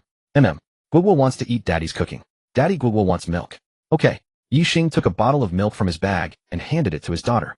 Lung Shuyao put it to her mouth and took a few vigorous sucks, her eyes curving into little crescent moons. In the car, Xue Lingwei gripped the steering while tightly driving smoothly and steadily. Ye Xing and Lung Furong sat side by side in the back with the little milk bun between them. Furong, if you're busy, you don't have to come. I can take our daughter there myself. Lung Furong shot Ye Xing a glare. Our daughter is changing to a new school. Such a big deal. Do you think I don't want to come see for myself? Or are you tired of having me around? Ye Xing's mouth twitched. This woman was being so sharp-tongued. Was she on her period? I didn't mean that. Then shut up. From the corner of her eye, Lung Furong caught Ye Xing's crestfallen expression, and a faint smile tugged at her lips, a hint of triumph flashing in her eyes. In today's first round, she had the upper hand. Soon the car arrived at the kindergarten gate. It was past the time when parents dropped off their children, so the usually closed gate was open. A large balloon arch stood at the entrance bearing a welcome message: warmly welcome the chairman to inspect and guide our work. Below that line in smaller characters, warmly welcome the little princess to enroll in our school. Zhao Qiulan, dressed in a smoke gray suit with light makeup, stood by the roadside with over a dozen female teachers wearing name badges. The 2 security guards stood at attention in their uniforms, eyes sharp and alert. Today the big boss was visiting the campus. Any slip up and they would be packing their bags. Except for one teacher assigned to each class to watch the children, everyone else had been brought out to welcome the visitors. The car pulled over. Ye Xing carried his daughter, while Lung Furong walked beside him toward the campus. Zhao Qiulan was the first to rush over. She bowed slightly, and then said deferentially, "Welcome, boss, madam, and little princess, for your inspection of the campus." The dozen or so female teachers and the 2 security guards bowed in unison.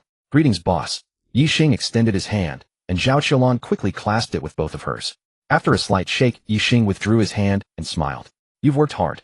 "Not at all, not at all. It's our job." Ye Xing glanced at the female teachers and the 2 security guards and nodded.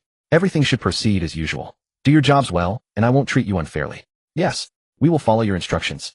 The teachers all breathed a sigh of relief, and the 2 security guards felt their hearts settle. It seemed the boss was reasonable and wouldn't make things difficult for them. Zhao Qiulan's face showed a hint of relief. Her position was safe for now.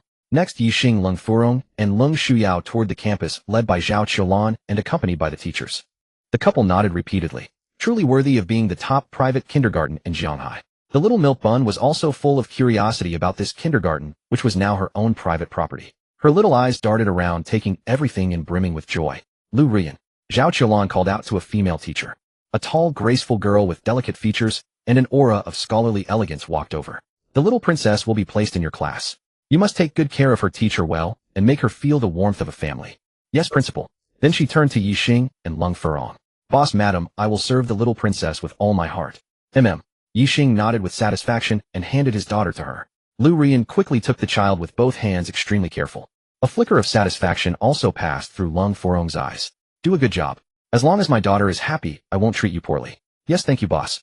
Ye Xing swept his gaze across the crowd and pointed to Xue Lingwei behind him. "Principal Zhao, this is my designated assistant principal. Her main task is to protect my daughter's safety. I've reviewed your previous work. It's good. Keep it up. As for this assistant, you don't need to assign her any tasks. She'll plan her own responsibilities." "Yes, boss."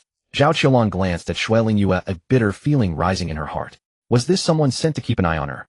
Had he discovered some of her previous small moves? Was this a warning? From now on, she would have to devote all her energy to the teaching and management of the campus. After leaving the kindergarten, Ye Xing drove Lung Furong to the company. The car stopped in front of the Huayu building. Lung Furong hesitated for a moment, then stammered, "Well, how about coming to my office for a sit? You've never been to my company before."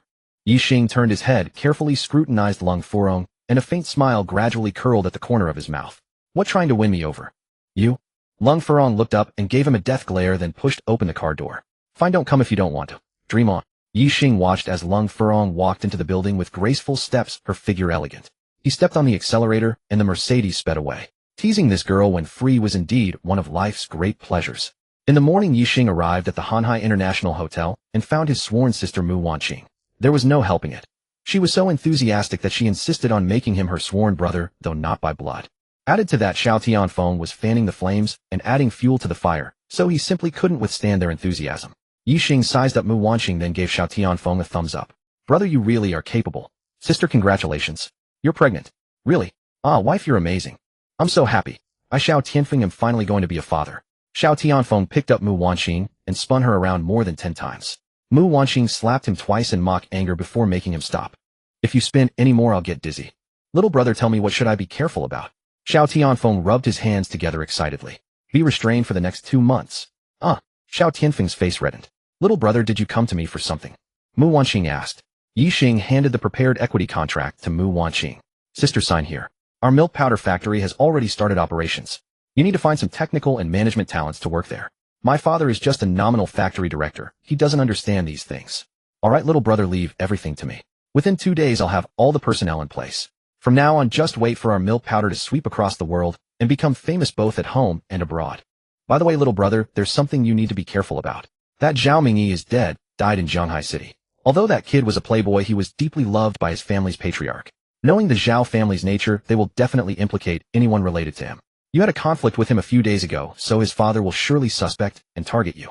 They operate on the principle of rather killing 1,000 innocents than letting one guilty person escape. Little brother, if anything happens and someone comes to cause you trouble, notify me immediately. I believe with my reputation, they won't dare to be too reckless. Yes, little brother, don't worry. With your sister protecting you, that Zhao fellow won't dare to act recklessly. Mu Wanxing said with a somewhat solemn expression. Seeing how concerned this couple was for him, and how they vied to stand up for him, Ye Xing felt a warm current surge through his heart. These two were worth befriending. Later, when he became powerful, he would protect them in turn. After leaving them, Ye Xing dialed a number which was answered instantly. Brother, you are my own brother. My big boss, you finally called me. Have you forgotten that this company is yours? You've taken being an absentee boss to the extreme. I'm almost dead tired. Brother Yi, if you don't treat me to barbecue tonight, I'll climb through your window. Hearing the resentment heavier than that of a 10-year bitter wife coming through the phone, Ye Xing couldn't help but laugh. Brother Wong, what's wrong? Already worn out after just a few days. Worn out? Brother, you don't slander me. How can a man say he's worn out? Uffed. Giggle giggle. A girl's tinkling laughter came from the phone, obviously from that black-stocking secretary. All right, Brother Wong. When I'm free in a couple of days, I'll treat you to a meal. No, 2 meals. Fine, 2 meals it is. Haha, Brother Yi, you said it. Don't go back on your word. Don't worry. What's the relationship between us? Brother Yi, with your words, I'm fully revived. No more chatting, I need to start working. This old Wong. Ye Xing hung up, his smile slowly fading. He recalled that he still held 51 of the shares in Yanlong Entertainment, yet none of the management had contacted him. It seemed the waters there were deeper than expected. After going to the capital for the piano exchange competition, he would make a trip there. He must take back what was his. Ye Xing was a bit angry. They were trying to give him a show of force, while he would kill the horse and stew the meat. It was time to contact his tool. Ye Xing murmured to himself and dialed another number. The phone rang a few times, and a voice came through barely above a whisper. Handsome, I'm in class. What's up? I do have something. If it's inconvenient, I'll call you later. No, don't hang up. I'll sneak out from the back of the classroom. Give me 10 seconds. Ye Xing's lips curled up slightly, and a smile slowly bloomed on his face. This feeling, so familiar. Back in the day, didn't he often sneak out from the back of the classroom to play? Handsome, I'm out. Say what you need to say now. Li Mingyao's voice like a nightingale's came through the phone. 6 o'clock in the evening at Cloud Palace. I'm treating you to dinner. What? Li Mingyao's voice rose a few tones. Big handsome, Yi, you're treating me to dinner. What are you trying to hit on me? Are you trying to have 2 boats? If your wife finds out, have you considered the consequences? Ye Xing's mouth twitched violently. This woman, she was doing it on purpose. I say, Li, the campus beauty, what's your major? Screenwriting. He. A light laugh came from the other end, sounding very pleased, even a bit smug. Is there something you need my help with? Just say it. Dinner. Since Big Handsome, Yi is paying, I'm going to bleed you dry. There is indeed something. I need a small favor. All right, pick me up after school. Deal. Bang. The office door was kicked open. Fan Siki shuddered with fright, stood up from her seat, and her eyes seemed to spit fire. What do you think you're doing? It's work hours and you burst into our CEO's office without notice. Do you have any manners? Get out now. Otherwise I'll call security to throw you out. Security. Huh. Go ahead and call, see if they dare to touch me. The long-haired youth said disdainfully, my father is the Shanghai City Police Commissioner. After saying this, he silently added the word deputy in his mind. Cheng Huayu led a group of brothers toward Lung Furong's office inside. Sister-in-law, hello. I told you yesterday that we'd be back today. Come on, brother, you invites you for a drink. Don't be a spoilsport. Cheng Huayu pretended to be displeased and said, Xiaoming, how can you talk to a beautiful lady like that? Mind your manners. Brother, you is right. I'll be careful in the future. Lung Furong slowly stood up from her seat and said coldly, and what if I refuse? Ha ha ha. The group burst into mad maniacal laughter as though they had heard the greatest joke in the world. Su Wank, with his distinctive goatee-shaped face, stepped forward smugly and said, Big sister, you should feel honored that we can call you that, for you have caught our brother Yu's eye. Our brother Yu has never had anyone refuse his invitation to drink. Su Wink pointed at his own nose. My father works at the Food and Hygiene Bureau. Then he gestured toward the buzzcut guy with an ear stud. That's Huang Jianba. His father is with the Administration for Industry and Commerce. This one is from the State Tax Bureau, and this one, his father is a deputy mayor. He then pointed to the long-haired man. His father is with the police. Su Wink went around boasting of each person's identity. Actually, big sister, don't be afraid. We're not bad people. Especially our brother Yu. He's as graceful as a jade, tree charming, and refined, known throughout the land as the peerless young master of the noble house Yu. Our brother Yu is a gentleman who truly knows how to appreciate beauty. Rest assured, we're simply inviting you to share a meal and a few drinks. We won't make any unreasonable demands. Brother Yu, right? Cheng Huiyu pushed up his gold-rimmed glasses with his index finger, exuding an air of gentlemanly elegance. Miss Lung, I have harbored deep admiration for you for quite some time and would be honored to befriend you. We are all good people. You already turned me down once yesterday. I would prefer it not happen again. Fan Siki quietly leaned close to Lung Furong's ear and whispered, President, perhaps we should inform your family. She was well aware of the identity and capabilities of Lung Furong's father, Lung Mingji. Lung Furong hesitated for a moment before shaking her head. These people combined wielded tremendous power. They were all connected to the government. If they truly intended to make trouble, her company would be destroyed in an instant. Think about it. A company subjected to daily inspections from tax authorities, industry and commerce bureaus, health departments, and even safety regulators at the slightest pretext. They could force a closure and rectification order at any time. How many days could such a company survive? Thugs could be brushed aside with a bit of money, but these were wrapped in the guise of legitimacy. How could one possibly fight them? You really just want to have a meal and a few drinks. Lung Furong had no choice but to compromise. Cheng Huiyu's lips curled slightly, a barely perceptible smile flickering across his face. Of course. Fine, I'll go with you. Siki, come along. Yes, President. Li Mingyao sat in the passenger seat of the Rolls-Royce Cullinan, taking in the luxurious interior and sighing. I had no idea, handsome Night Star, that you were such a hidden millionaire. This car must cost over 10 million. Had a gift from a friend. That was technically true. The system had given it to him. He hadn't spent a single penny. The system was now his best friend. Li Mingyao rolled her eyes and teased, then why don't I have friends gifting me a luxury car like that? Night Star retorted with a playful jibe. You will. Once you turn a certain friend into your boyfriend, your goal will be achieved. Li Mingyao barely restrained her urge to punch him. Chatting with him was exhausting. Tell me, what do you need help with? Just don't sell me off. Look at you talking. I wouldn't dare sell you, Princess of Jianghai. Li Mingyao's lips kept curling upward, though she fought down the urge to laugh. When others said such things, she didn't care for it. But somehow, coming from Night Star's mouth, it felt pleasant, almost satisfying in its playful arrogance. You should have some understanding of my situation, right? What situation? Li Mingyao looked at Night Star with a blank expression. Stop acting innocent. It's been several days. I find it hard to believe you haven't investigated my background. I have a daughter with Lung Furong, but there is nothing else between us. You wouldn't tell me you don't know about this. Night Star, if you keep talking like this, you'll drive everyone away. Night Star pondered for a moment before saying, tonight a group of privileged young men are forcing Furong to drink. Their leader is Cheng Huiyu, the son of the mayor of Jianghai City. What? Cheng Huiyu, that bastard again. Li Mingyao exclaimed in alarm. Bastard? Did he offend you? Offend me? I give him 10 times the courage, and he still wouldn't dare. But he did confess his feelings to me twice, and I rejected him both times. This man has no ambition. He spends his days drinking and carousing with a bunch of spoiled second-generation rich kids. Moreover, he is petty and vindictive, always resorting to underhanded tactics to force people into complying with his desires. If Sister Furong has caught their attention, it's going to be troublesome. These people do not give up until they achieve their goals. Exactly. I'm sure they already know everything there is to know about Lung Furong. As for me, I carry little weight, and without any legitimate standing, my intervention would hardly carry any deterrent force. If only fists could settle this. Li Mingyao shook her head. These people can't be dealt with through brute force. Wait and see what I do. But what identity should I use to intervene? How about we pretend to be boyfriend and girlfriend? You want to swoop in as the third party and sabotage our relationship? Li Mingyao curled her lip. Night Star, you just said there's nothing between you and her. How am I the third party? That's ridiculous, and I won't have it. You're the one begging me right now. Come on, say something nice to make me happy. Night Star stroked his chin and muttered to himself. My schedule has been rather tight lately. I was planning to treat your grandfather in a couple of days, but that may need to be postponed. No. Brother, I surrender.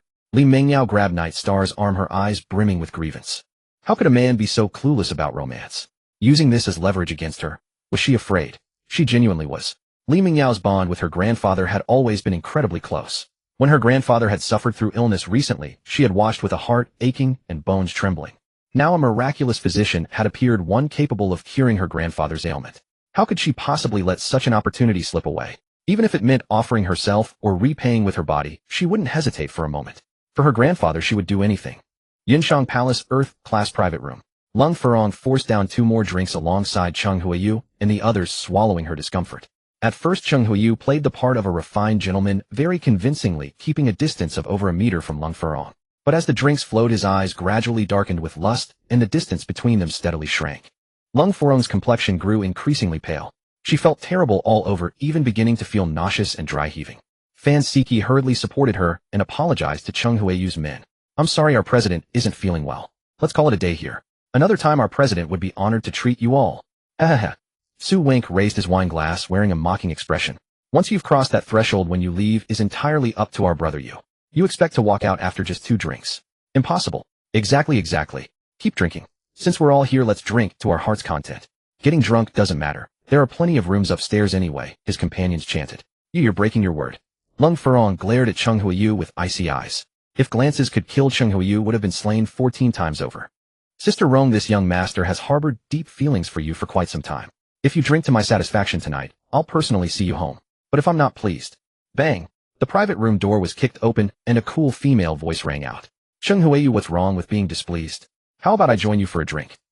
The clamor ceased at once. All eyes turned toward the doorway, where Li Mengyao strode in with her hands on her hips, followed by Ye Xing. Well, quite a crowd here. You lot spend all day carousing and drinking. Let me see who's all here. Cheng Huiyu, your affections change faster than the wind, don't they? 2 days ago you were confessing your love to this lady, and now you've set your sights elsewhere. You're even forcing people to drink. And all of you, what do you think you're doing, forming cliques and raising banners like some local warlord? Do your parents have any idea you're all conspiring together like this? It seems I really should have a good talk with your uncles and aunts. Come on then, I hear you love drinking. This lady will drink with you all. Who's stepping up first?"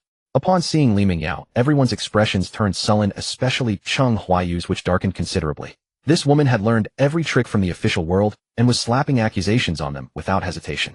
Li Mengyao was a woman he wanted to pursue, and he dared not offend her. None of those present were someone he could provoke either, so he shifted his target to Ye Xing, who was trailing behind. "Who the hell are you? Who let you in? Get the hell out of here. That's right. Get out. Can't you hear our brother Yu? This isn't some place just any stray cat or dog can waltz into." Someone eagerly chimed in, redirecting the hostility. Ye Xing's lip twitched. They were afraid to clash with the tough ones and had picked on him, the easiest target. Did easy to bully written across his face. "Shut up, all of you. Who gave you the audacity to insult someone I brought? What kind of place do you think this is? The Imperial Palace. Not even my boyfriend is allowed in, and you dare challenge me one more time." Instantly the group fell as silent as if their necks had been grabbed. Their mouths gaped open, faces flushed crimson, but not a single sound came out. Cheng Huiyu's face turned black, then purplish. "Yaya, what are you saying? He's your boyfriend. When did this happen? How come I know nothing about it? TCH, who do you think you are? When Li Mengyao decides to have a boyfriend, do I need to file a report with you?" You. Cheng Huiyu was left speechless by Li Mengyao's retort. He pointed at Ye Xing and snarled, "Kid got the guts to make a bet with me." Great, the spotlight had shifted back onto him. Originally, Ye Xing had intended to walk over to Lung Furong and check on her condition. After all, the moment he entered, he had noticed her unusual state. But now his legs refused to move. This girl had pinned the title of boyfriend onto him, and suddenly he became the center of everyone's fire. No wonder that woman outside the door had given him a strange smile earlier and said something about following her lead. Lung Furong's eyes locked fiercely onto both Ye Xing and Li Mengyao. Those words from Li Mengyao had unleashed a Category 12 typhoon in her heart, so intense that even her physical discomfort was forgotten. These two had ended up together, and that woman had declared Ye Xing was her boyfriend. She felt as though a needle had pierced straight through her heart. It hurt terribly. She wanted to confront Ye Xing to ask when this had happened. Just a few days ago he had told her he wanted to build a family together to share life side by side. How had he fallen into someone else's arms in such a short time? Did he have any shame? What about his daughter? But now was not the time. This woman had just kicked the door open, indirectly saving her. She was not the type to repay kindness with cruelty or to throw tantrums. Li Mengyao glanced at Lung Furong and Fan Siki, then waved her hand. "You two should go. This doesn't concern you." Ye Xing also blinked at Lung Furong and gave a slight nod. For some reason, that simple gesture from him immediately quieted the turmoil in her heart. But she did not want to leave. She refused to leave Ye Xing alone in this situation, facing those spoiled young masters. She wanted to stand beside him and fight. Seeing Lung Furong remain unmoved, Li Mengyao secretly nodded to herself and made no further demands. If she wanted to stay and watch the show, then stay she would. Besides, it was time for Li Mengyao to begin her performance. "Little Qingzi, didn't you say you wanted to challenge my boyfriend? What kind of bet do you propose? Lay down the rules quickly. This lady is quite eager." Cheng Huiyu's eye twitched violently. "What the hell, little Qingzi? Was that even a proper name? That was the kind of title reserved for eunuchs. Ye Xing wanted to laugh, but held it in. His ability to control his expressions was quite strong. This woman was quite sharp-tongued. He would need to be careful whenever dealing with her in the future, or he would easily fall into her traps. Kid, stop hiding behind a woman's back. If you've got any courage, step forward. Ye Xing was growing irritated himself. Being provoked again and again. Did they really think he had no temper? What exactly do you want to bet? Cheng Huayu slapped the table and swept his hand around in a grand gesture, as if commanding the field. Drink with us, brothers. If you can knock all 8 of us down by yourself, you win. Otherwise, you lose. What the?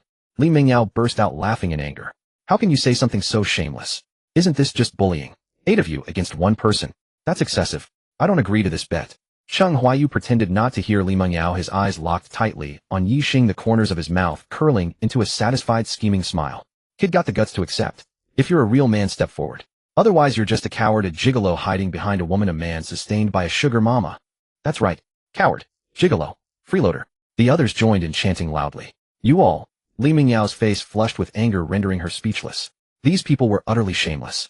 Lung Furong was equally furious, her chest heaving. How could these people be so despicable and bullying? 8 against 1. This bet was completely unfair. A slight smirk played on Ye Xing's lips. Originally, he possessed the physique of a top-tier military king, later enhanced twice by the system, boosting all his attributes by 20%. With such a body, drinking was as easy as drinking water. The 8 before him were all men whose bodies had been hollowed out by wine and women. Facing 8 alone, he was not the least intimidated. I can accept your bet, but what about the stakes? We can't just bet for nothing, can we? Cheng Huayu exchanged glances with Huang Jianbao, and the other 7 then erupted into laughter. Could this guy really be an idiot? Daring to accept such a bet? Let's see how he handles getting drunk to death. Stakes. If you lose, you will immediately leave Yao Yao's side and never dare show your face in front of us again. And if I win? Ha ha ha. Cheng Huayu and the others burst into another round of laughter. Kid, are you still asleep? 8 of us against 1. How could you possibly win? Ye Xing ignored the others' mockery, his gaze calmly fixed on Cheng Huayu. If I win, what will the stakes be, eh? Win? Kid, just tell me what you want. Ye Xing extended a finger and waved it gently, saying coldly, the first wager, if I win, each of you gives me 10 million. If I lose, I pay each of you 10 million. Silence. The entire private room fell into an eerie stillness. And then, snicker. Someone burst out laughing first, followed by hysterical guffaws. Cheng Huayu and the other 8 burst into loud laughter. Kid, have you lost your mind chasing money? 80 million. Do you even have 80 million? Aren't you some monkey's comedic puppet? Master Yi, are you serious? You're accepting their challenge. Just 1 against 8. Can you even outdrink them all? Li Mingyao leaned close to Ye Xing's ear, teeth clenched as she whispered, it's nothing. Since I dare to accept, I dare to win. Lung Furong's expression also darkened, and she quickly stepped forward, gripping his sleeve. You're not joking, are you? 1 against 8. How can you possibly outdrink them? Relax, I'm confident. Watching the 2 beauties flank Ye Xing, Cheng Huayu felt a surge of anger rise within him. What right did he have? Shouldn't such treatment be reserved for someone like him? Kid, are you playing us? 10 million each. We can produce it, but can you? You're worth less than 1,000 yuan from head to toe, yet you dare speak such big words. Your boasting must be tax-free. I'll cover it for him. Lung Furong's cold voice instantly silenced the group of privileged young masters. Damn. These people felt bitterly jealous within. They were looking at a textbook case of a man who lived off women with someone else footing his gambling debts. How unfair. Ye Xing smiled, then pulled out his phone, opened a page, and held it up, so Cheng Huayu could see clearly, slowly rotating it, so everyone else could get a good look. Once they made out the numbers, they all looked as though they'd seen a ghost. Holy shit, 160 million. How the hell is this kid so rich? In the next moment, they exchanged glances, their eyes burning with greed. They'd stumbled upon a living fortune, and one with a questionable mind at that. Fine. We accept your terms. Ye Xing put away his phone, then slowly raised his second finger. The second wager, if I lose, I honor the bet, and immediately stay away from Li Mingyao. If you lose, no one is to harass or make things difficult for Miss Lung Furong in any way. Cheng Huayu's brows furrowed deeply as he fixed his gaze on Ye Xing, irritated. Why bring up that condition? What's your relationship with her? Ye Xing flashed an innocent smile. Considering she was about to cover this gambling stake for me, does that answer satisfy you?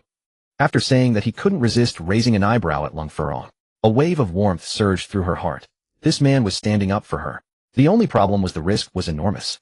Cheng Huayu was stunned for a moment, then the corners of his mouth slowly curled upward into a smile. 1 against 8. They were guaranteed to win. As for the conditions the other side proposed, it didn't matter. He would accept whatever terms were set because they wouldn't lose. Agreed. Yao Yao can witness it. If I lose, I won't harass Miss Lung ever again. Excellent. The wager is official. The drinking contest begins, with me as the referee. The girl immediately grew excited. Watching drama was her favorite pastime, and now she was both the referee and a witness. Waiter, bring up 10 cases of fateful Mao Dai. Huang Jianba immediately called out toward the doorway. Shortly after, the waiter brought in 10 cases of Mao Dai, opened them, and revealed 60 bottles of 53-degree liquor inside. Good lord, that alone added up to over 100,000. Kid, let's settle this first. Bowls, or drinking straight from the bottle? The fact that you dared to accept this challenge earns my respect, Huang Jianba. Huang Jianba, with his buzz cut and ear piercings, first took out 2 bottles and handed one to Ye Xing. Ye Xing smiled. Large bowls it is. Drinking straight from the bottle lacks style. All right. The group of privileged young masters rubbed their hands together, eager to begin. They stared at the bottles of fateful Mao Dai as though they weren't looking at liquor but piles of cash. The first wager. If they won, each would pocket 10 million. 10 million. How many schemes would they need to come up with that kind of money? After all, a sports car of theirs cost only 2 or 3 million, and even that required pestering their parents until they were headaches themselves. If they had 10 million of their own, they could live carefree for quite some time. The waiter brought 9 large bowls, opened 2 bottles, and poured the liquor equally into 2 of them. Huang Jianba lifted a bowl and cheerfully declared, "Let's go. We'll start." With that, he gulped it down in one continuous draft, finishing the entire bowl in one go. He was the heaviest drinker among the 8, and even so, after downing that bowl of baijiu, his vision began to blur and his body swayed. Ye Xing, Lung Furong, and Li Mingyao watched him with anxious expressions while Fan Siki fretted nearby. How could he be so reckless? He dared to accept a drinking contest like this, 1 against 8. If each of the 8 could down a jean of baijiu, he'd have to consume 8 jeans. She couldn't even bear to imagine what that much 53-degree liquor would do to him. Ye Xing lifted his bowl and drained it in one swift gulp, then turned it upside down. Bravo! Someone called out in applause, and the others joined in with cheers. Don't be fooled by their reputation as worthless playboys. If you truly impress them, they could readily accept you and become your close companions. 2 more bottles were poured into the bowls. Huang Jianba lifted one, gritted his teeth, and began drinking again. Halfway through, his pace slowed considerably. In the end, he barely managed to finish, spilling quite a bit down his throat and soaking his chest. Ye Xing also raised a bowl of liquor, gulping it down without any reduction in speed, then tipped the bowl completely dry, with not a single drop spilled. Huang Jianba, his eyes bloodshot, looked at Ye Xing, shook his head, and gave him a thumbs up before staggering to a seat. Bro, there's I. Need to rest a bit. You guys. Go. This guy could barely form coherent words. Alright, I'm up. The waiter once again poured 2 bottles into the bowls. The long-haired one stepped forward, lifted his bowl, and began drinking. He drank somewhat slowly, but managed to get the entire contents down. Ye Xing raised another bowl, his expression unchanged, and finished it in one uninterrupted draft. Damn. The group on Cheng Huayu's side stared at Ye Xing as though he were some kind of monster. 3 bottles in, and no flush on his face, no sign of drunkenness whatsoever. My turn. The guy with the pointed chin stepped forward, lifted a bowl of wine, and began drinking. After several minutes, he finished the bowl, but before he could show off, Ye Xing had already drained his own and turned the bowl upside down, smiling at everyone. Then he said casually, "Continue." By the time Ye Xing had downed his 12th bottle, Cheng Huayu finally collapsed. Among the 8 men aside from him and one other who still clung to a sliver of consciousness, the remaining 6 had already drunk themselves into oblivion.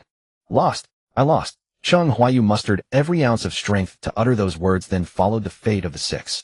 Jin Chenglin struggled to open his eyes, staring at Ye Xing as if he had seen a ghost. 8 men, all taken down by him alone, and judging by his demeanor, he could still handle more. What kind of drinking capacity was this? In the past, they had boasted endlessly about their drinking prowess, and he had seen truly capable drinkers, at most 2 or 3 Jin. But this was 53 proof fateful Matai. He felt as if his stomach was on fire. But even if the flames consumed him, he wouldn't fear. What he feared now was having to pay Ye Xing 10 million. Where in the world could he find 10 million? If his father ever found out he had set up such a colossal bet and lost, he would be beaten to death. He should never have come to join the fun today. Brother. Jin Chenglin used every ounce of his strength, fighting through the splitting headache and the searing pain throughout his body. He struggled to his feet, took 2 steps, then thud, collapsed to the ground. Bro, can we change the terms? This much money, I really can't come up with it. Let's make a different deal, give a brother a way out. From now on, anything you need, just tell me, I'll handle it for you. Bro, let me off the hook, and from now on, you're my real brother. Li Mingyao leaned close to Ye Xing's ear and whispered softly, "This man is Jin Qinglin's son of Jin Jingdao, the Discipline Inspection Secretary of Zhanghai City." Jin Jingdao. Ye Xing's brow arched slightly, a strange smirk spreading across his face. What a coincidence. He had just become sworn brothers with the man's father, and now this fool landed right in his hands. A perfect tool. Come find me tomorrow when you've sobered up. Okay, thanks bro. Thud. Jin Chenglin collapsed to the floor and fell into a peaceful sleep. Gazing at the 8 men sprawled haphazardly on the ground, Ye Xing stroked his chin, his eyes darting about restlessly. Handsome E, don't worry, not one of them can escape. I've already recorded everything, including your bet. They won't be able to deny or renege on it. Could send me a copy. Handsome Ye, I've done you such a big favor. You'll have to return the favor someday. Li Mingyao winked at him, a mischievous smile curling on her lips. All right, tell your grandfather to prepare. I'll treat him in a couple of days. Wonderful. Handsome Ye, this little lady has been waiting for you to say that. But this doesn't count as part of our agreement. Fine, I'm scared of you. From now on, anything you need, just come to me. But jumping into a blazing fire or a boiling cauldron, I'm not doing that. Ye Xing let out a dramatic gasp, then uttered a sentence that so enraged Li Mingyao, she pinched him hard on the waist. A cascade of giggles erupted. Fan Siki burst into a chicken-like laugh, while Lung Furong covered her mouth with a light chuckle. But when her eyes fell on those two fair fingers clamped onto Ye Xing's waist, her smile instantly vanished, and her brows furrowed.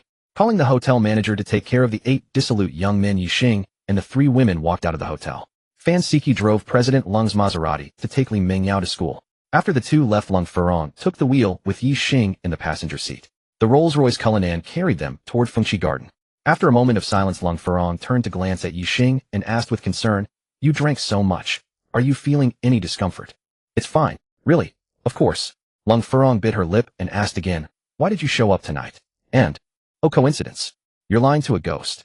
Are you a ghost? Ye Xing, can you talk properly?" Lung Furong felt her blood pressure rising. "Hep." Ye Xing chuckled lightly. "You're the mother of my daughter. Yesterday I noticed you were upset, so I asked around and naturally found out about those dissolute men harassing you. So I sought Li Mingyao's help to break this deadlock." "Then what about Li Mingyao claiming to be your girlfriend?" "Ah, that was her own addition to the script." Lung Furong couldn't help but let out a secret sigh of relief, and a wave of gratitude washed over her heart. This man really did care about her. If he and the other woman hadn't shown up today, she would have been in serious trouble. And he had even drunk with these men, a full 12 bottles, all for her sake. A sweet something swirled in her heart. "Thank you. No need," Ye Xing replied, leaning back against the seat and closing his eyes. Though his constitution was formidable, 12 bottles of 53 proof liquor were pushing him to his limits. Lung Furong's peripheral vision caught Ye Xing resting with his eyes closed, and tenderness filled her gaze. The corners of her lips lifted slightly, a smile slowly blooming on her face. It felt so good to be cared for. "Ye Xing, how about we go register our marriage?" Lung Furong gathered her courage to say those words, feeling as if she had used up all her strength. A rosy blush crept across her fair face. But after a long while there was no response from Ye Xing. She jerked her head around to look at him. He was asleep. How infuriating. Lung Furong clenched her molars, fighting back the urge to explode. After all the effort she had mustered to make such a huge decision, it was all a complete waste of expression. Oof. At 8:35, just as Lung Furong drove the car into the garage and parked, Ye Xing woke up at the perfect moment. He yawned and stretched. "Oh, what a wonderful sleep. Awake. I'm awake. How come your sleep feels like it's time to a stopwatch?" Ye Xing smiled faintly, then opened the door and got out. "Sweetheart, Daddy's back." Daddy, you're finally back." "Oh, Mommy's back too. Great. Guoguo can sleep with Daddy and Mommy again." Lung Shuyao ran toward Ye Xing on her little legs. Ye Xing took a stride over, scooped up his daughter, and gently kissed her tender cheek. "Oh, my little darling is still the sweetest. Guoguo, come to Mommy. Your Daddy reeks of alcohol. Don't let it get to you." "No, Mommy, Guoguo doesn't mind Daddy drinking." "Haha, truly Daddy's little padded jacket. You know how to care for Daddy. Daddy is so happy. Go on, hurry up and take a shower. The smell of liquor is too strong." Lung Furong took her daughter from him, a look of feigned disgust on her face. "All right." Ye Xing headed toward the bathroom. 10 minutes later, he came out wearing a white tank top, floral shorts, and flip-flops. Lung Furong's eyes went a little wide. Shui Lingyue also covered her mouth, her eyes wide. This physique, was it too good for words? Ye Xing glanced at the two female hooligans, a smug smirk curling at the corner of his mouth. He carried his daughter upstairs. It was late, time to put the little one to bed. In the dead of night, Ye Xing's eyes snapped open, and he sprang up from the bed. A sudden pang of unease gripped his heart. Something was wrong. Then he quickly performed a great divination on himself, and immediately his brows furrowed. Seen on the tarmac of Shanghai International Airport, the cold wind howled with chilling rain. The cabin door of a private jet opened, and 5 men in black tight-fitting suits filed out. These men were all robust and sturdy, with broad shoulders and thick backs, steady in their steps. Their feet landed as if they could crush the chill on the ground. The aura of bloodlust around them was extremely heavy, and wherever they passed, the air seemed to stagnate, causing several ground crew members to keep glancing sideways, but not daring to look again. The leading man, codenamed an E, bore a 3-inch-long scar on his face, slanting from his brow bone to his jaw. His eyes were as sinister as a hawk's, sizing up people like weighing prey, with a temper as fiery as a blaze, ready to strike at the slightest disagreement. In the mercenary camp back then, he had twisted the necks of 3 traitors with his bare hands. On his left was an air, a taciturn man with a blank expression, his eyes occasionally flickering with cold light. This man excelled at close-quarters combat, with a coil of hair-thin steel wire wrapped around his fingertips all year round. The wire was coated with a deadly poison. Any cut to the skin would cause instant death. He was ruthless and decisive, never giving his prey a moment to breathe. And San, on the other hand, was a tall, thin man. Unlike the other four's robust builds, he was lean, but exuded a sinister, ruthless force. A faint, ambiguous smile always lingered at the corner of his mouth, and he constantly toyed with a butterfly knife in his hand. With a flicker of the blade, he could take a life. His specialty was stealth assassination, preferring to deliver a fatal blow when his prey was most relaxed. The remaining two, Ye Xing and Wu, were twins, almost identical in appearance with brutish faces and fierce eyes. The two worked together with seamless coordination. One was adept at heavy fire suppression, the other skilled in explosives. On the battlefield in the Middle East, they had once used 2 heavy machine guns to break through an enemy encirclement. Both were reckless and fearless, willing to charge through a mountain of knives or a sea of flames if the mission was ordered from above. The 5 men climbed straight into the armored vehicle parked nearby. The door slammed shut with a clang, the engine roared deeply, and the wheels rolled over the wet pavement as they sped off toward the city. Inside the vehicle, Ye pulled out a photo. In the photo, Ye Xing was wearing an ordinary shirt, standing in front of an office building, looking like just an average office worker. He sneered and tossed the photo onto the table. "This is the guy who injured a few lackeys around young Master Ming, and even caused his death." An air sneered, a contemptuous curl at the corner of his mouth. "Those suited-up guys. They call themselves bodyguards. In our eyes, they're no better than chickens. Just some office worker at a small company, all show and no substance, daring to provoke the Zhao family." And San played with his butterfly knife, the blade's light reflecting off his pale, sinister face. "This time we'll twist his head off and offer it to young Master Ming." And Ye and Wu grinned, revealing yellow teeth, their tone dripping with contempt. "Trash like that, we can crush him with one finger. There's no need for all 5 of us." The armored vehicle raced through the bustling city center and entered a quiet suburban villa area. When the vehicle entered Fengqi Garden and arrived outside Ye Xing's villa, the rain grew heavier. The 5 pushed open the doors and got out, each holding a dark pistol with a cold, hard gleam. And Ye shot a glance at the other 4, who nodded in unison. They stepped back 2 paces, then leaped into the air like 5 agile leopards, soaring over the 2-meter-high wall and charging into the villa courtyard. In the rain, the cold muzzles aimed at the villa faintly lit in the darkness. Ye Xing withdrew the scene, his expression darkened. "These are unwelcome visitors. This is someone sent by the Zhao family to kill me. No trouble must not come near my home. I cannot let danger threaten my daughter." He put on a black tracksuit and black sneakers, looking like a dark specter. He pulled open the window and jumped straight out, quickly rushing to the yard gate. With a single push off the ground, his body soared over the wall and soon vanished into the night. "Rather than waiting for them to come to me, I'll take the initiative." With a thought, the Rolls-Royce Cullinan he had previously returned to the system appeared before him. Ye Xing sat in the driver's seat, stepped on the gas, and sped away like lightning. Half an hour later, Ye Xing arrived at a deserted bend with a mountain on one side and a stream on the other. The rain was now light drizzling. He found a relatively concealed spot and calculated that the enemy would be arriving soon. "System, open the shop. I want to buy weapons." "Ding. Welcome host to the shop. Happy shopping." Ye Xing used 2 daddy points to purchase a Barrett with a 10-round magazine, and then used 1 daddy point to buy a 50-round automatic pistol. He was quite skilled with this thing. Ding. Host's first purchase in the shop triggers a reward. You have received God-level marksmanship, and 100 fully loaded magazines of each type are gifted to the host. Ye Xing heard the system's voice and beamed with joy. This system is really a good person. System, I am not a person. Don't assign me a gender. With a thought, a pitch-black Barrett appeared in his hand. Ye Xing instantly entered a state of unity between man and gun. Boom, boom, boom. The armored vehicle's engine roared like a beast, carrying billowing dust as it burst out from the bend.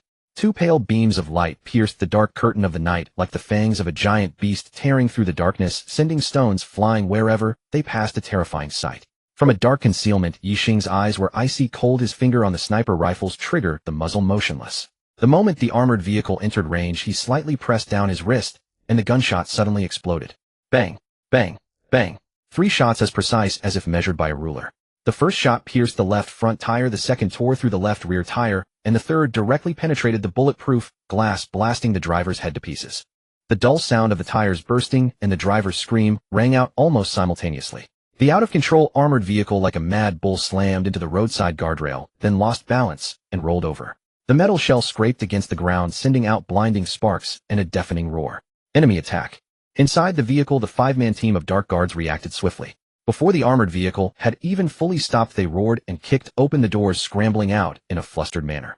Bang, bang. 2 more gunshots rang out, bullets tearing through the air at a speed too fast to react to.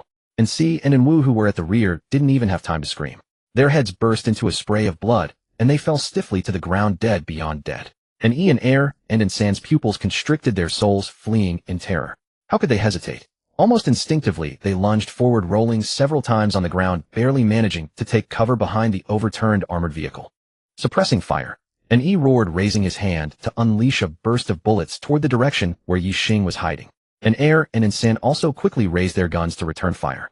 The dense gunfire instantly filled the night sky, bullets striking the rocks and sending up a shower of debris. He pulled the trigger of his assault rifle, scarlet muzzle flashes spewing wildly as bullets rained down like a storm toward the dark area where Ye Xing had previously taken cover. Shattered rocks and soil sprayed in all directions, and the pitted ground was instantly riddled with a dense pattern of bullet holes. Gritting his teeth in furious rage, he cursed, his voice thick with shock and defiance. Damn it. We've been ambushed. What's going on? Did someone leak our whereabouts? Da-da-da. God knows where things went wrong. The Air's voice carried a hint of panic. He kept his weapon firmly pressed downward, forming a crossfire with the sand as bullets wove an impenetrable web of fire, pouring relentlessly into the devastated zone. Fuck, we've definitely been betrayed. Otherwise, how would someone know exactly when to set up an ambush here? No. Desan roared suddenly, his finger pausing on the trigger as a flicker of suspicion crossed his eyes. Da Air, have you ever wondered why we were ambushed? Who exactly is behind this? I don't care who it is. Just kill him first and worry about the rest later. Da Yi's eyes burned red, his firepower unrelenting. Don't you see? There's only one opponent. Da Si and Da Wu are already dead. Bastard. I'm going to kill him and avenge Da Si and Da Wu. All three fought with murderous intent, their assault rifles roaring through the valley as spent casings clattered to the ground, forming a thin layer. They stared fixedly at that shadow, convinced that under such overwhelming firepower there was no escape, unaware that the area they were riddling with bullets was already empty. The moment Ye Xing overturned the armored vehicle and picked off Da Si and Da Wu with precision shots, he activated Lingbo Weibo, his figure drifting like a phantom. His movement was so swift he barely touched the ground, gliding just above the surface while carving through the air and leaving behind an afterimage. In the blink of an eye, he had silently relocated to higher ground 20 meters away. Now positioned above them on a massive boulder, the cold barrel of his weapon caught the dim light. Beneath the cover of night, he lay in wait like a patient hawk, his gaze sharply fixed on the three panicked figures below. Rain fell relentlessly, patterning against his rifle and spraying fine droplets. The night wind howled through the valley, carrying biting cold that blurred everything into darkness. Da Air and Desan's firepower gradually weakened as their magazines ran nearly dry. At the moment they shifted to reload, Ye Xing's fingers slowly closed on the trigger. Bang! A heavy gunshot shattered the brief silence. The bullet, carrying devastating force, pierced straight through Da Air's skull with deadly precision. Blood erupted in a brilliant spray resembling a dark crimson plum blossom in full bloom. Da Air's body went rigid, his pupils dilating sharply, frozen mid-motion as he still gripped the magazine change. The next instant he collapsed straight backward, his head striking the armored vehicle's hull with a dull thud. Dark blood streamed down his face, splattering across the metal surface and bleeding into the rainwater below, painting everything in crimson. Da Air, Da Yi and Desan screamed in agony, their howls nearly splitting the sky as tears streamed from their bloodshot eyes. They didn't dare hesitate for even a moment, scrambling and rolling behind a nearby boulder, crouching tight against the cover without daring to breathe loudly or fire recklessly. Fearing that another gunshot would give away their position and meet the same fate as Da Air, they held completely still. Suddenly all gunfire ceased, and the mountain path fell into an eerie silence. Only the patter of rain and the mournful whisper of wind through forest leaves echoed through the darkness. Cold rain soaked through their clothes, seeping into their bones, yet nothing compared to the chill gripping their hearts. Pressed flat against the freezing rock wall, Da Yi and Desan's hearts pounded violently against their ribs. Their wary eyes scanned the surroundings, but could only make out indistinct shadows. The heavy rain had erased all visibility, making it impossible to determine where Ye Xing had hidden himself. From his position atop the massive boulder, Ye Xing frowned slightly. The deep night, combined with falling rain, had reduced visibility to near zero. Even with eyesight far surpassing ordinary humans, he couldn't immediately pinpoint where Da Yi and Desan had taken cover. Yet he was no ordinary fighter. He had been a legendary super agent in his past life, battle-hardened through countless engagements with an almost supernatural instinct for danger. After a brief pause, he closed his eyes and focused intently on his surroundings. He listened to the steady rhythm of raindrops, traced the paths of mountain winds, and caught the muffled breaths of two men hiding behind cover. A moment later, the corner of Ye Xing's mouth curled into a cold, calculated smile. His eyes snapped open and his body moved with sudden speed. Deploying Lingbo Weibo to its utmost limit, he became like a specter merging into the rain, silent and unseen as he shifted toward another position. His movements were incredibly fast, yet they still generated a barely perceptible whisper of wind. There! Da Yi's ears perked up instinctively, and he roared out a warning before pivoting his assault rifle and unleashing a relentless barrage toward where Ye Xing had been moving. Da-da-da-da. Bullets whizzed past the edge of Ye Xing's clothing, striking the nearby tree trunk and sending with splinters flying in every direction. Ye Xing executed a sharp roll, launching himself forward like an arrow released from a bow, pressing low to the ground while angling his wrist upward to bring his weapon back on target. Bang! Another gunshot rang out. This shot was equally devastating in its accuracy. The bullet pierced through the downpour and struck De San squarely between the eyes. De San never even had time to scream before his body went limp and collapsed lifeless. De Yi's heart shattered, his eyes burning red with grief and fury. In just a few heartbeats, 4 of their 5 had fallen. Alone now, terror surged through him like a tidal wave, threatening to pull him under. Yet as captain of the Dark Guard squad, his ruthless edge remained sharp. Clenching his teeth, he scanned their surroundings with intense focus, finger resting on the trigger, prepared to strike at any moment. Ye Xing gave him no respite. Deliberately shifting his weight, he kicked a small stone loose beneath his foot. It tumbled downhill with a sharp click. Got him! Die! Desperate for any advantage, he roared and pulled the trigger toward the source of the noise. Da-da-da, da-da, da-da-da-da. Bullets poured forth, but found nothing. And in that exact moment, Ye Xing's barrel was already fixed onto Yi's position. Bang! The final gunshot tore through the rain-laden air. De Yi's body jolted as a fresh wound opened in the center of his forehead. His eyes widened in utter disbelief, his frame swaying before he crashed heavily to the ground. The rain continued its steady descent. The valley fell completely silent, once more broken only by the drumming rain and whispering wind. Ye Xing rose slowly, holstered his weapon, and cast a detached glance over the 5 bodies sprawled on the ground. With that, Zhao Shanhe's elite 5-man Dark Guard squad, dispatched to eliminate him, was utterly annihilated, every man lost. Thus concluded the confrontation. Bang, bang, bang. The steward's urgent, almost panicked voice jolted Zhao Shanhe from his sleep, and he sat up at once. What's all this haste? What happened? Zhao Shanhe opened the door and asked. Sir, our Shadow Guard squad has lost contact. According to the schedule, they should have already arrived in Jianhai and apprehended that person. But no matter how many times I called, nobody answered. What? Zhao Shanhe's brows furrowed tightly, his expression darkening as he paced restlessly about the hall. The Shadow Guard squad was his trump card, a team of unmatched combat prowess. Since recruiting them, they had been instrumental in numerous operations. Any business rival who refused to comply would be handled by these men. These were no mere suit-clad thugs who looked impressive but lacked substance. They had all served as mercenaries forged in the crucible of bullets and bombs, with untold lives on their hands. How could something go wrong? What had happened? Keep trying to reach them and contact the Jianhai police. See if they've received any reports. Yes, sir. Ye Xing had barely opened the door when his steps halted.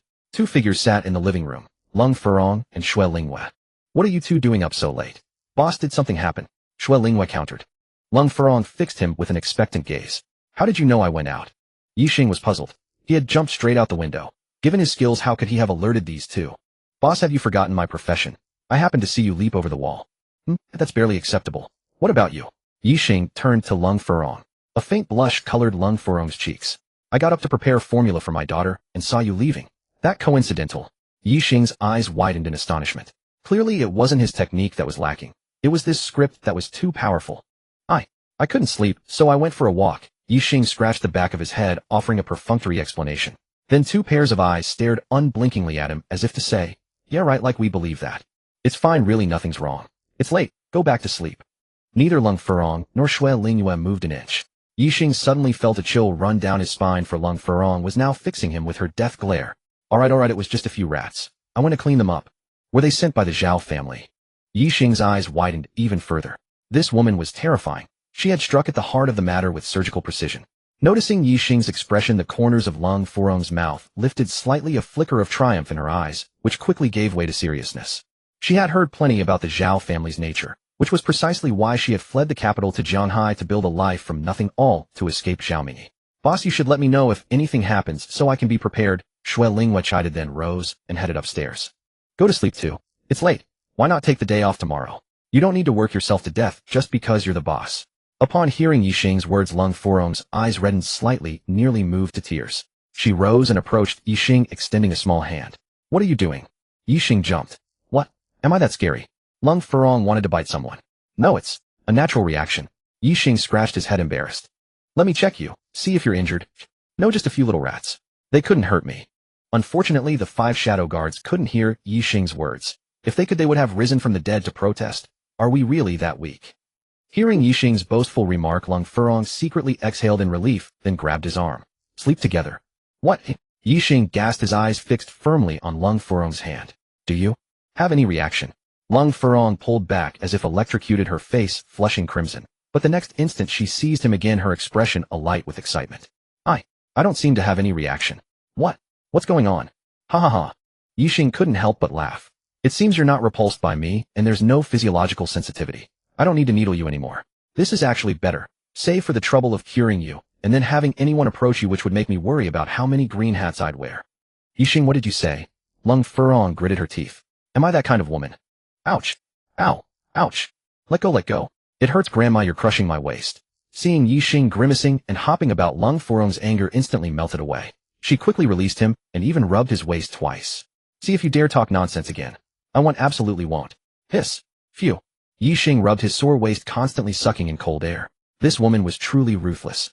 The next morning, just as dawn broke, Lung Shuyao opened her eyes, looked left and right, then erupted in excited laughter and screaming.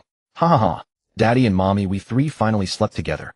Guoguo is so happy. Lung Furong and Ye Xing opened their eyes and exchanged a glance. Lung Furong's face flushed, and she quickly turned her head away. She still couldn't fathom why she had gone so mad the night before, to actually drag Ye Xing to bed. Though they had slept on either side of their daughter without much physical contact, it had already pushed far beyond her usual boundaries. Ye Xing scooped up his daughter with a smile. Baby, Daddy didn't lie to you, right? No, Daddy didn't lie to Guoguo. Guoguo is so happy. Ding. Detected host's daughter's happiness value surging. Host receives reward 100 ownership of Blue Shield Security Company. All physical attributes increased by 10. Daddy points 10. Ye Xing was stunned.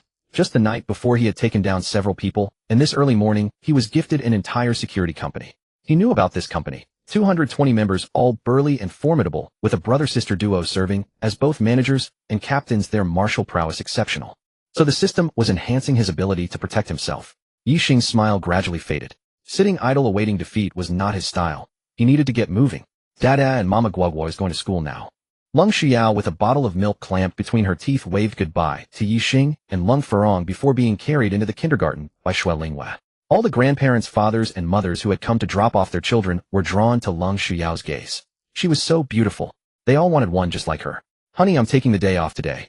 A mother tugged at her husband and headed toward the car. Wife, why take a day off all of a sudden? Don't you want that full attendance bonus this month? What full attendance? I want a daughter. I'm going back to work overtime. Wife, let's go back and have another daughter. I love girls. Didn't you say your family has had only sons for 3 generations, and you must have a boy? Didn't you say you only like sons? Wife, we already have a son. I also want a daughter just like that little dumpling. The woman glanced at her husband and doused him with a bucket of cold water. Your genes aren't sufficient. The man said, Wife, are you looking down on me? The woman replied, I am not. You are. Are you done yet? Ye Xing and Lung Furong exchanged a glance and smiled faintly. The two walked back side by side, close enough that there was less than a meter between them. Ye Xing. Yes. About yesterday's bet, are you really going to collect their wager? Of course. What if they refuse to acknowledge it? I have the proof. Do you think that thing is useful? Not very much. Then what are you planning to do? Go find Li Mingyao again. Haha. Ye Xing chuckled twice. Furong, you don't understand me at all. They're just a few spoiled brats. I have plenty of ways to ruin them. They're all children of officials. Their fathers all hold powerful positions.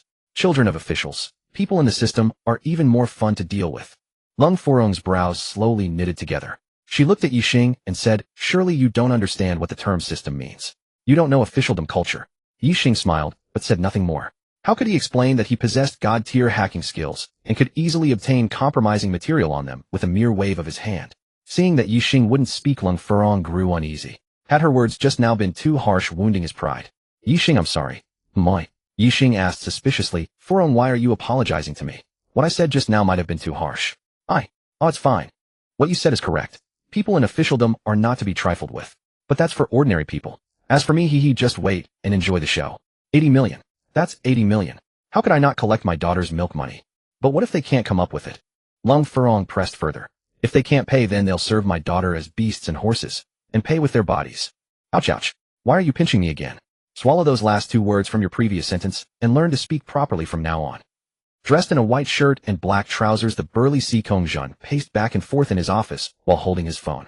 Brother, stop pacing. You've made my head spin. It's just one phone call. How hard can it be? Give it here, I'll make the call. Si Kongmin, clad in camouflage and radiating a poised elegance, pursed her lips and spoke. Si Kongjun halted and shot his younger sister a fierce glare. Why couldn't she be more careful? With such an unrestrained temperament, if she didn't change, she'd never get married. Finally, he dialed the number.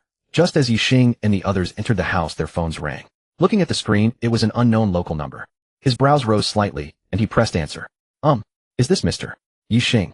A rough voice came through the line carrying a hint of respect. This is Ye Xing. Who is this? Good day, boss.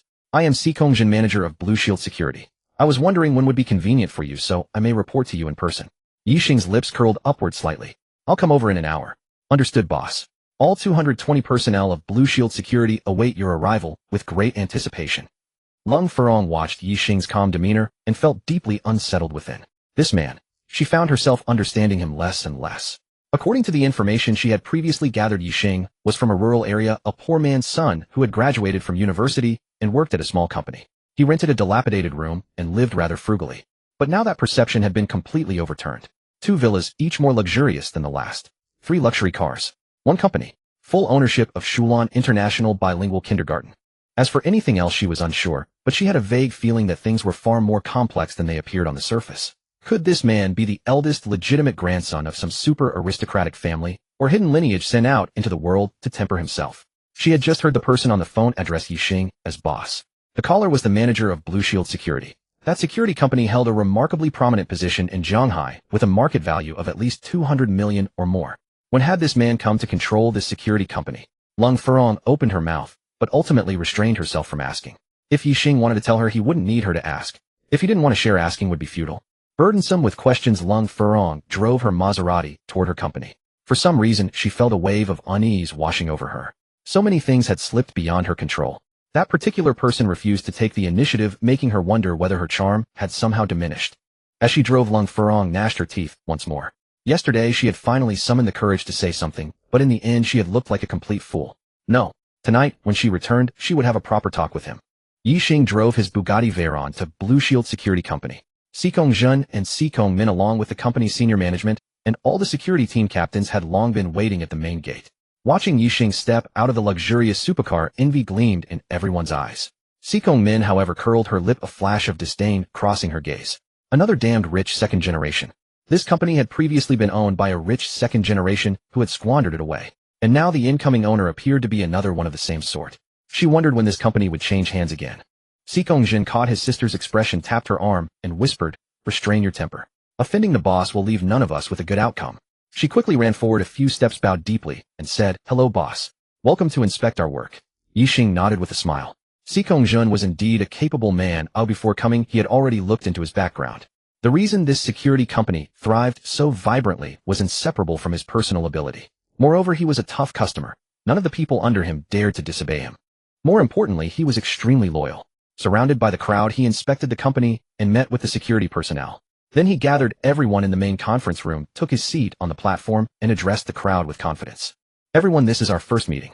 As your boss, I am granting our first benefit starting immediately. Everyone here will receive double their current salary."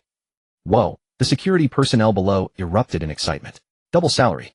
The minimum monthly wage among them was 15000, which meant it would now start at 3000. Holy crap, they could now consider buying a larger apartment in a bustling district. After they had calmed down, Ye Xing pumped them up a bit more and outlined several key development plans for the company's future. Leaving the meeting hall, he went to manager Sikong's office. Turning to the siblings, he said, "I have a mission for you both."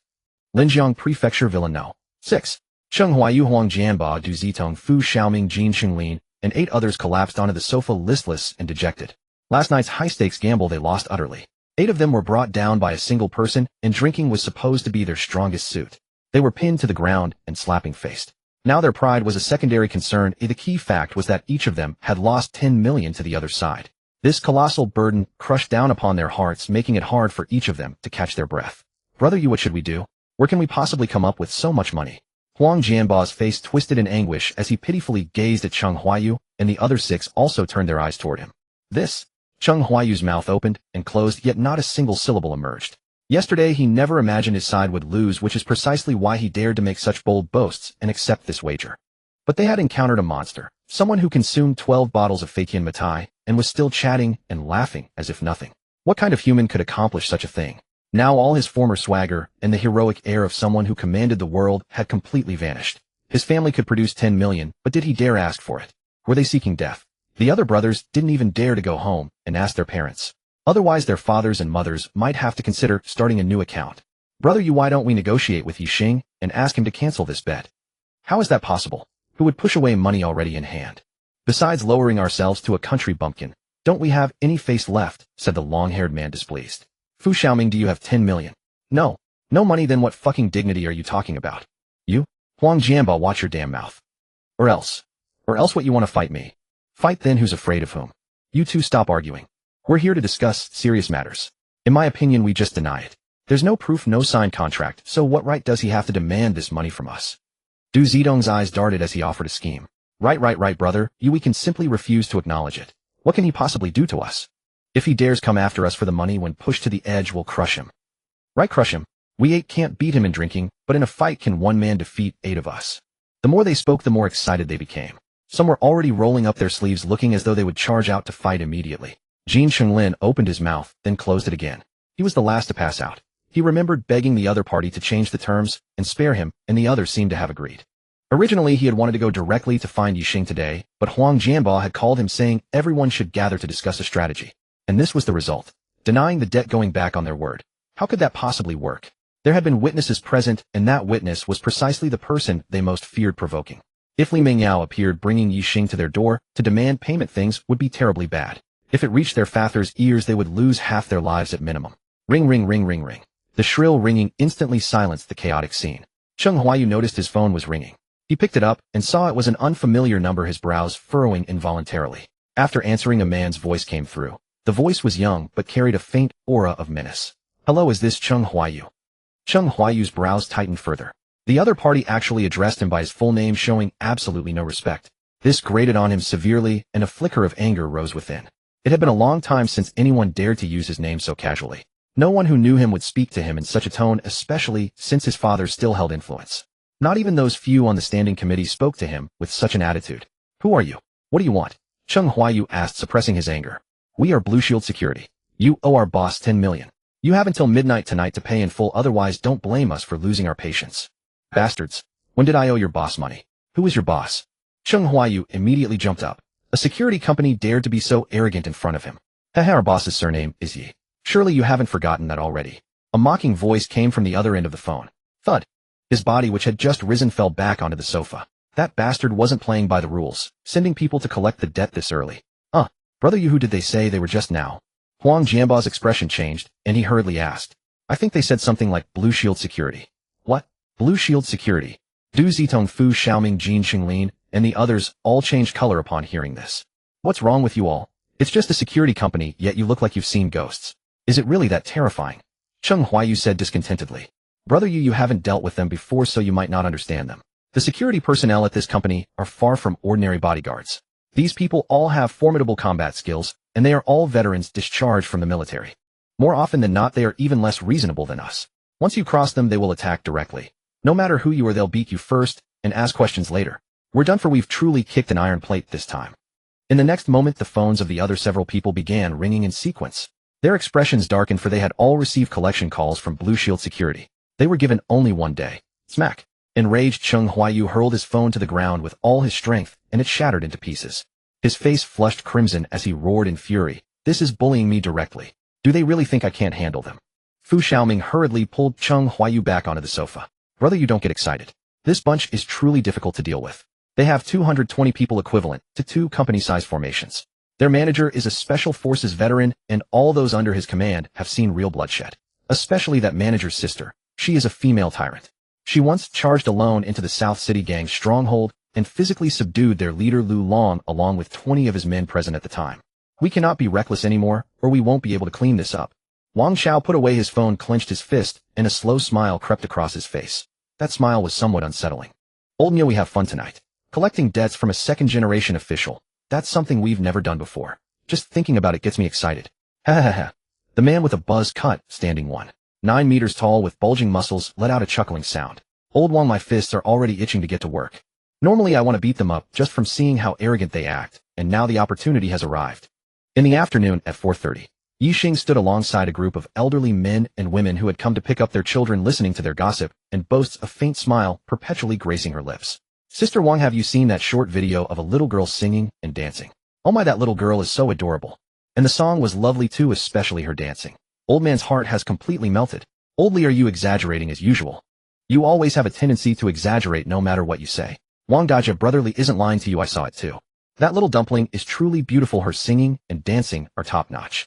I wish she were my own granddaughter. Really? I'll go find it when I get home too, let my naughty boy learn from it.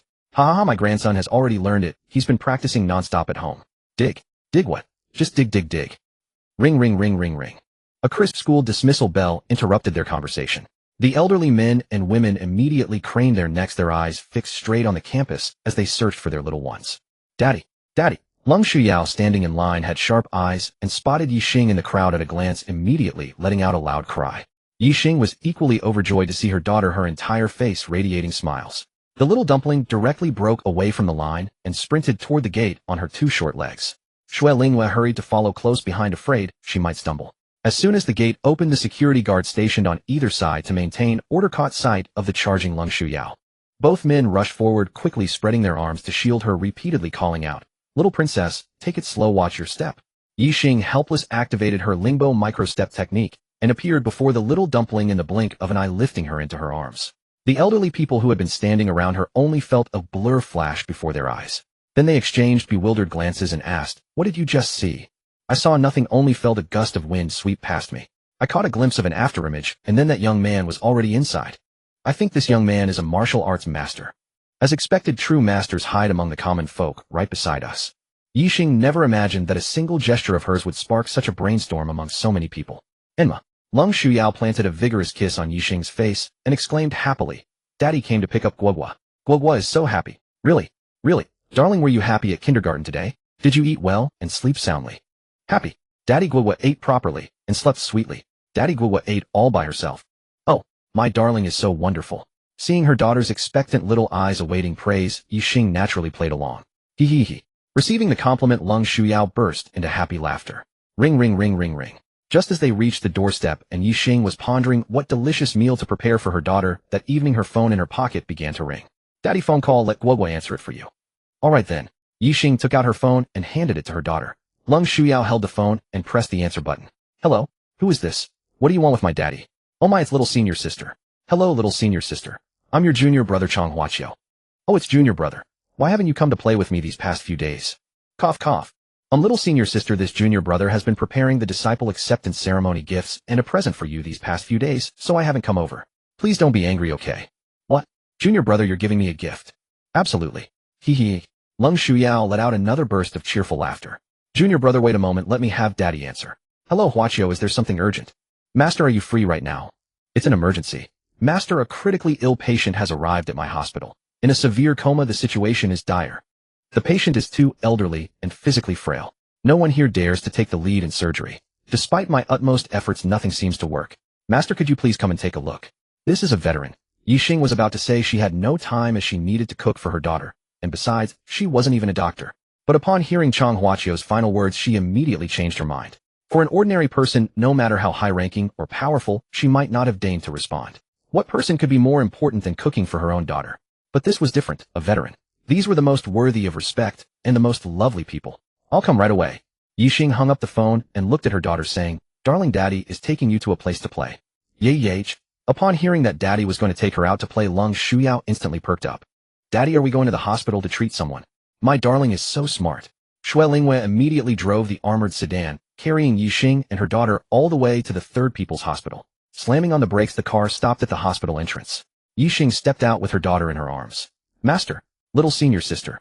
Chang Huaqiu, who had long been waiting at the entrance, spotted Ye Xing and her daughter and dashed forward 3 steps at a time. The group of white-coated doctors who had been standing beside him stood completely stunned. What was happening? Who had written this script? What were they witnessing? The director of their hospital, a highly respected leading figure in the medical community renowned throughout the land, was actually addressing a young man in his 20s as master, and even calling a 3-year-old dumpling little senior sister. Could they be encountering ghosts in broad daylight? Chang Huaqiu's behavior had shattered their worldview, making them feel as though the world was collapsing around them. Chang Huaqiu handed a box of Dove milk chocolate into Lung Shuyao's small hands. "Little senior sister, your junior brother wants to share some candy with you." Lung Shuyao accepted it, her eyes curving into crescent moons. "Old Chang, you're calling this young man master. What's going on here?" Ye Xing handed his daughter over to Shui Linghua, unwilling to let his precious child suffer in the hospital's oppressive smell of medicine. "Linghua, take Guoguo to play nearby. Let her eat whatever she wants by whatever she desires." "All right, boss." Shui Lingwei was about to leave with Lung Shuyao when Chang Huaiqiu quickly called her back, then turned to the most attractive nurse in the room.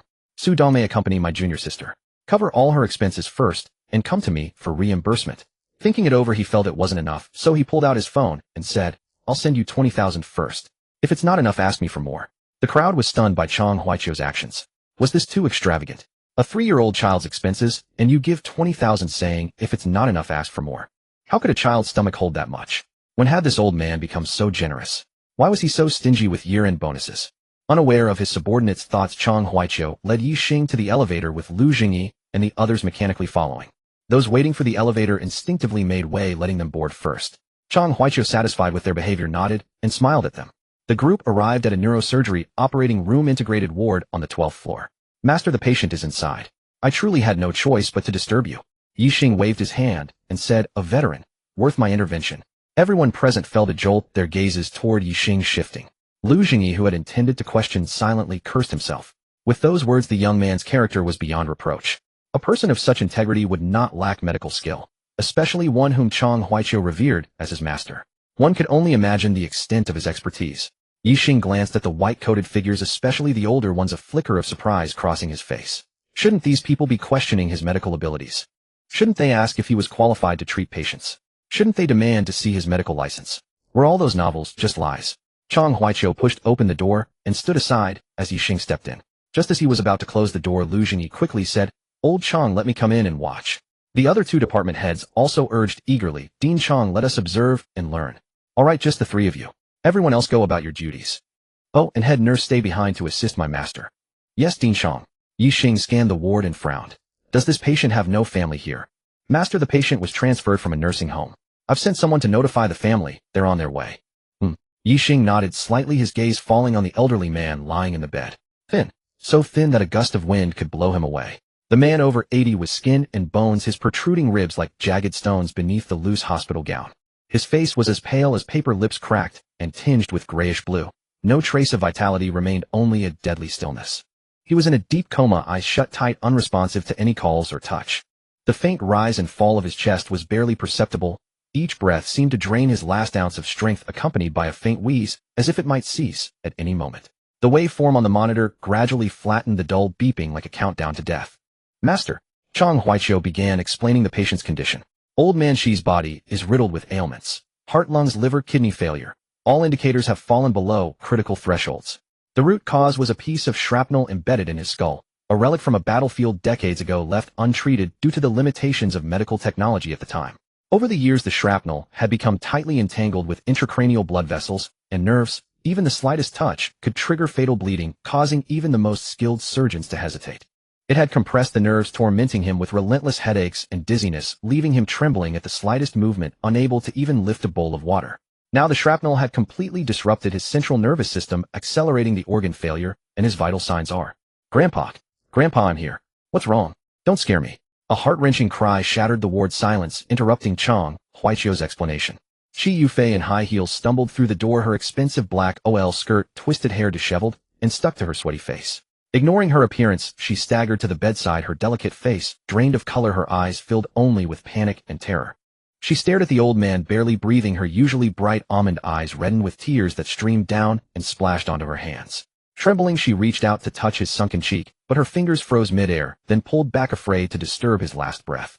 The monitor's waveform grew ever flatter, her sobs were stifled into a low whimper, her whole body shaking uncontrollably. She suddenly turned to Chang Huaiqiu, pleading, Grandpa Chang, please save my grandpa. No matter the cost. Grandpa Chang, I can't lose him. He can't die. Please save him. Chang Huaiqiu's face darkened, and he smiled bitterly. Yufei, you know my relationship with your grandfather, don't you? How could I watch him suffer and do nothing? But I'm truly helpless. Shi Yufei broke into sobs at his words, but stifled the sound for fear of disturbing the patient. Is my grandpa really beyond saving? Chang Huaiqiu quickly pulled her up. Yufei, your grandpa can still be saved. What? Really? Grandpa Chang, you're not joking, are you? Shi Yufei was so excited she could barely speak. Child, am I someone who makes empty promises? I've invited my master. If he steps in, your grandpa should be able to escape the jaws of death. Grandpa Chang, where is your master? Chang Huaiqiu pointed to Ye Xing beside him, but before he could speak, Shi Yufei shrieked, What? Grandpa Chang, you mean him? You can't be serious. Yufei, what nonsense are you talking? Would I, an old man, lie to you? Also apologize to my master immediately. Chang Huaiqiu's expression darkened, his tone turning severe. He had invited Ye Xing to treat old man Qi not to endure such disrespect. If Ye Xing were displeased, not only might he refuse to cure Qi Yuanshan, but the bond between master and disciple could even be severed. Back then Ye Xing had initially refused to accept him as a disciple despite his desperate pleas. It was only because of the little senior sister that the master had imparted to him the technique of the Guoyuan Huichun needle method. Though he had only grasped the basics, he felt his medical skills had greatly improved. Grandpa Chang, have you been fooled by this kid? He looks like he just graduated from college at most. Even if he graduated from a medical school, he'd be nothing more than an intern. How much skill can someone like that have? What kind of illness can he cure? You actually asked him to treat my grandfather. Grandpa Chang, are you serious? Qi Yufei seemed oblivious to Chang Huaiqiu's changing expression, speaking on as if she hadn't noticed, even pointing at Ye Xing and beginning to interrogate him. Who are you? What are you trying to do here? Are you so desperate for fame that you set your sights on my grandfather? If anything happens to him, I will never let you off. Ye Xing looked at Qi Yufei as if she were a clown.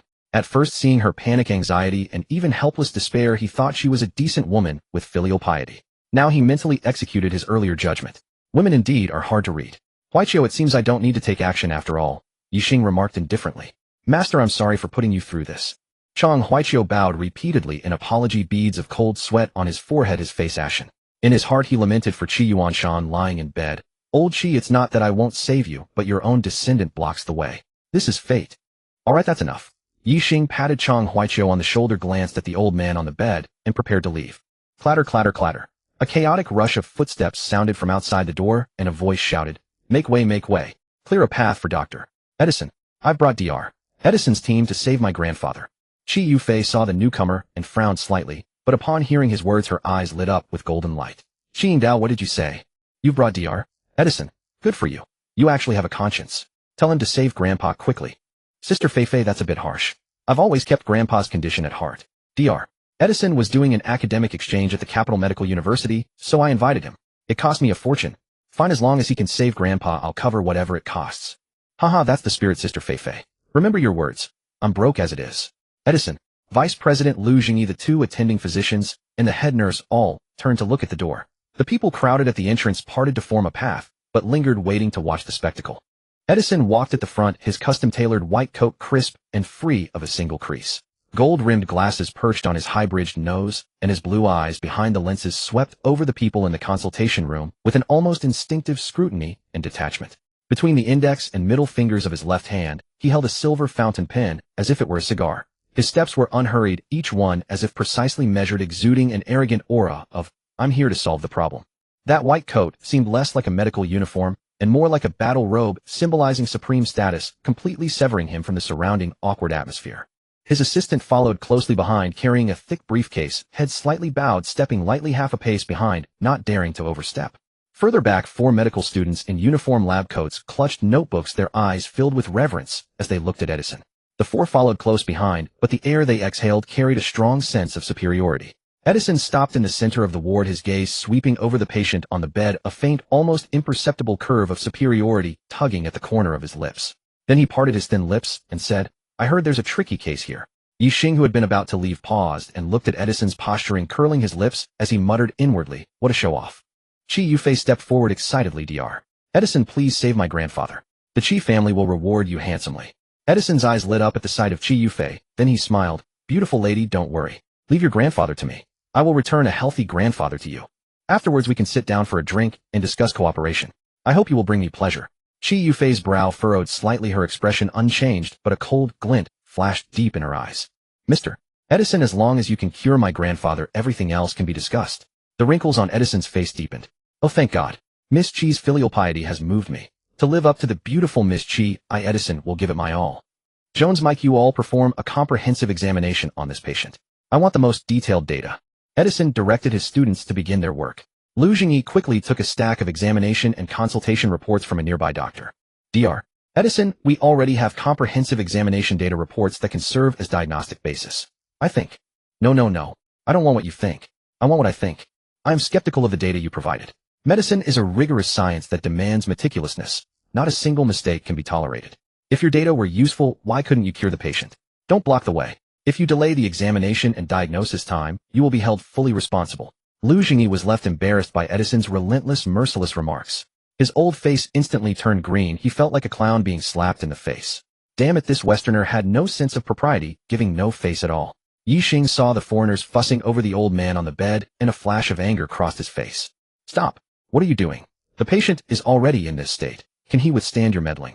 Are you trying to save him or kill him? Edison's face stiffened. Then he said with a hostile tone, Who are you? You can eat whatever you want, but you can't say whatever you want. I, Edison, am one of the world's most renowned neurosurgeons. I have published numerous medical papers and cured many patients. Treating illness is our specialty. Please do not interfere. Okay. A slight twitch tugged at the corner of Ye Xing's mouth. This Westerner, outwardly polite, was actually concealing sharp edges, even a hint of murderous intent. Calling themselves professionals was just a way of saying he was an outsider. Keep his mouth shut and get lost. Chang Huaiqiu's face darkened, as if it could drip ink. Damn it, these people had gone too far time and again. Just as he was about to charge forward and confront that arrogant foreigner, Ye Xing grabbed him, gently patted his shoulder, and told him to calm down. Since he wanted to show off, let him. Let's see how he backs down later. The old man lying in bed was on the verge of death, but with him here, he could still snatch that life back. Earlier Qi Yufei had hurled insults at him, and he didn't want to argue with a woman, so he was ready to walk away. Since they wouldn't show him respect, he wouldn't force himself on them. But now facing an American, it involved the interests and dignity of the nation, even the people. Showing off, huh? Just wait and see how I grind you into the ground. Who the hell are you? Who asked you to stay here? And you dare to blabber on? I've brought the world's top medical expert, and you question him. You're disrespecting me. Kid, get the hell out of here, or I'll have security kick you out. Qi Yingdao walked up to Ye Xing, trying to look down on him, but he wasn't tall enough. He stepped back 2 paces, and then pointed a finger at Ye Xing, barking. You brat, are you blind, or do you have no respect for me? Daring to shout in my territory, your guts are getting bolder. Chang Huaiqiu gritted his teeth, and pointed at Qi Yingdao, cursing. Oh, hee, it's Grandpa Chang. Sorry I didn't notice you just now. How could I dare disrespect you? I was talking about that bastard. You, damn it, Chang Huaiqiu wanted to slap him twice. His master had been called a bastard. What did that make him? I'll have a good talk with your father later. What kind of brat did he raise? Grandpa Chang, you can't do that. Only kids tattle. You're so old, why stoop to our level? It's not worth it. Qi Yingdao quickly shrank back into the crowd. If this old man really told his father, he might not be skinned alive, but a good beating was definitely in store. 20 minutes later, Edison looked like a defeated rooster, crestfallen, all his arrogance and bluster gone. Master Qi, give this back to you. He fished a black card from his pocket and thrust it into Qi Yingdao's hand. Dr. Edison, what do you mean? Is the consultation fee not enough? Qi Yingdao was annoyed. No. Embarrassment crept onto Edison's face. Master Qi, Miss Qi, I'm sorry, but I can't cure your grandfather. What? Can't cure? Didn't you boast earlier that you could give us back a healthy grandfather? Qi Yufei cried out agitatedly. Well, beautiful lady, forgive my earlier words. Your grandfather is terminally ill. 1 foot is already in the grave. I, Edison, am just a doctor, a man, not a god. I don't have the power to snatch someone from death's grasp. Frankly, you should prepare for the worst. The patient is beyond recovery. I'll say this, if I, Edison, can't cure someone, no one in this world can. Is that so? With such a big mouth. Just because you can't cure him doesn't mean no one can. Have you asked Zhao Yiji? A cold voice accompanied by a snort came from outside. 2 middle-aged couples accompanied a vigorous old man in a gray cloth gown as they entered. Beside the old man walked a girl of 15 or 16 carrying a medicine box. She was very pretty with lively, mischievous eyes. Dad? Mom, you're finally here. Grandpa. Qi Yufei rushed over, threw herself into a woman's arms, and sobbed quietly. Dad, Mom. Qi Yingdao quickly went over to greet the other couple. Qi Huaishan looked at his son with a hint of relief. You brat, you've finally grown up knowing to come see your grandfather. Qi Yingdao was a bit displeased and pouted. Dad, how can you say that? I even brought Edison, but he couldn't cure your grandfather, right? Right, that bastard cheated me. Shut up. I just praised you and you're back to your old self. Think before you speak. How can I entrust you with any responsibility like this? Dad, you're finally letting me into the government. Where are you sending me? I'm telling you, anything less than county chief I won't do. Get lost. Yes, sir. The secretary beside Qi Huaishan struggled to hold back a smile at Qi Yingdao's antics.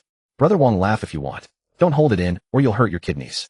Wang Xiandao's face stiffened, nearly breaking composure. Damn, since when did holding and laughter hurt kidneys? This brat never said anything decent. He even wondered if this kid was really his boss's son. The patients and their families in the corridor didn't know what the name Jia Yiji meant, but the doctors and nurses present were stunned. Jia Yiji was hailed as the saint of medicine in China and the imperial physician of Xifang City. He represented the highest level of medical skill in China. Greetings, divine Dr. Jia. Greetings, divine Dr. Jia. Lu Jingyi and the hospital leaders, doctors, and nurses hurriedly greeted Jia Yiji. Jia Yiji nodded faintly, his expression impassive. Uncle Chang, Qi Huaishan, and Qi Huayuan quickly greeted Chang Huaiqiu. Chang Huaiqiu nodded. You actually managed to invite brother Yiji out of retirement. That must have cost a fortune. The two said nothing, but their expressions betrayed them. Old Chang, why do your words sound so harsh? What do you mean by a fortune? Isn't it natural to charge for medical treatment? Even if they invited me, or I treat the elders, I still charge. Well, well. Ye Xing muttered inwardly. This old man was truly impressive. Edison looked at Jia Yiji, his eyes flickering. Are you the so-called saint of medicine, Jia Yiji? I've heard so much about you. To finally see you in the flesh. Jia Yiji frowned slightly, and nodded in acknowledgement. Dr. Jia, it seems you doubt what I said earlier. Very well, let me see if you can actually save this patient. Jia Yiji paid no heed to Edson. For him, those who merely tinker with cold machines and prescribe medicine based on a sea of data were nothing but armchair strategists, and he had little interest in them. Treating the head when the head aches and the foot when the foot hurts may bring quick results, but relapse is equally swift. His philosophy of healing, however, was to eradicate the root cause of the ailment. Jia Yiji walked to the bedside and first observed the patient's complexion. Seeing his movements, Ye Xing knew he was employing the look method of the 4 diagnostic techniques in traditional Chinese medicine: look, listen, ask, and feel. After a moment of observation, Jia Yiji's expression darkened. He stood still, closed his eyes in contemplation, then extended the little finger of his right hand and placed it on the patient's skeletal wrist to take his pulse. True to his name, Jia Yiji always used only his little finger when taking a patient's pulse. 10 seconds, 30 seconds, 1 minute, 5 minutes. The room fell into a deathly silence. Oh, no one dared to make a sound, and even their breathing was restrained to the utmost. Finally, Jia Yiji withdrew his finger, but his face was grim and beads of sweat had formed on his forehead. Jia Fengshi quickly took out a handkerchief and gently wiped her grandfather's brow. Grandfather, she called softly. Jia Yiji nodded, looking weary. The pulse-taking had evidently taken a great toll on him. Divine physician Jia, how is he? Qi Huaishan and Qi Huayuan both stared at him anxiously as if awaiting a verdict. The situation is dire. Your father's internal organs are all failing. The shrapnel in his brain has fused with the flesh, severely compressing the cranial nerves, leading to. Jia Yiji paused, then continued. If it had been 2 years ago when his physical condition was better, surgery might have been possible to remove it. But now his body cannot withstand the stress of surgery. Even Ghostblade would not dare to perform such an operation. Then, is my father beyond saving? Qi Huaishan's face turned pale, his eyes filled with despair and reluctance. Qi Huayuan's expression was equally grim. Could his father's condition really be so severe that they must prepare for the worst? Divine physician Jia, please do everything in your power to save him. Jia Yiji shook his head and let out a heavy sigh. Alas, even if I intervene, I can only extend his life by a month at most. After that month, you. The words prepare for the funeral were too agonizing to utter. Grandfather. Qi Yufei felt as if struck by lightning. She fell to her knees beside the hospital bed, choked out a sob, and tears streamed down her face. Even the nonchalant playboy, Qi Yingdao's eyes reddened. The wives of Qi Huaishan and Qi Huayuan also wiped their tears incessantly. Qi Huaishan clenched his fists and gritted his teeth, then said word by word, Divine physician Jia, I entrust this to you. Qi Huayuan pulled a black card from his pocket and handed it to Jia Yiji, his expression earnest. Divine physician Jia, do your utmost. Jia Yiji glanced at the black card, took it, and tucked it into his pocket with a casualness that seemed practiced 1,000 times over. Shall she sterilize the silver needles? Yes, grandfather. Master, is it true that Jia Yiji says old man Qi can only live another month? Is he really not going to make it this time? Ye Xing shook his head, a slight smile curling at the corner of his mouth. Master, if you intervene, can old man Qi be saved? Chang Huaiqiu finally voiced the question that had been pressing on his mind. If I step in, he can live another 20 years. Really? Chang Huaiqiu grabbed Ye Xing's hand, his own trembling uncontrollably, his whole body trembling with excitement. Calm down. At your age, aren't you afraid of being laughed at? Ye Xing pushed his hand away in disgust. Being grabbed by an old man like that gave him goosebumps. If it had been a beautiful woman. Master, I'm just too excited. The two stood at a distance and spoke softly, so most people in the ward did not notice except for 2 individuals. Jia Yiji glanced at Ye Xing out of the corner of his eye, his look filled with contempt. Brash young man, ignorant of the heavens and the earth, flapping his lips without a shred of truth. He then began to regulate his breathing, for the next task was physically demanding, and he was no longer young. In his heart he mused that he would retire in 2 years, find a place with beautiful mountains and clear waters, build a villa, open a small vegetable patch, dig a fish pond, grow vegetables, and raise fish. He intended to emulate Tao Yuanming picking chrysanthemums under the eastern fence and gazing serenely at the southern mountains. Qi Huaishan walked over to the two, first greeted Chang Huaiqiu, then looked at Ye Xing and said, May I ask how this young man is called? Chang Huaiqiu shot him a glare and said, This is my master. What? Qi Huaishan's eyes widened. Even though he had held high office for years and cultivated a demeanor unshaken even by a mountain collapsing before him, he could not maintain his composure now. But he knew Chang Huaiqiu was not a man given to jest, especially not about himself. You Uncle Chang, you call him master. Seriously. Chang Huaiqiu nodded, not wanting to dwell on the topic. Young man. You still call him young man. Chang Huaiqiu bristled with anger, feeling that this was taking advantage of him. This? A flicker of hesitation crossed Qi Huaishan's face. Ye Xing laughed. It's fine, let's each address each other according to our own relationships. Since my master has spoken, I'll let you off the hook. Master, allow me to introduce him. This fellow is Qi Huaishan, the provincial party secretary of Tianan province. And that fellow over there. He pointed at Qi Huayuan. He deals in real estate, owns a few resort hotels and shopping malls, and has some money. Then turning to Qi Huaishan, he said, this is my master Ye Xing. Dr. Ye, I'll address you as such if I may. I don't deserve that, I'm not a doctor. This? Qi Huaishan felt the conversation had reached an impasse. Don't mind the details, just speak your mind. Chang Huaiqiu quickly interjected to break the awkwardness. Dr. Ye, what you just said, is it true? Qi Huaishan asked. Hep. Ye Xing chuckled lightly. Believe it, and it's true, I doubt it, and it's false. Chang Huaiqiu said with a tone of exasperation, Huaishan, it seems all your years in officialdom have been wasted. He pointed at his own nose. Who am I? You are my Uncle Chang. What is my relationship with your father? Solid as iron. Do you think I would harm your father? Qi Huaishan shuddered, almost raising his hand to slap himself. His thinking had become rigid. He suddenly became excited, grabbing Ye Xing's hand. Dr. Ye Xing withdrew his hand calmly. Let's wait and see. If it comes to it, I'll step in. Silence reigned in the ward. The monitor emitted intermittent soft beeps. The old man on the bed lay ashen-faced, like a layer of frost had settled upon him. His breath was faint, the rise and fall of his chest barely perceptible. Clearly he was on the verge of death. Everyone had retreated far away. Only Jia Yiji, along with his assistant and granddaughter Jia Fengxi, remained by the bedside. Between his fingers he held a silver needle, its cold gleam glinting under the light. He took a deep breath, held it, and fixed his gaze on the kunku acupoint on the old man's wrist. He pressed lightly with his fingertips, sensing the almost severed pulse. With a soft chi, the silver needle pierced the skin. He rotated his wrist with flawless precision. He lifted the needle by 3 and paused for half a breath, then pressed the needle deeper, letting his fingertip tremble gently at the tip. His movements were as slow as if he were carving a rare treasure. Ye Xing watched and nodded slightly. Judging by the force, speed, and accuracy of the needle insertion, the man was a master. 1 needle, 2, 3. Silver needles sprouted like bamboo shoots after rain across the old man's key acupoints. Baihui Donzhong Yongquan Zusanli. Jia Yiji's hands remained steady, every needle's depth, angle, and technique perfectly executed. Lifting, pausing, pressing, twisting. Every move carried a breathtaking precision. Sweat slid down his temples, soaking his sideburns, but he was oblivious.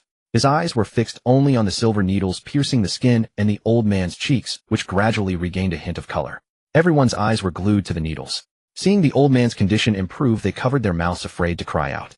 Nearly 100 silver needles were scattered across the old man's body, looking from afar like stars dotting the sky. As the last needle pierced the Mingmen acupoint in the lower back, Jia Yiji let out a long breath, the veins on his forehead slowly calming. Jia Fengxi quickly wiped her grandfather's sweat, opened a bottle of nutritional drink, and fed him a couple of sips. The numbers on the monitor gradually stabilized, no longer the chaotic state that had nearly triggered the alarm. The ashen pallor on the old man's face faded, replaced by a faint rosy hue. His tightly knitted brows relaxed, and the pained expression slowly eased. Yet even so, the old man's eyes remained tightly shut, sunk in a deep sleep with no sign of waking. Jia Yiji reached out to feel the old man's breath, sensing it was much steadier than before, and let out a soft sigh. Everyone, I can only do this much. As for when he will wake up, that depends on fate. The shrapnel in his brain remains a hidden time bomb. You must be mentally prepared. Dr. Jia, how much time does my grandfather have? Qi Yufei asked, struggling to hold back her tears. 10 days to half a month. Edison stepped forward to examine the patient, then walked up to Jia Yiji and smiled. A very eerie smile. What do you want to say? Jia Yiji asked, looking at him. You are despicable and even more cruel. What do you mean? How am I despicable or cruel? Jia Yiji nearly jumped up. Do you want me to say it out loud? Edison raised an eyebrow. Ye Xing glanced at the old American, a flicker of surprise in his eyes. Then he became interested. If this old man could indeed point out the problem with sharp insight, then his reputation was not undeserved. At that moment, everyone turned to look at Edison, wondering what he was about to say. Qi Huaishan's brows furrowed involuntarily. This patient, if stabilized with medication and nutritional fluids, might still live for another month or so. But now, by using this so-called acupuncture, you have stimulated his life potential. On the surface, it seems his condition has eased, even improved. But you are doing this at the cost of draining his vitality. Instead, his remaining time has become even shorter. You foreign devil, what nonsense are you spouting here? Do you know anything about Chinese medicine or acupuncture? Jia Yiji shouted angrily. No. I don't understand those things. Traditional Chinese medicine does have its unique merits, but I still believe Western medicine is superior. I may not know how to insert needles, but that doesn't mean I cannot read a patient's vital signs. You gave the family hope, but then handed them even greater despair. Tell me, isn't that despicable? Isn't that cruel? Damn you. Jia Yiji's breathing grew heavy, the veins on his forehead bulging. He pressed a hand to his chest and rubbed it hard twice. You barbarian. You haven't even been fully formed for 2 years, yet you dare to insult the national essence passed down from our ancestors for thousands of years. Have you considered the consequences? Edison shrugged, spreading his hands in a smug expression. Consequences, or not, I don't know. All I know is that as a healer, if you know, you know, if you don't, you don't. If you can treat, then treat. If you can't, don't add to the patient's suffering. Just as the two were locked in a fierce verbal exchange, the life monitor let out a piercing shriek. The patient, who had been stabilizing, suddenly convulsed violently. The cheeks that had just regained some color turned ashen, then began to darken. His chest heaved sharply a few times, then fell still. Grandpa! Grandpa, what's wrong? Grandpa, don't scare me. Grandpa, wake up, get better. What's happening to you? Shi Yufei, standing by the bedside, was terrified out of her wits and screamed loudly. The next moment the machine gave a long beep and a flat line appeared on the screen. How could this happen? Jia Yiji was stunned. In decades of practice he had never encountered such a situation. With his medical skill the patient had been improving. How could he suddenly deteriorate, even losing vital signs? At that moment he felt the sky was falling. Darkness swam before his eyes, his body swayed, and he began to fall backward. Grandpa! Jia Fengxi screamed and rushed to support him, but she was too weak to hold him up. They both tumbled toward the ground. Thump! She felt a strong hand catch her back, lifting both her and her grandfather up. Panicked, she turned her head and saw a young man, very handsome. Thank you. Jia Fengxi could only utter those 2 words before quickly checking on her grandfather. At this moment Jia Yiji's eyes were shut tight, his face cyanotic, his chest heaving violently. Grandpa! Grandpa, what's wrong? Ye Xing shook his head, then gave a heavy slap on Jia Yiji's back. Uff! Jia Yiji spat out a mouthful of blood and slowly opened his eyes. Young friend, thank you. Seeing her grandfather awake and out of danger, Jia Fengxi bowed repeatedly to Ye Xing in gratitude. At this moment the scene was in utter chaos. Edison wisely shut his mouth. Inwardly he was smug. This verbal battle he had won. He had defeated the man who represented the highest level of Chinese medicine, proving that his own medical skills were unrivaled in China. Qi Huaishan hurried over to Ye Xing, grabbed him, and said urgently, Doctor, Yi, please save my father. I will reward you handsomely afterward. All right. Ye Xing replied with a single word, then walked toward the bedside. What are you doing? Get away. Don't touch my grandfather. Ye Xing silently shook his head. This woman was utterly foolish, wasting such a beautiful face. At this critical moment, she still failed to read the situation. Which blinded director had foolishly put her in charge of the company? With an intellect like hers, catastrophic losses were inevitable. Yufei, what are you doing? Move aside at once. Qi Huayuan urgently scolded his daughter. Dad? Uncle? What has gotten into you? Don't be deceived. How could this person possibly save Grandpa? Even divine Dr. Jia and Dr. Ederson were helpless. He's merely a green youth. Has he lost his mind chasing fame? Qi Huayuan strode forward in 2 strides and grabbed her, dragging her aside. Stop your nonsense. Speak disrespectfully again, and I'll beat you. What? Dad, you're scolding me like this for a stranger, and even threatening to strike me. Are you still my father? Qi Huayuan raised his hand in anger, then let it fall. His daughter was usually sharp-witted. Oh, why was she so bewildered today? As for his eldest brother, he held him in near worship. Whatever his eldest brother did, he considered right. His present success was entirely built upon his eldest brother's support. His eldest brother had walked this path without error. Since his eldest brother had entrusted Ye Xing to save his father, there must be a profound reason. It was something he himself understood clearly. Why couldn't his daughter grasp it? Master, let this disciple assist you. Chang Huaiqiu eagerly stepped forward. This was an excellent learning opportunity. Bring over the silver needles Master Jia used, Ye Xing said, while simultaneously making swift hand movements, pressing points along the patient's body. His hands moved so fast they left trailing afterimages. Brother Yi here, the needles are all sterilized. Before Chang Huaiqiu could move, Jia Fengxi had already handed over a bundle of silver needles. Thank you. Ye Xing nodded with a faint smile, then flicked his wrist.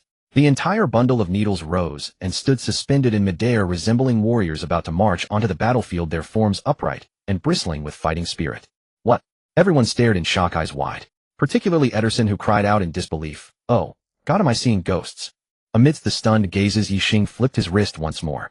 The needles shot downward like arrows, striking precisely into the patient's acupoints at varying depths. Standing firm, Ye Xing swept his hand again. A wave of energy rippled from head to toe, and the needle tails began to tremble in rhythmic harmony. Visible currents of qi swirled around the needle tails in the air, then penetrated along the needles into the old man's body. This is guiding needles with qi. Young friend, have you already entered the Tao? Jia Yiji's mouth trembled as he exclaimed. Qi Huaishan clenched his fists, his eyes locked fiercely on Ye Xing. He knew his gamble had paid off. This young man was extraordinary. This acupuncture technique was simply earth-shaking. In the world of Chinese medicine, he undoubtedly stood at the very apex of the pyramid. Beep, beep, beep. The monitor that had flatlined suddenly emitted sounds. In this moment, everyone present was utterly stunned, overcome with indescribable joy. He was alive, truly resuscitated. The old man on the bed began to breathe steadily. The ashen gray on his face gradually faded, even a hint of rosy color appearing. His breathing returned. Oh my God, what am I seeing? A miracle. Ederson rubbed his eyes violently, muttering incessantly to himself. Are there hollow silver needles? Ye Xing asked Jia Fengxi, who stood nearby in a state of profound shock. Why yes, what do you need hollow needles for, young friend? Coming back to his senses, Jia Yiji hurriedly responded, handing over a needle before asking. Remove the bullet fragment from his brain.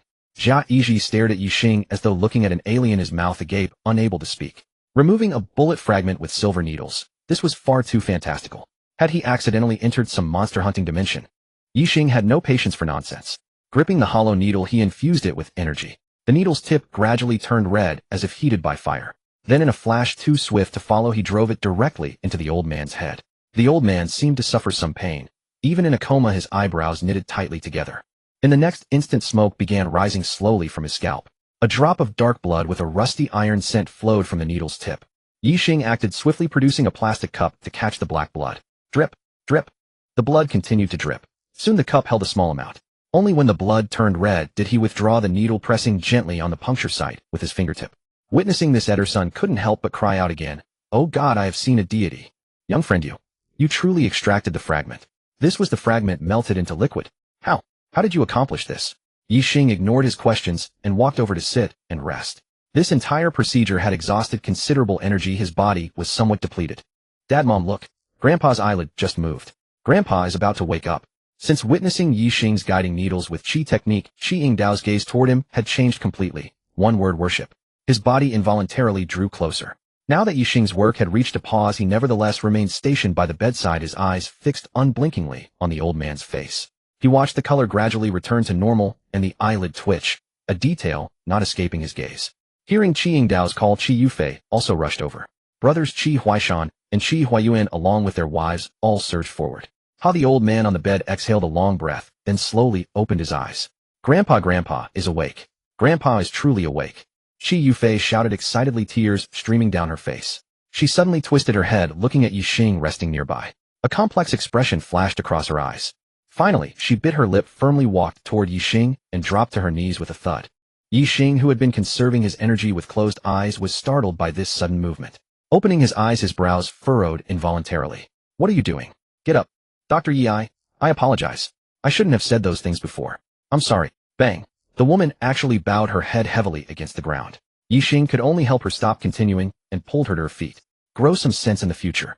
Yes, Dr. Yi, your teaching is right. I will certainly remember this lesson and never judge others through colored glasses again. Seeing that Ye Xing had forgiven his daughter, Qi Huayuan secretly breathed a sigh of relief. He hurried over, dug out a bank card from his pocket, and handed it to Ye Xing. Brother, there are 5 million inside. The password is 6 zeros. Thank you for your trouble. Then he took out a black diamond card embossed with a golden dragon. This is the Longting Supreme card. All establishments under my banner offer free consumption. Please accept it. Ye Xing nodded and tucked both cards into his pocket. Qi Yingdao suddenly charged forward, grabbing Ye Xing's arm. Brother, I'm sorry. I was blind before. I offended you greatly. Brother, from now on you're my real brother. I'll follow you. Ederson also rushed over, holding a bank card in his hand. Teacher, please accept me as your student. Inside are 20 million US dollars. My apprentice tribute gift. I wish to learn Chinese medicine from you. Silence. The once noisy room instantly fell into a dead hush. So quiet that the drop of a pin could be heard on the floor. All eyes were fixed on the old American man, Edson. Even Ye Xing was momentarily baffled by the old man's actions. Was this a request to become a disciple, to acknowledge him as a master, to learn traditional Chinese medicine and acupuncture? What was he thinking? Not long ago, he had denied Chinese medicine, loudly touted their Western medicine, and acted as if he were second to none. How could he suddenly change his tune and scramble to become a student? You want to learn traditional Chinese medicine from me? Want to become my disciple? Ye Xing asked, looking at him. Yes, master. You are incredibly skilled. You have completely overturned my understanding of medicine. My admiration for you is like the surging Yangtze River, endless and unceasing, and like the flooding Yellow River, unstoppable. Master, I truly admire you. Please, I beg you to accept me as your student. This is my apprenticeship gift. Please accept it. Edson shoved the bank card directly into Ye Xing's hand, his expression nervous, fearing that the other might refuse. Ye Xing couldn't help but inwardly exclaim, holy shit.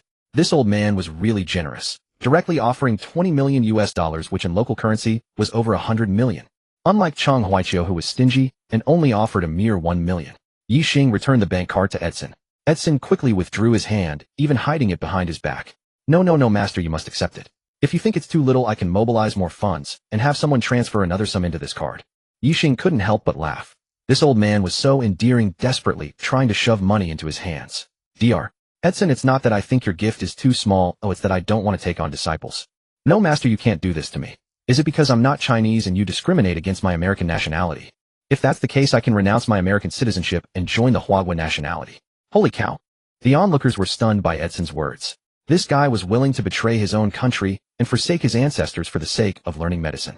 Dr. Edson, how old are you this year? Master, I'm 56. At such an age, do you think you can learn traditional Chinese medicine? Besides, to learn it, you must master the Guoguo language. Master, those are not problems.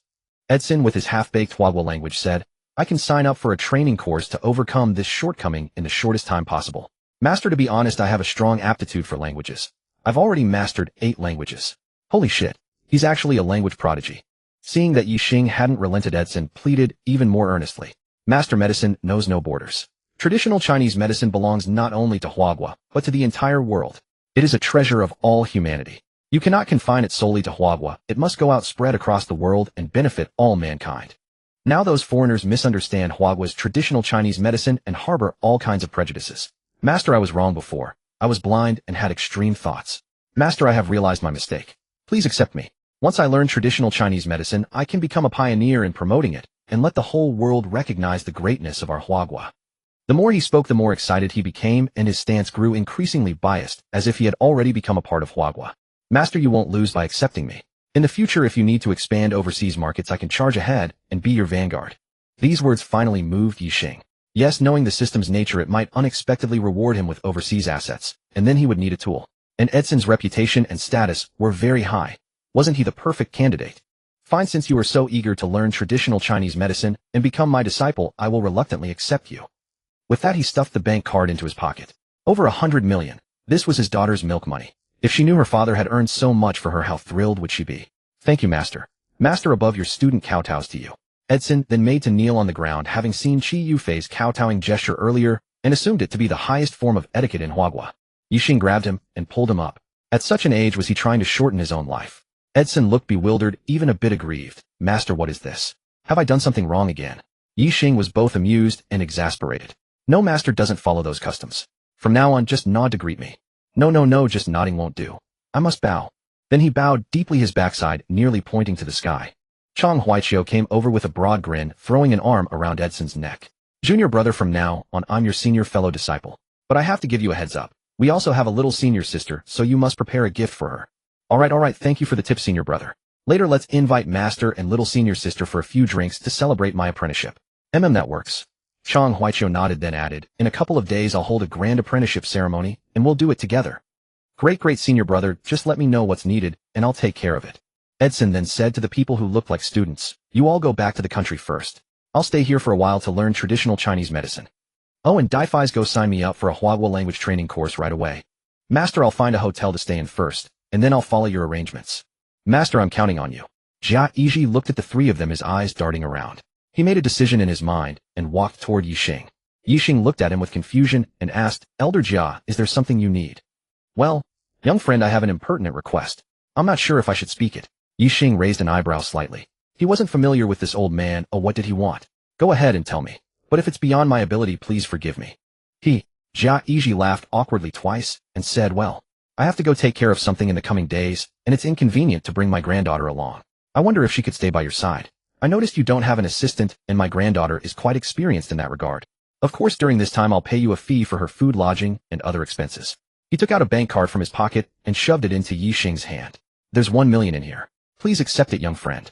I have some connections in the capital. If you ever go to the capital and encounter any trouble, just speak up. I'll take care of it for you. Master, everything is in your hands. Jia Yiji watched Ye Xing and the other two, his eyes darting around. He made a decision and walked toward Ye Xing. Today was undoubtedly an auspicious day, otherwise why would so many people rush to hand over their money? Shi Huayuan's 5 million plus the Tunglong VIP card, Edson's 20 million US dollars, and now the 1 million that Jia Yiji was handing over for him to receive. Oh, and not to forget the 80 million wager. Good heavens. Over 200 million in a single day? Although the money from those 8 spoiled young masters of official families had not yet arrived, Ye Xing was completely unfazed. He had dispatched people to collect it himself. He He wondered how the other team was faring. He could only hope. Fewer lives would be lost. Elder Jia, there is no need for money. Your granddaughter Shi. Brother Yi, my name is Jia Fengxi. You may call me Xiao Shi. Xiao Shi staying at my place for a few days won't cost much. Keep it. Seeing Ye Xing refuse his bank card, Jia Yiji subtly signaled his granddaughter standing nearby. Jia Fengxi extended her slender jade-like hand, took the card from her grandfather, and directly tucked it into Ye Xing's pocket. Brother Yi, you've already done me a tremendous favor by taking me in. I'll certainly have expenses. Food, clothing, shelter, all cost money. Don't refuse. My grandfather is wealthy, there's no need to save for him. If it's not enough, we'll make up the difference. Jia Yiji felt a twinge in his teeth. Her reasoning was impeccable. Ye Xing smacked his lips. He had been hijacked by this grandfather-granddaughter duo and forcefully cornered. Did he not understand Jia Yiji's intentions? They were both old foxes playing the same game. The old man clearly wanted his granddaughter to learn medicine from him. After all, what he had just demonstrated was nothing short of earth-shattering. A person on the verge of death had been pulled back from the gates of hell. Who among physicians would not covet such skill? Brother Yi, following you won't be a loss. I'm quite capable. You capable? What exactly can you do? I can do laundry, household chores, and my medical skills are solid too. I can handle most ailments independently. Ye Xing thought to himself, I don't run a clinic or hospital. What ailments would I need help treating? Then something occurred to him, and he looked at Jia Fengxi and asked, can you cook? Well, Jia Fengxi hesitated, a slight blush coloring her cheeks before she tilted her head proudly, and said, cooking isn't my strong suit, but I can make instant noodles. And I make them taste wonderful. Instant noodles? Tasty. Ye Xing's eyes widened as he fought to maintain his composure. That stuff could be tasty. Just add hot water, right? Looking at the girl's innocent, guileless expression, especially those clear, bright eyes, Ye Xing wrestled with an inner conflict. Should he take her in? It seemed the matter of hiring a nanny had become urgent. Another mouth to feed had appeared in his home. Shi Huaishan approached and firmly grasped Ye Xing's hand, shaking it twice. Dr. Yi, I'll spare you the lengthy thanks. If you ever need anything, come find me. I still have matters to attend to and must return shortly. I'll treat you to a proper meal in a few days. Ye Xing smiled. Secretary Qi, go attend to your affairs. Your elder should be fine now. Besides, I've already received my compensation. No, you've saved my father's life. That's worth far more than a few million, Dr. Yi. I owe you a personal favor. Ye Xing felt this was an incredibly lucrative deal. Not only had he collected so much money, but he had also earned the favor of a provincial party secretary. A precious connection indeed. Who knew when he might face grave trouble someday, and this favor could ward off disaster for him. Leaving the hospital, Ye Xing found himself accompanied by a small entourage. Captain Ye Xing. Team members Chang Huaqiu, Edson Jia, Fengxi, Qi Yingdao. Senior brother, you know the area better. You pick the place. I'll gladly foot the bill. No problem. Chang Huaqiu made an okay gesture and picked up his phone to make a call. Daddy, you're finally out. Is the patient cured? Shui Lingwei had just emerged from a rainbow candy shop with Leng Shuyao on her arm when the little dumpling spotted Ye Xing walking out of the hospital entrance and immediately let out a loud cry. Watching his daughter clutching a rainbow lollipop in one hand, Ye Xing's face instantly blossomed with a warm smile. He quickened his pace, reaching them in just a few steps, and lifted his daughter into his arms. Darling, did you have fun with Sister Lingwei? Yes. Daddy, you forgot someone. There's also Sister Dongmei. All right. Daddy was wrong. There is Sister Dongmei too. Ye Xing offered an apologetic smile to Su Dongmei, who stood behind them carrying several shopping bags. Nurse Su, thank you for your hard work. Su Dongmei, caught off guard, quickly replied, it was no trouble. Let's go eat together. Isn't that appropriate? Su Dongmei hesitated. My master invited you. Just come along. Why so hesitant? Chang Huaqiu shot Su Dongmei a look, then leaned toward Leng Shuyao, his face crinkled with a broad smile. Little junior sister, let me introduce you. This is your third junior brother. Edson hurried over, bowing and curtsying. Greetings, little junior sister. I am Edson. Please take care of me in the future. Little junior sister, I wasn't prepared with a gift, so here's a small trinket for now. I'll make it up to you another day. He reached into his pocket, withdrew a gleaming golden pocket watch, and carefully placed it into Leng Shuyao's tiny hands, as if afraid his movements might be too rough and hurt her. Third junior brother? Did daddy take another disciple? And he's a foreigner. That's right, little junior sister. He was just accepted recently. From now on, you'll have 2 junior brothers to boss around. Little junior sister, this third junior brother is quite wealthy. Whatever you want to buy, just tell him to get it. Leng Shuyao let out a delicate, sweet laugh. Second junior brother, you can't bully third junior brother. If I want to buy something, Guoguo will ask daddy to buy it. Guoguo's daddy is also very wealthy. Qi Yingdao could not tear his eyes away from Leng Shuyao. His heart raced with warmth. This little dumpling was too beautiful. He wanted one too. Little princess, hello there. I'm Qi Yingdao. Call me Uncle Qi, and I'll buy you a gift. Leng Shuyao tilted her head, regarded Qi Yingdao, blinked once, and shook the pocket watch in her hand. Gift? Guoguo already has one. Then what would you like? Uncle will buy it for you. Leng Shuyao shook her little head. I don't want anything. Qi Yingdao scratched his head. What will it take for you to call me uncle, eh? Ha ha ha. Everyone present burst into laughter at the exchange. Little darling, you're so pretty and so cute. Older sister likes you so much. Can older sister give you a hug? Jia Fengxi leaned in her face, beaming with smiles, her hands reaching out as if to embrace her. But Leng Shuyao shrank back, her tiny arm clinging tightly around Ye Xing's neck. Who are you? Why are you following my daddy? Are you trying to make moves on my daddy? The scene seemed to have been frozen in time, plunging everyone into instant silence. They exchanged bewildered glances, their eyes eventually landing on Leng Shuyao. Could this chubby little one be possessed by some spirit? How old could she possibly be? Who taught her such things? Where on earth did she learn them? Jia Fengxi's face flushed crimson, all at once her cheeks burning with heat. She felt as though if she stood in the middle of the road, she could easily direct traffic. Ha! Qi Yingdao threw his head back and let out a hearty laugh. He simply couldn't hold it in any longer. This little milk dumpling was just too adorable. No, he resolved that upon returning this time, he must find a girl and follow the proper steps. He wanted a daughter of his own. Xiaoxi, I'm sorry. My daughter speaks without thinking of, please don't take it to heart. Ye Xing quickly offered his apologies. Those words carried far too much weight, and the other party was merely a girl of 15 or 16. His daughter must have picked up that line from television. From now on, he'd need to ban her from watching romantic dramas. Those shows corrupted good people. Under Chang Huaqiu's guidance, the group arrived at a private kitchen restaurant not far from the hospital.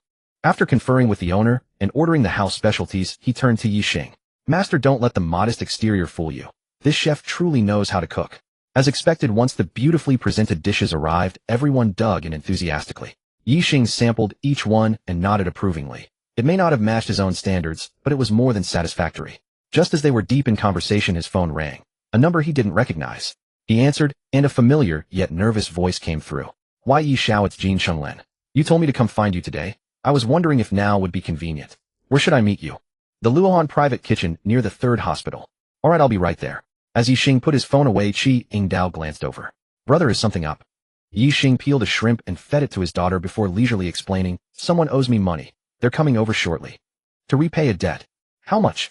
Yi Xing lifted his eyelids slightly. 10 million. What? 10 million? Brother, who did you lend such a fortune to? Aren't you worried they'll abscond without the money? It's not like that. Then what is it? Tell me. Maybe I can help collect it. Yi Xing met Qi Yingdao's gaze, a flicker crossing his eyes as the corners of his mouth curled upward. Here was a ready-made tool. Rather than answering, he asked, have you had dealings with any of the young masters in Zhanghai City? I've crossed paths with them a few times. Cheng Huayu and the boys who follow him. Do you know them? Qi Yingdao's brow furrowed. Cheng Huayu. Did they offend you, brother? Offend? Yes, in a manner of speaking. But they owe me money. What? They haven't repaid you. Damn it, brother. How much do they owe? I'll handle this personally and make sure every yuan comes back to you. How dare they default on what they owe my brother? I'll finish them. Yi Xing couldn't help but chuckle inwardly. This kid might actually prove useful by his side. Tonight, he'd bring his security collection team and take him along. 20 minutes later, Jin Chenglin entered wearing a sharp suit. Yi Xiao, I'm here. He began, but then spotted the young man seated nearby, his pupils contracting sharply. Young Master Qi, what are you doing here? Can I be here? Qi Yingdao asked with a deliberately stern expression. No, young Master Qi, that's not what I meant. Jin Chenglin hastened to clarify. Then what did you mean? Sweat began forming on Jin Chenglin's forehead. While both came from privileged families with connections in government circles, he was clearly on a different level than the person sitting across from him. Even his own father wouldn't dare cover for him if he crossed this person. Enough, Xiaoqi. Stop scaring him, Yi Xing interjected. He recognized Qi Yingdao was standing up for him deliberately, and this only deepened his appreciation for the young man. Got it, brother. Here's to us. They clinked glasses and drained their drinks. Watching this exchange, Jin Chenglin felt an unavoidable sense of reverence well up toward Yi Xing. The Crown Prince of Tianan Province had come to Zhanghai and was sharing drinks with Yi Xing as equals. Their bond was extraordinary, with the prince himself going out of his way to curry favor. And this was supposedly a farmer's son, a low-level programmer at some small company. He'd initially assumed Yi Xing had simply secured a position through Li Mingyao dining off the party secretary's daughter, something he preferred to avoid. But now he understood how thoroughly he'd misjudged the situation. Yi Xing had attached himself to the provincial party secretary himself. Involuntarily, he pitted Cheng Huayu and the others for a moment. If they continued denying their debts, they'd soon be on their knees begging for mercy. Tell me your plan, Yi Xing said coolly. Master Yi, young Master Qi. He retrieved a card from his pocket and offered it with both hands. This contains 5,000 yuan, all my savings. I can work for you to offset what I owe. What do you think? Knock, knock, knock. Yi Xing remained silent, his fingers tapping lightly on the table. Jin Chenglin felt enveloped by an invisible pressure, as if an immense mountain weighed upon him. So heavy it left him startled. He'd never experienced anything like this pressure, not even from his own father, a member of Zhanghai City's standing committee. What had this young man endured? The man before him seemed less human and more like a wild beast. Panic surged through Ye Xing, making even the small card in his hands feel impossibly heavy. The private room fell silent, as everyone stopped what they were doing save for the little milk dumpling, who cheerfully alternated between bites of shrimp and sips of milk. Ye Xing cast a sideways glance at Ye Xing, a faint smile playing on his lips. He'd just channeled the complete 5 elements fist technique to project his aura onto the man. The effect was unmistakable, and his objective had been achieved.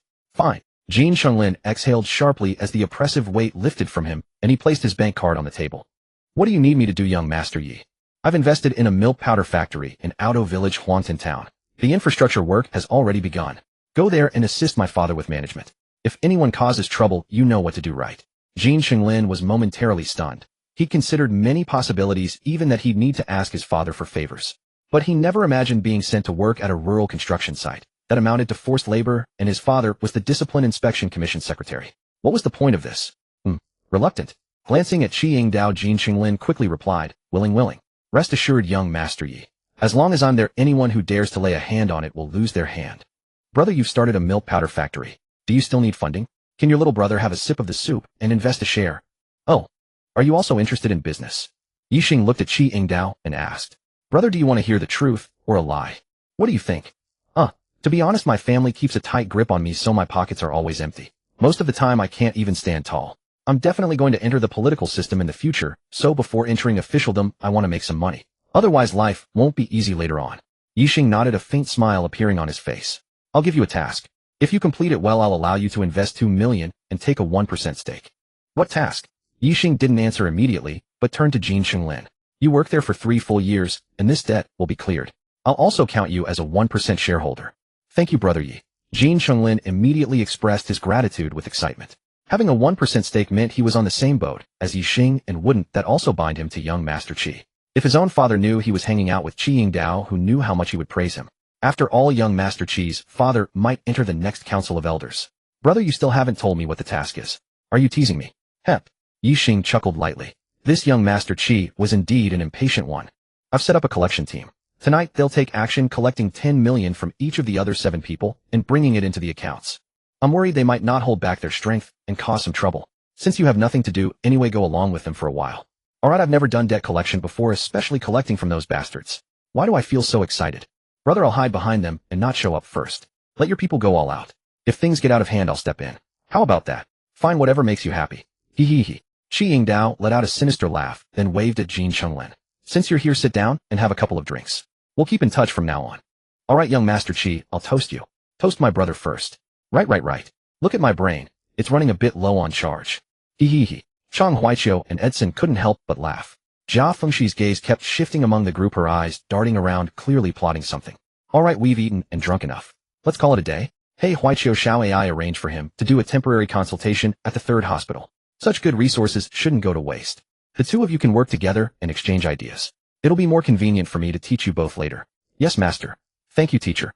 Both of them quickly stood up and bowed. Ye Xing gave a bitter smile and waved his hand helplessly. These 2 old men had too many formalities. Goodbye, little senior sister. 2nd junior brother, 3rd junior brother, come play at Guoguo's house when you're free. Guoguo will ask Daddy to cook for you. Daddy's cooking is super delicious. Alright, thank you, little senior sister. Hee hee hee. Wen Jinyuan, the exclusive duplex residential compound for high-ranking officials and their families in Zhanghai City. Room 302, Building 7. The home of Ye Xingdao, the Discipline Inspection Secretary. Because Ye Xing had cured his chronic ailment, he had given his wife, Su Meihua, a few good lessons over the past 2 days. As a result, the once resentful Su Meihua now looked radiant, as if she had shed 10 years.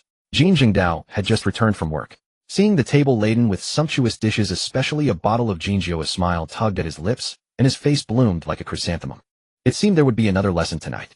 Just as they picked up their chopsticks and took a couple of bites, click. The door opened. Ye Xingdao saw it was his son Ye Xing and frowned slightly. What, you actually deigned to come home for dinner today? Where are your pack of disreputable friends? Su Meihua lightly tapped Ye Xingdao with her chopsticks and chided, how can you talk like that? It's rare for our son to come home right at mealtime, and you want to drive him away again. Son, come have a couple of drinks with your dad. Dad, Mom, I've already eaten. I came back because I have something important to tell you. Ye Xingdao's frown deepened. He set down his chopsticks and said grimly, did you get into trouble again outside, and now you can't handle it, so you need your old man to clean up your mess? Old Jean. Su Meihua said angrily, talk to your son properly. Jin Xinglin scratched his head, sat down at the table, picked up the bottle to refill Jin Jingdao's glass, and poured himself a drink. Dad, I toast you. Jin Jingdao didn't pick up his glass. A small flame had already appeared in his eyes, and the temperature in the air was rising. Spit it out. All right, Dad, I just had dinner with young Master Qi. Young Master Qi? Which young Master Qi? Jin Jingdao asked with a frown. The one from the provincial capital. What? Jin Jingdao was so shocked by Jin Xinglin's words that he stood up and his chair toppled over from the sudden movement. The one from the provincial capital, Secretary Qi's son. Jin Jingdao's voice trembled with excitement. You? How did you get in touch with him? Tell me all about it. He had long wanted to cozy up to this big shot from the province to advance further, but had never found an opportunity. Now he seemed to see a glimmer of dawn. Well, Dad, Mom, please stay calm about what I'm about to say. Let me finish, and then you can decide whether to be angry or happy. Out with it. Stop beating around the bush. Jin Xinglin began. Dad, Mom, here's how it went. Cheng Huaiyu had set his sights on Lung Furong, the ice-cold beauty CEO of Zhanghai City. Our group of 8 went to invite her to dinner. Then in the private room at Cloud Palace, Li Mengyao and Ye Xing showed up. Ye Xing challenged the 8 of us to a drinking contest and made a bet. If the 8 of us won, he would pay each of us 10 million. If we lost, each of us had to pay him 10 million. We thought he was a fool handing us money, so we accepted the wager. As a result, all 8 of us were completely drunk by Ye Xing alone, and each of us lost 10 million to him. What? You damn scoundrel. How dare you make such a huge bet and lose 10 million to him? I'll beat you to death, you prodigal bastard. Hearing this, Jin Jingdao couldn't sit still anymore. A surge of rage shot straight to his crown. He cursed and moved to strike Jin Xinglin. Even Su Meihua felt a chill run through her body, as if she had fallen into an ice cave. Truly, disaster descends from heaven while one sits quietly at home. Out of nowhere, they were saddled with a 10 million debt. How could they ever get by? Jin Xinglin quickly jumped up and dodged to the side, shouting, Dad, don't get excited. I haven't finished yet.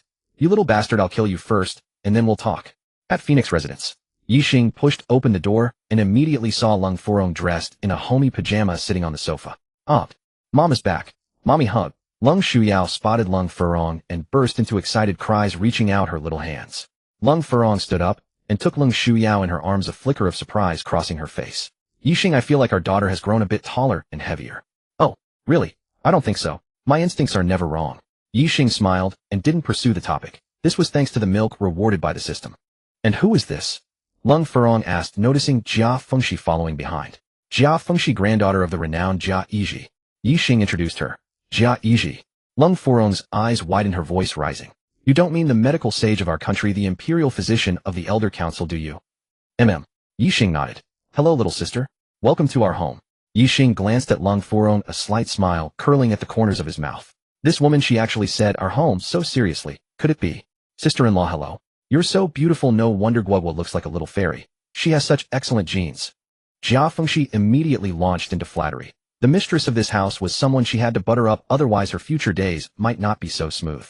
A blush crept onto Lung Furong's cheeks. This little girl had such a sweet tongue, calling her sister-in-law, repeatedly, making her feel a bit embarrassed. Seeing Lung Furong accept the title sister-in-law, Ye Xing's smile grew wider. This woman was indeed after him. Mom, have you had dinner? We just came back from the restaurant. Today, third junior brother treated us. He also gave me this. She took out a gleaming golden pocket watch from her little backpack. Third junior brother? Guoguo, what's this about a third junior brother? Lung Furong asked in surprise. He's an old foreign grandpa named Edison, Dad's new disciple, so he's my junior brother. Third junior brother also said he'll prepare a big gift for me in a few days. Edison, Lung Furong murmured to herself, then her eyes widened again. She looked at Ye Xing, uncertain. This Edison, could it be the influential neurosurgeon from the Eagle Country? Oh, you know him?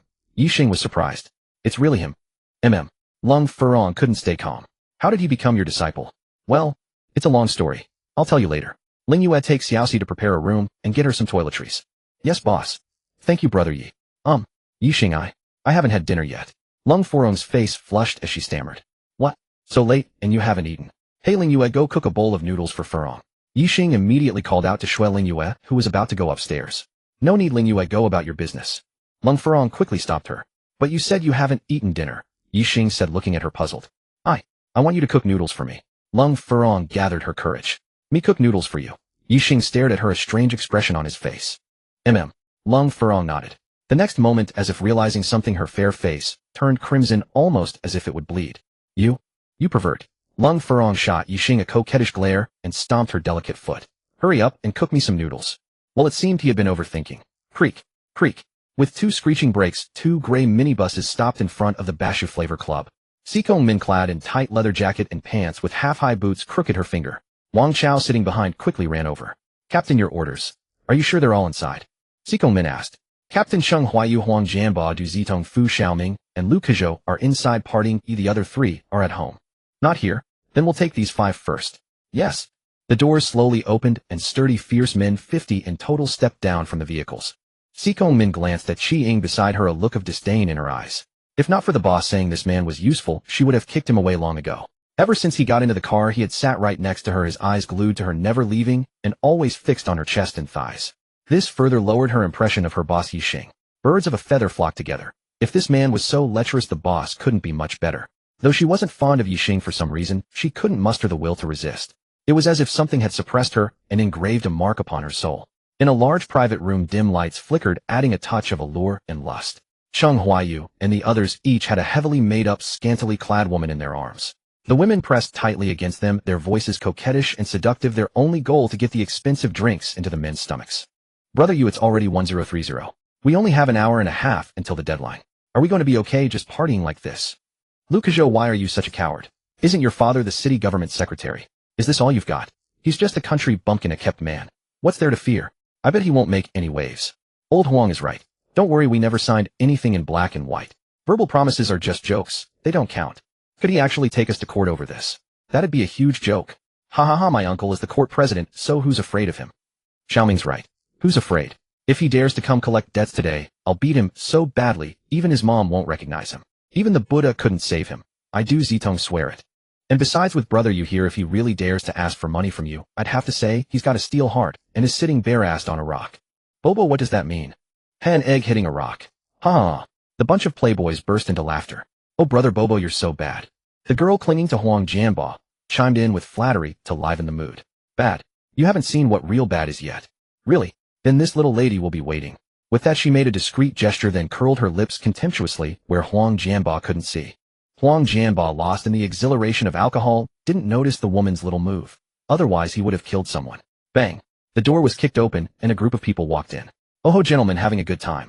The clamor in the private room was abruptly interrupted by the sudden intrusion, plunging into a momentary silence. Who are you? Who let you in? Do you know what kind of place this is? Do you know who we are? Who gave you the audacity to come here and make trouble? You insolent bastards. Huang Jianba immediately sprang to his feet, unleashing a torrent of foul language at the group that had entered. Indeed, you must have lost your dog eyes to dare barge into our private room. It seems you don't know how to spell the word death. You've ruined our enjoyment and dampened our spirits. Have you thought about how you'll compensate us? This is Brother Yu's turf. You've soured his mood. Everyone, I regret to inform you, congratulations, you've landed yourselves in trouble. You've landed yourselves in big trouble. Clap, clap, clap. Sikong Min clapped her hands slowly, unhurriedly. The men beside her exchanged glances, and then, ha ha ha ha ha.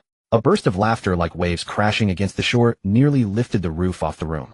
Shi Yingdao, standing behind the crowd, curled his lips and muttered, a few posers. Damn, they're even better at showing off than me. What are you laughing at? Lu Kezhou jumped up enraged. What? Don't believe what we said. Open your dog eyes and take a good look at who we are. He pointed at the crew-cut man with the earring. This is Huang Jianba, his father is the director of the Bureau of Industry and Commerce. And this is Du Zitong, his father is the deputy mayor. And this is Fu Xiaoming, his father is the director of the State Taxation Bureau. As for me, he pointed at his own nose proudly, saying, my father is the Secretary General of the Municipal Government. Finally, he pointed at Cheng Huayu, his tone becoming more respectful. Let me introduce you properly. This is Brother Yu, his father is the mayor of Jianhai City. So all of you having offended us, are you scared? Having said that, he looked at the crowd with smug satisfaction, expecting to see fear and terror in their eyes. However, he was dumbfounded. Why was it different from what he imagined? These people showed no reaction, not a trace of worry or fear on their faces. They even looked at him, as if he were a fool. You dare to look at me like that? Have you considered the consequences? At that moment, he wondered if he had the wrong script. Shouldn't these people be awed by his domineering aura and tremble in fear? Huang Jianba, Du Zitong, and the others were also stunned. In the past, whenever they revealed their identities, their opponents would cower like quails. Then they could make all sorts of outrageous demands to satisfy their desires. Where did these people come from that they showed no fear of their status? Are you done? Sikong Min glanced at Lu Kezhou as if he were a clown, then swept her gaze over the others, finally settling on Cheng Huayu. Gentlemen, I am Sikong Min from Blue Shield Security. I won't waste words. I'm sure some of you have already guessed our identity and know our purpose. Time's running out. Hand over the money you owe our boss, or else. Cheng Huayu's expression turned extremely grim, as dark as the bottom of a pot. The moment these people kicked the door open and rushed in, he had already guessed their identity. In all of Zhanghai City, no one dared to disrespect him except for those from Blue Shield Security who had called to collect the debt. These people were military veterans, and they generally didn't care about the children of officials. In fact, they held a certain hostility toward them. Gentlemen, are you deliberately trying to stir up trouble? Without any evidence, you claim we owe your boss money. Where's the proof? If you can't produce evidence, I'll sue you for defamation, extortion, and even home invasion. We're not pushovers you can just bully. Offend us, and you won't get away with it. Hep. Siko Min sneered coldly twice. Wang Chao showed them the evidence, so they can't deny it. Yes. A burly man with a face that seemed to say, I'm smart, quickly pulled out his phone, opened a video file, and displayed it to Cheng Huayu and the others. When they saw the content, their faces turned pale. Who the hell filmed this? How did they have such evidence in their hands? When I get back, I'll have to investigate thoroughly. Whoever betrayed us, I'll flay them alive. Any more words? Hey, pay up. Hey ladies, you work hard to make a living. Step out first. What follows is a man-to-man conversation. If you don't leave, don't blame me if you get hurt. A burly man, nearly 2 meters tall, cracked his knuckles, the joints popping loudly. He twisted his neck, then grinned widely, revealing a mouthful of white teeth. Brothers, let me introduce myself. My name is Ye Xing. I love dealing with you rich second-gen types the most. You spoiled, trashy, and pathetic little brats. My fists are itching for action. As if echoing the big man's words, the group began flexing their joints, looking as if they were about to engage in some kind of friendly competition. This terrified Cheng Huayu and his friends. These few offspring of officials who spent their days indulging in pleasure and luxury had never faced such a scene before. What do you think you're doing? So many of you barging into our private room. This is a mass disturbance. Do you understand the nature of this? This is already gang-related criminal activity. Du Zitong's face was pale, his voice trembling slightly. Why didn't these people have any respect for the status of official children? Are you not Chinese? Not from Earth? What, trying to threaten us? Let me tell you, I'm not afraid of threats. You damn rich brats, you've done so many dirty deeds and harmed so many innocent people. Don't you have any shame? Do you know why I like dealing with you? How I'm going to act on behalf of heaven. Ye Xing grabbed Du Zitong, who was closest to him, by the neck and lifted him up. Kid, you're quite the talker, but that doesn't work with me. Pay up and I'll leave. Oh, don't get physical. Let's talk this out. Brother, you saved me. Guys, help. He felt his urethral sphincter expanding, and in the next moment liquid was about to spurt out. When had he ever been grabbed by the neck and lifted up like a chicken? Stop. Release my brother. Let's talk, don't get physical. Cheng Huayu quickly spoke up. If his own brother was beaten in front of him, how could he continue to lead the group? Would his face still be intact? You think I'll stop just because you say so? I have my pride too. I told you if you don't pay today, I'll go berserk. You owe my boss money, which means you owe me money. Owing me money means you owe my mother money. Owing my mother money means you owe the surgery money. Kid, do you think I'll let you off? Security. Call security. Where the hell are these people? Bobo, call the manager now and tell him to bring people to protect us. Cheng Huayu panicked as well. The identity he had relied on failed him, and he instantly became a helpless giant of over 100 gene, at a loss for what to do. A bespectacled young man approached Siko Min and whispered something in her ear. Her face gradually darkened, and 2 flames of fury flickered in her eyes. Old Nyo, let's go. Then she waved her hand to the side and said, you all join in too. Give them a good beating first. Roger that. Ye Xing became excited the moment he heard Siko Min's order. Beating people was his favorite, especially these spoiled brats. Relying on their family background and status, they strutted, arrogantly bullied the weak, and committed all kinds of evil deeds. He tightened his grip on Lu Kezhou's neck, then raised his other hand and slapped him across the face again and again. After slapping his face, he punched him in the stomach several times. When he let go, Lu Kezhou curled up on the ground, clutching his abdomen, trembling uncontrollably, too weak even to scream, his head swollen like a pig's. While Ye Xing finished one job alone, 7 or 8 people rushed over and unleashed a storm of blows on Huang Jianbo, Du Zitong, Fu Xiaoming, and Cheng Huayu. The private room was immediately filled with cries of agony and lamentation. 5 or 6 security guards rushed over, but when they saw the 30 fierce-looking men standing stiffly at the door, they fled in panic without a trace. Someone reported the incident to the manager, who broke out in a cold sweat on his forehead. He pondered whether he should resign and run away. These people showed no mercy. When they withdrew, the victims were barely recognizable as human. Qi Yingdao, hiding behind, watched the scene and felt a sharp pang of sympathy. He imagined those fists landing on his own body, because he was not much better than those men.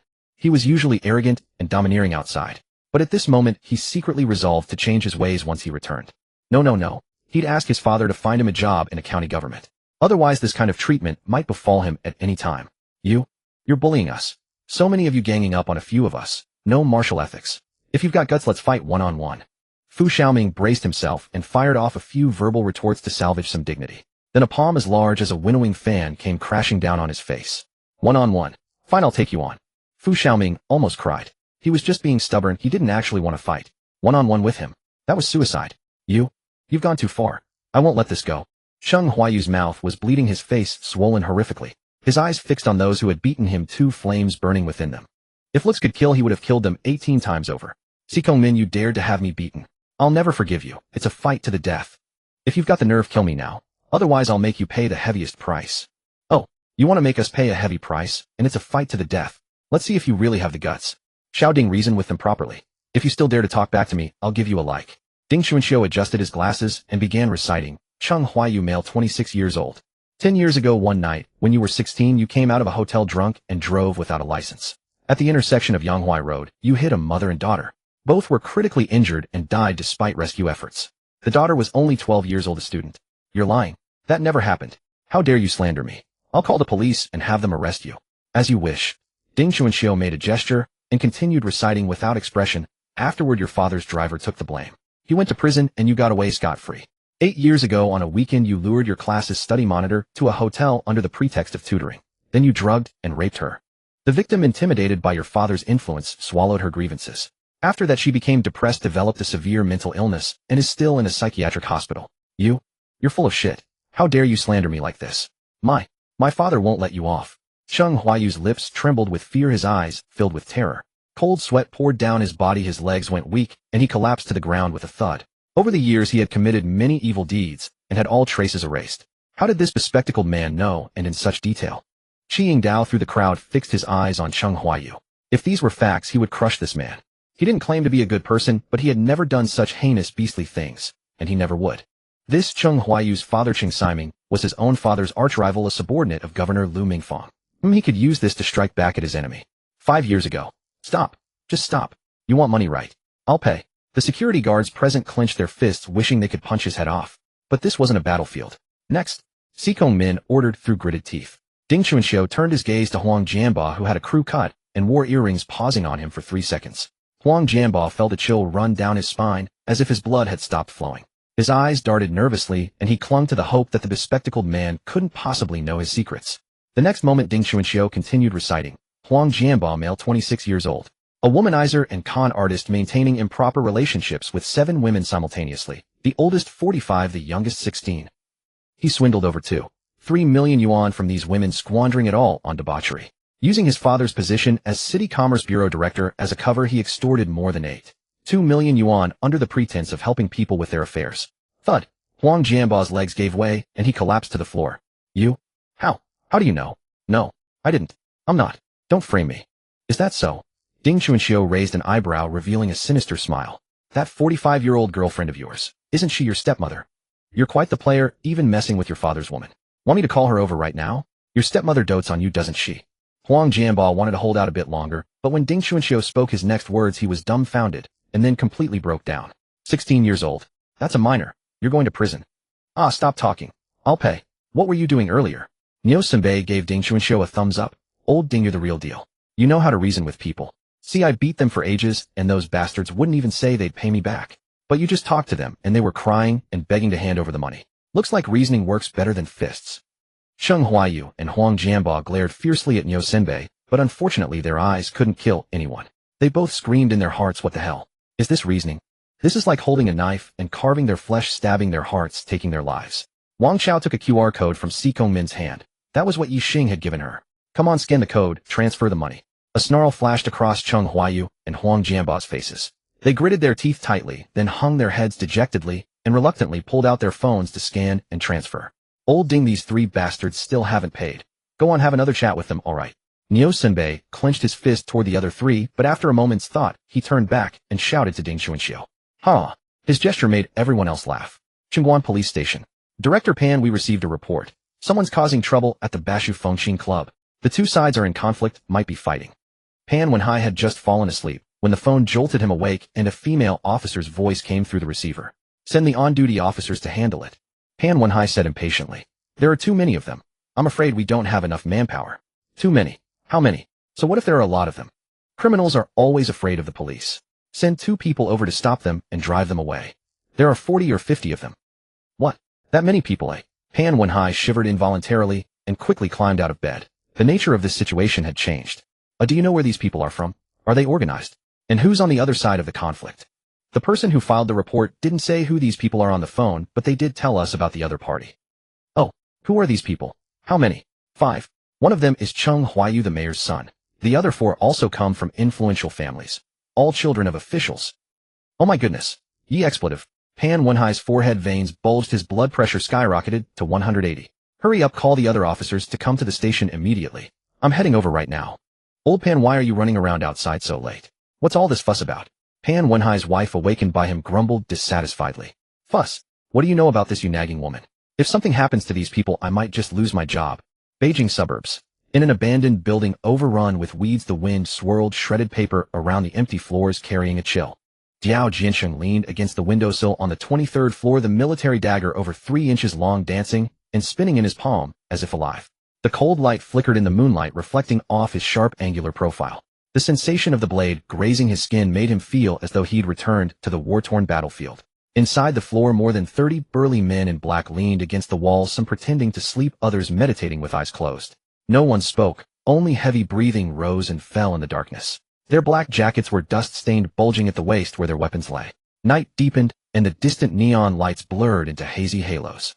From the shadows of the unfinished building, figures in pairs and threes gradually made their way back, moving lightly as nocturnal cats. Soon 4 or 5 teams gathered before Diao Jiansheng, bowing in unison as they awaited his orders. Diao Jiansheng flipped his wrist, and the dagger vanished from his palm. Looking down at the group, he spoke in a steady voice.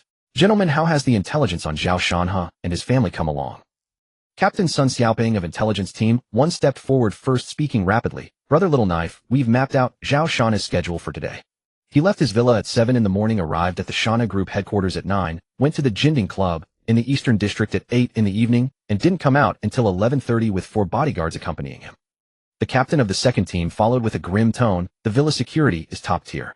The outer walls have infrared sensors, 6 hidden sentries in the courtyard, and a 5-person covert guard squad, all veterans with considerable combat capability. The members of the third team handed over a file. Zhao Shanhe's eldest son, Zhao Mingyu, runs an investment firm with numerous holdings. He's arrogant and never without his bodyguards. His youngest daughter, Zhao Manli, is a top-tier actress who spends most of her time filming at the movie studio town, always accompanied by her team when going out. Additionally, he has a mistress in the southern part of the city with whom he keeps a 10-year-old illegitimate son. They live in a luxury apartment where security is relatively weak. After hearing this, a cold smile curved Diao Jiansheng's lips, and a flash of ruthlessness crossed his eyes. He stood straight, brushed the dust from his hands, and spoke in a low but clearly audible voice. Brothers, this time, we're working for the boss. It's time to show Mr. Zhao what happens when you mess with our boss. Scanning the group, he began assigning tasks. I'll personally lead 20 men to take out his covert guard team, the biggest obstacle. Lao Zhang, you take 10 men, go have a conversation with his precious eldest son and keep him bedridden for half a year. Xiao Wei, take 10 men as well and give this big star Zhao Manli a surprise she'll never forget. Pausing, he looked at Wu Run and added, as for Zhao Shanhe himself, leave him to your team. Remember, make it look like an accident.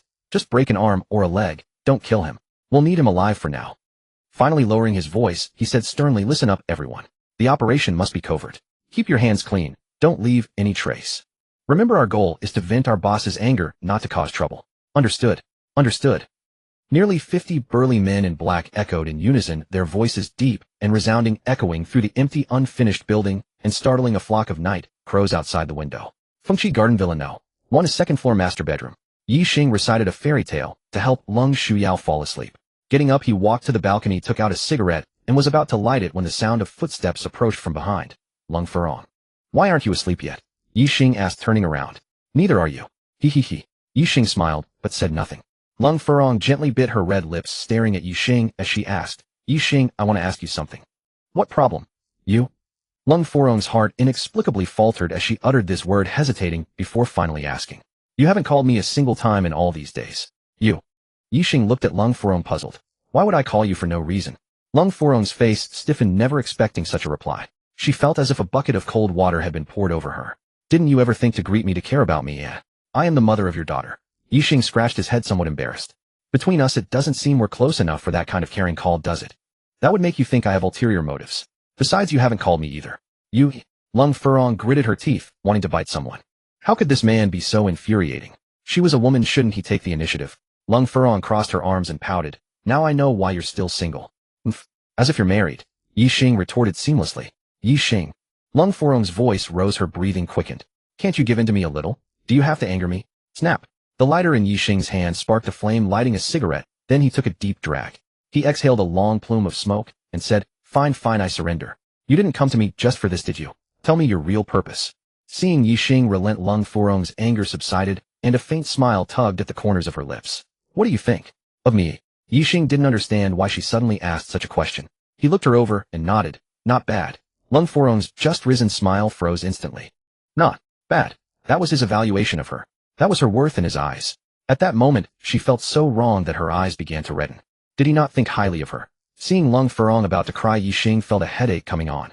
In his past life as a top-secret agent, many women threw themselves at him, but they were either for show or for the mission. He had never been emotionally involved, never truly fallen in love. When Lung Furong asked him that question, he hadn't given it any thought, and just blurted out the answer. Now seeing her reaction, he was at a loss. Can I answer your question again? Lung Furong's eyes stopped swelling, and she retracted the tears that were about to spill. Go ahead. Ye Xing secretly chuckled. Women are born actresses, their expressions change so fast. You? He deliberately drew out the tone and began counting on his fingers. Intelligent, kind, composed, and generous. Hearing his praise, Lung Furong couldn't help but smile, but then he stopped. And oi. That's it. Lung Furong's eyes widened slowly, and her expression turned sour. What about gentleness? What about beauty? She asked indignantly. Huh? Ye Xing feigned surprise. Do you have gentleness? Do you have beauty? Ye Xing. Lung Furong gritted her teeth, then lunged at him. I'm not gentle. I'm not beautiful. I'll bite you to death. Ye Xing wasn't expecting her sudden attack, and was caught off guard, immediately wrapped in her embrace. Lung Furong clung to him like an octopus, opening her mouth wide to bite him. An accident happened. Two moist, soft lips collided. Both of their eyes widened, staring blankly at each other. Then, as if shocked, Lung Furong sprang away from Ye Xing, her face flushed, as if it might bleed. She turned sideways, head lowered, unable to look at Ye Xing. Perhaps out of shyness, her body trembled slightly. Are you okay? Ye Xing, seeing her body shaking, thought she was having a physical reaction, and asked with concern. I'm fine. Lung Furong stammered. She hadn't expected to be so impulsive as to do such a thing. It was so unladylike. What would he think of her? Are you feeling unwell? No. Ye Xing breathed a sigh of relief. That's good. Ye Xing. Lung Furong suddenly lifted her head, her face still scarlet, but her words were earth-shattering. Hold me. Are you serious? Ye Xing asked. They embraced, neither moving. At first, Lung Furong's body was stiff, then gradually softened, and finally a smile broke across her face. A smile so happy it was breathtaking. Ye Xing was stunned by her smile, lost in thought. After a moment, he couldn't help but laugh too, his voice low, afraid of waking their daughter. You're not allergic to me. Looks like we're made for each other. Who's made for you? Dream on. Lung Furong said coquettishly. You've already given me a daughter, and you still want to marry someone else. That's not necessarily. Before she could finish, her lips were sealed. 2 minutes later, Ye Xing said, What did you just say? I didn't catch it. Say it again. Lung Furong licked her lips, savoring, and said softly, Let's get our marriage certificate tomorrow, okay? Then she quickly added, Otherwise it'll be hard to explain to our daughter. Ye Xing thought for a moment, and nodded. That works. It's late. Let's go to sleep. Isn't it too fast? Too fast, my foot. It's just sleeping, pure and simple. You're overthinking. Woman, let me tell you, I'm not a good man. I don't want you to be a man. If I'm not a man, what am I? Guess. Ye Xing. Ding dong. Ding dong. The phone on the bedside table chimed twice, signaling incoming messages. He picked it up and saw 2 notifications of 10 million yuan deposits. Who sent you a message? Lung Furong, lying in the bed, opened her eyes, her voice drowsy. The bank. The bank. So late. How could there be a bank message? The bets from 2 people have come in. What? They actually paid. How is that possible? Lung Furong's doubt annoyed Ye Xing. It was a challenge to his capabilities. Furong, you have to trust in my team's ability. With them on the job, there's basically nothing they can't accomplish. This 20 million is just the beginning. There's still 50 million to come. Suddenly, a sharp police siren pierced the air, reviving the street that had been quieting down. Screech, screech. With several harsh braking sounds, 5 or 6 police cars came to a stop in front of the Bashu Flavor nightclub. The door of the lead police car was violently pushed open. Police Chief Pan Wenhai leaped out and shouted anxiously, Hurry, be quick. We must stop those thugs and protect young Master Chung and the others. Wang Chao held the payment QR code, while Ding Chunqiu stood by with a beaming smile. Du Zitong, Fu Xiaoming, and Lu Kezhou's faces were pale, their eyes betraying the terror within. Who was this person? How could he know so clearly about everything they had done? There were even things they themselves had forgotten. After Ding Chunqiu had lectured them one by one with his reasoning, the 3 finally broke down. The fluke they had clung to evaporated like smoke before the harsh reality. Beep, beep, beep. Scanning the code with their phones, the 3 of them tremblingly typed in a series of digits and paid with tears in their eyes. Unlike Cheng Huayu and Huang Jianba, who were wealthy, the three of them had to make several calls to barely scrape together the money. After transferring the sum, they collapsed onto the ground one by one, their faces etched with utter despair. They felt the world was no longer friendly. With their leverage in someone else's hands, they were like fish on a chopping board waiting to be butchered. When would this nightmare end? Quick! The men are upstairs. Hurry up! This time, everyone must go all out to subdue those thugs and maintain public order in our area. And we must not allow young Master Cheng and his friends to suffer any harm in our district. Do you hear me? Pan Wenhai shouted. We hear you, Chief. Thump, thump, thump, thump. Messy and hurried footsteps came from the corner of the corridor. More than 20 police officers rushed over in a flurry, fierce and aggressive. When they saw 30 burly men blocking the doorway, they slammed on the brakes and came to an abrupt halt. Pan Wenhai's eyes widened at the sight of these people. Damn it, he knew these people. He had dealt with them more than once. Whenever the city had a major operation and the station was shorthanded, they would go to Blue Shield Security to borrow some personnel. Blue Shield Security was no ordinary security company. It was full of talented individuals, and every one of them was quite skilled. Their business was also extensive, active in the upper echelons of Jianghai City's society, including government departments that had dealings and interactions with them. Even when important foreign guests or businessmen came to Jianghai City for investment inspections or business negotiations, government departments and major corporations would hire them as bodyguards to ensure their safety. Hence their network of connections was deep-rooted. Even if they did something outrageous, someone would always step in to plead for them and protect them. This was trouble. He had to protect the young masters inside, but he also didn't want to offend these people. Offending them would make it impossible to sleep at night. Who knew when someone might knock him out with a club or smash his windows? Blue Shield Security was a company of over 200 people. Could you be sure there wasn't anyone with a radical or extreme personality among them? Pan Wenhai shot a glance to the side. Instructor Hu Shuixing with a grimace stiffened his neck and stepped forward, saying, Brothers, please make way. Police are on duty. However, these people acted as if they hadn't seen them, standing still as a statue, ignoring them completely. This infuriated Hu Shuixing, but he couldn't lose his temper. This was too much. They were police officers after all. Even if you had been soldiers before, you weren't anymore. How could you be so disrespectful? We received a report that there are people gathering to cause trouble here. Move aside and don't obstruct official business otherwise. Otherwise what? Which eye of yours saw us causing trouble? Which eye saw us obstructing official business?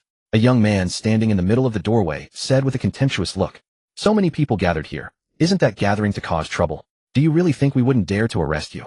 Hu Shuixing was also getting angry. They were police officers, the state's coercive apparatus. How could they be intimidated by these former soldiers? Did they really have the audacity to go against the police? The young man curled his lips and said, According to your logic, if many people means gathering to cause trouble, then you people with so many. Can that also be defined as gathering to cause trouble? What nonsense are you talking about? We are police. We are here for official business. Oh, so you're police, and having many people isn't called gathering. What about us? We are security guards. You know what we do, don't you? Hu Shuixing furrowed his brow and said, What are you trying to say? How we're a security company. To ensure we perform our duties while we need to exercise regularly. We're having a midnight training drill. Nonsense. A training drill right outside this private room. Do you take me for a fool? I didn't say you were a fool. I'm just stating the facts. Do we need your permission for our training route? You, Hu Shuixing, and the police officers behind him, including Pan Wenhai, were all furious, their livers seeming to sag, and smoke nearly rising from their heads. This was too much. They completely disregarded the police. But if it came to a real fight, they might not be able to defeat the other side, because there were still dozens of people inside. Unless they called for backup. Pan Wenhai didn't want to do that.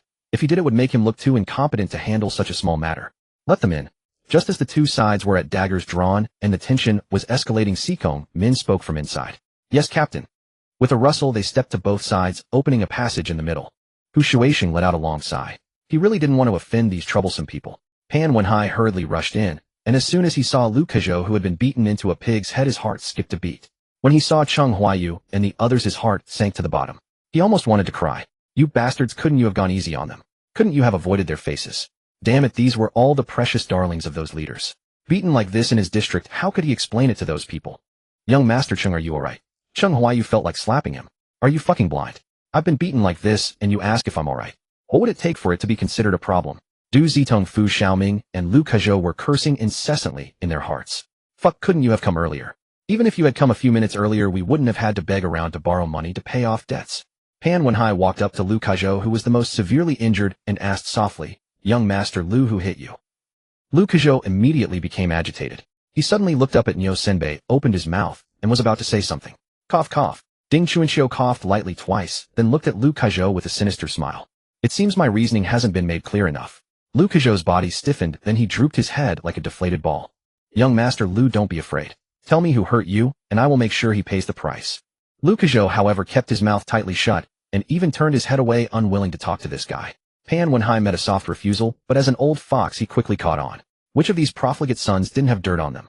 They all had good fathers to clean up after them, or else they wouldn't have been able to live it up until now. This was them being caught by the soft underbelly. But such a good opportunity. How could he give it up? This was his moment to perform and reap political benefits. He turned his head sharply and looked at Sikong Min, saying, Manager Sikong, I need an explanation. Oh, what explanation do you require? Sikong Min looked at Pan Wenhai, showing no hint of fear. I received a report of a disturbance here. Young Master Lu has been beaten to this state, and I suspect your people are responsible. Hand over the culprit. Sikong Min sneered. My people did it. Which I saw that. Director Pan, you may be a police officer, but you cannot fabricate accusations without cause, or I will press defamation charges against you. Pan Wenhai felt his blood pressure rising once more. Sikong Min swept her gaze across the security personnel present, then glanced at Cheng Huayu and the others lingering on Pighead, Lu Kazhou. Did any of you see someone strike first? We are all law-abiding citizens. Don't let others pin false accusations on us. Didn't see it. Not me. I didn't see anything, and I didn't hit anyone. We're all good people. Why would we beat someone? Sigh, I haven't laid a finger on anyone in years. Everyone began chiming and creating a chaotic uproar. Fury burned in Cheng Huayu and the others' eyes, yet none of them spoke, for their leverage was held in someone else's hands. At this moment Ding Chuanxiu spoke up. Ahem, let me say a word or two. This young Master Lu here. I don't know what struck him, but he slammed himself against the wall and ended up like this. As for these gentlemen, perhaps they had too much to drink and were throwing a drunken fit, hitting each other. I tried to intervene kindly at the time, but couldn't stop them. Strength simply didn't allow it. Director Pan, you can ask them if that's the case. Ha ha ha. Niu Senbei grinned broadly, laughing heartily, and gave 2 demonstrative swings of his fists. Seeing Niu Senbei's movements, Pan Wenhai's gaze sharpened instantly. He could tell with certainty that this big man had beaten Lu Kazhou. However, no one was willing to identify him, and there was no evidence. He looked around the private room and discovered with despair that there were no security cameras. Young Master Lu, do not worry yourself. Speak freely, and I will punish the culprit severely and bring justice. Lu Kazhou glanced at Pan Wenhai, then looked at Cheng Huayu, who shook his head. Resigned, Lu Kazhou said, I hit myself against the wall. Pan Wenhai's expression immediately darkened. Although he did not wish to offend these security company personnel, if Lu Kazhou had identified them, he could have stood upon the height of justice and wielded the sword of Damocles. He believed that under such overwhelming evidence Sikong Min would not dare to shield her subordinates. Otherwise this would constitute deliberate provocation and contempt for the state apparatus. Ye Xing and the officers behind him wore dark expressions. At this moment they were all seething with suppressed anger. When had it come to the point that security guards could lord it over them? However, without the director's order, they dared not act on their own. More importantly, they were somewhat intimidated. If things came to a fight, they would lose, truly lose. Director Pan, as you can see, this matter has nothing to do with us. We merely happened to be here at the right time and witnessed this scene. There is nothing to discuss. Everyone please disperse. It's the middle of the night. You're not sleeping at home, but running to a club. Do your wives know about this? Want us to inconveniently give your families a heads up? Pan Wenhai was so furious he could scarcely speak. Young Master Qing, Young Master Lu, Young Master Du, Young Master Fu, Young Master Huang. All of you are injured so badly. Shall we escort you to the hospital for treatment? Pan Wenhai suffered a rebuff and had to change tactics, continuing to flatter. Wait, they cannot go with you. Sikong Min, what do you mean? Are you attempting to restrict the personal freedom of several young masters? Pan Wenhai's face turned black. These people were far too arrogant, committing illegal acts right before his eyes. Did they truly think he, a police station director, was merely a figurehead? Did they think he couldn't draw his weapon? Sikong Min gave Ding Chuanxiu a subtle glance. He understood immediately and stepped forward 2 paces. How could we? We are all law-abiding citizens. We would never do anything to break the law. It's just that 2 of our brothers are on their way here. They instructed us to protect the personal safety of these gentlemen. As you all know, in our line of work, the most important thing is keeping one's word. Whatever we promise must be delivered, otherwise our reputation is ruined. Director Pan, you wouldn't be thinking of breaking our livelihood, would you? They will take these gentlemen to the hospital shortly. No need for your trouble. Upon saying this, he turned to look at Cheng Huayu, his smile appearing genuine. Young Master Cheng, what do you say? Cheng Huayu clenched his back teeth, then waved his hand at Pan Wenhai. You can return first. We will handle our own matters. I will remember that you came tonight. Very well. Hearing Cheng Huayu say this, Pan Wenhai felt secretly pleased. As long as this man owed him a favor, his objective had been achieved. Fall back. As Pan Wenhai and his group disappeared into the distance, Sikong Min and the others also breathed a sigh of relief. After all, the opposition were police officers representing the state. It was best to avoid conflict whenever possible. Commoners do not contend with officials. Right now they were the commoners, and the other party represented the authority of the state. Wang Chao glanced at Cheng Huayu, raised an eyebrow, and smiled sinisterly. Young Master Ching, your team is still missing Su Wenk and Lu Zixuan. The money they owe, please help us collect it. If you refuse to cooperate, we won't force you. It would simply require a bit more effort on our part. He turned to look at Si Kongmin. Seeing her nod, he continued. We can promise that as long as the matter is handled smoothly, we will not leak your incriminating materials. We hope you will refrain from wrongdoing in the future. Heaven is watching. He who does evil will eventually face retribution. Your parents may clean up your messes now, but do it too often, and they will wear themselves out. Cheng Huayu looked at Si Kongmin and asked, was what he said true? Si Kongmin nodded. Very well.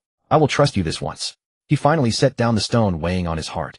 Huang Jianbao and the others also exhaled deeply. Damn it, in the future stay far away from this kind of plague spirit. Ahem, may I ask something? Du Zitong raised his hand like an elementary school student. Si Kongmin glanced at him and nodded. Go ahead. There are 8 of us in total. What about the 8th one? Why didn't you ask him for the debt? Du Zitong voiced the common doubt shared by the others. Are you referring to Jin Chenglen? Si Kongmin's expression grew somewhat peculiar. Was this what they called sharing prosperity and hardship together? 7 of them had paid their debts. How could the 8th person be left out? Yes, Du Zitong hurriedly nodded. His money hasn't been paid yet. Si Kongmin chuckled lightly. Why not call him yourself and find out? Sweetie, wake up. Daddy made your favorite crystal Xilong Bao shrimp dumplings and steamed egg custard. Would you like to get up and eat? Leng Shuyao's eyelashes fluttered. With her eyes still closed, she licked her lips and murmured softly, Guoguo wants to eat, but Guoguo still wants to sleep. Watching his daughter's adorable sleeping posture, Ye Xing couldn't bear to wake her. As he was about to tuck her in, Leng Furong's voice sounded behind him. Leng Shuyao, why aren't you up yet? Don't you have school today? The little milk ball, who had been keeping her eyes closed, immediately opened them, scrambled up, and threw herself into Ye Xing's arms. Oh, Mommy, Guoguo was just about to get up. What a coincidence.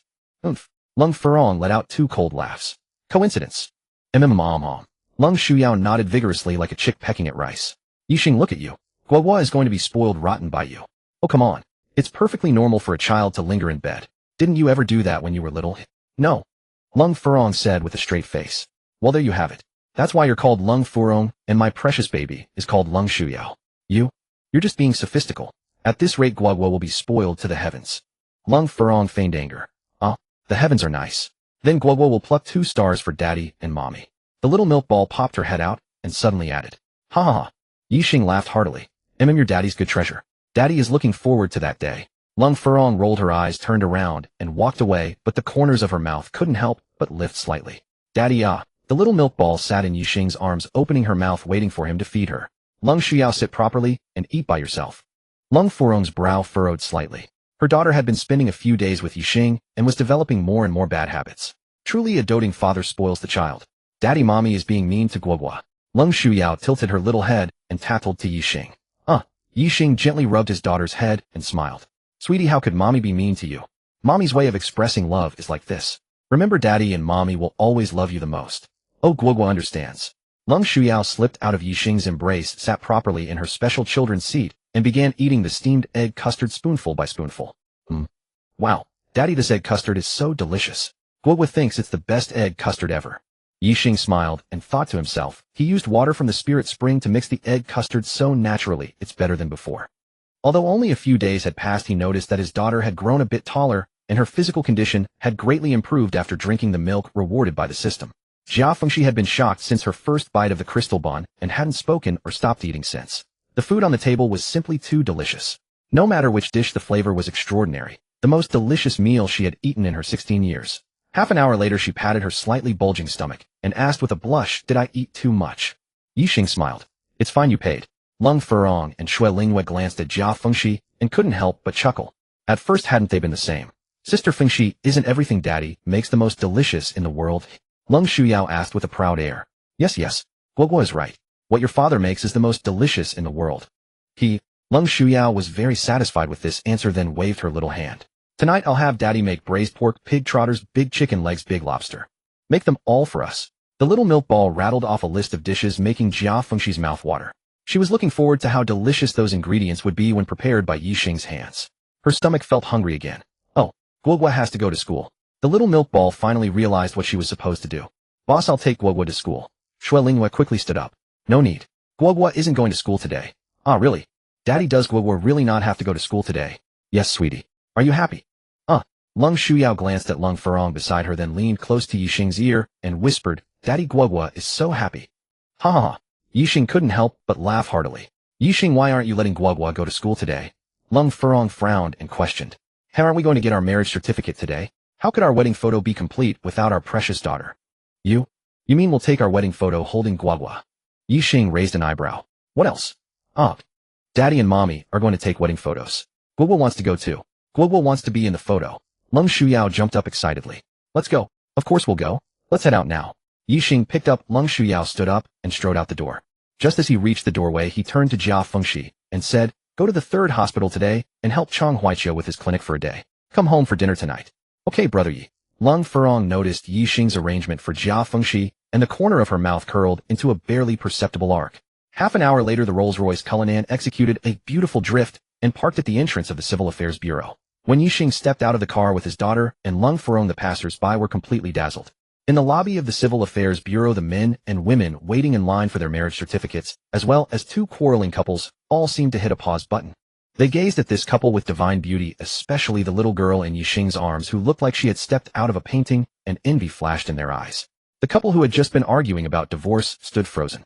Then they looked at each other, and the woman spoke first. Honey, let's not divorce. The man said, Okay, no divorce. Let's go home and have a daughter. Holding hands, they hurried out the door. Lung Shuyao's big eyes wandered around.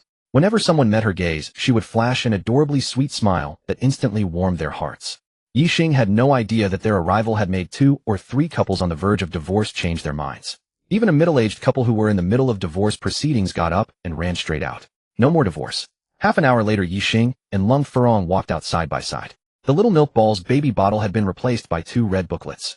The wedding photo inside showed the couple holding their daughter, beaming with joy. Ding. Detected that the host's identity as a doting father has been officially recognized. The system is giving a little something. Ding. The system has detected that the host's identity as a devoted father has been officially confirmed. Reward: all physical attributes of the host increased by 5%, as well as those of his wife Lung Furong and daughter Lung Shuyao. Acquired 40% equity in Donghua Cinema Chain. Father points plus 20, current father points 103. Ding. The host's father points have broken through 100 for the first time. Reward: charm value plus 4, current charm value 90. A wave of warmth surged from Ye Xing's feet all the way to his head, filling him with immense comfort. He felt his body growing stronger and more powerful. Ye Xing was secretly delighted. This damn system was truly good to him, constantly strengthening his physique. He felt as though he were approaching the ceiling of the mortal realm. Daddy and Mommy Guoguo just felt so comfortable all over. And she clenched her tiny fists and waved them excitedly. My strength has increased so much too. Really? Guoguo, do you truly feel that way? Lung Furong asked urgently. Yes. It's true, Guoguo is super amazing now. Daddy, Mommy, I can protect you both from now on. Husband, I have the same feeling. It was just like taking a warm bath. My entire body feels so comfortable. Some issues in my neck and lower back seem to have disappeared. Moreover, I really do feel much stronger. What's going on? What's wrong with you? Why are you just staring at me blankly? Is there something dirty on my face? Lung Furong unconsciously reached up to touch her face. No. What did you just call me? Ye Xing asked. Husband. Why are you calling me husband? If I don't call you husband, what should I call you? We've already registered our marriage. We're husband and wife now. Oh, right. Ye Xing slapped his forehead and grinned awkwardly. Look at my brain, running on insufficient intelligence. Lung Furong rolled her eyes at him, but that glance carried an irresistible charm. Ye Xing quickly put on a serious expression. Why, from now on you can only roll those eyes at me. You must not do it in front of anyone else.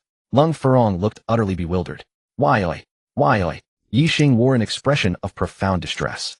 Wife, you're devastatingly beautiful. That eye roll of yours would make people think you're seducing them. Ye Xing. Lung Furong ground her teeth. How could this man never speak normally? Every time within 3 sentences he would ruin her composure. Alright, wife, we've already registered. It's time our families knew. Ye Xing raised his hands in surrender. Alright. Ye Xing took a photo of the marriage certificate and sent it to his mother Lan Xinyu. Lung Furong meanwhile took a photo and sent it directly to the family group chat. The next moment both their phones rang urgently. They exchanged glances and each answered their respective calls. Son, what you sent me, is this? Is it real? You and Furong got married. The moment Ye Xing pressed answer, his mother's voice rushed through the line, frantic and eager. Excitement, joy, disbelief. Mom, calm down. It's just a marriage certificate. Furong and I just came out of the Civil Affairs Bureau. So this marriage certificate is real. And you took it together with my precious granddaughter. Grandma. Guoguo can hear your voice. Are you feeling well, Grandma? Guoguo misses you so much. Lung Shuyao called into the phone. Oh, my darling granddaughter, Grandma hears you. Grandma misses my precious one too. Shall Grandma come see you tomorrow? Really? That's amazing. Grandma, are you and Grandpa both coming tomorrow? Guoguo is waiting for you. Guoguo will buy lots and lots of delicious food for Grandma and Grandpa to eat. Meanwhile, Lung Furong was also bombarded by messages from her mother Ling Hushan. Darling, is what you sent real? That marriage certificate wouldn't be fake, would it? You're not just trying to make your mom happy, are you? Lung Furong's lips twitched slightly. She quickly replied, Mom, stop being so suspicious. Ye Xing and I just came from the Civil Affairs Bureau. This marriage certificate is real. For something this big, do you really think I'd lie to you? Oh, that's wonderful. Thank heaven, praise the Bodhisattva. Daughter, the Lung family ancestral grave is smoking green. You finally married yourself off. Ha ha ha. Hearing her mother's hearty laughter through the phone, Lung Furong's lips twitched again. These words made it seem as though she were some kind of burden in the family, and they were eager to get rid of her. Was she really so unwelcome at home? So despised by them? Perhaps sensing that her words might be misunderstood, Ling Hushan hastily explained, Darling, don't think the wrong way. Mom is just overjoyed. My daughter has finally grown up, and is becoming a wife to another family. Mom's lifelong worry has finally been put to rest. And as for Ye Xing, we are thoroughly satisfied. The two of you are a match made in heaven. Perfectly suited. Darling, Mom is heading to the market now to prepare a huge feast and properly celebrate. Come over early tonight as a family of 3 so my good son-in-law can have a few drinks with your father. You have no idea these past few days, your father seemed possessed by something. He was extraordinarily vigorous. My waist is still aching from it. Lung Furong quickly glanced sideways at Ye Xing. Noticing he hadn't paid attention to her side, she breathed a silent sigh of relief, a blush creeping across her face. Her own mother, truly improper in her old age, spouting such outrageous remarks. Was it appropriate to say such things to her own daughter? No sooner had she finished talking to her mother than a notification chimed in the group chat. It was her younger brother Lung Xiaofei. That long string of firecracker emojis flickering non-stop made her eyes ache. Then Lung Xian sent another message, one that nearly caused a stroke from the blood rushing to her head. The content read, heartily congratulate our family's eldest daughter for successfully clearing her inventory. Lung Furong silently closed her phone screen, tucked it into her pocket, and looked up at the sky, letting out a quiet sigh. Lung Xian, just wait until I see you again. I'll make you pay for this. Boss, congratulations. Sister Furong, congratulations. Shui Lingyue quickly offered her blessings, a trace of sorrow flickering deep in her eyes. Thank you. A smile bloomed on Lung Furong's face. Wife, congratulations on fulfilling your wish and snagging a handsome guy. Lung Furong's smile froze, and she looked at Ye Xing with a mixture of amusement and exasperation. This little man truly could never say anything decent. Daddy and Mommy, congratulations on snagging a little princess. Lung Shuyao mimicked them playfully. Ha ha ha. The two exchanged glances and burst into happy laughter. I'm heading to work now. Mom said to come home for dinner tonight. Lingyue, drive me to the company. Shui Lingyue glanced at Ye Xing. He nodded. After they departed, Ye Xing kissed his daughter on the forehead and said, Baby, Daddy will take you out to play. Yay? Where is Daddy taking Guoguo to play? We're going to give old man Li some acupuncture. Chang Huaqiu sat in his office listening to the financial director report on the month's income and expenses. In a chair by the corner, Edson was desperately memorizing a human acupuncture point chart. Zhao Feng, she sat nearby reviewing notes from several sheets of A4 paper. When she first arrived at the hospital and mentioned that Ye Xing had arranged for her to assist with consultations, Chang Huaqiu's mouth twitched as he offered a wry smile. His hospital was already well-staffed and didn't actually need them for consultations. This was clearly an opportunity for him to learn directly. That their master had insisted the young girl accompany them suggested he was determined to teach her something, especially since she had paid for the privilege. After calling to seek Ye Xing's approval and receiving it, he naturally gave her the techniques for practicing the Guiyuan Huichan acupuncture needle that Ye Xing had shared with him. As for Edson, he needed to first memorize the acupuncture point chart, then understand the principles of traditional Chinese medicine before he could practice acupuncture. Ring, ring, ring, ring, ring. The mobile phone on the desk began ringing. Director, perhaps you should take this call first, the financial director said considerately. A slight smile touched Chang Huaqiu's lips as a hint of satisfaction appeared in his eyes. A subordinate who understood and was quick-witted made the team easier to lead. When he picked up the phone and saw who was calling, he immediately stood up and said respectfully, Master, what do you need? Ye Xing's voice came through the phone. I'm preparing to give Old Li his second treatment. You, Edson, and Feng, she should come to my place to pick me up. He then gave him an address. Yes, yes. Master will be there right away. Putting away his phone, he waved to the financial director and said, I have an urgent matter to attend to and need to step out. You can report to me this afternoon instead. Third junior brother Young Feng, she come with me quickly. Master has issued a summons. He wants us to learn on site. Russell, Russell. Edson and Zhao Feng, she quickly rose from their seats and followed Chang Huaqiu running outside, while she carefully stowed away those sheets of A4 paper. In the municipal party secretary's office, Li Xiantong sat at his spacious desk reviewing a document when his phone on the table began to ring. He furrowed his brows slightly, picked it up, and answered immediately. Then he stood up at once. Xiao Qian, prepare the car. Li Mengyao was sitting in the classroom listening to the lecture when her phone in the drawer gently vibrated. She quickly reached in to check it, then stood up excitedly. Student Li Mengyao, do you have a question? A female teacher in her 40s with glasses and ear-length hair paused to ask. Teacher who, I have a family emergency and need to ask for leave. Is it very urgent? Teacher who adjusted her glasses and asked. Very urgent. All right, be careful on the way. Thank you, teacher who. Li Mengyao hurried out of the classroom. Mengyao, would you like me to drive you? Dai Jingxing, her class monitor who sat behind and to the side of Li Mengyao and occasionally stole glances at her, quickly stood up and called out. No, don't cause trouble. Li Mengyao tossed out a sentence and disappeared. Racing down from the teaching building, she headed straight for the school gate, while pulling out her phone to open a ride-hailing app and ordered a car. Chang Huaqiu drove his BMW with Ye Xing and the others to the residential compound entrance and stopped. The armed police on duty stepped forward, rendered a salute, and asked to see their credentials. Ye Xing held his daughter as he got out of the car. Rather than waiting for Chang Huaqiu to deal with the guard at the gate, he decided it would be better to walk over and enjoy the scenery. Just then a black Hongqi sedan with license plate Jiang A00001 drove up. The duty officer saluted and raised the barrier. The car pulled up beside the BMW, and Li Xiantong stepped out, walking quickly toward Ye Xing with both hands extended. Divine Dr. Yi, I've been looking forward to your arrival every day. Today we must properly celebrate with a drink. Ye Xing extended one hand to shake his, and said, Secretary Li, the old gentleman's condition requires a period of recuperation before the second treatment can proceed. The timing is right, so I've come. Thank you for your trouble, Divine Dr. Yi. Squeech. A sudden breaking sound interrupted their conversation. Li Mengyao ran out from the ride-hailing car and rushed toward Ye Xing. Little darling, do you remember your sister? It must be said that Li Mengyao had high emotional intelligence. She immediately struck up a friendly conversation with Leng Shuyao. From the fact that Ye Xing was holding his daughter, she could tell he was a devoted father. If his daughter weren't with him, she'd be at kindergarten instead. Winning over the little one would prove far more effective than flattering Ye Xing directly. True enough, a smile spread across Ye Xing's face. Pretty sister Guoguo certainly remembers you. Li Mengyao held out her arms. Darling, let sister give you a hug, and I'll take you to buy delicious treats. Cold Shu Yao's eyes lit up, and she turned to look at Ye Xing.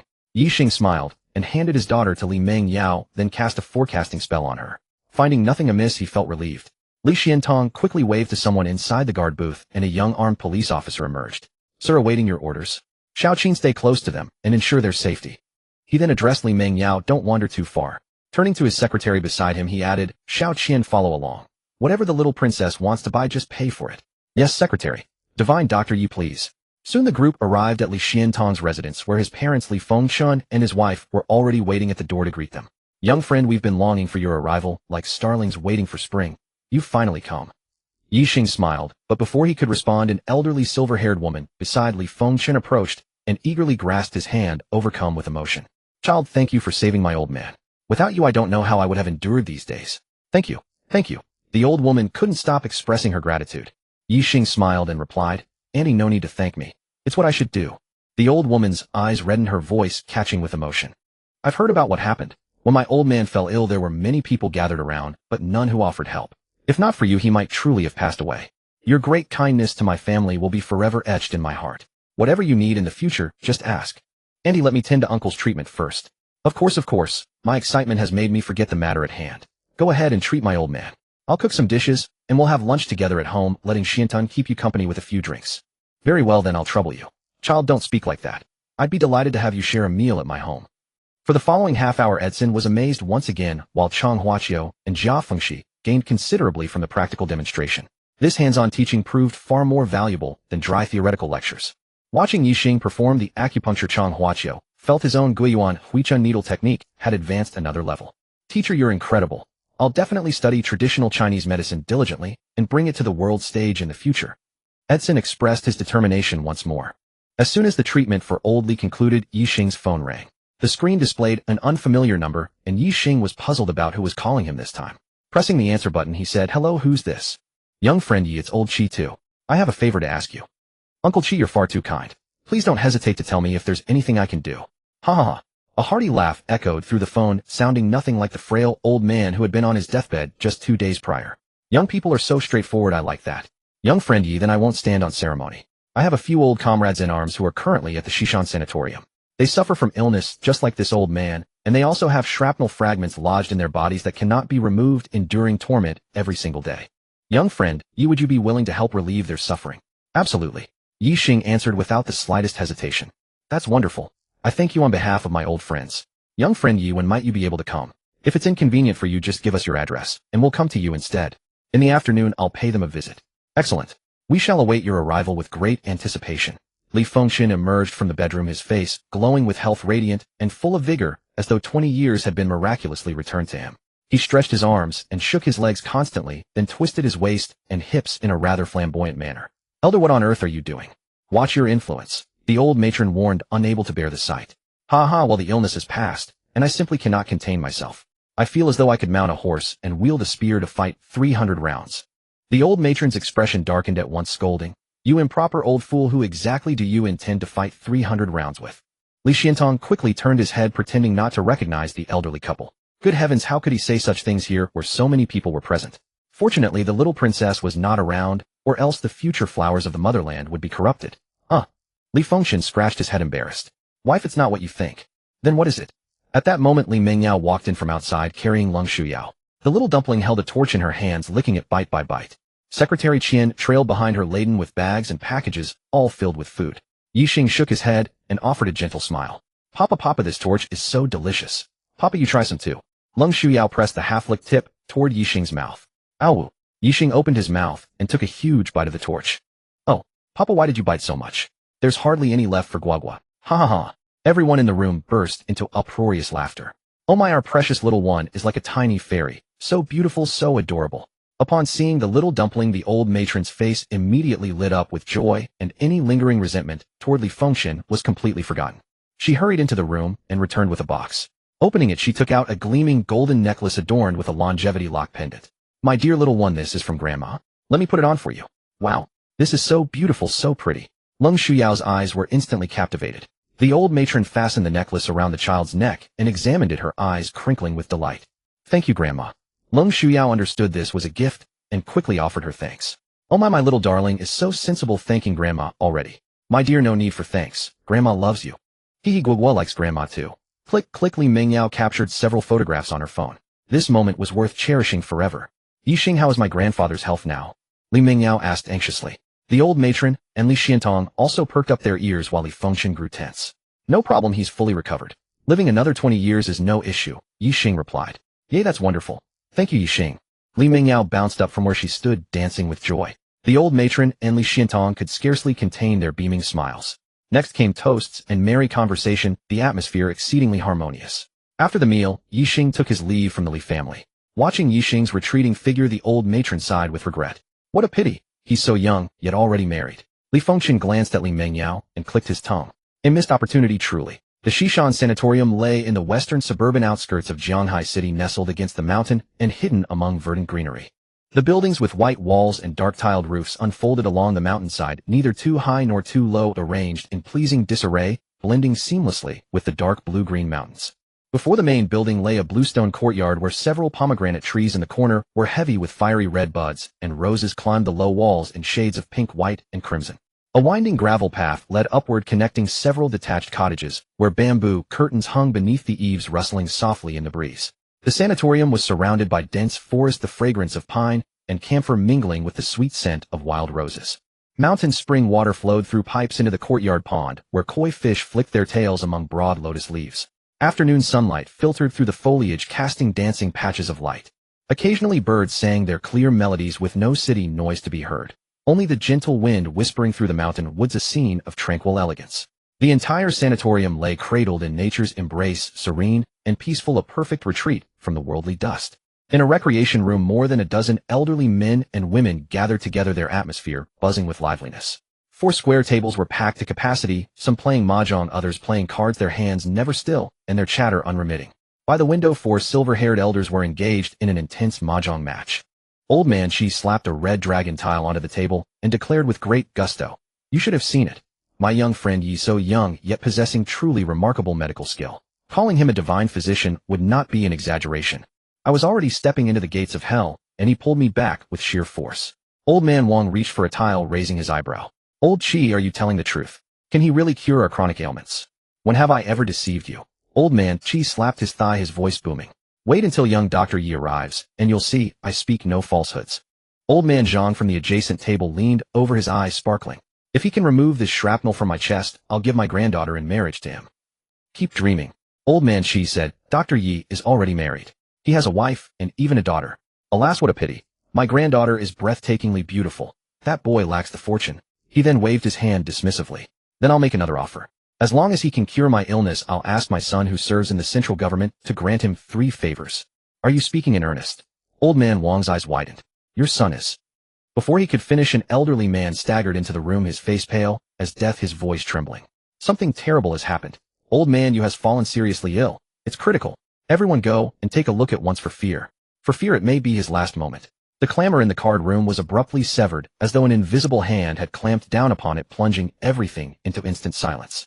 The elderly gentlemen and ladies who had just been beaming with rosy complexions and conversing loudly suddenly saw all smiles drained from their faces. They rose in unison, their chair legs screeching harshly against the floor.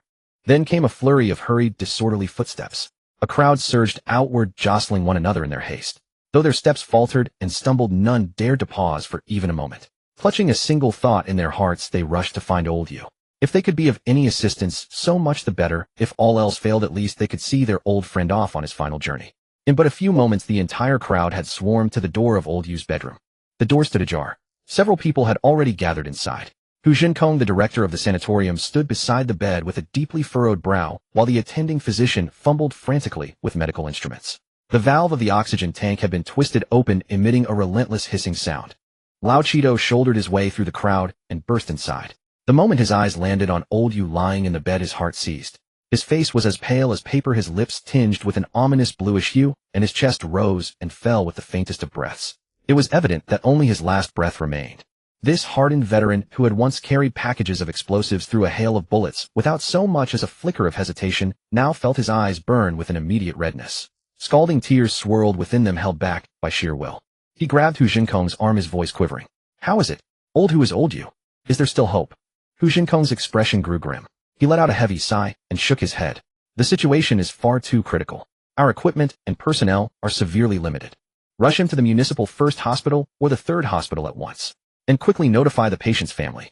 Lao Cheeto's heart plummeted. He hurriedly pulled out his mobile phone, his fingers trembling uncontrollably. He dialed a number with astonishing speed, his tone thick with anxiety that bordered on entreaty. Young friend Yi, where are you right now? Elder Chi, we have already arrived at the entrance of the sanatorium.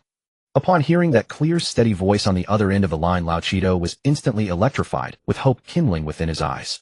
You have already reached the entrance. That is wonderful news. Someone here has fallen critically ill and is fighting for their life. Young friend Yi, we implore you, come save him.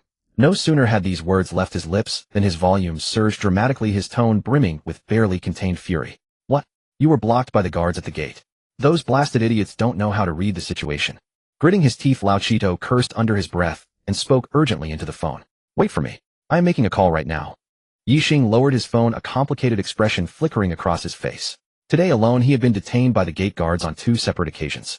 Yes, Commander, I shall resolutely carry out the order. A young soldier of the armed police force rendered a solemn military salute, as though a figure of immense authority were issuing commands from the very air before him. He then quick-stepped toward Ye Xing, offered another salute, and spoke with a noticeably embarrassed expression. Please come in. Chang Huachio shot the obstructing young soldier a withering glare, then sped into the compound in his BMW. The little dumpling, a pacifier bottle clamped between her teeth, had fallen asleep in Jia Fengxi's arms, entirely oblivious to the commotion unfolding outside. Soon the car navigated the familiar routes with ease and arrived at a house. Little Shi, why don't you stay in the car with Guoguo? All right, brother Yi. I will take good care of Guoguo. Having settled his daughter, Ye Xing followed Chang Huachio toward the stairs, with Edson trailing closely behind. His heart thundered with excitement. Once again, he would have the privilege of witnessing his master perform those miraculous acupuncture techniques. Young friend Yi, over here. Spurring into action the moment he spotted the trio, old Chi called out with palpable agitation. Everyone make way. Clear a path so young friend Yi and his companions may pass. Old Yu can be saved. The elderly residents who recognized Chang Huachio greeted him with great warmth and enthusiasm. Director Chang, you have arrived. This is splendid news. Please tell us, what is wrong with old Yu? At that moment, the 2 attending physicians also turned and spotted Chang Huachio offering their own eager greetings. One man's eyes widened in astonishment upon catching sight of Edson. He hurried forward a step and bowed deeply. Dr. Edson, what brings you here? You know me? Edson appeared somewhat taken aback. I came across a paper you published in an overseas neurosurgery journal. Your photograph appeared alongside it. Is that so? A smirk tugged involuntarily at the corners of Edson's mouth. It seemed his reputation was indeed considerable. He offered a gracious nod and smiled, his gaze sweeping past the group ahead before landing upon the patient on the bed. A chill ran down his spine. Oh my God. Thank heavens this patient was not his to treat, or he would have been driven to frenzy. From the standpoint of his medical expertise, a patient in such a condition was beyond saving, virtually being escorted to the crematorium. Their stock phrase to the families was always the same. I am sorry. We have done everything we can. His gaze shifted back to Ye Xing, and a warmth surged within his chest. He eagerly anticipated his young master orchestrating yet another miracle. Old Qi, is this young man the young friend you have been speaking of? Old Zhang approached and grasped Old Qi firmly, putting the question to him directly. Several other elderly gentlemen turned their blazing gazes toward Ye Xing. He felt as though he were being cornered by a pack of beasts, a profound sense of unease spreading through him. Though these were but aged beasts, to be sure. Precisely. This is the young friend Ye I have mentioned to you all. This old man's life was snatched back from the brink of death by his hand. Now. Cease gazing at young friend Ye in such a manner. Saving a life takes priority. We can discuss whatever it is you have in mind afterward. Realizing the old men were about to close, and Old Qi hastily intervened to restrain them. Absolutely correct. The matter at hand must come first. Let us save old Yu before anything else. I cast my vote accordingly. Old Zhang declared without delay. Then I, Old Wang, cast my second vote. I, Old Zhao, shall graciously concede and place myself third. Ye Xing's eyes bulged in disbelief. Had he been sold into some sort of bidding war? These individuals were actually casting votes. Upon spotting Chang Huaqiu, Hu Jinkong hastened forward 2 steps. Director Chang, I beseech you to examine Old Yu's condition. Chang Huaqiu scrutinized the patient with painstaking care, then took his pulse. His brows drew together in a tight furrowed knot. After a moment of deep contemplation, he helplessly shook his head. He quickly stepped aside and spoke reverently. Master. Ye Xing gave a slight nod, entirely unfazed that Chang Huaqiu had momentarily commandeered the spotlight. Just as he was about to step forward, Hu Jinkong intercepted him. Director Chang, what exactly is the meaning of this? You are allowing a young man to... He left the rest unsaid, though the clear undercurrent of displeasure in his tone spoke volumes. Old Hu, move aside and cease obstructing the way. This is my master. I will be straightforward with you. Even if my master cannot save him, no one else will succeed. Least of all myself. Hu Jinkong felt as though a bolt of lightning had struck his skull. Staring at Chang Huaqiu, he stammered, Director Chang. Are you speaking truly? Don't waste words. Every second we delay increases the risk of Old Yu's death. Move aside. Hu Jinkong's body stiffened, his face flushing red as the veins on his forehead bulged. How could he be scolded like this in front of so many people? Didn't he have any dignity? He panted heavily twice, then his body obediently stepped backward. Human lives were at stake. He depended on these people to save the patient, otherwise if the family caused trouble, he would lose his position as well. Not a single old man or woman in this sanatorium was a pushover. Their children may not all be provincial governors, but many held powerful and influential positions. The position of director appeared glorious, but in reality he walked on thin ice every day. These people all had ailments to varying degrees, especially their hidden conditions, which were like ticking bombs that could detonate at any moment. Seeing the director retreat, the 2 health doctors pulled back their raised feet and stepped another 2 paces backward. Teacher, can you cure him? Edison leaned close to Ye Xing and asked. Boom. Ling Weiping felt as though he had been struck on the head with an iron hammer, leaving him completely dazed. What had he just heard? That American doctor had actually addressed this young man as teacher. Was it April Fool's Day today? It wasn't April Fool's, so why was he being joked with like this? Besides, didn't all those Caucasians consider themselves arrogant and look down on yellow-skinned people? In their circles, yellow-skinned people were called yellow monkeys. When had they suddenly changed their tune and started sucking up? He grew a bit excited. There would be plenty to talk about over the coming year. Ye Xing carefully examined the patient, then his fingers moved swiftly across the body. So fast that to bystanders it appeared as nothing but a trail of afterimages. Huaqiu sterilized the silver needles. Yes, master. Chang Huaqiu sprang into action and called out, Third junior brother, come help. Coming. A bizarre scene unfolded in the room. 2 old men, working together, combining Eastern and Western techniques, frantically sterilizing silver needles one by one. Once they finished sterilizing the needles, Ye Xing took 5 and held them in his hand, then said to them, This patient's organs have all failed, and he has entered a terminal state. We must first stimulate the 5 elements to lock in his blood and qi, then use the return to spring needle technique to open the life bridge and activate his vital functions, bringing him back to life. Watch carefully. With a flip of his wrist, 5 silver needles shot out like lightning, embedding themselves into acupoints on the patient's heart, liver, spleen, lungs, and kidneys respectively. Then he inserted 2 more needles at each of the 5 locations, forming the heaven-earth and human trinity formation. 15 silver needles, like 15 supreme masters, firmly protected the patient's heart, liver, spleen, lungs, and kidneys. Visibly, the flow of the old man's life force was halted, much of the death qi on his body dissipated, and a faint spark of vitality slowly began to generate within him. Edison's eyes opened wide, his eyeballs nearly popping out. My God, what kind of divine and supernatural technique was this? He had already mentally pronounced this patient dead, dead beyond any hope. Yet now there were clear signs that he might come back to life. My teacher is so great, so miraculous. I must learn this medical technique. Chang Huaqiu was also trembling with excitement, for Ye Xing had opened a completely new window for him. So illness could be treated this way. The entire crowd stood with their mouths agape, staring fixedly at the elderly man on the hospital bed. They restrained their breathing as much as possible, terrified of disturbing the young physician's rhythm. The next moment Ye Xing raised his hand and swept it aside. The 15 needles rose from the patient's body and were grasped in his hand. He tossed the needles aside, and with another wave the row of silver needles on his needle pouch all floated into the air. Ye Xing flipped his wrist. Swish, swish, swish. Silver streaks shot through the air rapidly, embedding into acupoints across the patient's body. In the blink of an eye the patient was covered in silver needles. Ye Xing bent his fingers and flicked the tail of each needle. Every silver needle trembled, even emitting a faint humming sound. Air currents formed tiny whirlpools around the patient's body, spinning rapidly, even creating a miniature tornado. Visible streams of energy followed the needles, drilling into the patient's body.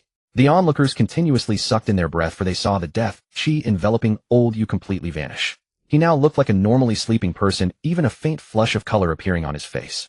His heartbeat, which had nearly stopped, had now recovered, his chest rising and falling rhythmically. Good heavens! Old Yu seems to be coming back to life. Look at his eyelids, they're trembling. His eyes are opening. As if responding to his words, the moment he finished speaking, the elderly man on the bed opened his eyes. He's alive? Old Yu is truly alive. Who is this person? So young yet possessing such divine and unfathomable medical skills. A divine physician, absolutely a divine physician. A group of elderly men and women began whispering among themselves, their gazes toward Ye Xing turning completely fervent. If not for the circumstances, they would have definitely rushed forward to grab him, begging him to examine them and treat their ailments. Am I dead? Why are you all here? Have you all died too? Old Yu's first words upon opening his eyes nearly sent the crowd into a frenzy. What the hell? Was this old rascal cursing them? Old Yu, you're finally awake. That's wonderful. I thought we'd be separated by the underworld, and next year at this time I'd be burning paper money at your grave. What? I'm not dead. Old Yu is still confused, struggling to process the situation. Die my foot. Old Yu, it was young friend Yi who saved you. I'm really not dead. Absolutely. More true than pure gold. Old man Zhang leaned over and said. After catching his breath, old Zhang added, fortunately, old Yu, you're alive. Otherwise you still haven't paid me back those 3 yuan and 50 cents from yesterday. Ye Xing's mouth twitched as he barely suppressed the urge to laugh. This old man was truly a man of his passions. Old Zhang, you're pushing it. I just came back from the dead, and the first thing you do is come after me for money. Do you have any shame? I'm telling you, this 3 yuan and 50 cents shall serve as my celebration gift for being reborn. Alright, I yield to you. Our 4-person mahjong crew is finally preserved. We'll have fun again. Old Zhang, give me a hand and help me sit up. I want to properly thank this little divine physician for saving my life. Old man Qi's face finally broke into a smile. Old Yu, you finally got your brain back online. Otherwise I wouldn't have let you off the hook today. Young friend, you was invited by me. Thank heavens, old Yu, it seems your fate was not meant to end today. Just as old Yu was about to rise, Ye Xing stopped him. Your body is too weak. Lie down and rest properly. Don't move around. Alright, divine physician Ye, I'll listen to you. As for the gratitude for saving my life. He grabbed his phone from the bedside table and opened WeChat. Divine physician Ye, let's add each other on WeChat. I'll introduce my granddaughter to you. Let me tell you, she's extremely beautiful and just returned from studying abroad as a doctoral graduate. Ye Xing was a bit dazed initially, thinking the old man wanted to add him on WeChat to transfer money to him. Who would have thought? This was certainly not following the conventional playbook. Pushing his granddaughter onto him, a beautiful Ph.D. who had just returned from studying abroad. Was this gratitude or revenge? He was already a father himself. Besides, he had just registered his marriage with the mother of his child that morning. Now someone wanted to come in as a third party. Absolutely not. Truly impossible. But before Ye Xing could even speak, the group of elderly men and women beside him immediately objected. Old man Yu, you've always appeared so honest and simple, yet you have so many schemes in your heart. I had already decided a minute ago to introduce my mei to young Yi. You want to hijack my opportunity. Have you asked me Wan Huahong whether I agree or not? Old man Yu's expression darkened. He glanced at a short-haired elderly woman and said, Old Wan, are you bullying me? If I still had some strength left, I would definitely compete with you.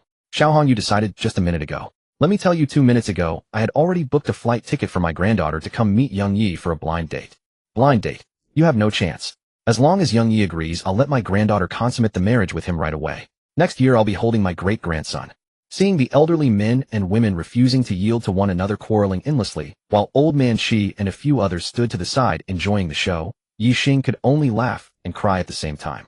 These people were gossiping right into their own drama. But the very next moment, a voice as melodious as celestial music silenced them all. Papa. Jia Fengxi appeared at the doorway holding a toddler, so exquisite she seemed to have stepped straight out of a painting. Ye Xing hurried over and took his daughter into his arms. Sweetheart, are you awake? Yes. Guoguo is awake. Papa, there are so many people here, it's so lively. What were they just talking about? All eyes locked onto Leng Shuyao. It wasn't just that the toddler was beautiful and adorable. In fact, she called Ye Xing Papa. That meant Ye Xing was already married, had a wife, and boasted such a stunning daughter. Old Man Qi was the first to break, unable to contain his laughter any longer. He had been holding it in this whole time while watching the spectacle. Old Man Zhang, Old Man Wang, and the other card-playing companions burst into loud laughter. Ha ha ha, I'm dying of laughter. Here they were busy promoting their own granddaughters and great-granddaughters, completely unaware that young Yi was already married with a child. Slapped in the face, weren't you? How embarrassing, everyone. Wan Huahong was the first to compose herself, putting on a calm facade. What's so embarrassing about this? Young Yi is so outstanding. Who wouldn't want him as a grandson-in-law? Besides, this old woman had no idea about his marital status beforehand. That's right, that's right. Ignorance is no fault, someone chimed in. Young Yi uncle here didn't mention it earlier. Ahaha, Young Yi, Annie was just joking with you before. Sigh. I'll cancel my granddaughter's flight ticket right now.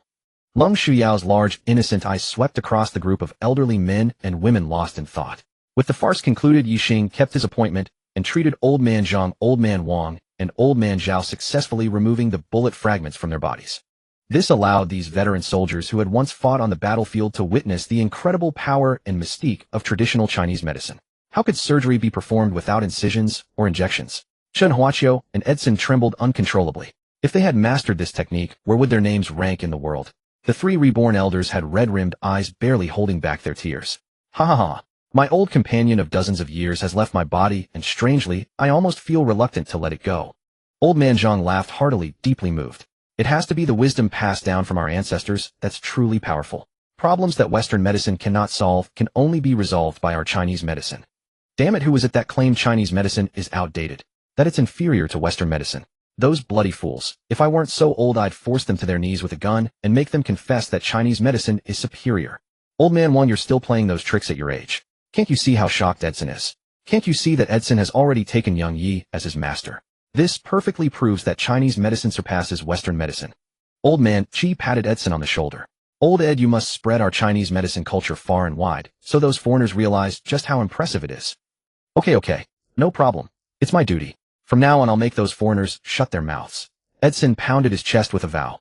Old Man Qi, Old Man Wang, Old Man Zhao. The group of elders exchanged knowing glances and smiled warmly. The three old men each pulled a bank card from their pockets and pressed it into Ye Xing's hand. Young Yi, thank you for your hard work. This is our consultation fee. Ye Xing quickly waved his hands in refusal. Old Man Zhang, Old Man Wang, Old Man Zhao, you are the backbone of the nation and the soul of the people, the ones I admire most. Treating you is my honor. This really isn't necessary. Old Man Zhang narrowed his eyes and pretended to be displeased. What do you look down on us, old men? Think we're poor? You accepted payment from Old Man Qi.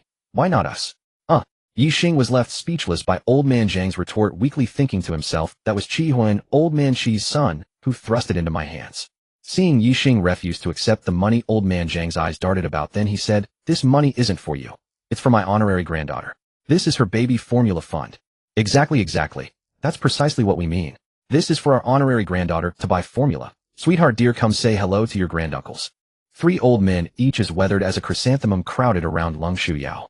The toddler gripped the bank cards they offered, flashed a sweet smile, and then her crystalline voice rang out. Grandpa Zhang, Grandpa Wang, Grandpa Zhao. And the three elders responded with drawn-out tones, their wrinkled faces crinkling so much they could have crushed a fly. Ha ha, sweetheart, from now on you're my Zhao gang's darling granddaughter. If anyone dares bully you, tell your grandpa, and I'll bring a whole brigade to wipe them out.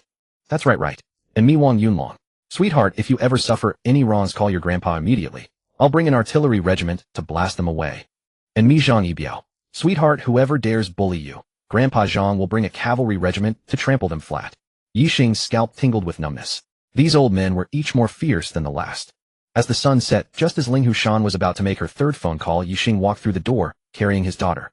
Grandpa, Grandma, Mama, little aunt, little uncle, Guoguo and Papa are back.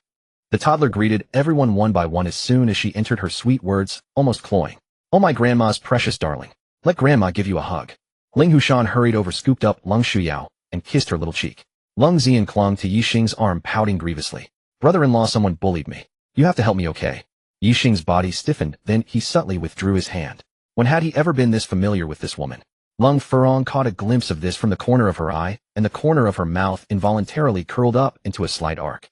Lung Xian stood frozen staring at Ye Xing, as if he were an alien, then began to question her existence. Was she being rejected by him? Was she not beautiful enough? Fortunately, Ye Xing's words interrupted her train of thought, easing her mind. Who bullied you? Brother-in-law will stand up for you. My sister. Oh, then never mind. Lung Xian.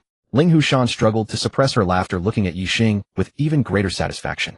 Self-disciplined, not casual protective of his woman. He would surely never betray their marriage or family. She felt reassured about her daughter's future married life. Come, everyone take your seats and eat while it's hot. Lung Mingji called out picking up a bottle of Feitian Mitai. Ye Xing quickly took it and said, Uncle, let me pour. Lung Mingji glared at him and said unhappily, You and Furong have already gotten your marriage certificate and you're still calling me uncle. Yes, dear, it's time to change how you address us, Ling Hushan added. Ye Xing's face flushed with embarrassment as he awkwardly said, Dad. Mom. That's right. Ling Hushan's face beamed with joy. From now on we're family. We must love and support each other. If you need anything, just tell your mom and dad. As long as we can do it, we'll surely fulfill your request. Lung Mingji also smiled warmly. Xiaoxing, you too getting your marriage certificate today is a big deal. We must celebrate properly. Come, let's all have a toast. Lung Mingji raised his glass, and Ye Xing quickly stood up with his glass. Seeing everyone raise their cups, Lung Shuyao held up her milk bottle. And Guoguo. Guoguo wants to toast too. Ha ha ha ha. Good. My precious granddaughter Grandpa drinks with you. Grandma also drinks with you, my precious. Auntie will clink glasses with you. Uncle will too. Daddy, Mommy, you're included. Lung Furong laughed. Good. Mommy toast with Guoguo. Baby, come daddy toast with you. Ding. Detected host's daughter's happiness surging, triggering reward conditions. Reward master level painting skill multilingual proficiency dad points 10. The sudden system prompt startled Ye Xing. The system was finding creative ways to reward him. Master level painting skill multilingual proficiency. Was it telling him to teach his daughter painting and then foreign languages? And the previous master level calligraphy skill. His daughter was still too young. When she grew a bit older and showed interest, he would teach her. Xiaoxing. Mom, what is it? Do your parents know you and Furong got the certificate? Grandma knows. Grandma said she and Grandpa will come to see Guoguo tomorrow. Lung Shuyao quickly chimed in to assert her presence. Really? Ling Hushan looked at Ye Xing. He nodded. That's wonderful. I was planning to discuss with you when our two families could meet for a meal and talk about your wedding. Since they're coming tomorrow, it's better to strike while the iron is hot. Let's get together tomorrow and settle everything. Fine, Ye Xing agreed. Lung Furong lowered her head, a trace of shyness flickering across her face. Sis, are you blushing? Lung Xian teased upon seeing her sister's expression. The ugly daughter-in-law is about to meet her in-laws tomorrow. Sis, you need to put on a good show. Lung Furong looked up and glared at her. You talk too much. Hee, sis, are you nervous? Want me to go with you? Scram. All right. After a hearty meal, at Ling Hushan's request, the little milk dumpling stayed behind, while Ye Xing and Lung Furong headed to his No. 8 villa. Furong. Call me wife. Wife, the baby isn't here tonight. How should we sleep? Ye Xing asked a rather pointed question. This. Lung Furong lowered her head, her eyes flickering. Ye Xing scratched his head. How about you take the master bedroom, and I'll take the guest room? No. Why, oi? Are you stupid? Am I stupid? If you weren't, you wouldn't ask that question. I'm just worried you're not ready yet. Ye Xing scooped Lung Furong up, and a Princess Carrie walked into the room and kicked the door shut behind him. Husband, what? What are you doing? Wife, it's getting late. Time for us to sleep. 2 hours later, Ye Xing gazed at his beautiful wife, who had fallen asleep, with a look of satisfaction, his eyes full of tenderness. At the same time, he marveled inwardly that this body had finally become a man. He gently kissed Lung Furong's forehead, got up, walked to the balcony, lit a cigarette, and took a deep drag. The smoke swirled in his lungs for a few rounds before he exhaled it, a dragon of smoke dancing and spiraling before him. Ye Xing frowned. He saw a dark figure leap from a window of a house, then sprint forward rapidly, disappearing into the night. Immediately after, 3 more dark figures jumped out from the same house and chased after the first one. What was going on? Curiosity stirred within him. He hurried back and cast a great prediction technique on the sleeping Lung Furong, finding nothing unusual. He quickly changed into a black tracksuit, floated down from the second-floor balcony, and pursued in the direction of the 3 silhouettes. Tracking was a mandatory skill for him, a former super agent. Soon he reached a secluded wall within the compound, leaped over it, and continued down the street, turning left and right, running about 2 or 3 kilometers until he arrived at a wetland park. The wetland park was now deserted and silent, save for the occasional chirping of insects from the flower beds and grass. Ye Xing stopped, looked around, then pricked up his ears to listen intently. He then slowly approached a dense grove beside a pond ahead. As he drew closer to the grove, vague sounds of a struggle were carried to his ears by the night wind. Ye Xing's spirits lifted. It seemed he had tracked correctly, and those people were just ahead. He wondered who the 2 sides were. Since this incident occurred in the compound where he lived, it posed a potential threat to his family. He naturally had to investigate and nip the danger in the bud. Clang, clang. The clash of metal. Black Fox, we've been chasing you for half a month. You can't escape. Hand over the item and we'll spare your life. Otherwise, don't blame us for being ruthless. Black Fox, if you don't want to suffer pain or have your face slashed bloody, hand it over. Do you think you can take on the three of us alone? Don't be stubborn. Watanabe Sato, in no way, you three bastards think I'll hand it over to you. Dream on. Take it from me if you can. In the late-night wetland park, the moisture-laden air carried the sweet astringent scent of grass and trees over the pond embankment. The chorus of frogs and insects in the woods was suddenly shattered by the clash of metal. Hei, who clad in a tight black suit that outlined her graceful yet taut figure, wielded a long sword with a cold gleam. Her eyes were fixed on the three men, Dubian Chuingo, Ye Xing, and Jingshang Daoxiong. The three formed a triangular encirclement, their three Japanese blades curved and cold. The wind of their swords carried killing intent, sealing off Hei, whose retreat completely. Hei, who launched the first attack, thrusting at Jingshang Daoxiong in the center. Clang! The long sword and the Japanese blade collided with a roar, sparks scattering onto Hei, whose wrist blistering her skin. She grunted, spinning swiftly, her sword sweeping to force back Ye Xing on her left. But Dubian's blade grazed her back, slashing a deep gash that reached the bone. Warm blood splattered onto the grass behind her instantly, soaking large patches of her black clothes. Hei, who gritted her teeth, the long sword suddenly slanting upward, its tip aimed at Jingshang Daoxiong's throat. Jingshang Daoxiong hastily raised his blade to block, but the sword's wind cut a bloody line across his wrist. Ye Xing seized the opportunity to swing at Hei, whose side. She twisted to dodge the blade, grazing her ribs, drawing a string of blood droplets.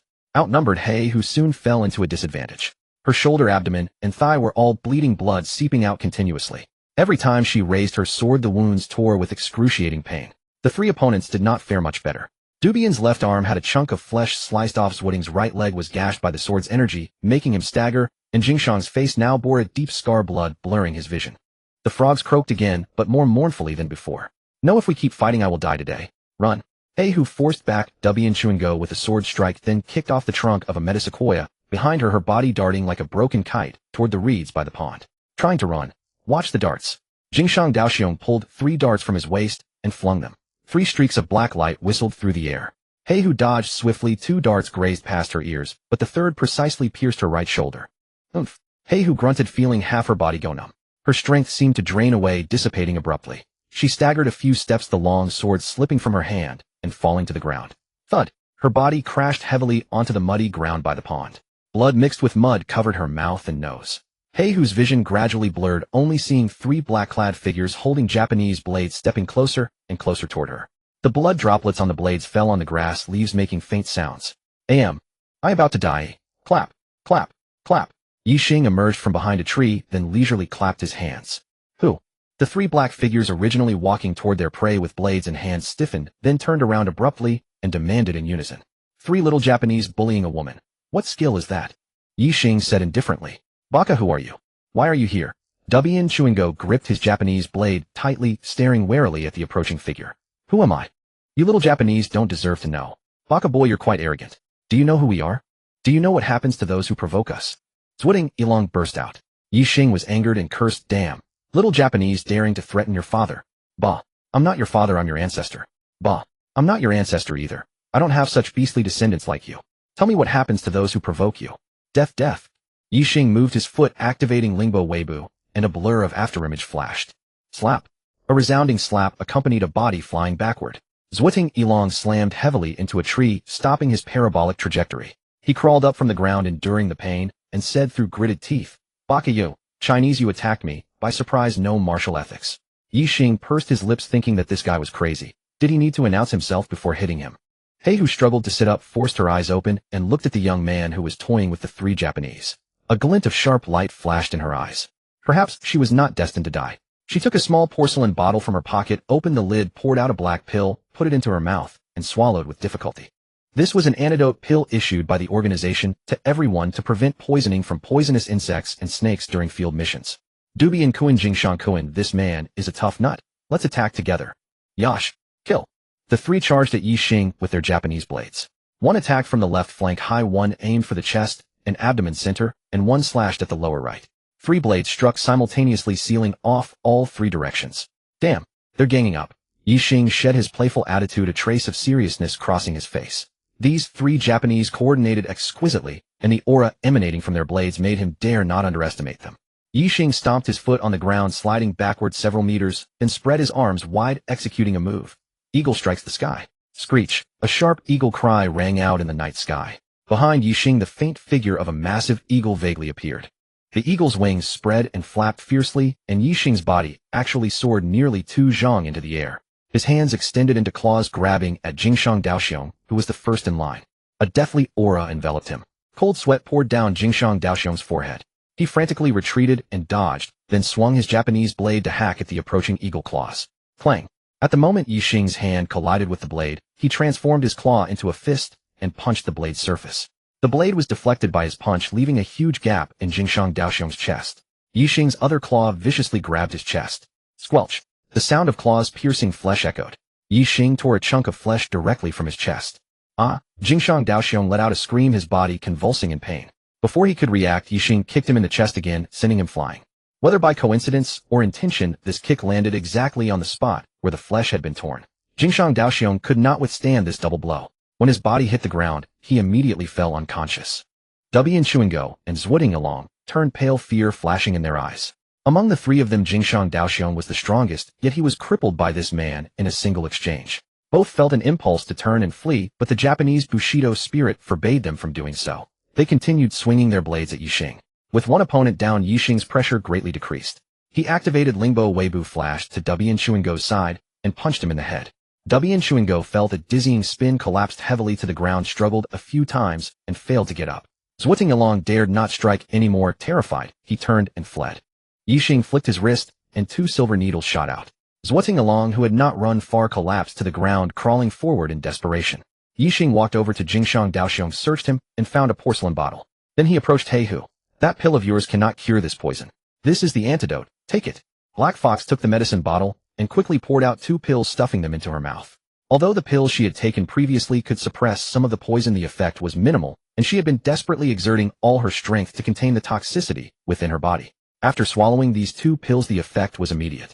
The poison in her body dissipated rapidly, like lingering snow melting under the blazing sun. Thank you. Black Fox managed to catch her breath and offered her gratitude. Handsome man, for saving my life. Hold on. Ye Xing quickly interrupted. Miss, skip the rest about giving yourself to me. I'm already married. Black Fox stared blankly. Seeing the other party thoroughly bewildered, Ye Xing's lips curled slightly as he turned and walked toward the 3 Japanese men. He did not wish to engage further with this woman in black clothing, lest trouble find him. She looked plainly unstable. He already had a daughter. Tangling himself in such karma would threaten her safety, something he most certainly did not want. Saving her life was more than generous enough. Watanabe Jungu and Inoue Inao had already begun to stir awake. The 3 of them saw Ye Xing approaching, and in their eyes there was nothing but fear. This person was far too formidable. He had taken them down in mere moments, leaving them utterly powerless to resist. His strength was tremendous. Only their director Takanaka Toshin, who had reached the earthly ninja level, might be his equal. Judging from his demeanor, he was unlikely to let the 3 of them off easily. Watanabe Jungu steeled his nerves and said, Friend, we are strangers. There is no grudge between us from days past or present. Such brutality should not be among us. Friend, I believe there must be some misunderstanding. Our actions earlier were rather rash. I apologize to you. Yes, we were blind and offended you. We beg you to show magnanimity and spare our lives. We will pay with money. Sato Ichiro and Inoue Inao quickly chimed in. Oh. Ye Xing paused, one eyebrow arching as a smile emerged upon his face. These invaders were surprisingly compliant, voluntarily offering to hand over money. Could be arranged. How much money are you prepared to offer for your lives? Watanabe Sato and Inoue exchanged glances, then became visibly excited. As long as he accepted money, the matter was settled. At least their lives were secured. Money they had in abundance. May I ask how much you require to let us go? Inoue Inao asked timidly. Well, Ye Xing stroked his chin, then held up 2 fingers. Before he could name a figure, the other party jumped in with an answer. No problem. 200 million each. We will pay. Ye Xing's eyes widened. Had they misunderstood something? He had intended to ask for 20 million per person, yet they had immediately raised it tenfold. Were these invaders truly that wealthy? Chinese currency, not your worthless squash coins. Ye Xing emphasized. Understood. We understand. The 3 sprang into action, rapidly transferring the full purchase price into Ye Xing's designated account. Upon seeing the bank notification carrying the staggering sum of 600 million, Ye Xing's grin split his face. He had walked out with 600 million. It was too easy. In his opinion, this could happen every day. He was now a wealthy man. Though the system had rewarded him with numerous properties, it had not granted him a single cent in cash. He was preparing to find time to visit his assets and collect every coin that was rightfully his. Ah yes, and there were 3 buildings that could not remain empty. Besides reserving 1 unit for his cousin Lon Tao Tao, as he had promised, they would all be rented out. Black Fox watched Ye Xing transact with the 3 Japanese men, her teeth clenched in fury, yet she forced herself to remain silent. After all, he had saved her life. She had no right to demand anything from him. From Ye Xing's earlier words, she could also sense his detachment, even his coldness toward her. It was the attitude of one who wished to avoid any entanglement whatsoever. She desperately wanted to tell Ye Xing not to let them go. These 3 were Japanese assassins, no good at all. They were of great use to her. She needed to bring them back to her organization. Yet the words would not come. She feared he would refuse without hesitation, especially since he was currently collecting payment. Friend, the money has been paid. May we go now? Go? How could that be? Baka, you are breaking your word. We paid for our lives. Why won't you let us go? The 3 grew anxious, firing angry questions at him. Ye Xing shrugged and spread his hands, speaking with a straight face. I am a man of my word. I took their money, so I will spare their lives. I will not kill them, but whether that lady lets them go is no concern of mine. Yash. Watanabe Jungu and the other 2 relaxed their muscles, even breaking into smiles. Friend, perhaps we misunderstood you earlier. You are a good man. Ye Xing's lip twitched. He had just been handed the friend zone card. Watanabe Jungu continued. As long as you do not interfere in our matter with Black Fox, we will be fine. Heh. Ye Xing let out a cold sneer, and suddenly struck, like lightning, pressing a point on each of them. Baka, bastard, what have you done to us? Why can't we move? Oh, I've merely rendered you temporarily immobile. I am now handing you over to that woman. What happens next has nothing to do with me. Bye. Ye Xing wave tossed over a don't thank me, and his figure dissolved into the night, disappearing without a trace. Black Fox's expression was a masterpiece. She felt as though she were on a roller coaster, soaring to the peaks one moment, plummeting to the valleys the next.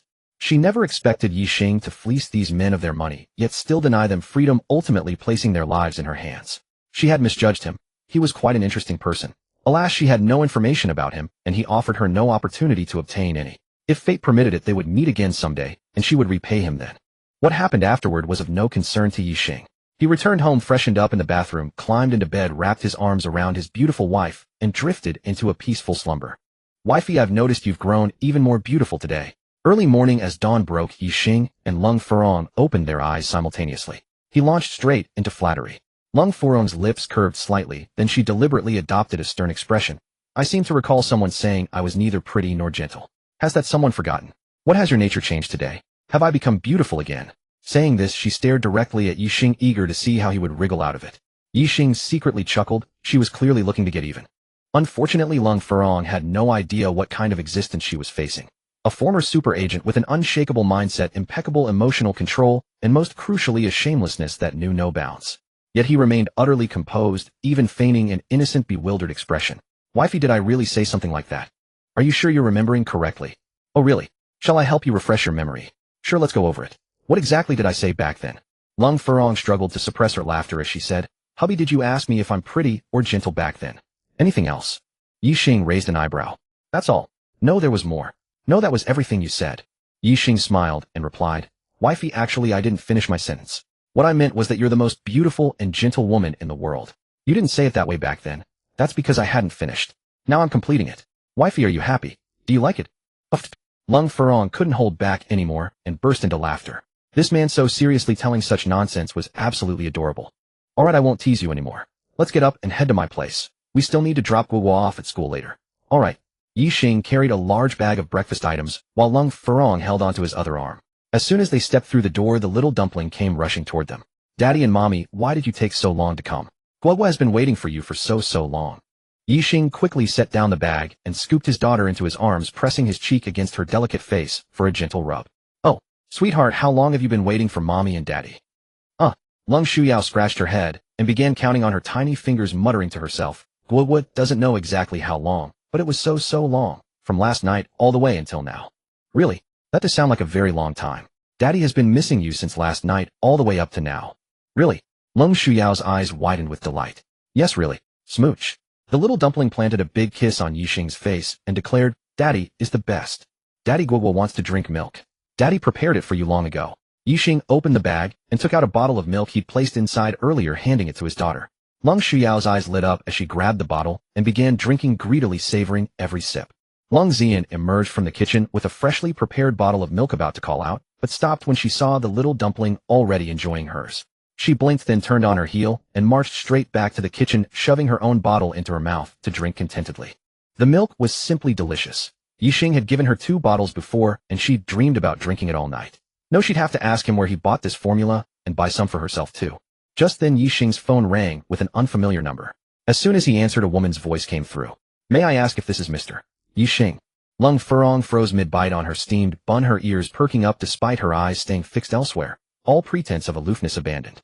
Since her daughter walked through the door, Ling Hushan hadn't taken her eyes off her for a moment, her smile as unstoppable as a machine gun. As an experienced mother of 3, she could immediately tell that Lung Furong was no longer just a girl. She had become a real woman now. How could she not be overjoyed? She'd been waiting for this day for far too long. "I am. Who is this?" Ye Xing asked. "Hello, Mr. Yi. I'm Su, one executive president of Donghua Cinema Chain.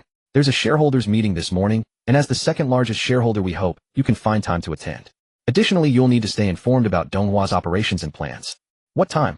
10 o'clock sharp." "Perfect." Ye Xing hung up and glanced at Lung Furong, having caught her subtle movements. "Who called you?" Lung Furong couldn't contain herself and asked. "The president of Donghua Cinema Chain." "A woman?" "Yes." "Pretty." Ye Xing's lip twitched. Could she really be jealous over a phone call?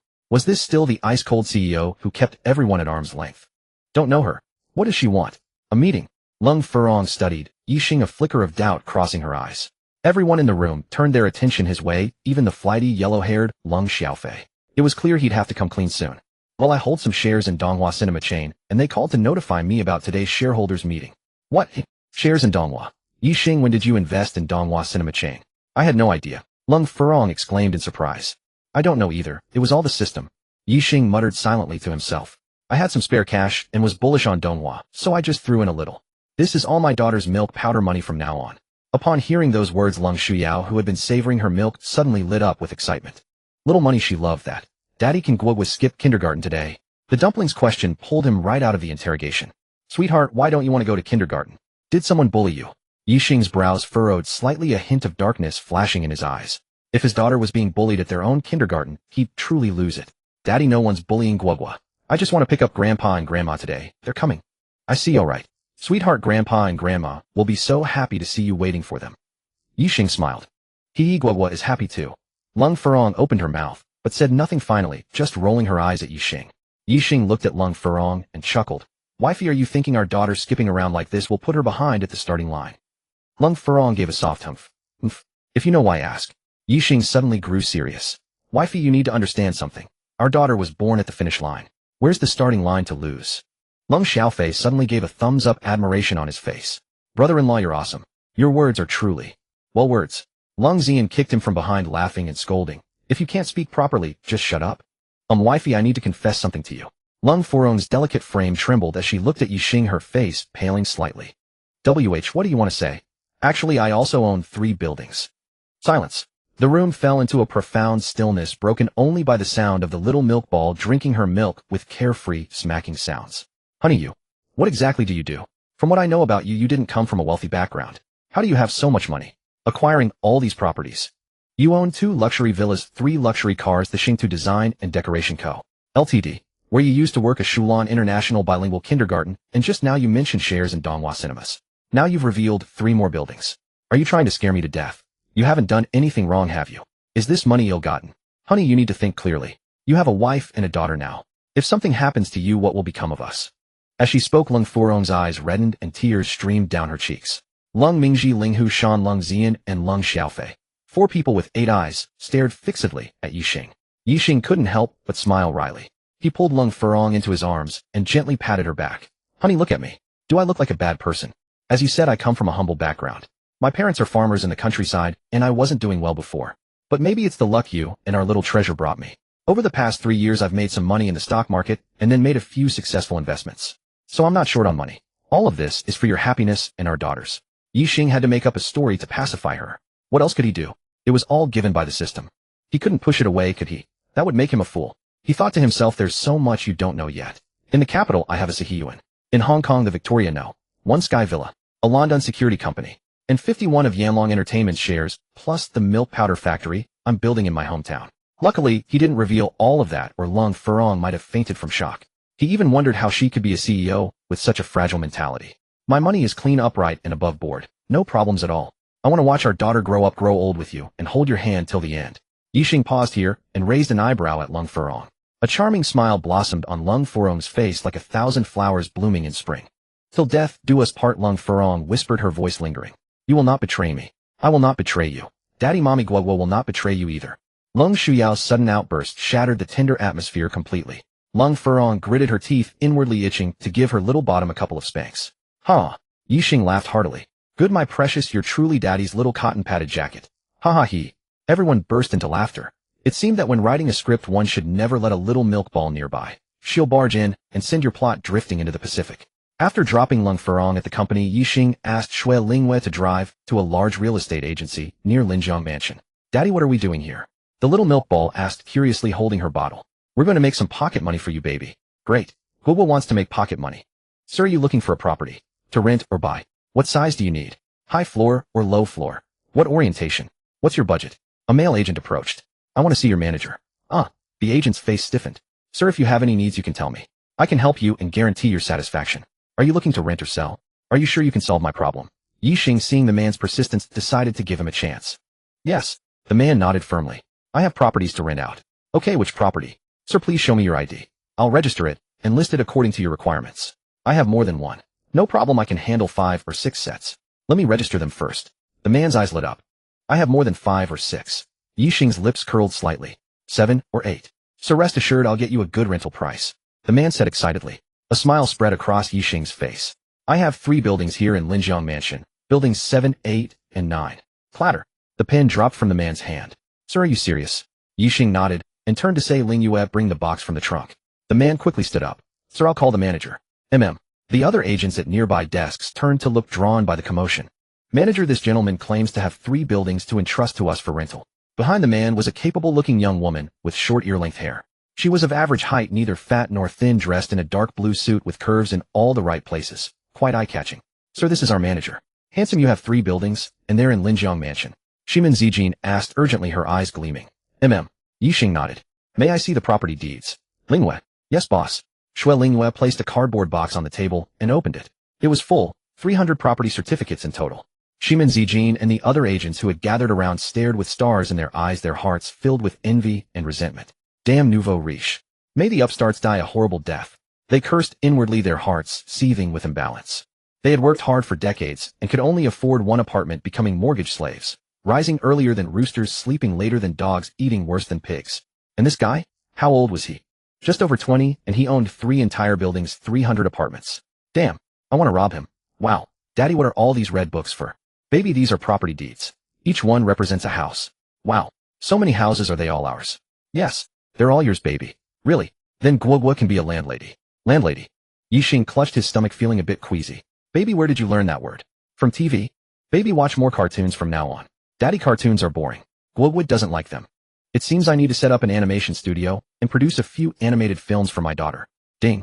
Detecting the host's love for his daughter, and to help the host ride the waves as a doting father, the system rewards him with 100 equity in Chime Animation Production Co. Ltd. Reward animation scripts, Pleasant Goat and Big Big Wolf, Boony Bears, Big Head Son, and Small Head Dad. Dad points 5. This works. Ye Xing felt that the system might have too much backlogged inventory in its warehouse and was eager to clear it out. Otherwise, why would it seize every opportunity to give him gifts? And the gifts were given without any reason. But he liked it. An hour later, Ye Xing walked out of the agency. Apart from the one room he kept on the 7th floor, with excellent lighting and layout, the other 299 units were all handed over to Shimin Zijin and his team for management. To Donghua Theater Chain, Ye Xing said as he got into the car with his daughter. Okay, boss. Daddy, what are we going to Donghua Theater Chain for? Is it fun there? Daddy is going there for a meeting. From now on, a sum of money will be transferred to Daddy's account every quarter. That's all for your milk money, baby. Really? Then Guoguo will have so much pocket money. Lung Shuyao's eyes curved into crescent moons. Yes, so much pocket money. Ye Xing burst into hearty laughter. Shui Lingyue held the steering wheel, a faint smile curling at the corners of her lips. From time to time, she glanced at the father and daughter in the rearview mirror, her eyes filled with envy. She wished she could be Ye Xing's daughter too. Having a father who doted on her like that would be such bliss. The Donghua Theater Chain building soared 18 stories like a sharp sword, piercing the skyline of Zhanghai City. The gilded characters, Donghua Theater Chain, atop the roof glittered brilliantly under the sunlight, dazzling the eyes. This building was the fruit of Su Donghua's labor and the Su family's golden signboard in Zhanghai's entertainment circle. It monopolized over 90 of the city's cinema resources, enjoying unparalleled prominence. On the 16th floor in the CEO's office of room 1608, Executive President Su Wan wore a high-end smoke gray tailored suit that accentuated her slender figure yet exuded an icy aura. Her fingertips pinched a board meeting agenda, the knuckles turning slightly white. Her exquisite makeup couldn't hide the anxiety in her eyes. The secretary stood before the desk calmly reporting the procedure for the 10 o'clock meeting, but Su Wan didn't hear a single word.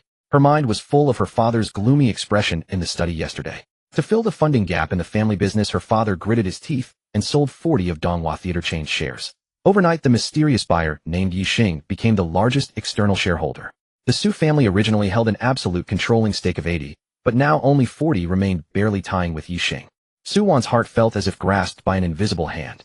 If Ye Xing allied with the fickle small shareholders, not only would her father's chairman position be in jeopardy, but the entire decision-making power of Donghua Theater Chain would change hands. What alarmed her even more was that her own position as executive president might also become unstable. The secretary's report stopped abruptly. Su Wan lifted her head sharply, her voice carrying a hint of barely noticeable hoarseness. Find out where Ye Xing is right now. She had to meet this man before the board meeting, even if only for 5 minutes, to gauge his intentions. Did he want to be a passive hands-off investor, or did he intend to seize Donghua's power and completely reshuffle everything the Su family had painstakingly built? Yes, Madam President, I'll contact him immediately. The secretary stepped out to her desk in the outer office and began dialing Ye Xing's number. Outside the window, the wind carried waves of heat against the glass. Su Wan gazed at the traffic below, sensing a chill climbing from the soles of her feet straight to her crown. With a soft screech of brakes, a Rolls-Royce Cullinan stopped in front of the building. Ye Xing got out holding his daughter, and as he was about to head toward the entrance, a voice stopped him. Oh, isn't this the notorious bootlicker of Xingtu? What, not licking Zhang Xiaoli's boots anymore? Come to Donghua Theater Chain. Which woman are you trying to lick now? Ye Xing followed the voice and almost laughed. Wasn't this Wu Dongbao the one he had fired before? From his attire and position, it seemed he had become a security guard here again. Was he trying to salvage his pride by humiliating Ye Xing? Hey, you didn't expect this, did you? Xingtu fired me, but I still found a job, still a security guard. What's that saying? Ah yes, new map doesn't want me, but somewhere else will. And my uncle is still a manager. We uncles and nephews are still thriving. Wu Dongbao continued. And my uncle is still a manager. We uncles and nephews are still riding high. Ye Xing looked at Wu Dongbao and said, a good dog doesn't block the way. Keep yapping, and I'll fire you again, believe it or not. Whoa, you bastard talking big, huh? Think this is still Xingtu? I got screwed by you at Xingtu, and I haven't gotten even yet. Today you deliver yourself to my doorstep. Open your dog eyes and see where this is. This is Donghua Theater Chain, not your damn Xingtu. You say you'll fire me. Go ahead, fire me, and let me see. You're like a turtle yawning, such a big mouth. Kid, you want to go in? Beg me on your knees. Maybe if you beg well enough, I'll let you crawl between my legs, hee. Wu Dongbao grew more excited as he spoke, even letting out a triumphant laugh. The other security guard nearby looked uncomfortable, opened his mouth, but didn't utter a word. This guy's uncle was a department manager inside. He was just a lowly security guard and didn't want to court trouble. Besides, what did this man's death wish have to do with him? The higher-ups wouldn't blame him anyway. Wu Dongbao's eyes lit up when he saw the little munchkin in Ye Xing's arms. Hey, you there? The little girl you're holding. Where did you steal her from? I have reason to believe you're a kidnapper. Put the little girl down, raise your hands, and surrender. I'll take you to the police station to face justice. Little girl, don't be afraid. Uncle is here to save you. With that, he rolled up his sleeves and strode toward Ye Xing. In his eyes, Ye Xing had become prey, a tool to make a name for himself at the police station and pocket a reward. Daddy, who is this? He's so mean. He keeps scolding you. Guoguo is not happy. Guoguo is angry. Lung Shuyao wrapped her little arms tightly around Ye Xing's neck and pouted indignantly. Oh, baby is unhappy. What should we do? What to do? The little munchkin turned to Xue Lingyue and said, Sister Lingyue, this man dared to scold my daddy. Guoguo wants you to hit him. As you wish, little princess. Xue Lingyue dashed forward in one swift motion, raised her hand, and slapped him hard. Smack. Wu Dongbao couldn't dodge in time. Xue Lingyue slapped him across the face. He spun around twice, shook his head, and his eyes instantly turned red. You bitch, how dare you hit me? Do you know who I am? Smack. Xue Lingyue slapped him again, this time on the other cheek. Wu Dongbao spun around twice in the opposite direction, returning to his starting point. He covered his face with both hands, the searing pain on his cheeks sending his fury soaring to its peak. You fucking whore, dare to hit my face. I'll kill you. He pulled out a rubber baton from his belt and swung it at Xue Lingyue's head. Xue Lingyue swayed to dodge Wu Dongbao's attack, then lightly hooked her foot. Wu Dongbao instantly lost his balance and fell flat on his face. Sister Lingyue, you're amazing. Go, Sister Lingyue. Lung Shuyao cheered excitedly for Xue Lingyue. All right, little princess. Xue Lingyue smiled at Lung Shuyao and also raised an eyebrow at Ye Xing. Wu Dong scrambled to his feet, spat out the mud in his mouth several times, then shouted to another security guard. Old Lu, what the hell are you just watching the show? Why aren't you coming to help? That's right, call for backup. This bitch hitting me is hitting the face of all the security guards of Donghua Theater chain. Today we can't let them get away. Security, Lu hesitated, then called on his walkie-talkie. Soon 5 or 6 security guards rushed over. Brothers, good timing. Let's take her down together, then arrest this kidnapper. I'll treat everyone to a meal tonight. Hearing Wu Dongbao mention a kidnapper, the guards erupted in excitement. Taking him down would bring a reward. With a roar they charged. Shui Lingwei didn't waste words. Aishi rushed over like a tiger among sheep, throwing punches, kicking, twisting, shoulder-barging, elbowing. In a few moves she had all of them on the ground. Clutching their arms and legs they wailed in pain, their rubber batons falling to the ground useless. Just then a black sedan pulled up from outside, and a middle-aged man got out. Seeing the mess at the entrance, especially Wu Dongbao, he erupted in fury. What's going on? Who is causing trouble and deliberately injuring people here? This is outrageous. Call all the security guards. Wu Dongbao saw the man, and like a weaned child seeing its mother, he cried out. Uncle, I was beaten. Get someone to avenge me. Who hit you? Furious, Wu Yoli completely failed to notice Ye Xing standing nearby holding a child. At that moment his eyes were only on his worthless nephew. It's that bastard Ye Xing. He deliberately came to cause trouble, and had people beat us. Ye Xing? Which Ye Xing? Wu Yoli was momentarily stunned, then he spun around abruptly, looking at the man standing aside, who was smiling at him. Ye Xing, it's you? How dare you? Don't you know that hitting people is illegal? If you don't give me an explanation today, Wu Yoli will never let you off. Ye Xing looked at Wu Yoli as if he were an idiot. How brainless must one be to start raging without understanding the situation at all? Old Wu, have you considered that things might not be as you think? Don't you know what kind of person your nephew is? Don't say I didn't give you a chance. Have your precious nephew admit his guilt and apologize to me, and I'll let you off the hook. Apologize, my ass. You bastard, you've made my life so miserable, and you still dare to ask me to apologize. But Wu Dongbao was the first to refuse, cursing loudly at Ye Xing. Wu Yoli's face darkened. This bastard had fired both him and his nephew, not only disgracing them, but also wasting over a decade of his efforts. Already holding a grudge, he had been thinking of when to vent his anger. Now this man had bullied his nephew again, demanding they admit guilt and apologize. Damn it, he's asking for death. Does he really think I'm a clay Buddha with no temper? Wu Yoli suddenly laughed, his expression turning ferocious. Ye Xing, do you think this is Star Map? You're at Donghua Theater chain now, my turf. Believe me, with one word, I can make sure you never leave this door. Oh.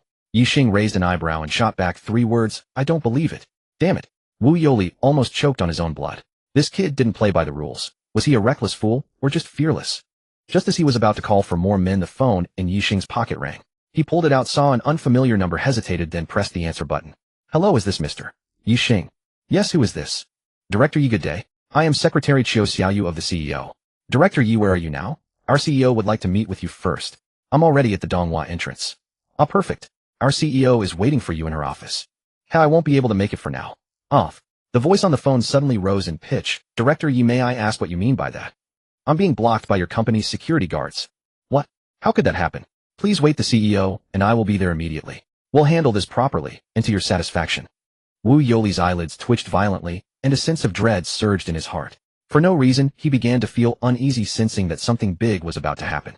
He looked at Ye Xing, a flicker of fear unconsciously crossing his eyes. Could this bastard ruin his plans again? Ye Xing, who? Who were you just talking to on the phone? Wu Yoli asked. Why do I need to report to you who I'm talking to? No. Wu Yoli's forehead beaded with cold sweat. He felt he should try to save himself.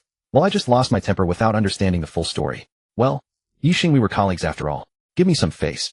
Today's matter, I think my nephew was at fault first. I'll have him apologize to you and make amends. How about that? And not good enough. Old Wu, I gave you a chance, but you didn't take it. Just as Wu Yoli was about to struggle further, 2 graceful figures hurried toward them. The one in front was naturally Executive President Su Wan. Seeing this, his heart clenched twice, and more cold sweat beaded on his forehead. Could it be? Tragedy was about to repeat itself. He had already deeply offended Ye Xing before, and today his nephew had surely provoked him again. Would this not implicate him once more? Director Ye, hello. I am Su Wan, Executive President of Donghua Theater chain. Welcome, Director Ye. Ye Xing lightly shook hands with Su Wan, then pointed at Wu Dongbao and Wu Yoli and asked, when did this uncle-nephew pair start working here? Who hired them? Did these 2 offend Director Ye? Su Wan asked. Ye Xing nodded. Su Wan glanced at Wu Yoli but didn't even spare a look at the security guards lying on the ground. All of you are fired. In the CEO's office, Lung Shuyao sat on Ye Xing's lap, holding a popsicle, licking it in small bites, her eyes half closed, her little feet swinging gently, utterly content. The coffee table was laden with snacks mostly child-friendly, which Su Wan had arranged for the secretary to buy on short notice. Ye Xing was quite pleased. He sat on the sofa across from Su Wan, and their conversation flowed pleasantly. Suwon's earlier worries and anxieties dissipated entirely, leaving her without a shred of psychological burden. Because Ye Xing had explicitly stated that he would not interfere with the company's operations, he intended to be a completely hands-off owner, thoroughly taking it easy. Unless it was a major matter, he didn't want to be summoned. He only requested that his dividends be deposited into his account each quarter on time. President Chairman Yi, it's time. The others are already waiting. Please proceed to the conference room. Ye Xing went to the conference room to make a brief appearance, especially to meet the founder Su Donghua. After a tedious 20 minutes, he made an excuse and left under the astonished gazes of the crowd. Of course, Su-won was not among the astonished, as the two had discussed it beforehand, and she seemed to have anticipated this outcome. After all, his precious daughter was waiting outside. He found a hotel attended to his daughter's needs, and after a short rest the three of them headed toward Huayu Tower in the car. He was going to pick up his daughter's mother Lung Furong, and then head to the train station to meet his parents. Arriving at the entrance of the building, Ye Xing got out of the car holding his daughter and walked inside. Passers-by were immediately captivated by the sight of the little milk dumpling. She was so beautiful and adorable. Some bold young women even approached to greet Ye Xing and his daughter, and some even pulled out their phones asking for photos together. The angle and effect of the photos made Ye Xing feel a bit uneasy because the scene looked like a family of three. The little milk dumpling welcomed everyone without refusal and thoroughly enjoyed the attention. Ye Xing had initially wanted to decline, but he ended up keeping his mouth shut. As long as his daughter was happy, he would do anything. After nearly 20 minutes of such delay, they finally entered the elevator and ascended to the 18th floor. Pushing open the door and stepping inside, Fan Siki immediately stood up to greet them upon seeing Ye Xing and his daughter. She was about to inform Lung Furong inside, but Ye Xing stopped her because he wanted to surprise Lung Furong. He carried his daughter and pushed open the inner door, and then the little milk dumpling betrayed him. Mama Guoguo is here. Guoguo and Papa have come to pick you up. Lung Furong was reviewing a document when she heard her daughter's voice, a mix of surprise and delight. She quickly stood up, trotted over, and scooped her daughter into her arms. Honey, what wine blows you here? You finally deigned to come see me at my company. Ye Xing smiled and said, today it's a northeast wind turning southwest. Lung Furong rolled her eyes. Same old you. Ye Xing noticed the watch on her wrist, the frost lotus embracing moon worth $1 million that he had given her before, and couldn't help but smile. She hadn't worn it before, but it seemed after yesterday, she had finally embraced her true identity. He took a box from his pocket and opened it, revealing a diamond ring. Ye Xing picked up the ring and slipped it onto the ring finger of Lung Furong's right hand. He admired it and nodded. Not bad, it suits your hand perfectly, wife. Lung Furong gazed at the beautiful diamond ring, her eyes brimming with tenderness. Honey, moi, it's wonderful having you. Is it because I gave you the ring? You? Lung Furong wanted to kick him down the stairs. The emotion she had just built up was shattered by him. This man always messed with her feelings, leaving her in a mix of laughter and tears. Let's go, it's about time. Okay. The elevator doors opened, and Ye Xing stepped out holding their daughter, with Lung Furong linking her arm through his. The family of three walked through the lobby, toward the main entrance. Little did they know their appearance stunned everyone in the lobby, especially the staff, who knew Lung Furong. They looked as if they had seen a ghost. Once the three stepped outside, the crowd buzzed with chatter. What's going on? What am I seeing? The goddess. Holding a man's arm. Oh no, Mom, I'm heartbroken. I've lost my purpose in this building. Who is that man? He's so handsome. Is there glue on him? My eyes are stuck on him. Sisterly, you feel that way too? I thought it was just me, I didn't dare to say. Why do good-looking men always get snatched up first? It's unfair. Wasn't President Long supposed to have androphobia and cleanliness obsession, allergic to men? Was that all a lie? Puff, that was just an excuse to avoid being harassed by you stinky men, don't you get it? Look at her now, clinging to a man. Still not clear. Who are you calling a stinky man? Just because you spray that cheap perfume, do you think you're a fragrant woman? Bastard. Who said I use cheap perfume? This perfume costs more than your monthly salary. Oh my god, our goddess is pregnant and has a daughter. Who did it? Are you blind? Lung Furong is clinging to that man. Who else could it be? I'm quitting. I'm leaving this heartbroken building. I'm leaving this city. Sure, buddy, want me to print your resignation letter? Old one, you're going to lose a friend like this. Ye Xing and his family were unaware of all this. The three of them sat in the car with Shui Lingwei gripping the steering wheel firmly, heading steadily toward the train station. Calculating the time his parents would soon arrive. Ye Xing. Lung Furong asked nervously, I haven't even bought a gift for your parents. Is it bad to meet them so hastily like this? Will your parents think I'm thoughtless and hold a grudge against me? Watching Lung Furong, who seemed at a loss, and even a little pale, Ye Xing couldn't help but laugh. Honey, how many years have you been a CEO? What do you mean? I think your temperament still needs some polishing. Lung Furong shot him a coquettish glare. They're my in-laws, not my employees. Do you expect me to put on a stern face? Are you trying to get me a bad review on our first meeting? All right, put your heart at ease. My parents are easygoing and easy to get along with. Even if there are gifts, it will be them giving you something. I guarantee they'll love you at first sight. Honey, you're not lying to me, are you? If I lie, I'm a dog. I don't want you to be a dog. Then what do you want me to be? Lung Furong looked at Ye Xing and uttered two words that made him grind his teeth. Beast! Shui Lingyue's hand trembled, and the car traced an S shape along the road. Frightened, she quickly gripped the steering wheel and straightened out, a cold sheen of sweat breaking across her body. Boss, I'm sorry. She hurriedly apologized. Ye Xing shot her a cold glance, then said, I hope there won't be a next time. Yes, boss, I guarantee this won't happen again. Daddy, what did Mama mean by beast?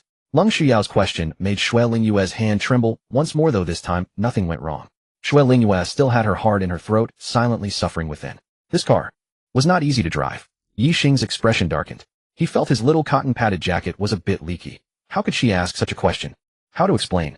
That beast is not the same kind of beast. He shot a fierce glare at Lung Furong, who stuck out her little tongue, made a goofy face, and then wore an expression of eager anticipation. As a qualified daughter-doting dad, he had to answer his child's question. Ye Xing's eyes darted around, then he said, well, darling, beast generally refers to wild animals and birds. Like tigers, lions, eagles, and those, they are wild animals. Different from the kittens and puppies kept at home, they mostly live in the wilderness. Later people used it to refer to those particularly unreasonable individuals who harm others and lack manners and decency. Just like some older children who deliberately bully younger ones, snatch toys, and refuse to apologize, such behavior is very much like that of a senseless wild beast. Oh, Guoguo understands. Just like that Zhao Xiaoyang from the kindergarten I used to attend. He always bullied other children and even snatched Guoguo's milk. He's a beast, right? Ye Xing felt his daughter was far too clever, her thinking so leaps and bounds. How could she draw such connections on her own? He was slightly at a loss, but replied, yes. I suppose so. Wifey, what do you think? Ye Xing raised an eyebrow at Lung Furong, dragging her into it. Lung Furong's expression stiffened. Seeing her daughter's expectant gaze turn toward her, she forced herself to reply, Guoguo is right. Anyone who bullies my daughter is a beast, regardless of age or gender. Really? He. The little dumpling beamed with delight, and both Ye Xing and Lung Furong secretly sighed in relief. Finally, no more entanglement over the word beast. But the next moment both of them were in trouble again, because the little dumpling chimed in with yet another question. But Mama, why did you want Daddy to be a beast? Lung Furong's face flushed crimson in an instant, stammering and unable to find an answer. Seeing her mother couldn't respond, the little dumpling turned around again and said, Daddy, why did Mama want you to be a beast? Ye Xing pressed a hand to his stomach, and the little dumpling grew a bit flustered. Daddy, is your tummy hurting? Do we need to go see a doctor? Darling, Daddy's stomach isn't hurting. Then what hurts? My stomach. Stomach hurts. Then why are you holding your belly? Daddy has a sagging stomach. Boss, we've arrived at the train station. Shui Lingyue's words sounded like heavenly music, rescuing Ye Xing from his predicament. Darling, let's get off and pick up Grandpa and Grandma. Ye Guoguo is going to pick up Grandpa and Grandma. Mama, hurry up, don't be late. If Grandpa and Grandma don't see Guoguo, they'll be terribly sad. The little dumpling's attention was finally diverted. Ye Xing and Lung Furong exchanged a glance, then both wiped the cold sweat from their foreheads. It's all your fault. Lung Furong chided coquettishly. Wifey, that's not fair.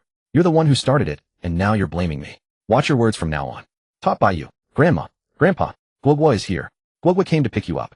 The little dumpling had sharp eyes and spotted Yu Rongguang and Lan Xinyu emerging from the exit far off. She waved both little hands and shouted excitedly. As if by telepathy, Lan Xinyu in the crowd looked up and exclaimed with excitement, Oh, my precious granddaughter, Grandma misses you to death. She then shoved her bag into Yu Rongguang's hands, pushed through the crowd, and charged forward. Ye Xing hurried to meet her, saying, Mom, slow down, watch your step. I'm fine, Mom's still young. While speaking, Lan Xinyu had already rushed up, gently cradling the little dumpling in her arms pressed against her chest, as if holding the whole world. Shui Lingyue quickly took position nearby, her eyes vigilantly scanning the surroundings, fulfilling her duties as a bodyguard. Cousin. Hello, cousin. Lan Taotao and Su Wenwen were loaded down with bags and packages, some of which their mother had dumped onto their father, and these two had picked up the burden. Dad. Ye Xing greeted his father first, then turned to the two with a smile on his face. What, haven't even finished your honeymoon, and already preparing to report for work? Su Wenwen blushed and lowered her head while Lan Taotao scratched the back of his head and grinned foolishly. Cousin, it's just that we knew Aunt and Uncle were coming to see you, so we decided to come along. Excellent. Stay at home tonight, and I'll arrange something for you tomorrow. Right away, as our cousin says. Lung Furong walked up to Lan Xinyu, and Yu Rongguang, her pretty face flushed, but she called out boldly, Mom. Dad. Lan Xinyu answered warmly, her eyes gleaming as she looked at Lung Furong. Such a daughter-in-law, so beautiful. Just like a fairy descended from heaven, even more stunning than any painting.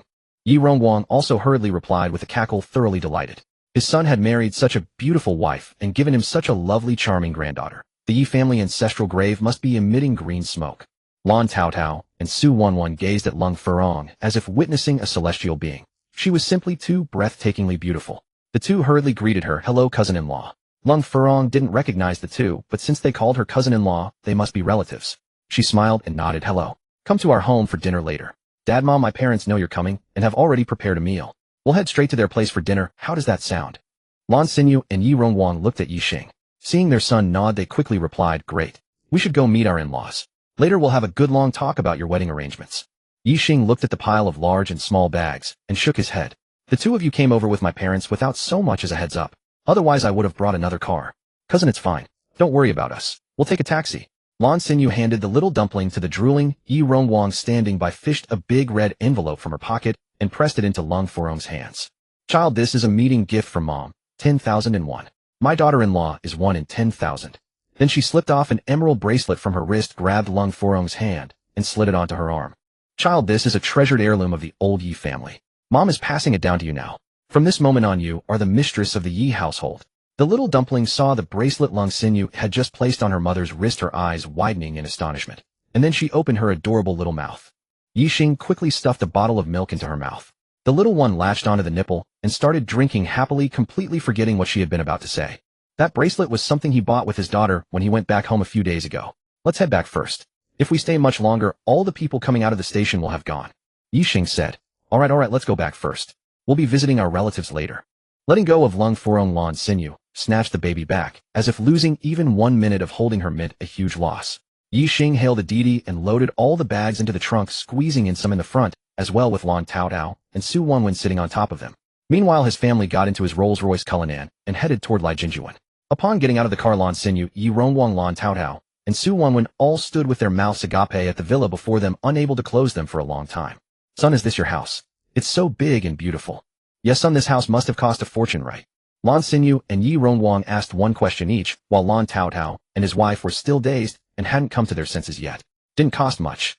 Ye Xing smiled and added in his thoughts, a gift from the system, not a penny spent. Grandpa Guoguo knows this house costs a small goal. A small goal.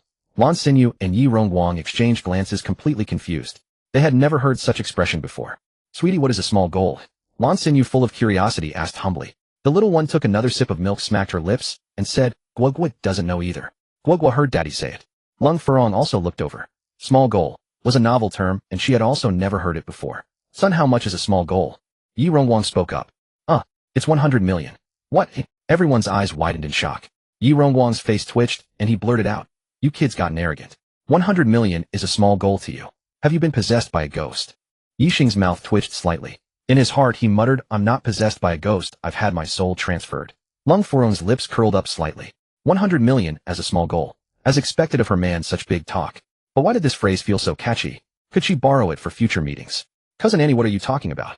Finally snapping back to reality, Lan Taotao hurried over to ask, feeling as though he had missed something crucial.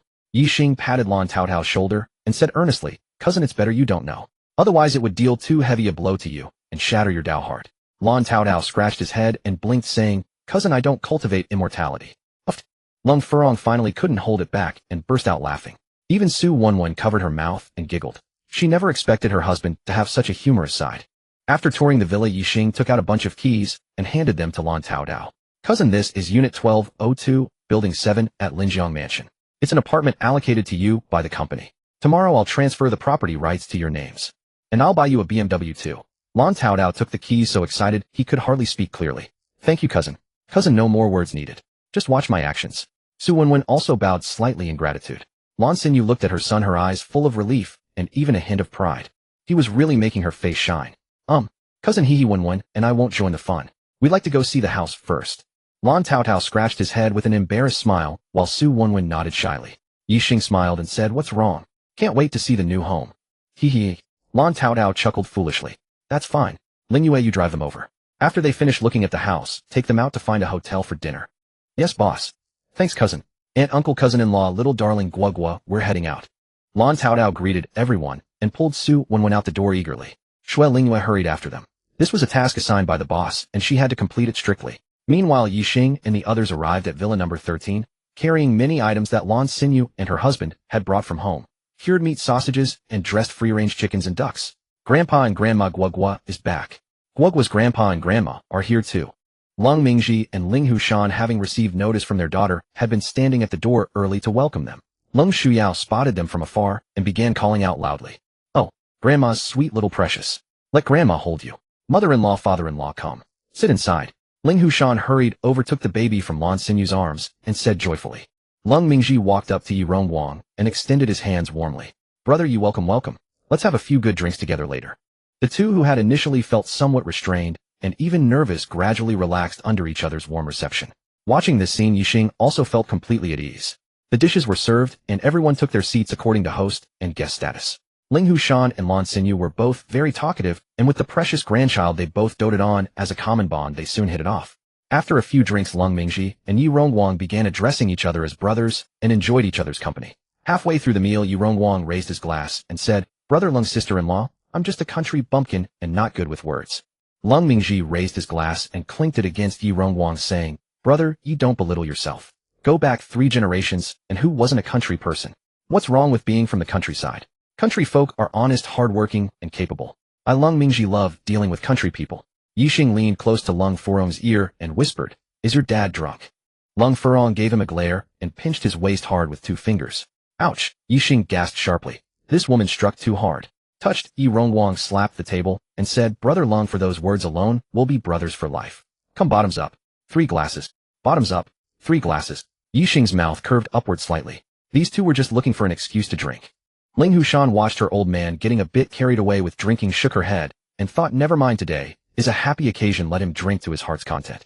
Lan Xinyu saw the two rolling up their sleeves and ready to go at it, and hurriedly said, Old man, don't just focus on drinking, let's talk about the real matter. Ye Wang quickly put down his glass and said in annoyance, Look at my brain, it's short-circuiting. Brother Lung's sister-in-law, your family, and I have come today to formally propose.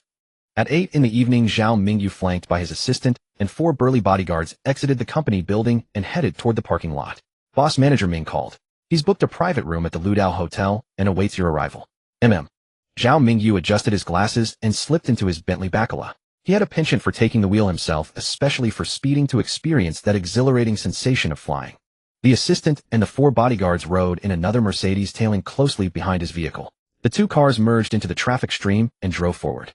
They failed to notice a car trailing them like a specter. Inside were 4 men, one of whom pulled out his phone and made a call. Brother Zhang, the goods have left the warehouse. Target Ludao Hotel. Receive. The call ended with those 2 curt words. The evening wind swept the asphalt road, stirring a chill. Zhao Mingyu's Bentley headlights pierced the darkness as he sped along. At a 3-way intersection, he spun the steering wheel, and the car executed a sharp drift, elegantly veering onto the right-hand road. He floored the accelerator, then, boom. Before he had gone 200 meters, he slammed on the brakes, slowing down. Ahead, a sand-laden truck lay diagonally across the road, blocking it completely, sand grains beneath its wheels rustling in the night wind. Beep, beep, beep. He honked frantically, the shrill sound piercing the empty road. Yet the truck showed no sign of movement. Damn it, what a buzzkill. Zhao Mingxian slapped the steering wheel and cursed in irritation. The Mercedes pulled up and stopped. 4 bodyguards leaped out swiftly, surrounding the Bentley, hands on their riot batons at their waists, eyes scanning the surroundings warily. Before the bodyguards could assess the situation, 6 masked men in black rushed out from the roadside woods, moving as fast as hunting leopards, and lunged at the bodyguards without a word. The dull thuds of fists striking bones rang out one after another. Though the 4 bodyguards were strong, they were no match for the attackers' vicious and cunning moves. Elbow strikes to the throat, knee thrusts to the abdomen. Within 3 exchanges, the 4 bodyguards collapsed one by one, unconscious, with blood foam seeping from the corners of their mouths, shimmering darkly under the streetlights. The trailing car had now rushed close. The door opened, and 4 more men in black stepped out, walking steadily toward the Bentley. Bang, bang, bang. Crack, crash. The windows were shattered with iron bars and a few blows. Cold metal pressed against his neck as he was dragged out of the driver's seat and thrown onto the sandy ground, his expensive custom suit torn and frayed. You? Who are you? What do you want? I am Zhao Mingyu, the eldest grandson of the Zhao family. If you dare touch me, the Zhao family will never let you off. Zhao Mingyu covered his face and roared, his tone filled with arrogance, yet tinged with fear and panic. But his answer came in the form of a heavy kick to his knee, the crisp sound of bone shattering mingling with his scream. Then fists and feet rained down on him like a storm. The excruciating pain of broken arms, legs, and ribs followed in succession, his curses quickly turning into pitiful wails. Mercy! I was wrong. Stop! Don't hit me. Gentlemen, I have money. I'll give you money, just stop beating me, let me go. Whatever they paid you, I'll double it. No, triple it. Yet the men in black remained unmoved and did not stop. Only when Zhao Mingyu lay limp on the ground, barely breathing like a heap of mud, did they cease their assault. The leader of the black-clad men crouched down, lifted his chin with the tip of his boot, and spoke in a voice as cold as ice. Your Zhao family has offended someone you shouldn't have. This is a lesson. If you don't behave, not a single soul in the Zhao family will be left alive. With that, the group quickly retreated into the darkness. The sand truck started its engine and vanished into the night in an instant. On the road there remained only the shattered glass of the Bentley, the unconscious bodyguards, and the barely alive Zhao Mingyu letting out intermittent moans in the cold wind. At a street corner in the western suburbs of the capital, there was an underground casino. 5 foreign former mercenaries stumbled out of the dimly lit doorway, the pungent smell of smoke and alcohol clinging to their ragged appearance. The burly leader Borst, nicknamed Black Bear, was followed by the lanky sniper Ryan. The other 3, Samson, a brute with enough strength to overturn a bull with his bare hands. The agile and cunning Cullen, and the booze and woman-loving Ian. The 5 of them trudged along the dark street, cursing, for their pockets were empty. They had lost their last coin at the gambling table. Their coarse curses shattered the night. Damn dice. Why can't I ever win a single bet? Yeah, I bet on big, and it comes up small. Oh, I bet on small, and it comes up big. It's like it's out to get me. I'm full of pent-up rage. I need to find those women to blow off some steam. Borst kicked an empty can away, and the group cursed as they turned into a narrow, dark alley. There they kept women they supported. Blinded by their lust, their usual vigilance waned, and they completely failed to notice the cold gleam hidden in the shadows behind them. They stepped into the alley. After walking a few meters, the leader Borst abruptly stopped. The others also shuddered and tensed up. Ahead of them appeared 7 or 8 figures. A slightly lean man stood at the front, twirling a gleaming throwing knife around his finger. It was Ye Xing. They tried to turn and run back, but behind them a dozen more men blocked their escape. Ye Xing waved his hand, and 20 black-clad men charged forward like tigers descending a mountain. Though caught off guard, Borst and his men fought back with their battlefield instincts. Ryan threw a punch at the nearest black-clad man. Samson elbowed one in the ribs, and Cullen struck with vicious precision. But the black-clad men were fierce and outnumbered them.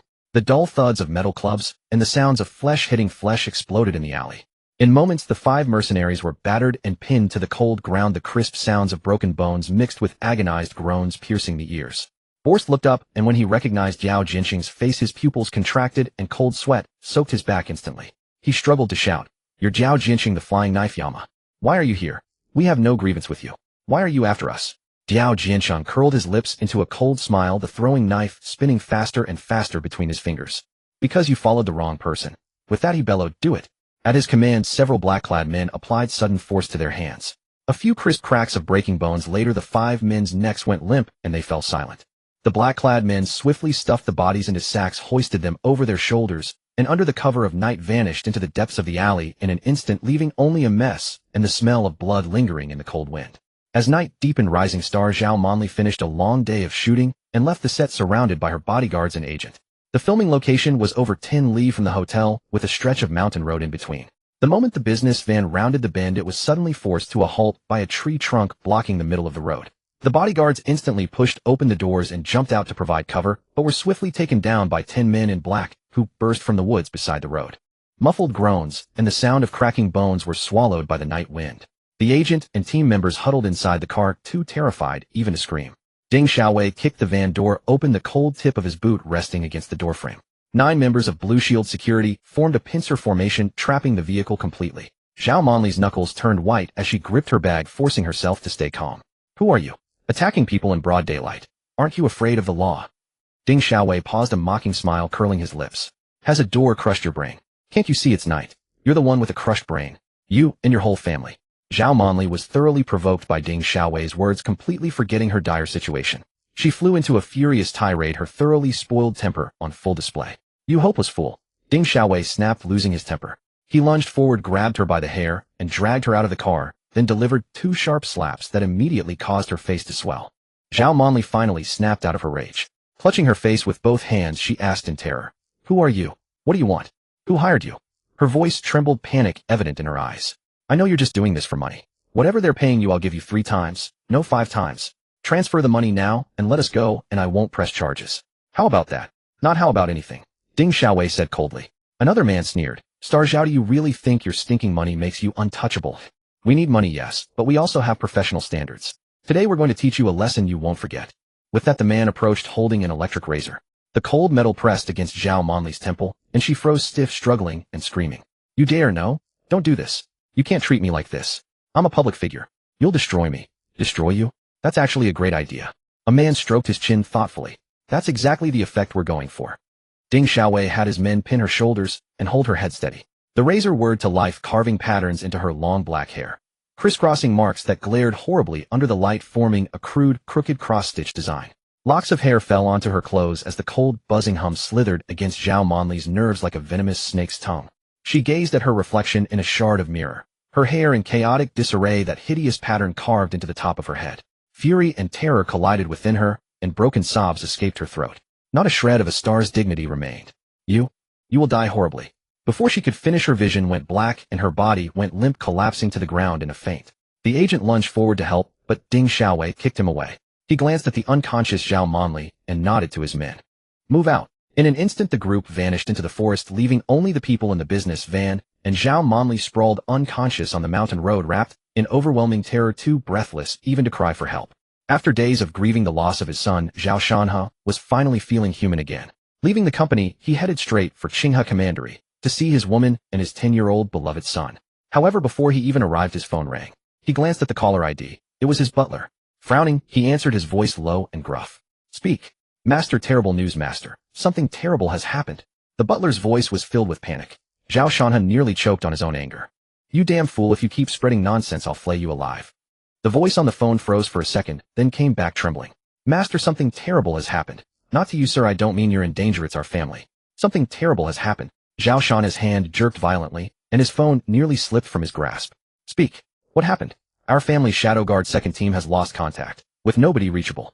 And the eldest young master, What happened to Mingxian? The eldest young master was attacked by unknown forces on his way home from work. He's been severely beaten and is critically injured. What? When did this happen? Where? And where are his bodyguards? Are they all dead?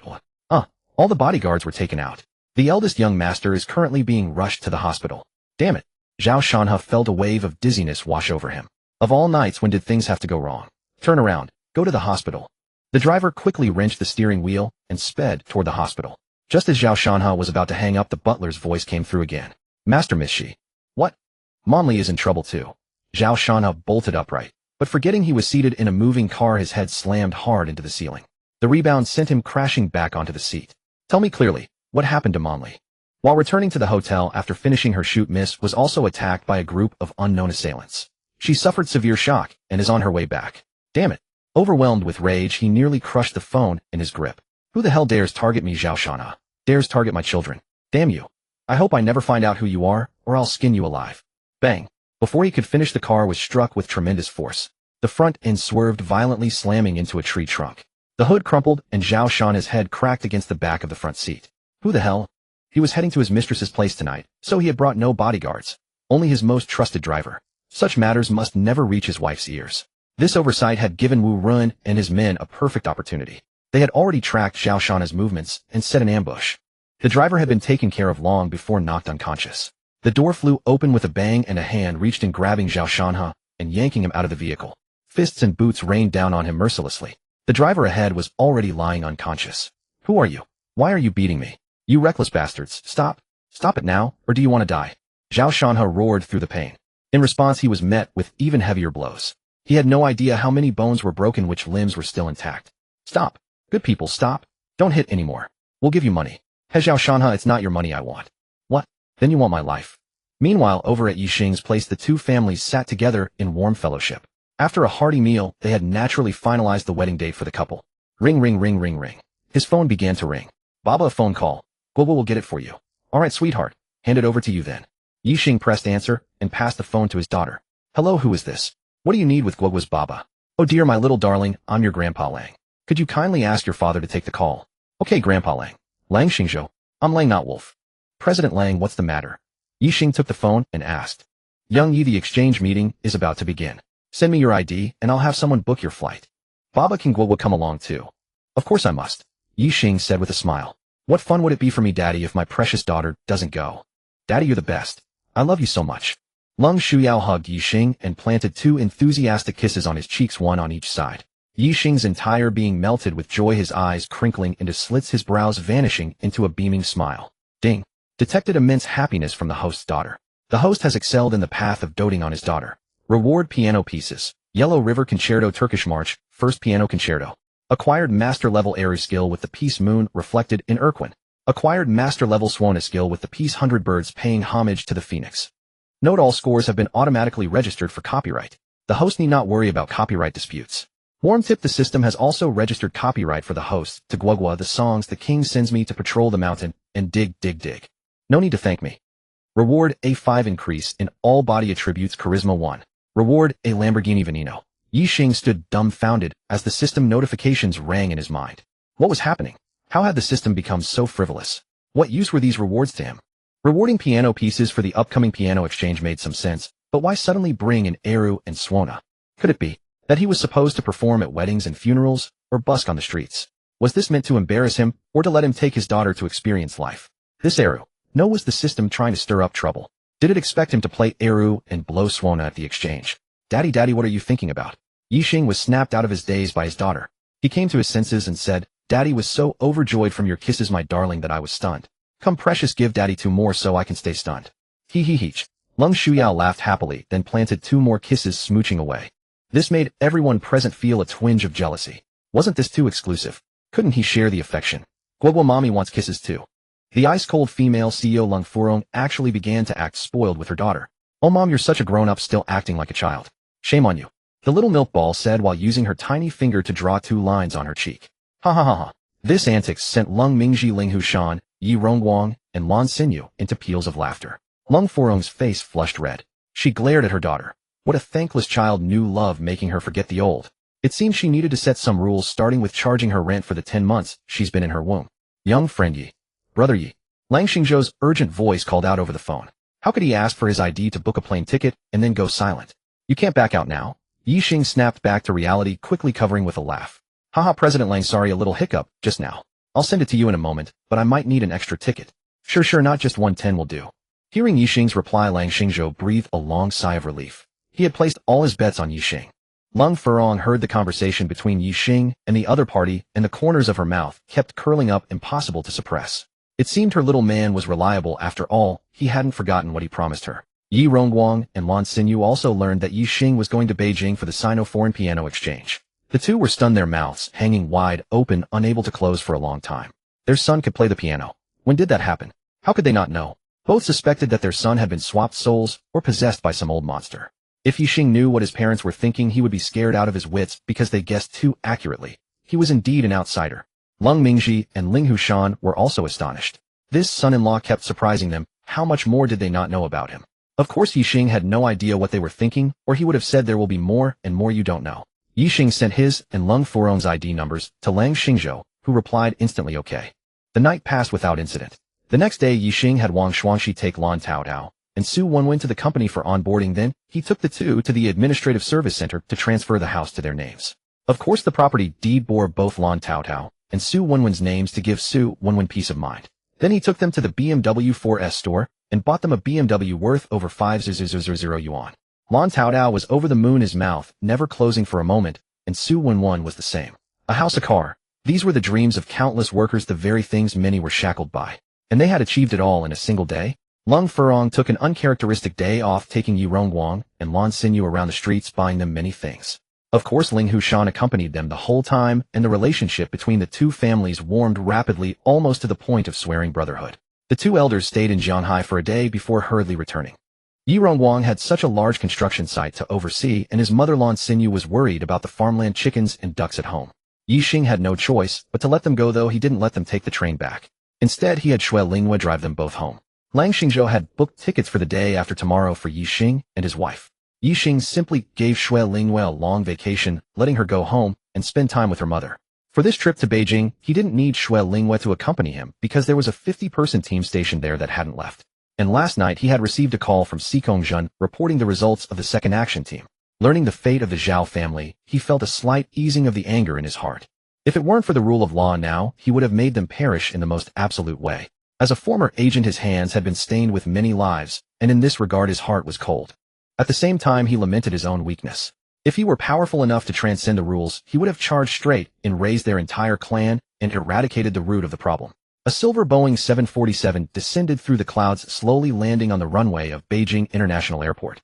Ye Xing held his daughter, who wore a white princess dress, a white lace sun, had a pair of small sunglasses on her nose, golden crystal shoes, and a pacifier in her mouth. Beside him walked Lung Furong, dressed in a long white gown, with light makeup, looking as delicate as a bird clinging to him. As the 3 descended the gangway, Lang Xingzhou rushed over with a girl in tow. "Hello, Grandpa Wolf." the little bun greeted obediently. "Ah, such a good child." Lang Xingzhou replied with a wry smile in his heart, "I'm Lang, not a wolf." The girl beside him quickly handed over a panda plush toy. "Beautiful little princess, this is your big sister's gift for you." "Thank you, sister. You are beautiful too." Giggling, the girl burst into laughter upon hearing the little bun's compliment. Then she prepared to hand the bouquet of flowers to Ye Xing. The little bun quickly said, "Let Guoguo hold them, Guoguo will take them." As a result, the little bun clutched a panda plush in her left hand, a bouquet in her right, and a milk bottle dangled from her mouth. Her rosy cheeks framed by the blossoms made her look like a little elf from the forest, instantly melting the hearts of everyone passing by. People gathered around greeting her and showering her with praise. Some even asked for photos with the little bun, including a few foreigners.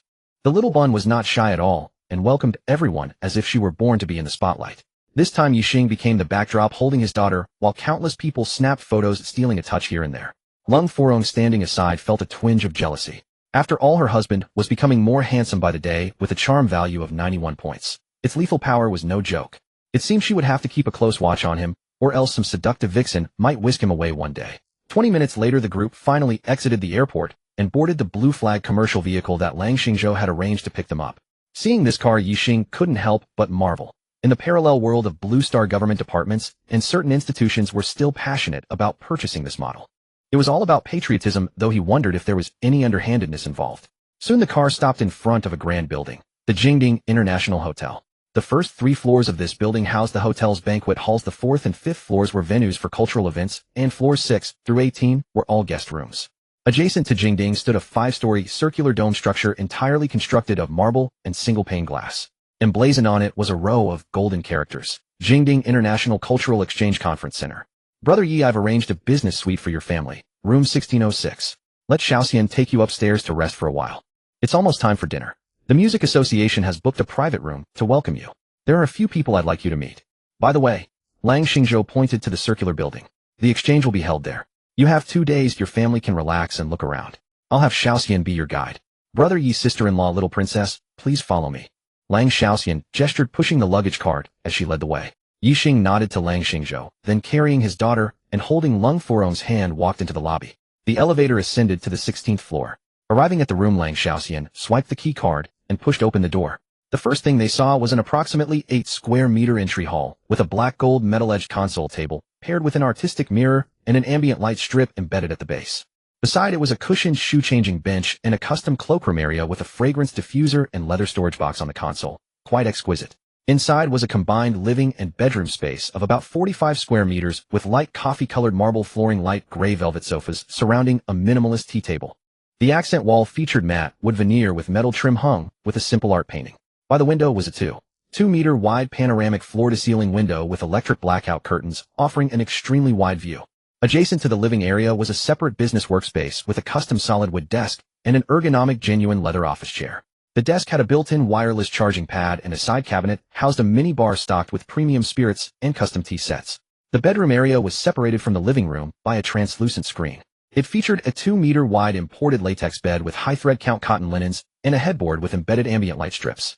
On each side stood solid wood nightstands with touch control lamps and USB fast charging ports. The wardrobe was built in, equipped with smart induction lights and a clothing care area. The bathroom was designed with a 3-way dry-wet separation double sinks with high-definition anti-fog mirrors and thermostatic faucets, with a makeup storage grid embedded in the countertop. The separate shower area featured both a rain shower head and a handheld spray with premium toiletries. The smart toilet had heating and cleaning functions with a soft cushion stool beside it. The bathing area used non-slip marble, and the overall color scheme was beige and light gray accented with metal fixtures, exuding quality and convenience. After a tour, Ye Xing nodded with satisfaction. The little bun ran around the living room extremely excited. She spent the most time at the panoramic window, gazing at the forest-like buildings, the bustling traffic below, and the ant-sized stream of people shouting and exclaiming non-stop. "Wow, Daddy, so high. Wow, so many houses, so many cars. Why are those people so tiny like ants? Can they transform?" Ye Xing walked over to his daughter, crouched down, and gently wrapped an arm around her. "Baby, standing so high, aren't you scared?" "Not scared. Guoguo is very brave." The little bun puffed out her chest proudly. "Huh." Ye Xing laughed heartily. "Good girl, you're truly Daddy's little hero." "Really? Hee hee." Hearing her father's praise, the little bun giggled with joy. Lung Forong, having arranged the luggage, watched the heartwarming interaction between father and daughter, her eyes soft and full of love. She walked to the window, her gaze fixed on a certain spot, a complex expression gradually appearing on her face. It had been exactly 3 years since she left, everything felt different. She had fled to escape her grandfather's arranged marriage with the Zhao family. Her parents, worried about her being alone and raising a daughter, had moved to be with her. This had warmed her lonely heart. Now she was back, but not alone. This time there were 3 of them, her daughter and her husband by her side.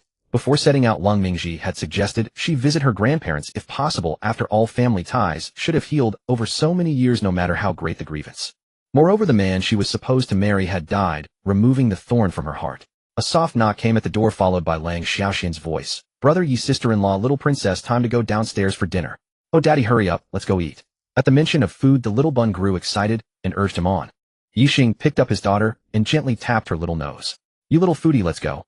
The 4 of them made their way to the second floor, heading for the private room, when a melodious piano melody drifted from a corner of the lobby. "Hey daddy, there's a little sister playing the piano over there." In the second floor hall, warm golden lights spilled across the scattered dining tables, filling the space with guests of both Eastern and Western faces. Eastern diners held chopsticks with delicate precision, while Westerners wielded knives and forks in measured strokes, the clinking of glassware leaving only faint whispers, the entire room immersed in tranquility. All eyes unconsciously drifted toward the piano in the corner, even their breathing grew lighter, fearful of disturbing that flowing melody. A young woman in a floral print dress sat with her back to the crowd, raven black hair cascading over her shoulders, her fingertips dancing gracefully across the keys. She played with such deep immersion, her spine straight and composed, as if the clamor and bustle around her held no relevance. She existed entirely within the world that belonged solely to the piano. That melody carried a faint, lingering desolation, enveloping her in an ethereal mist, as though a thin veil of gauze separated her from all the worldly noise. Though seated in the thronging restaurant, she radiated not a trace of mundanity, only a bone-deep loneliness, like a star abandoned by the world, quietly luminous in the corner. That worldly detachment stirred a gentle ache in the heart. "Daddy, that big sister plays the piano so beautifully." "Yes, you're absolutely right, sweetheart." Ye Xing hastened to agree. "Daddy, I want to learn piano too." "Why, oi?" Lung Shuyao took a sip of milk and answered in her baby-soft voice, "Guoguo feels. Girls playing the piano look so beautiful. Guoguo wants to be beautiful too." Lang Xiaoxian couldn't help but burst out laughing. So the little dumpling's reason for wanting to learn piano was simply to show off her looks. Ye Xing gave Lang Xiaoxian a sideways glance and said with a broad smile, "All right, sweetheart, we'll arrange it as soon as we get home. Whenever you feel like learning, you learn. Whenever you don't, you don't." "Moi?" The little dumpling planted a kiss on Ye Xing and exclaimed joyfully, "Daddy is the best to Guoguo." Lung Furong pouted. This man was far too good to their daughter, wasn't he?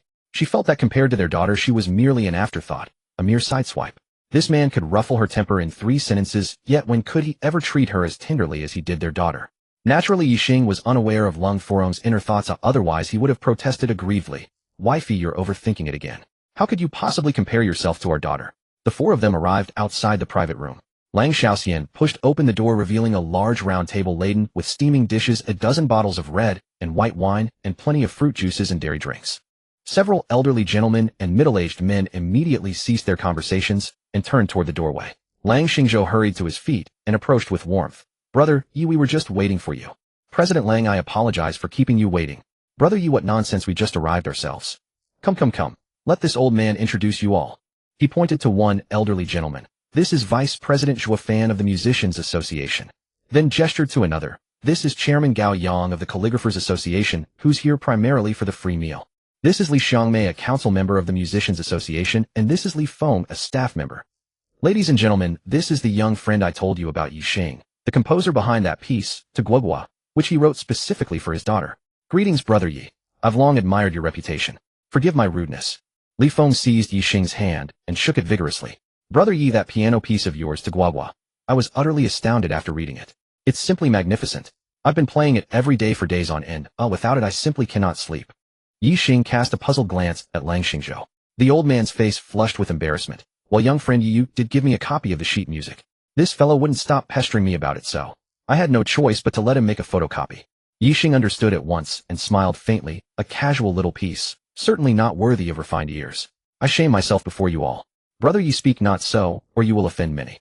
A piano composition of such earth-shattering brilliance, and you call it a casual trifle unworthy of refined ears. Then after all these years, haven't all of us simply wasted our lives?" "Ha ha ha." Zhuo Fan threw his head back and laughed aloud. "Well put. We old ghosts truly have lived our lives for nothing. After all these years of striving, who among us could produce a piano piece like young friend Yes? As the saying goes, the rear wave drives before the front. Each new generation replaces the old. This World Youth Pianist Exchange Conference rests squarely upon young friend Ye's shoulders. I hope young friend Yi crushes them beneath his feet and teaches them a lesson they shall never forget, so that in the future they dare not behave so obsequiously in our presence. Meanwhile, Li Xiangmei hurried to greet Lung Furong and the little dumpling. She genuinely adored the child, unable to bear setting her down for a moment. She kept her cradled in her arms and bustled about piling all the finest delicacies before the toddler, chattering endlessly that she hoped her son would hasten to produce another such darling grandchild for her. The meal was lively and heartening. Gao Yang, who had come merely to freeload, found his eyes widening after just a few words with Ye Xing about calligraphy. He realized the man truly understood the art, though his own skill remained unknown. If not for the ill timing and his status as guest, he would have insisted Ye Xing display his craft right then and there. Li Xiangmei noticed the little dumpling taking 2 bites of food only to demand a mouthful of milk, refusing entirely the milk and beverages she had prepared. She couldn't help but ask, "Sweetheart, why do you only drink your own milk and refuse the rest?" Lung Shuyao glanced at the drinks and milk, a hint of distaste in her tone. "Grandma, Li, because none of these taste as good as Guoguo's milk." Li Xiangmei was puzzled. Could powdered milk really brew such delightful milk? Her curiosity was immediately awakened. Sweetheart, might Grandma take just a taste of your milk?" Seeing the little dumpling savor it so deliciously, she felt that unless she tasted it herself, her remaining years would be plagued by an enormous regret. "All right." The little dumpling handed her bottle to Lung Furong and said, "Mama, pour just a little for Grandma Li to taste. Then she'll know Guoguo isn't lying." The moment Li Xiangmei took a sip, her eyes widened. It was truly fragrant.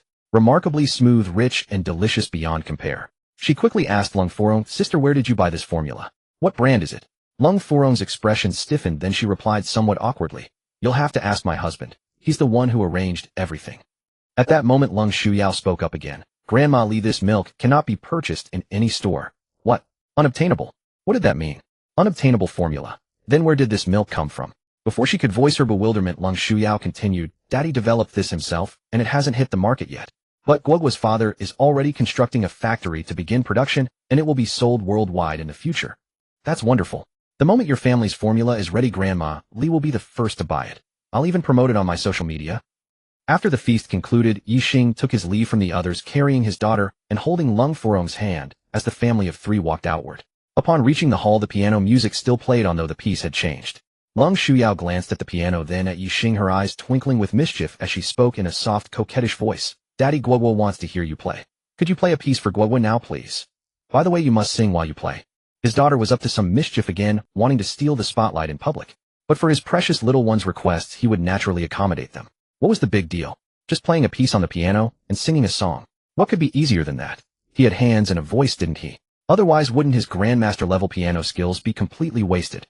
Ye Xing smiled and was about to agree when several mocking laughs drifted from his side. 4 or 5 fashionably dressed young men and women walked by side by side. Hearing the little dumpling's words, their glances swept over Ye Xing with faces full of disdain and contempt. The man at the front sneered. "Is the bar for piano players this low nowadays? Can every Tom, Dick, and Huck claim they can play? You probably haven't even touched a piano key in your life, let alone red sheet music. You only dare to put on airs in front of your own daughter. Now the jig is up." The woman linking arms beside him chimed in, her eyes sweeping over the little dumpling with an even sharper, more cutting tone. "You've obviously instilled all your bragging into this child's head, teaching them to be so vain and obsessed with face. He looks decent on the surface, but his nature is so sinister. It's a shame he's corrupted the child. This kid is so adorable, what a waste to be born into such a family. How could she have been reincarnated into a family like this? That man doesn't look like anyone of good character. Right, he looks like a pretty boy living off a woman."